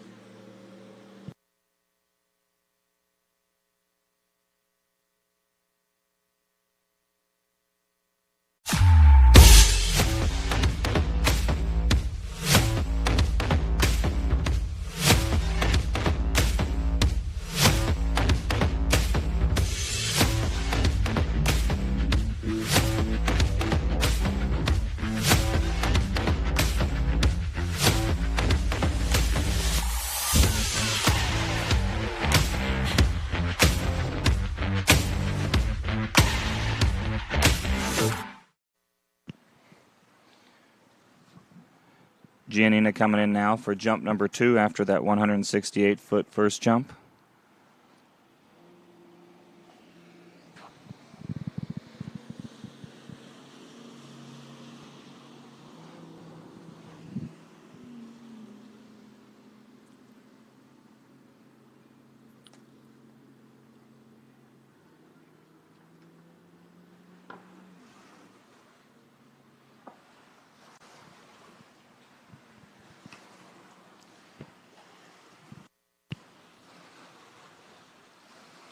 Carrying nice speed into the ramp. It doesn't quite get the same kick.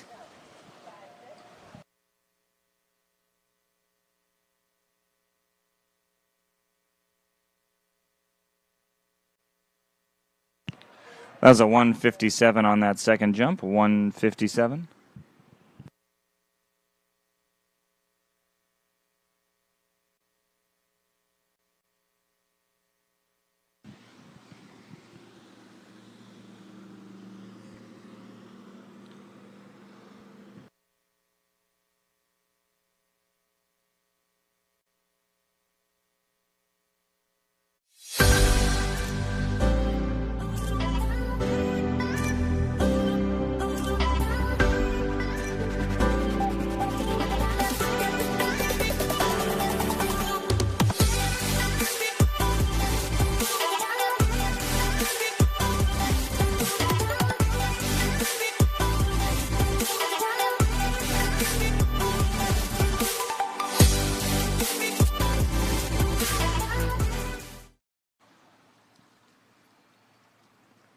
Giannina coming in now for jump number 3. 168 is her furthest so far.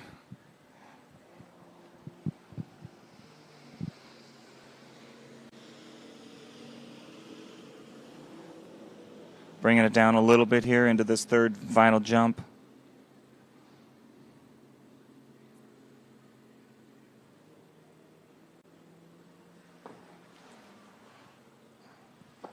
Oh, that looks pretty good. We'll see how it compares to that 168.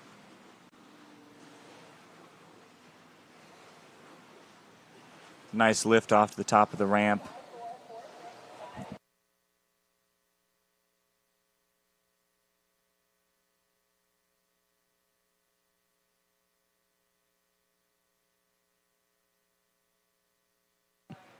And that final jump was a 163. So her furthest was 168, putting her into the lead with just 2 more of these open swimmer jumpers left to go.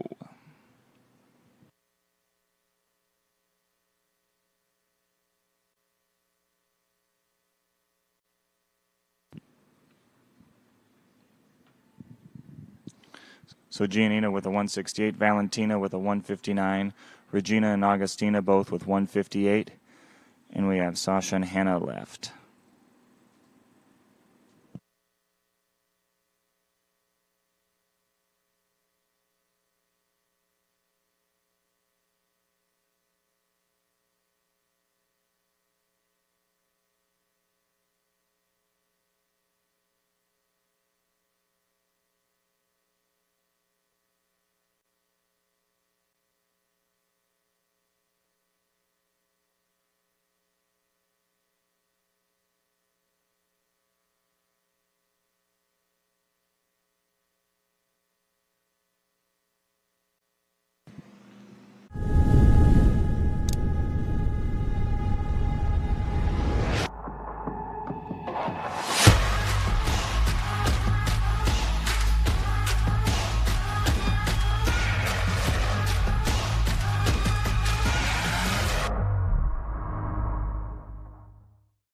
Seek boats via Instagram, Facebook, Twitter, or YouTube, and see the latest updates. We have Sasha coming in for her first jump. Second seat here in this preliminary round.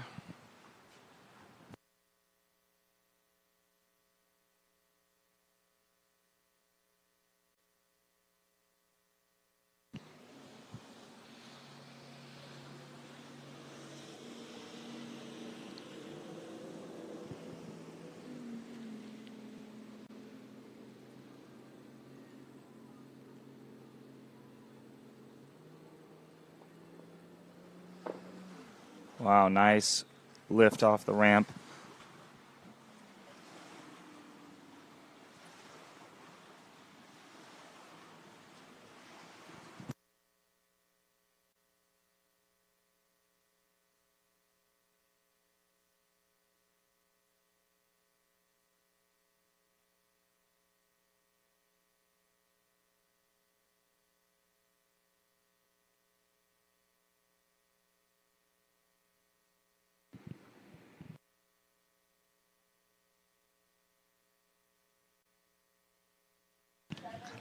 $171 for Sasha on that opening jump. 171 feet, putting herself into the lead.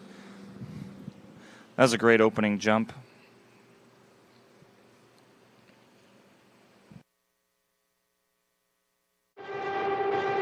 Only one water skiing brand holds all 6 world records.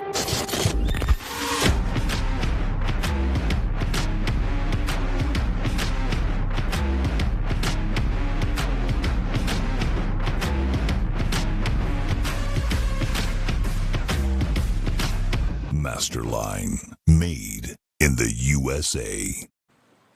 Sasha coming in now for jump number 2 after that 171-foot opening jump.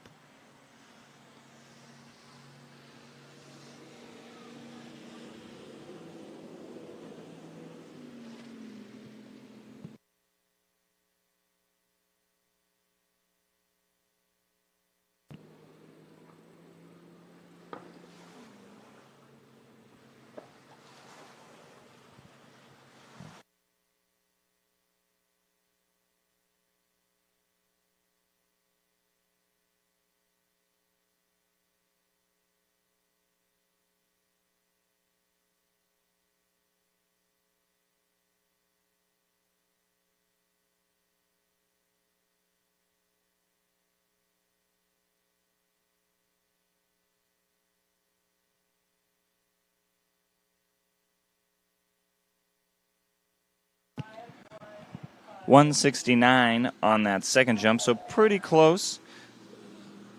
Didn't look like she had the lift as much as she did on that first one, but staying pretty consistent there between the first and second jump. Nevertheless, she's still in the lead after that 170.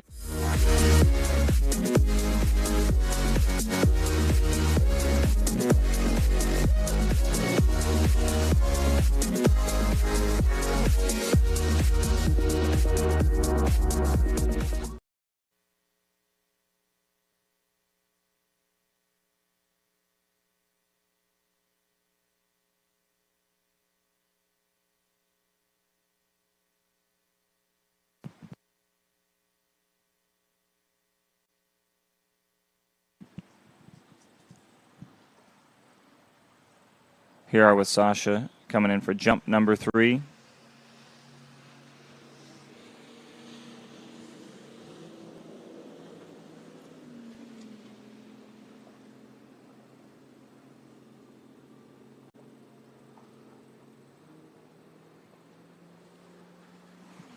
And a pass on that third jump, so the 171 will go in, putting her into the lead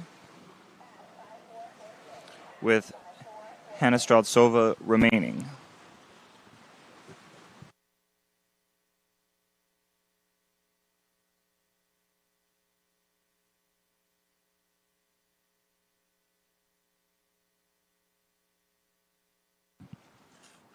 After Hannah, we'll be moving into open men jump.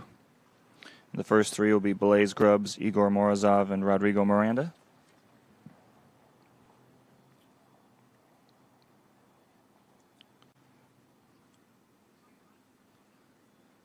So for open women jump right now, we have Sasha in the lead with 171, followed by Giannina, 168, Valentina with 159, and Regina and Augustina tied with 158.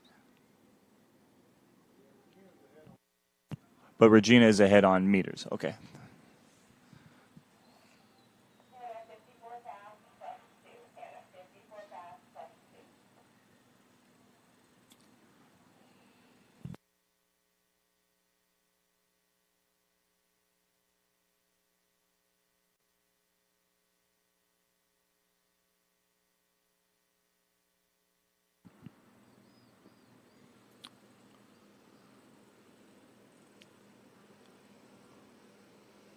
Hannah Straltsova, our top seed in this preliminary round of open women jump.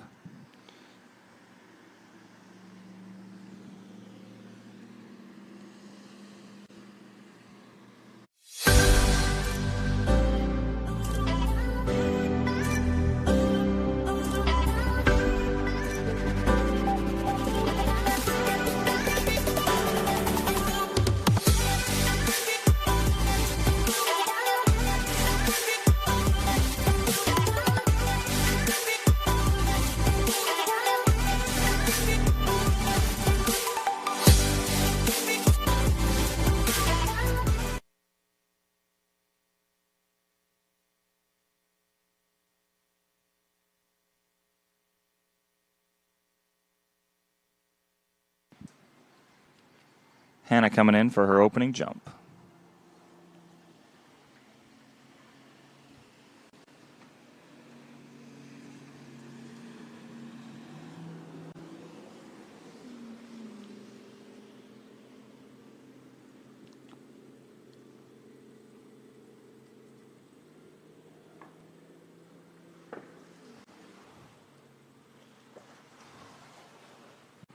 Great looking opening jump there for Hannah.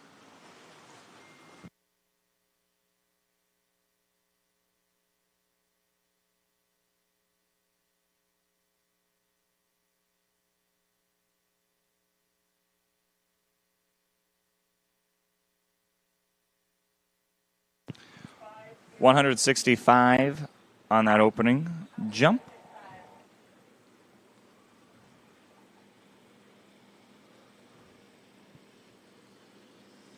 That looked great. Now she's got a jump under her belt.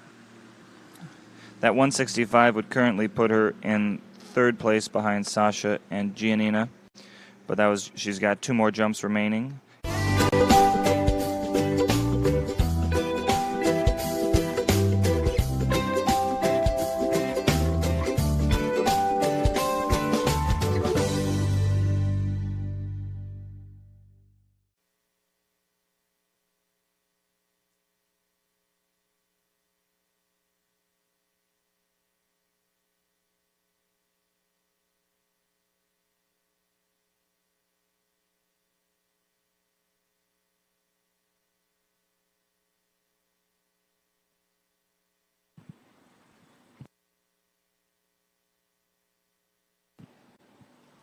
Here's Hannah coming in now for jump number 2.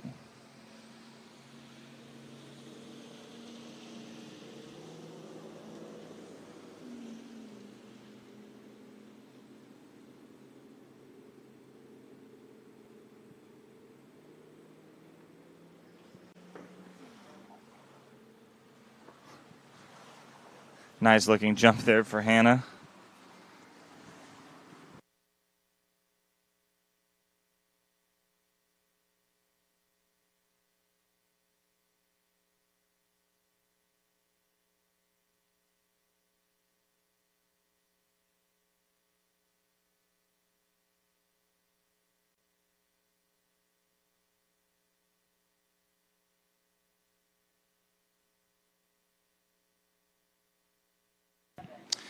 Hannah bettered that jump just a little bit with a 167.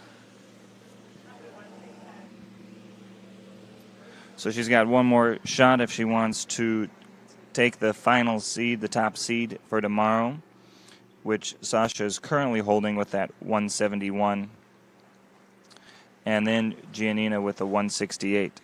So Hannah, it'll come down to her final jump here.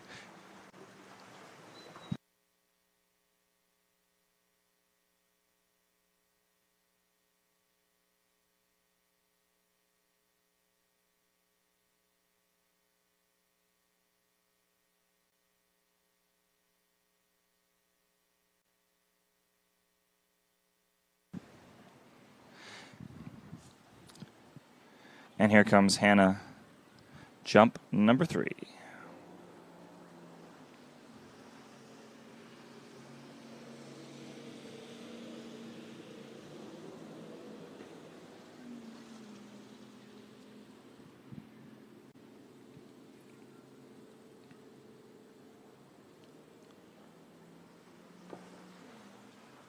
There you go.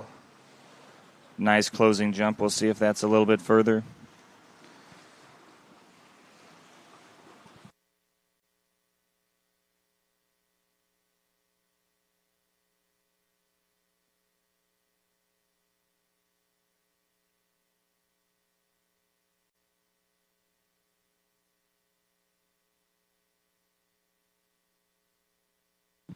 And it was.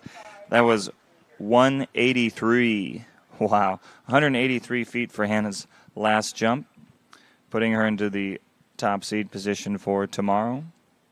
Great jumping out there, all of you ladies. So we have Hannah with a 183, Sasha 171, Giannina 168, Valentina with a 159, and Regina edging out in meters, Augustina, with who they both had a 158. So great open women jump event there with that Hannah's 183. And in a few minutes, we'll be moving into open men jump with Blaze Grubbs, Igor Morozov, Rodrigo Miranda, Emil Ritter, Joel Poland, Taylor Garcia, Jack Critchley, Freddie Kruger, and Ryan Dodd.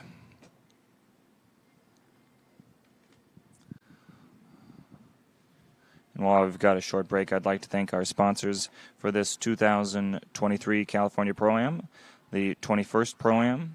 Here at Shortline Lake, we've got Wilderness Forestry, Dutch Bros, Zero Off, Masterline, Eagle Wetsuits, D3 Skis, State Farm, Syndicate by HO, Babes Boat Care, Good Skis, Dublin Toyota, and our title sponsor, Nautique Boats. So we have the open men jump prelims up in just a moment.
On the water now with open men jump, starting off with Blaze Grubbs. Blaze, one of locals here, skis just about 30 minutes away, Belle Aqua Lake 3. Blaze skied really well this morning in slalom, getting 3:39 in both rounds.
Good opening jump there for Blaze. Nice and controlled.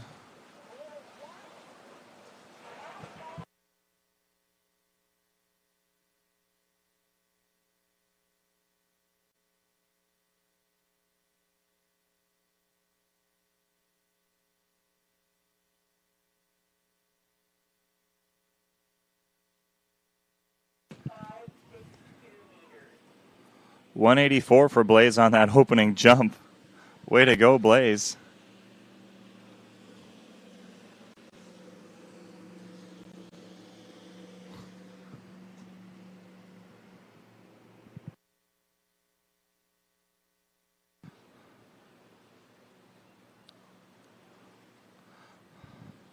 He should be happy with that opening jump.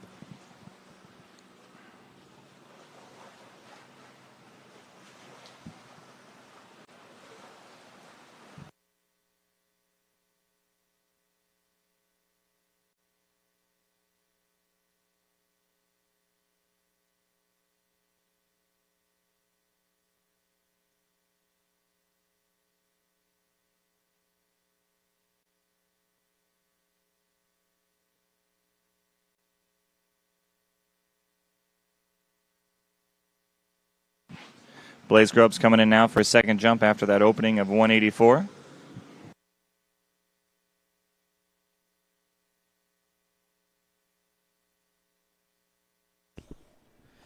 Good first jump there from Blaze. Let's see what he can put together on this second. Oh, and that's a pass.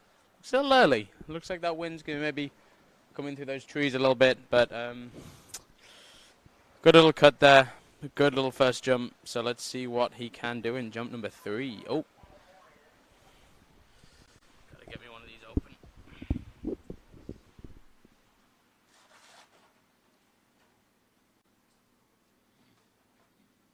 How'd you ski yesterday? Not the best. Feels nice out there though, hey? Yeah, it does. Just a little too nice. Get her down. Whoa.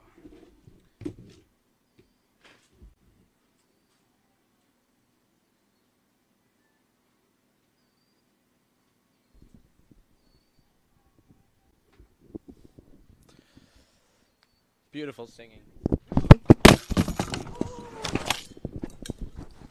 Mike fell out of his holder. Alrighty, so Blaze Grubbs coming back up the lake. He's going to want a little bit more than 184, especially if he wants to get a chance to be in this final. He's going to need to put a big PB out there for that, but let's see what he can do. This crosswind's coming in a little bit. Hopefully it's turning towards a headwind in the air, so let's see what he can do, and hopefully he's saving something big for the end.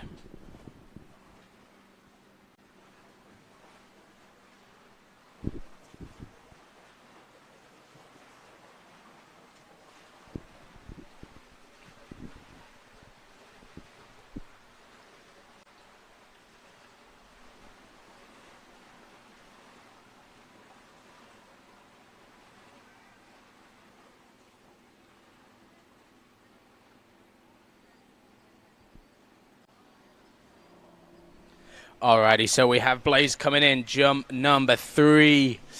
Let's see where he heads on the 6. Oh, that's pretty late. That tells me that he's probably going at 54K. So let's see what he can do here. He needs to stay nice and calm. It looks like he's brought it down quite a bit. Big turn. Come on, Blaze. Let's see it all the way through. Oh, a little on the tail. He's kicking himself in the air there. Decided that one's not going to be better. That was the turn. That was the cut. He just needs to chill out a little bit. He's in a good spot. He's not too late and getting just a little on those heels. But that could have been a big jump there for Blaze. I'm not sure if that was a PB, but I think by the sounds of it, it was pretty close. Look at that. Nice and calm through the turn. Just not quite getting those legs off the top. But that's a good little first jump. Good little first set there for Blaze.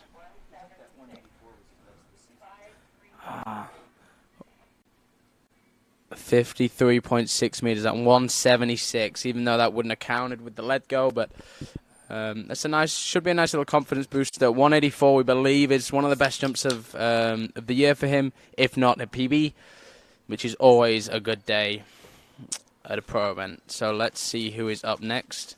Currently a post, but I believe that is going to be Igor Morozov. Had a little bit of a break from competitive skiing, but he is back and ready to show what he's been working on. Went away in, I think, 2021 on a big high, and let's see what he can get put together today. Nice little head breeze coming through. We do have a few shadows on the ramp, which is an interesting one. There's a lot of feeling when we come into that ramp. There's a lot of timing. There's a lot of general feels that go on when you're hitting a ramp, and those shadows can really affect how comfortable you feel in front of the ramp. So hopefully keeps the timing into the base of these guys right, and they can really keep driving through. But I believe as that sun goes down, it's going to get worse.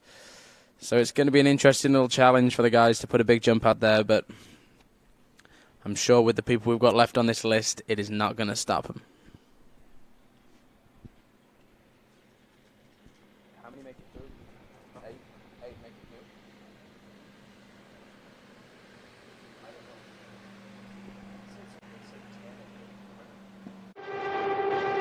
Only one water skiing brand holds all 6 world records.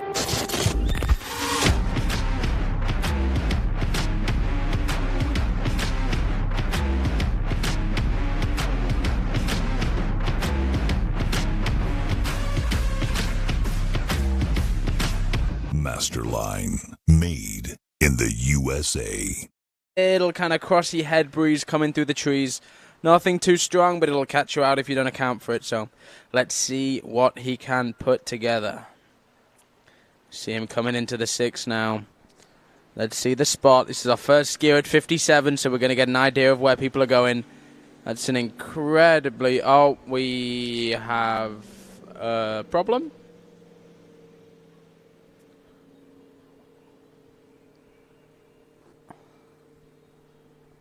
Alright, apologies for that, guys. Not quite sure what the problem is, but he's not going back to the dock.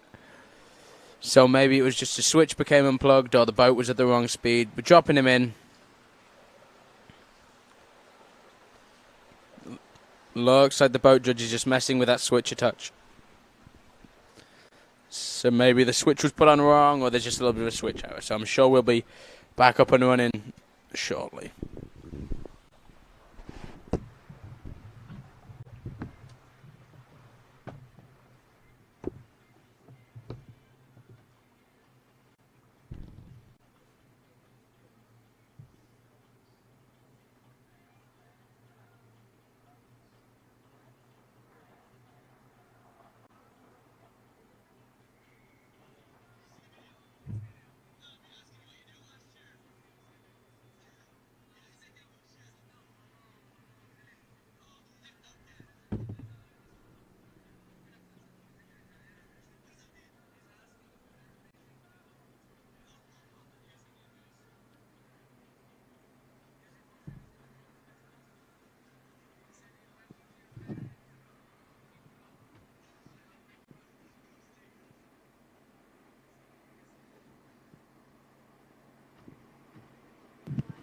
All right, so we have Igor coming back in for jump number 1, heading back down the lake.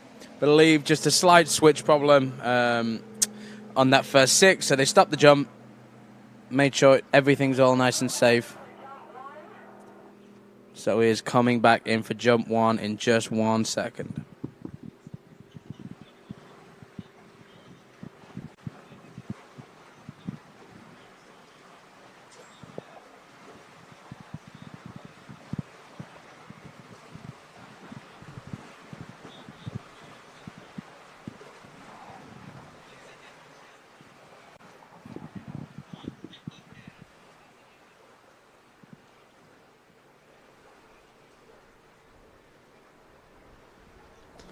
Okay, we have Ego coming in. We hear that switch this time. Everything's all set up and ready to go. Taking it around 540 on that 6. Looking like it's going to be a good spot. Wind blowing up a touch on this counter cut. Let's see if he can carry his speed. Yeah, just a little bit early, I think, there.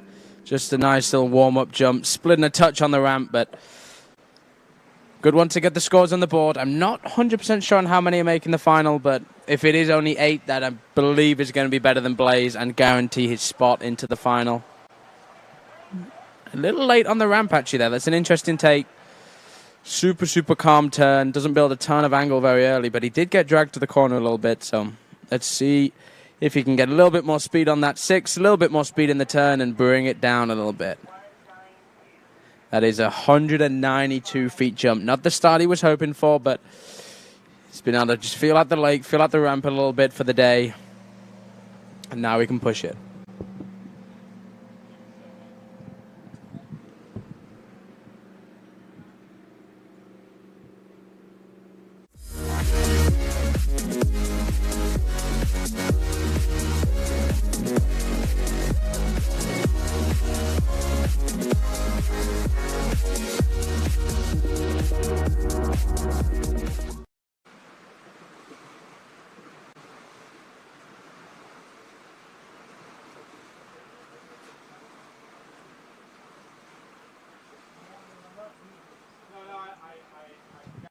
Okay, Igor Morozov coming in here, jump number 2.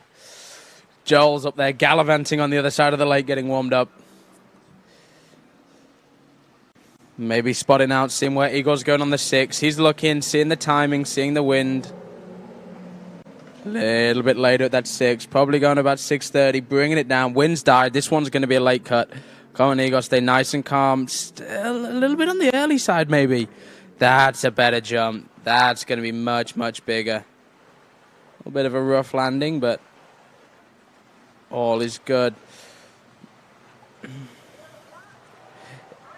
Interesting. Haven't seen Igor jump for probably a year or two, so it's hard to tell if the different turn is a technique that he's been working on or something that he's been really trying to improve to allow himself to build into the base a little bit more. But he's getting a little bit less angle than before, and he's going way easy in that turn. So whether that's he's just a little bit slow on the counter cut, or he's just working on it, who knows? But that's a 213-foot jump there from Igor. It's a little bit more like it. I think if we can just bring it down a touch, we're going to see a big, big jump from Igor. That was a mega easy 213. Seems to be plenty of wind for him to push off in that air, so hopefully it's turning by the time it gets past the trees, giving these jumpers something to push on, and hopefully we will see some big jumps. I know you guys can't see on the webcast, but the shadow is causing, those trees are causing quite a shadow on the jump. Not that it's a problem, it can just make it real tricky for your timing of your release and kick into the base of the ramp. Just makes things a little bit tricky for these guys, and just something that they're maybe not quite used to. So Igor obviously dealing with it well on that 213, but here we go, carrying more speed at the 6, snow plowing. Probably a similar spot, if I'm honest, so let's see what he can do. Maybe a little stronger on that counter cut, keeping his direction. Coming in, looks like another good spot. That's more like the turn. He's late, this is a good cut. Oh, just slipping out on the jump. Not able to hold his direction through, unfortunately, but that was the cut. That was the spot, and that's what you'll find a lot of these jumpers doing, really trying to build up, get a score that'll get him in the final. get a score that they're happy with, and then really trying to push for that PB jump and see what they can put out in that final. But 196-foot jump there on a slip, so that was the jump. He knows that was the cut.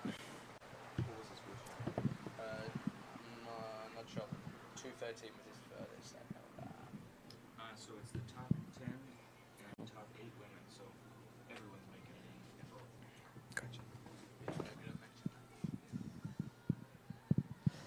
it. Okay, so we see the leaderboard there, 213 feet. That's a big score. Jump's one of those events. You never quite know how the jumpers are feeling. You never quite know what distance is out there on the ramp to be gotten. It can change from site to site, day to day, boat to boat, driver to driver. So obviously we expect some 230, maybe even a 240-foot jump from some of these guys, but you never know how long that 213 is going to hold up. It's probably not going to see him in the lead for very long. We've got some big names coming through, but it's a good start. It puts him in a good place for those finals tomorrow. All right, hiding behind that post, we have Rodrigo Miranda, or otherwise known as Toti Miranda. Coming back from a few injuries. He took a crash at the start of the year, maybe the end of last year, out the back, and essentially kind of broke his sternum, which took a long time to come back from. Really uncomfortable injury. Nothing. It's like a rib. Nothing you could do about it other than wait and be patient. Finally started to kind of get back.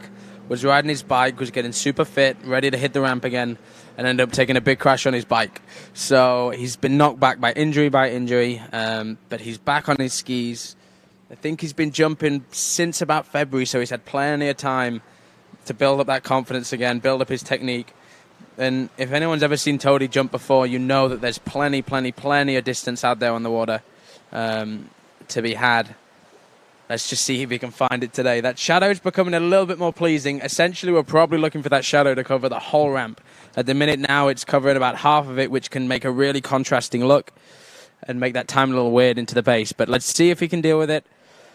The only reason I know this is because when I train at his side in Chile, we get that shadow a lot, and it can be a little weird. So he's prepared for it. He knows what it's like to jump in it.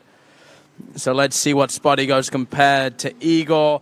Probably a similar spot to Igor's first jump. Probably about 650. Nice spot just to feel things out. He's ahead of that boat really well. A little slow, but lovely calm turn. Really good drive, and just missing that kick a little bit. But again, that first jump with a lot of these guys is just to feel out the waters, feel out the ramp, feel out how that boat's feeling today. And very similar story to Igor. Pretty slow in the turn, not quite setting his skis as much as he would like, and getting a little bit dragged towards that corner. But it's going to be a smooth first jump. It's not going to be where he wants to be, but that's going to be a 59-meter jump. I believe that comes out to about 190-ish. 194 feet, 4 feet off.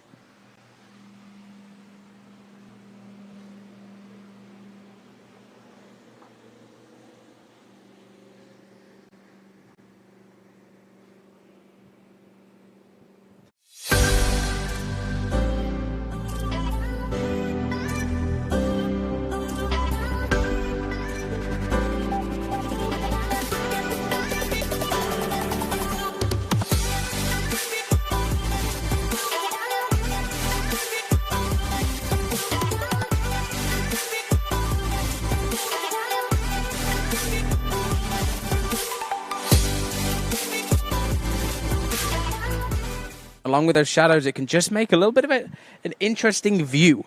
It's a very Californian/American thing to have those super wide cow catchers.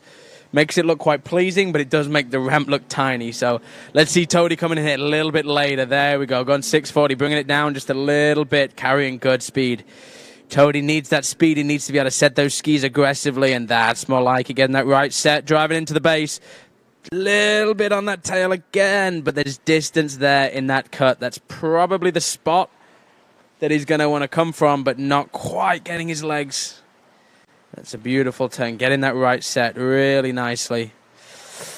Just pushing a little bit off that second side and not feeling comfortable to kick it. But I think that one's going to be in around the 200-foot range, which is getting a score on the board at least. Just he knows there's a big jump in there. Oh, spot on. 200 feet on jump number 2, and that's with a crush, guys. So, oh. So I was incorrect. 199, that was close enough. So we have one more jump for Toady. Toady's one of those guys, he'll crush 3 of them, crush 4 of them, crush 5 of them in a row, but when he gets his legs on one, it will be huge. So let's see if he can do that today. I know we all want to see Toady go deep 220s. So let's see if he can do it. A little bit. I'll trick it.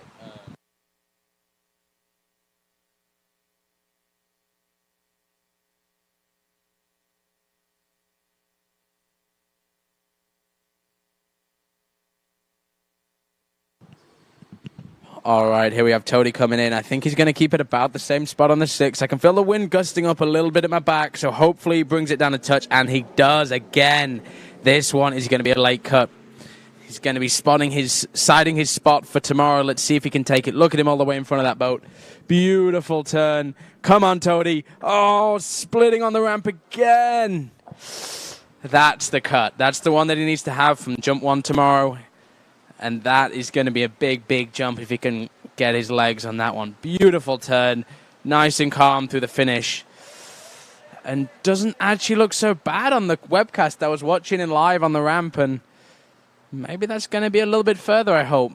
But look at that turn. Aggressive turn. To just splitting. You don't quite see it on the webcast. That's a 208-foot jump there from Toady. If he just could resist with those legs, stay over the middle of those skis a little bit more, that would have been a big jump. There's the angle that you see it from. Getting those split on the legs. That's a 208-foot jump. Very reputable jump there for Toady. He's not going to be happy, but in this first round, it's just about feeling things through and really trying to see where everything is. All right, next up we have another Chilean, Emil Ritter, otherwise known as Milo. He's going to be up next. A very capable jumper. I'm unsure what his PB is. I think he's been 220 a handful of times. But in the past, he's been an incredibly consistent jumper. Very smooth style. Stays super, super tall into the base. But he keeps his balance really, really well. And let's hope he can put out a big one today.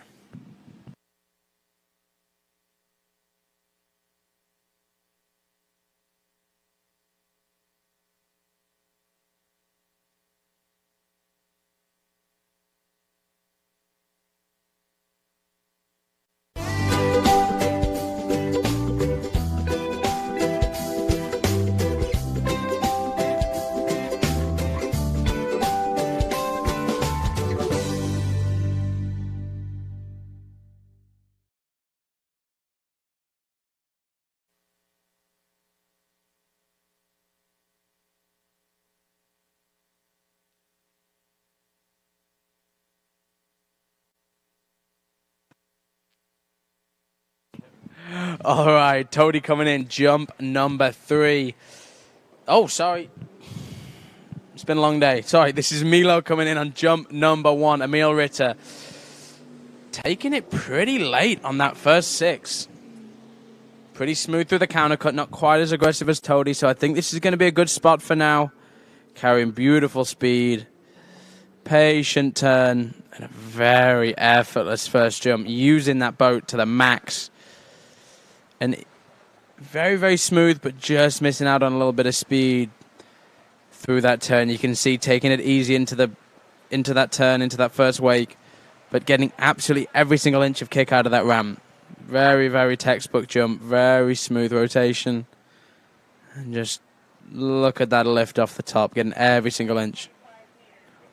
Whoa! 215 feet on jump number 1 there. Gets on top of the wind, and that was an incredibly easy 215 there for Milo. That should give him some confidence. I thought that was going to be like a 205 max. Incredibly easy cut. Very excited to see where Milo can go at the rest of this weekend. That was a good cut. Maybe he can bring it down just a touch. Maybe hold a little bit more direction through that counter cut. really allow him to maximize the speed he can take through that turn and see if he can get his get a little more speed. Because if he can get a 2:15 with that little speed in the turn, he's going to be flying.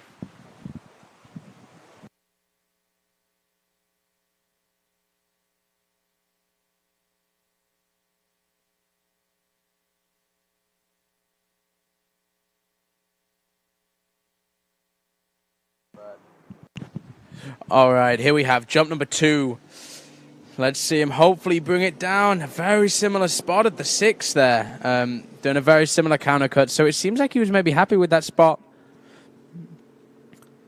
A little bit better speed, but really patient into that first wake. Barely driving, but whoa, getting those legs again. Is that going to be a little bigger? My distance control doesn't seem very good, but a beautiful cut there. But you see, almost standing still into that first wake, just letting the boat pull away from him, build pressure into that first wake. And it kind of shows that's probably one of the easiest jumps you'll see of the day, and so far the biggest distance. Excited to see how far that one is getting.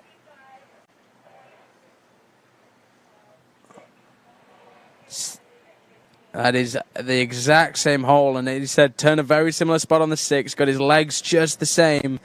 When you see those skis kind of flapping in the wind a little bit, that nautique flag there blowing downwind, there is a nice headwind there in that air. It's a little crossy, heady-ish on the countercut, but I think it's turning by the time it gets to that open bit of lake by the end and bringing that headwind in, which is good news. It means that we're going to see some big jumps, and Milo kind of showing what's possible out there.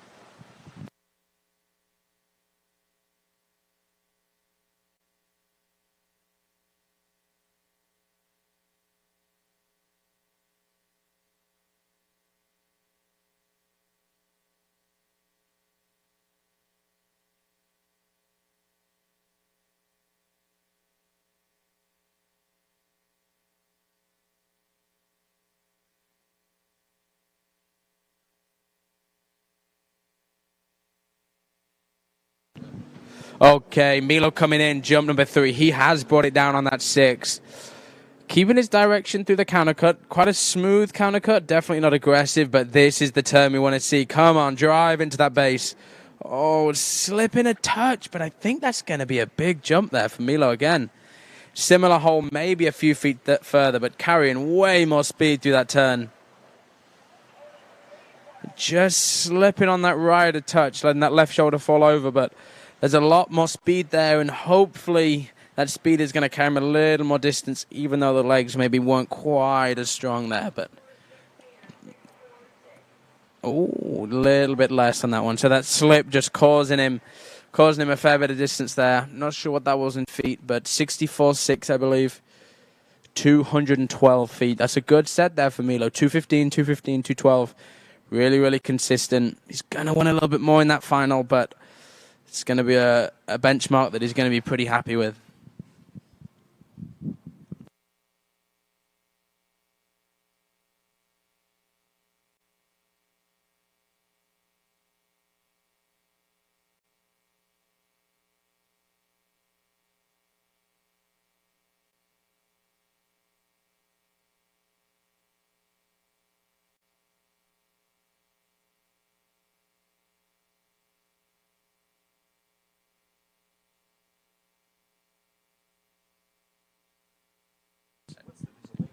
Okay, next up we have Freddy Krueger. Oh, no, wait. It's the Freddy Krueger that you buy off Wish.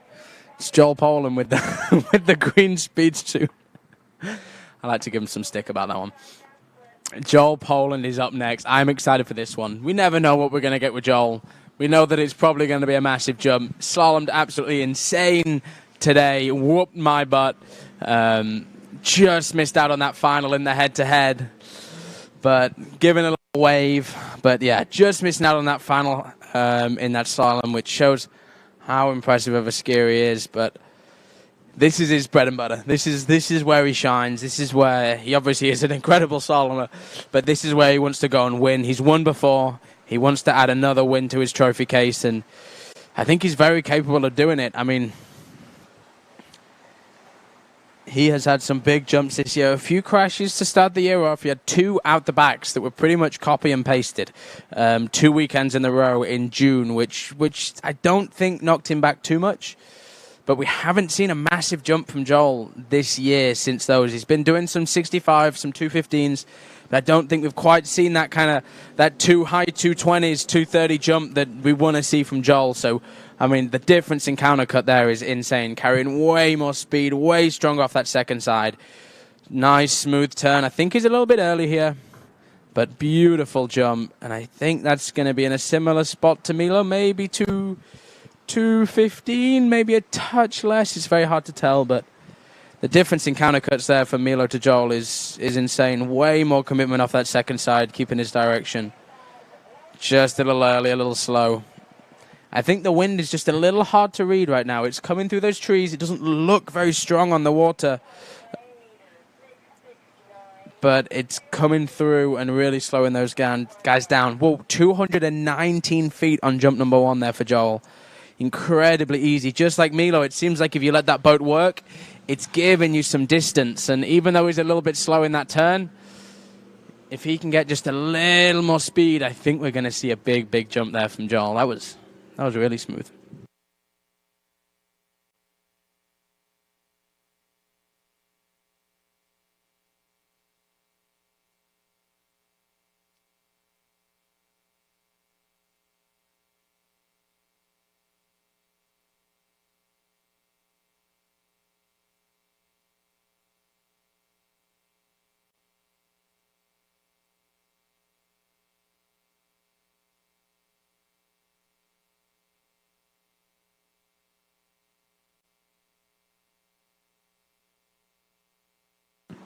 All right, Joel Poland coming in with jump number 2 here. Let's see what he does on the 6, bringing it down quite a bit. Interesting, he goes a little bit earlier than the guys on the turn-in, but really commits off that second side. Look at him as he passes the boat, how far in front he is. It's one of Joel's biggest numbers. This is a late cut, driving in. Come on, Joel, let's see a big jump. Slipping out, but carrying. I think that's going to be another big jump, but I believe he just slips out on that ramp a little bit. But, I mean, how far he is in front of that boat on that turn-in. Gets so much time to build speed. Still early, and that would look like a late spot. But I think that's going to be a similar spot, maybe a touch further. 67, so 0.1 more than the jump before with a slip out. That shows you how important it is to carry that speed through the turn. Not quite getting his legs either. There you go. See a little bit of a slip there, but a 220-foot jump. Nice little round number. He's going to want to put a little bit more on jump number 3.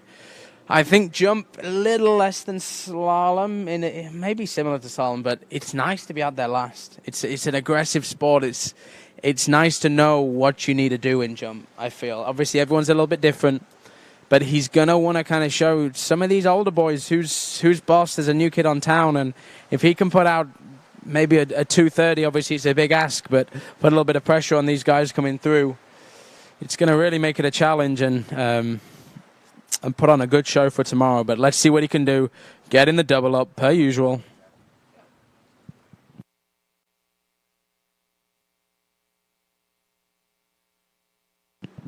All right, we have Joel coming in, jump number 3.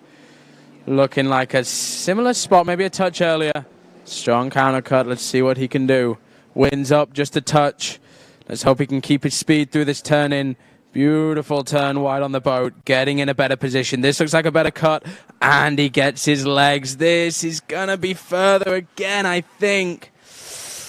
I think maybe just that wind slowed him down a touch in that turn. Joel really relies on carrying speed through that turn to get his distance.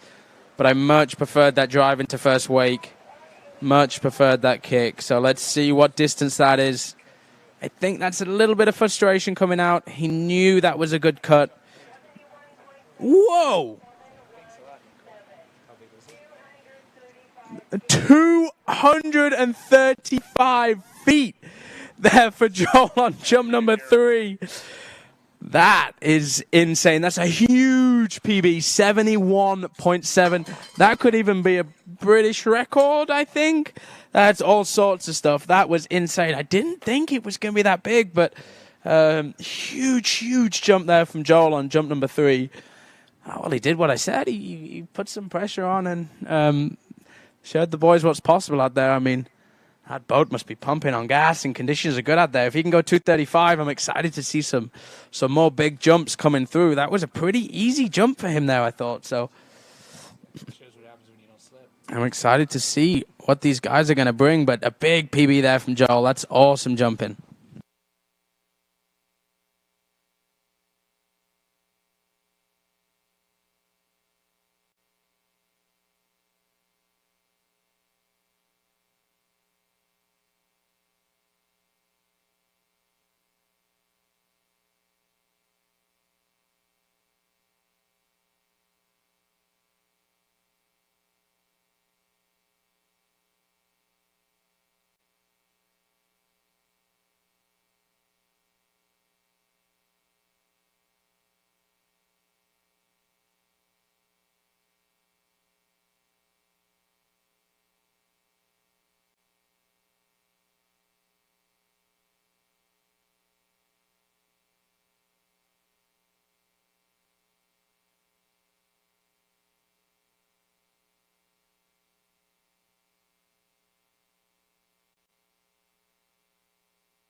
All right, let's see. Here we have Taylor Garcia. This is a man who can kick a jump quite a bit earlier on the 6 than the other guys.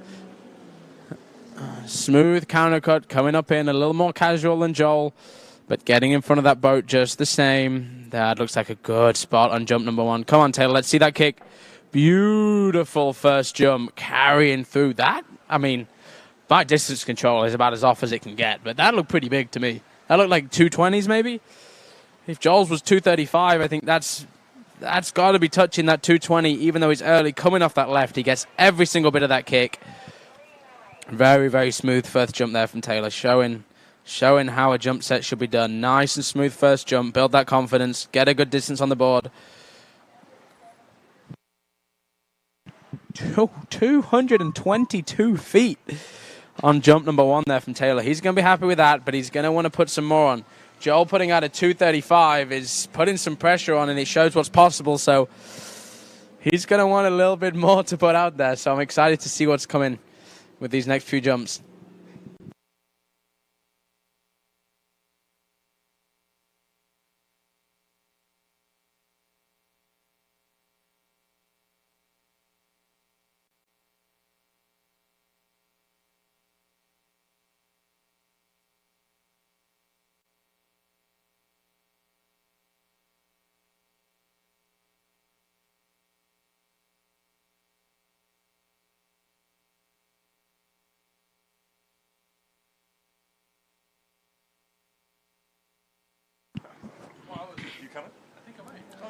All right, let's see Taylor jump number 2. Hopefully he brings it down just a touch here on the 6. Conditions are about perfect. Headwind starting to turn around just a little bit. These boys are going big, so let's see a big jump out of Taylor here, carrying a little bit more speed. I think that's going to be a better spot.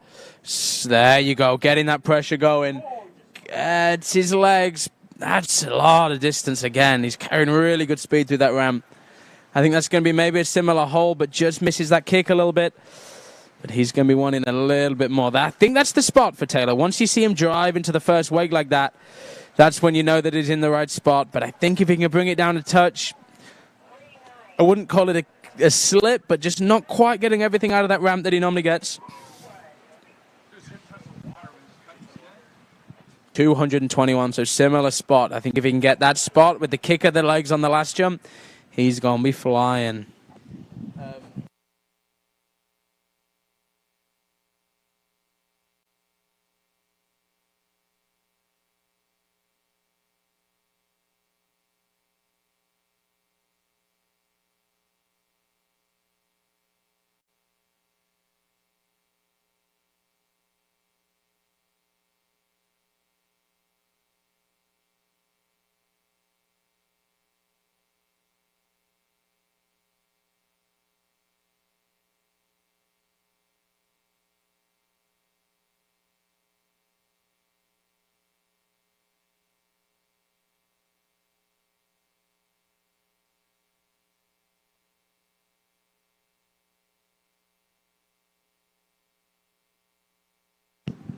All right, here we have Taylor coming on that last jump. 222, 221.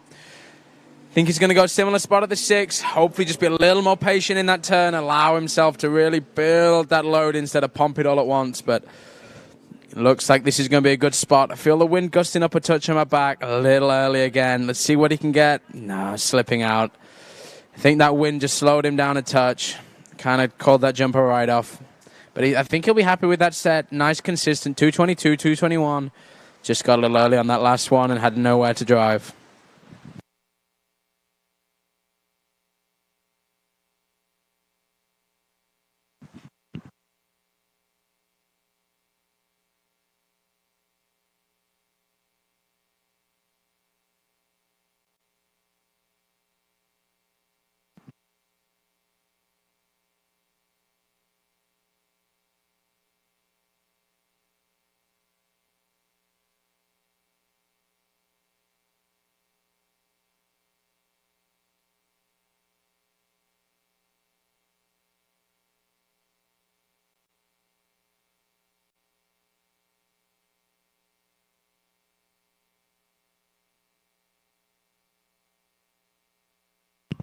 All right, there we see the leaderboard. Joel Poland out in front, 2:35. That's going to have got some heads bobbing on the start dock, I can tell you that. Because that's a jump that isn't easy to beat, no matter what your name is. So that's pretty exciting stuff, especially, it's obviously only round 1, just setting seed, but impressive jump there from Joel on jump number from Joel. And you see Taylor slotting in there just behind him. But next up, we have probably the man of the hour. I feel like most improved of the year. He's made a little bit of a ski change, and he's been jumping insane. I believe twice now he's been 70 meters, which I believe is 230. I think he's had a 232 this year. And obviously there's been a little bit sparse on jump tournaments in the middle of the season, but he's been pretty consistent in the tournaments that there's been, so I'm excited to see what he can do today. That wind looks beautiful. That boat is obviously cooking on all cylinders, so I'm excited to watch and see what he can put together.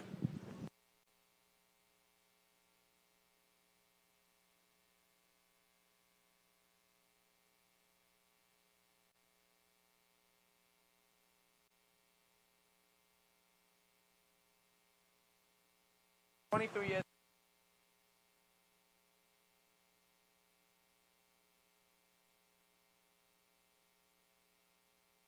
The level.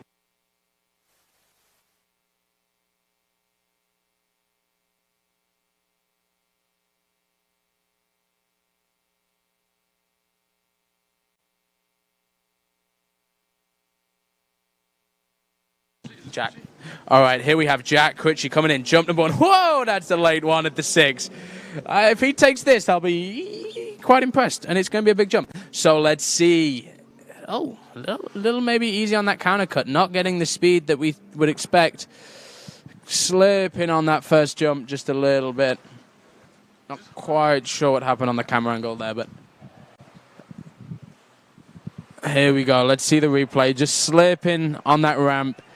That was a little bit of a confusing jump. Probably almost 10, 20 feet later than everybody else on the 6 and ended up early.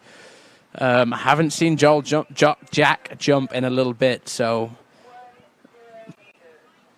But that's going to be about a 202, I believe, 61.0. Maybe a 200 dead, but that one hopefully is going to be left behind his rearview mirror. He's going to want more than that. I think maybe he's going to have to go a little bit earlier at that 6 and be a little more committed on that counter cut to carry his speed, but we can't really tell too much from that first jump.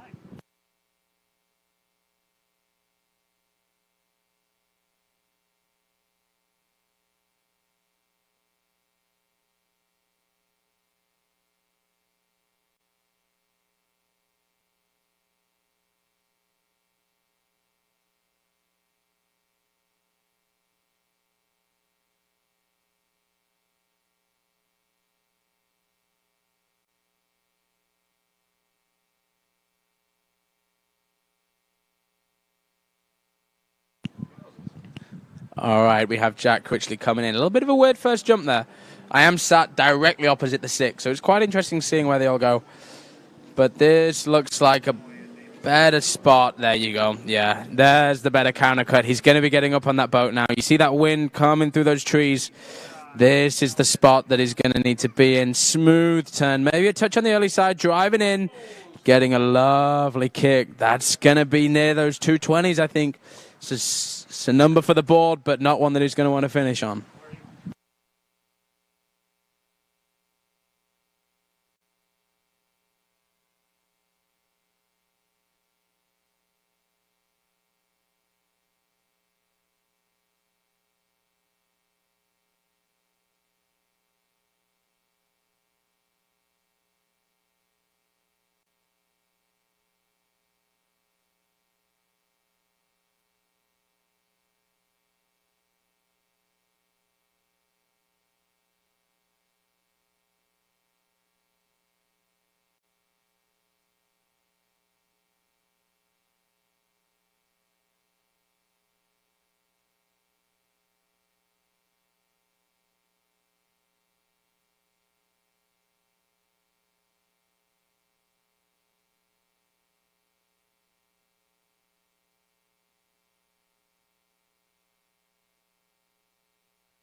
All right, let's see. Jack, jump number 3, 222 on that second jump. Going later at the 6, committing on that counter. Here we go.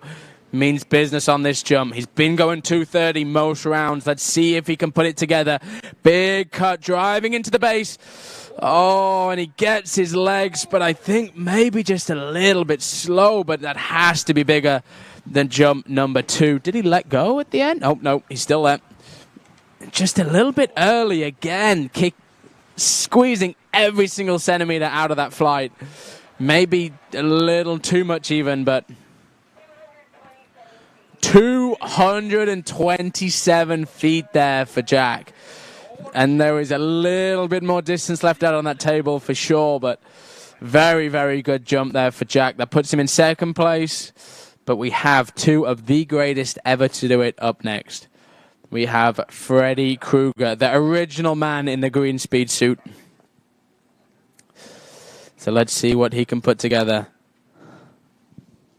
There we see the leaderboard. Jack nestling himself there in second. We have a 235 from Joel, 227 from Jack Critchley, 222 from Taylor, and a 215 from Emil, 213 from Igor, and a 208 from Rodrigo.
All right, Freddy Krueger, one of the greatest ever to do it out here on the water.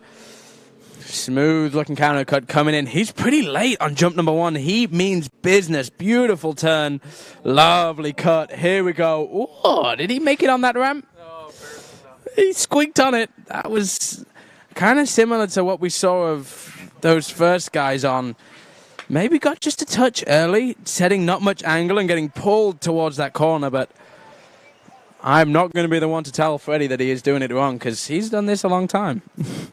But smooth first jump there from Freddie. He's missing his kick a little bit, but it's still 211 feet on jump number 1 on a big slip. He's waved it away.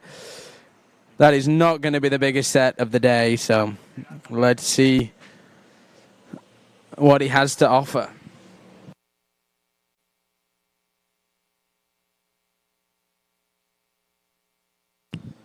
All right, we'd just like to thank our sponsors of the event. We have Dublin Toyota, Good Skis, Babes Boat Care, Syndicate Skis, my personal favorite, State Farm, D3 Skis, Eagle Wetsuits, Masterline, Zero Off, Dutch Bros Coffee, the Annihilator Iced is always the way to go, just saying, and Wilderness Forestry Inc.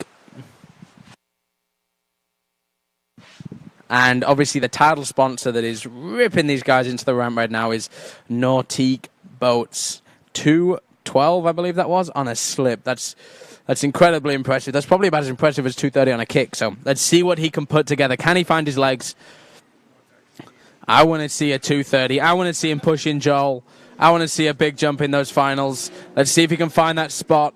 Similar spot on the 6. Let's see if he can carry a little more speed through this turn. That looks like a good spot. Come on, Freddie. Get those legs. Whoa, that's a big jump there from Freddie. There you go. Throwing the fist. Come on. When you see Freddie throw the fist, we know it's going to be a big one out there. What do we think? I mean, I'm going 236. Oh, he got everything out of that. We have Nick Parsons, 275.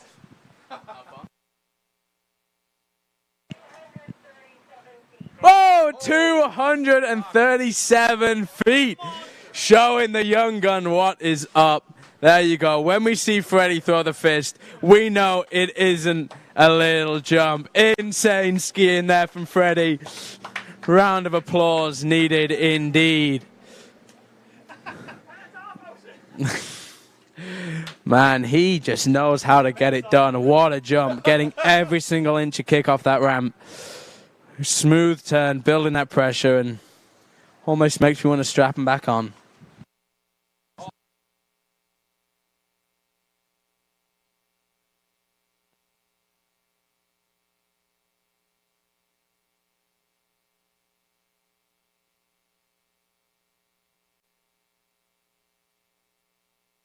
All right, 237. The sensible part of me says that he's maybe probably going to pass this jump. The excitable fan part of me hopes that he boots a bigger one. So let's see what he can do. I think if I've seen enough big jumps, usually this is where in the prelims where they put the spot that they want to go in that final. They really try push that limit. They tend to pass, but let's see. Big turn, beautiful cut, and a pass. Probably a sensible call there from Freddie. I think that's a smart move. We've spoken a lot about ages on the slalom ski, but how old is Freddie now? 47 years of age? 48, yeah. I did 46, but he's in between 46 and 48. So. That is wildly impressive skiing there from Freddie. 237. You can see there is big jumps available on that ramp right now. 237 feet. Insane skiing there from Freddie. And I am very, very, very excited to see what this last jumper is going to do. Ryan Dodd. We haven't seen him for I think he missed LA Night Jam. So we haven't seen him in the last event. We know he's been working. We know he's been grinding. Probably one of the most dedicated people on the water. Really pushes every single inch of his training out there.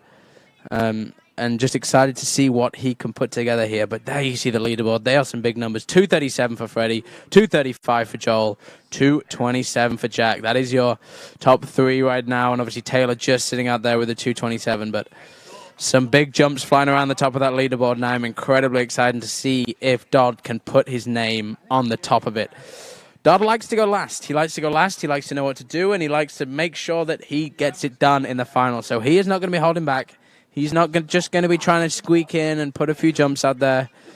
He's going to be looking for big, big numbers. 240 is probably going to be needed, so Let's hope we see it.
Okay, we have Ryan Dodd coming in. Oh, late spot. He is pushing it on jump number 1. Let's see. I'm excited to see what he is going to get together here. Not quite as high on the boat as the others, but builds into the base like no one else can. Oh, that is a big jump. That's massive. That's got to be nearly 230, no?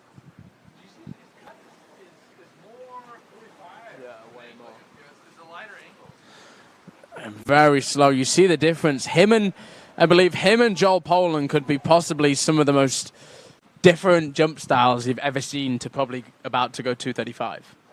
You know, really different styles. A little bit behind on the boat. Not quite carrying the same speed, but that was a 230-foot jump. And I've got my difference meter coming on strong for the last jump of the day. But just driving into the base like no one else can. And if he can carry a little speed through that turn, I believe there's going to be a lot of distance out there on the jump ramp. Are we going to see a world record? Da-da-da.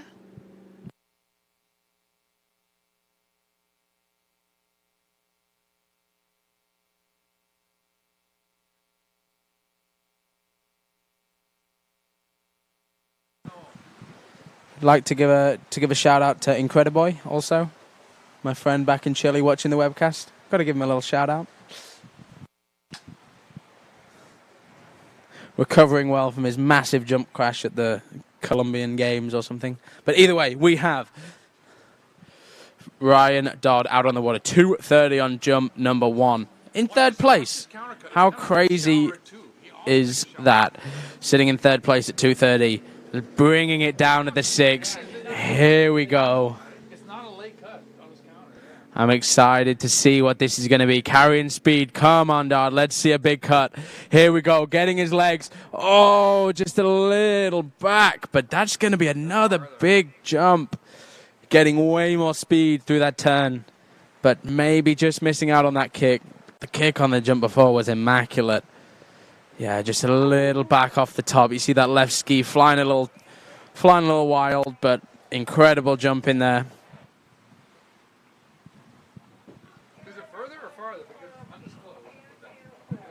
So that was a 224 jump there from Ryan on jump number 2. He's going to want more. He's not going to want to be sat third last off the dock. He likes to know what he needs to do, and he likes to get it done on jump number 1 usually. But, God, these jumpers are not making it easy out there. I'm excited to see what he can do on jump number 3. I want to see a 240. We all want to see a 240. Let's see if he can put it together.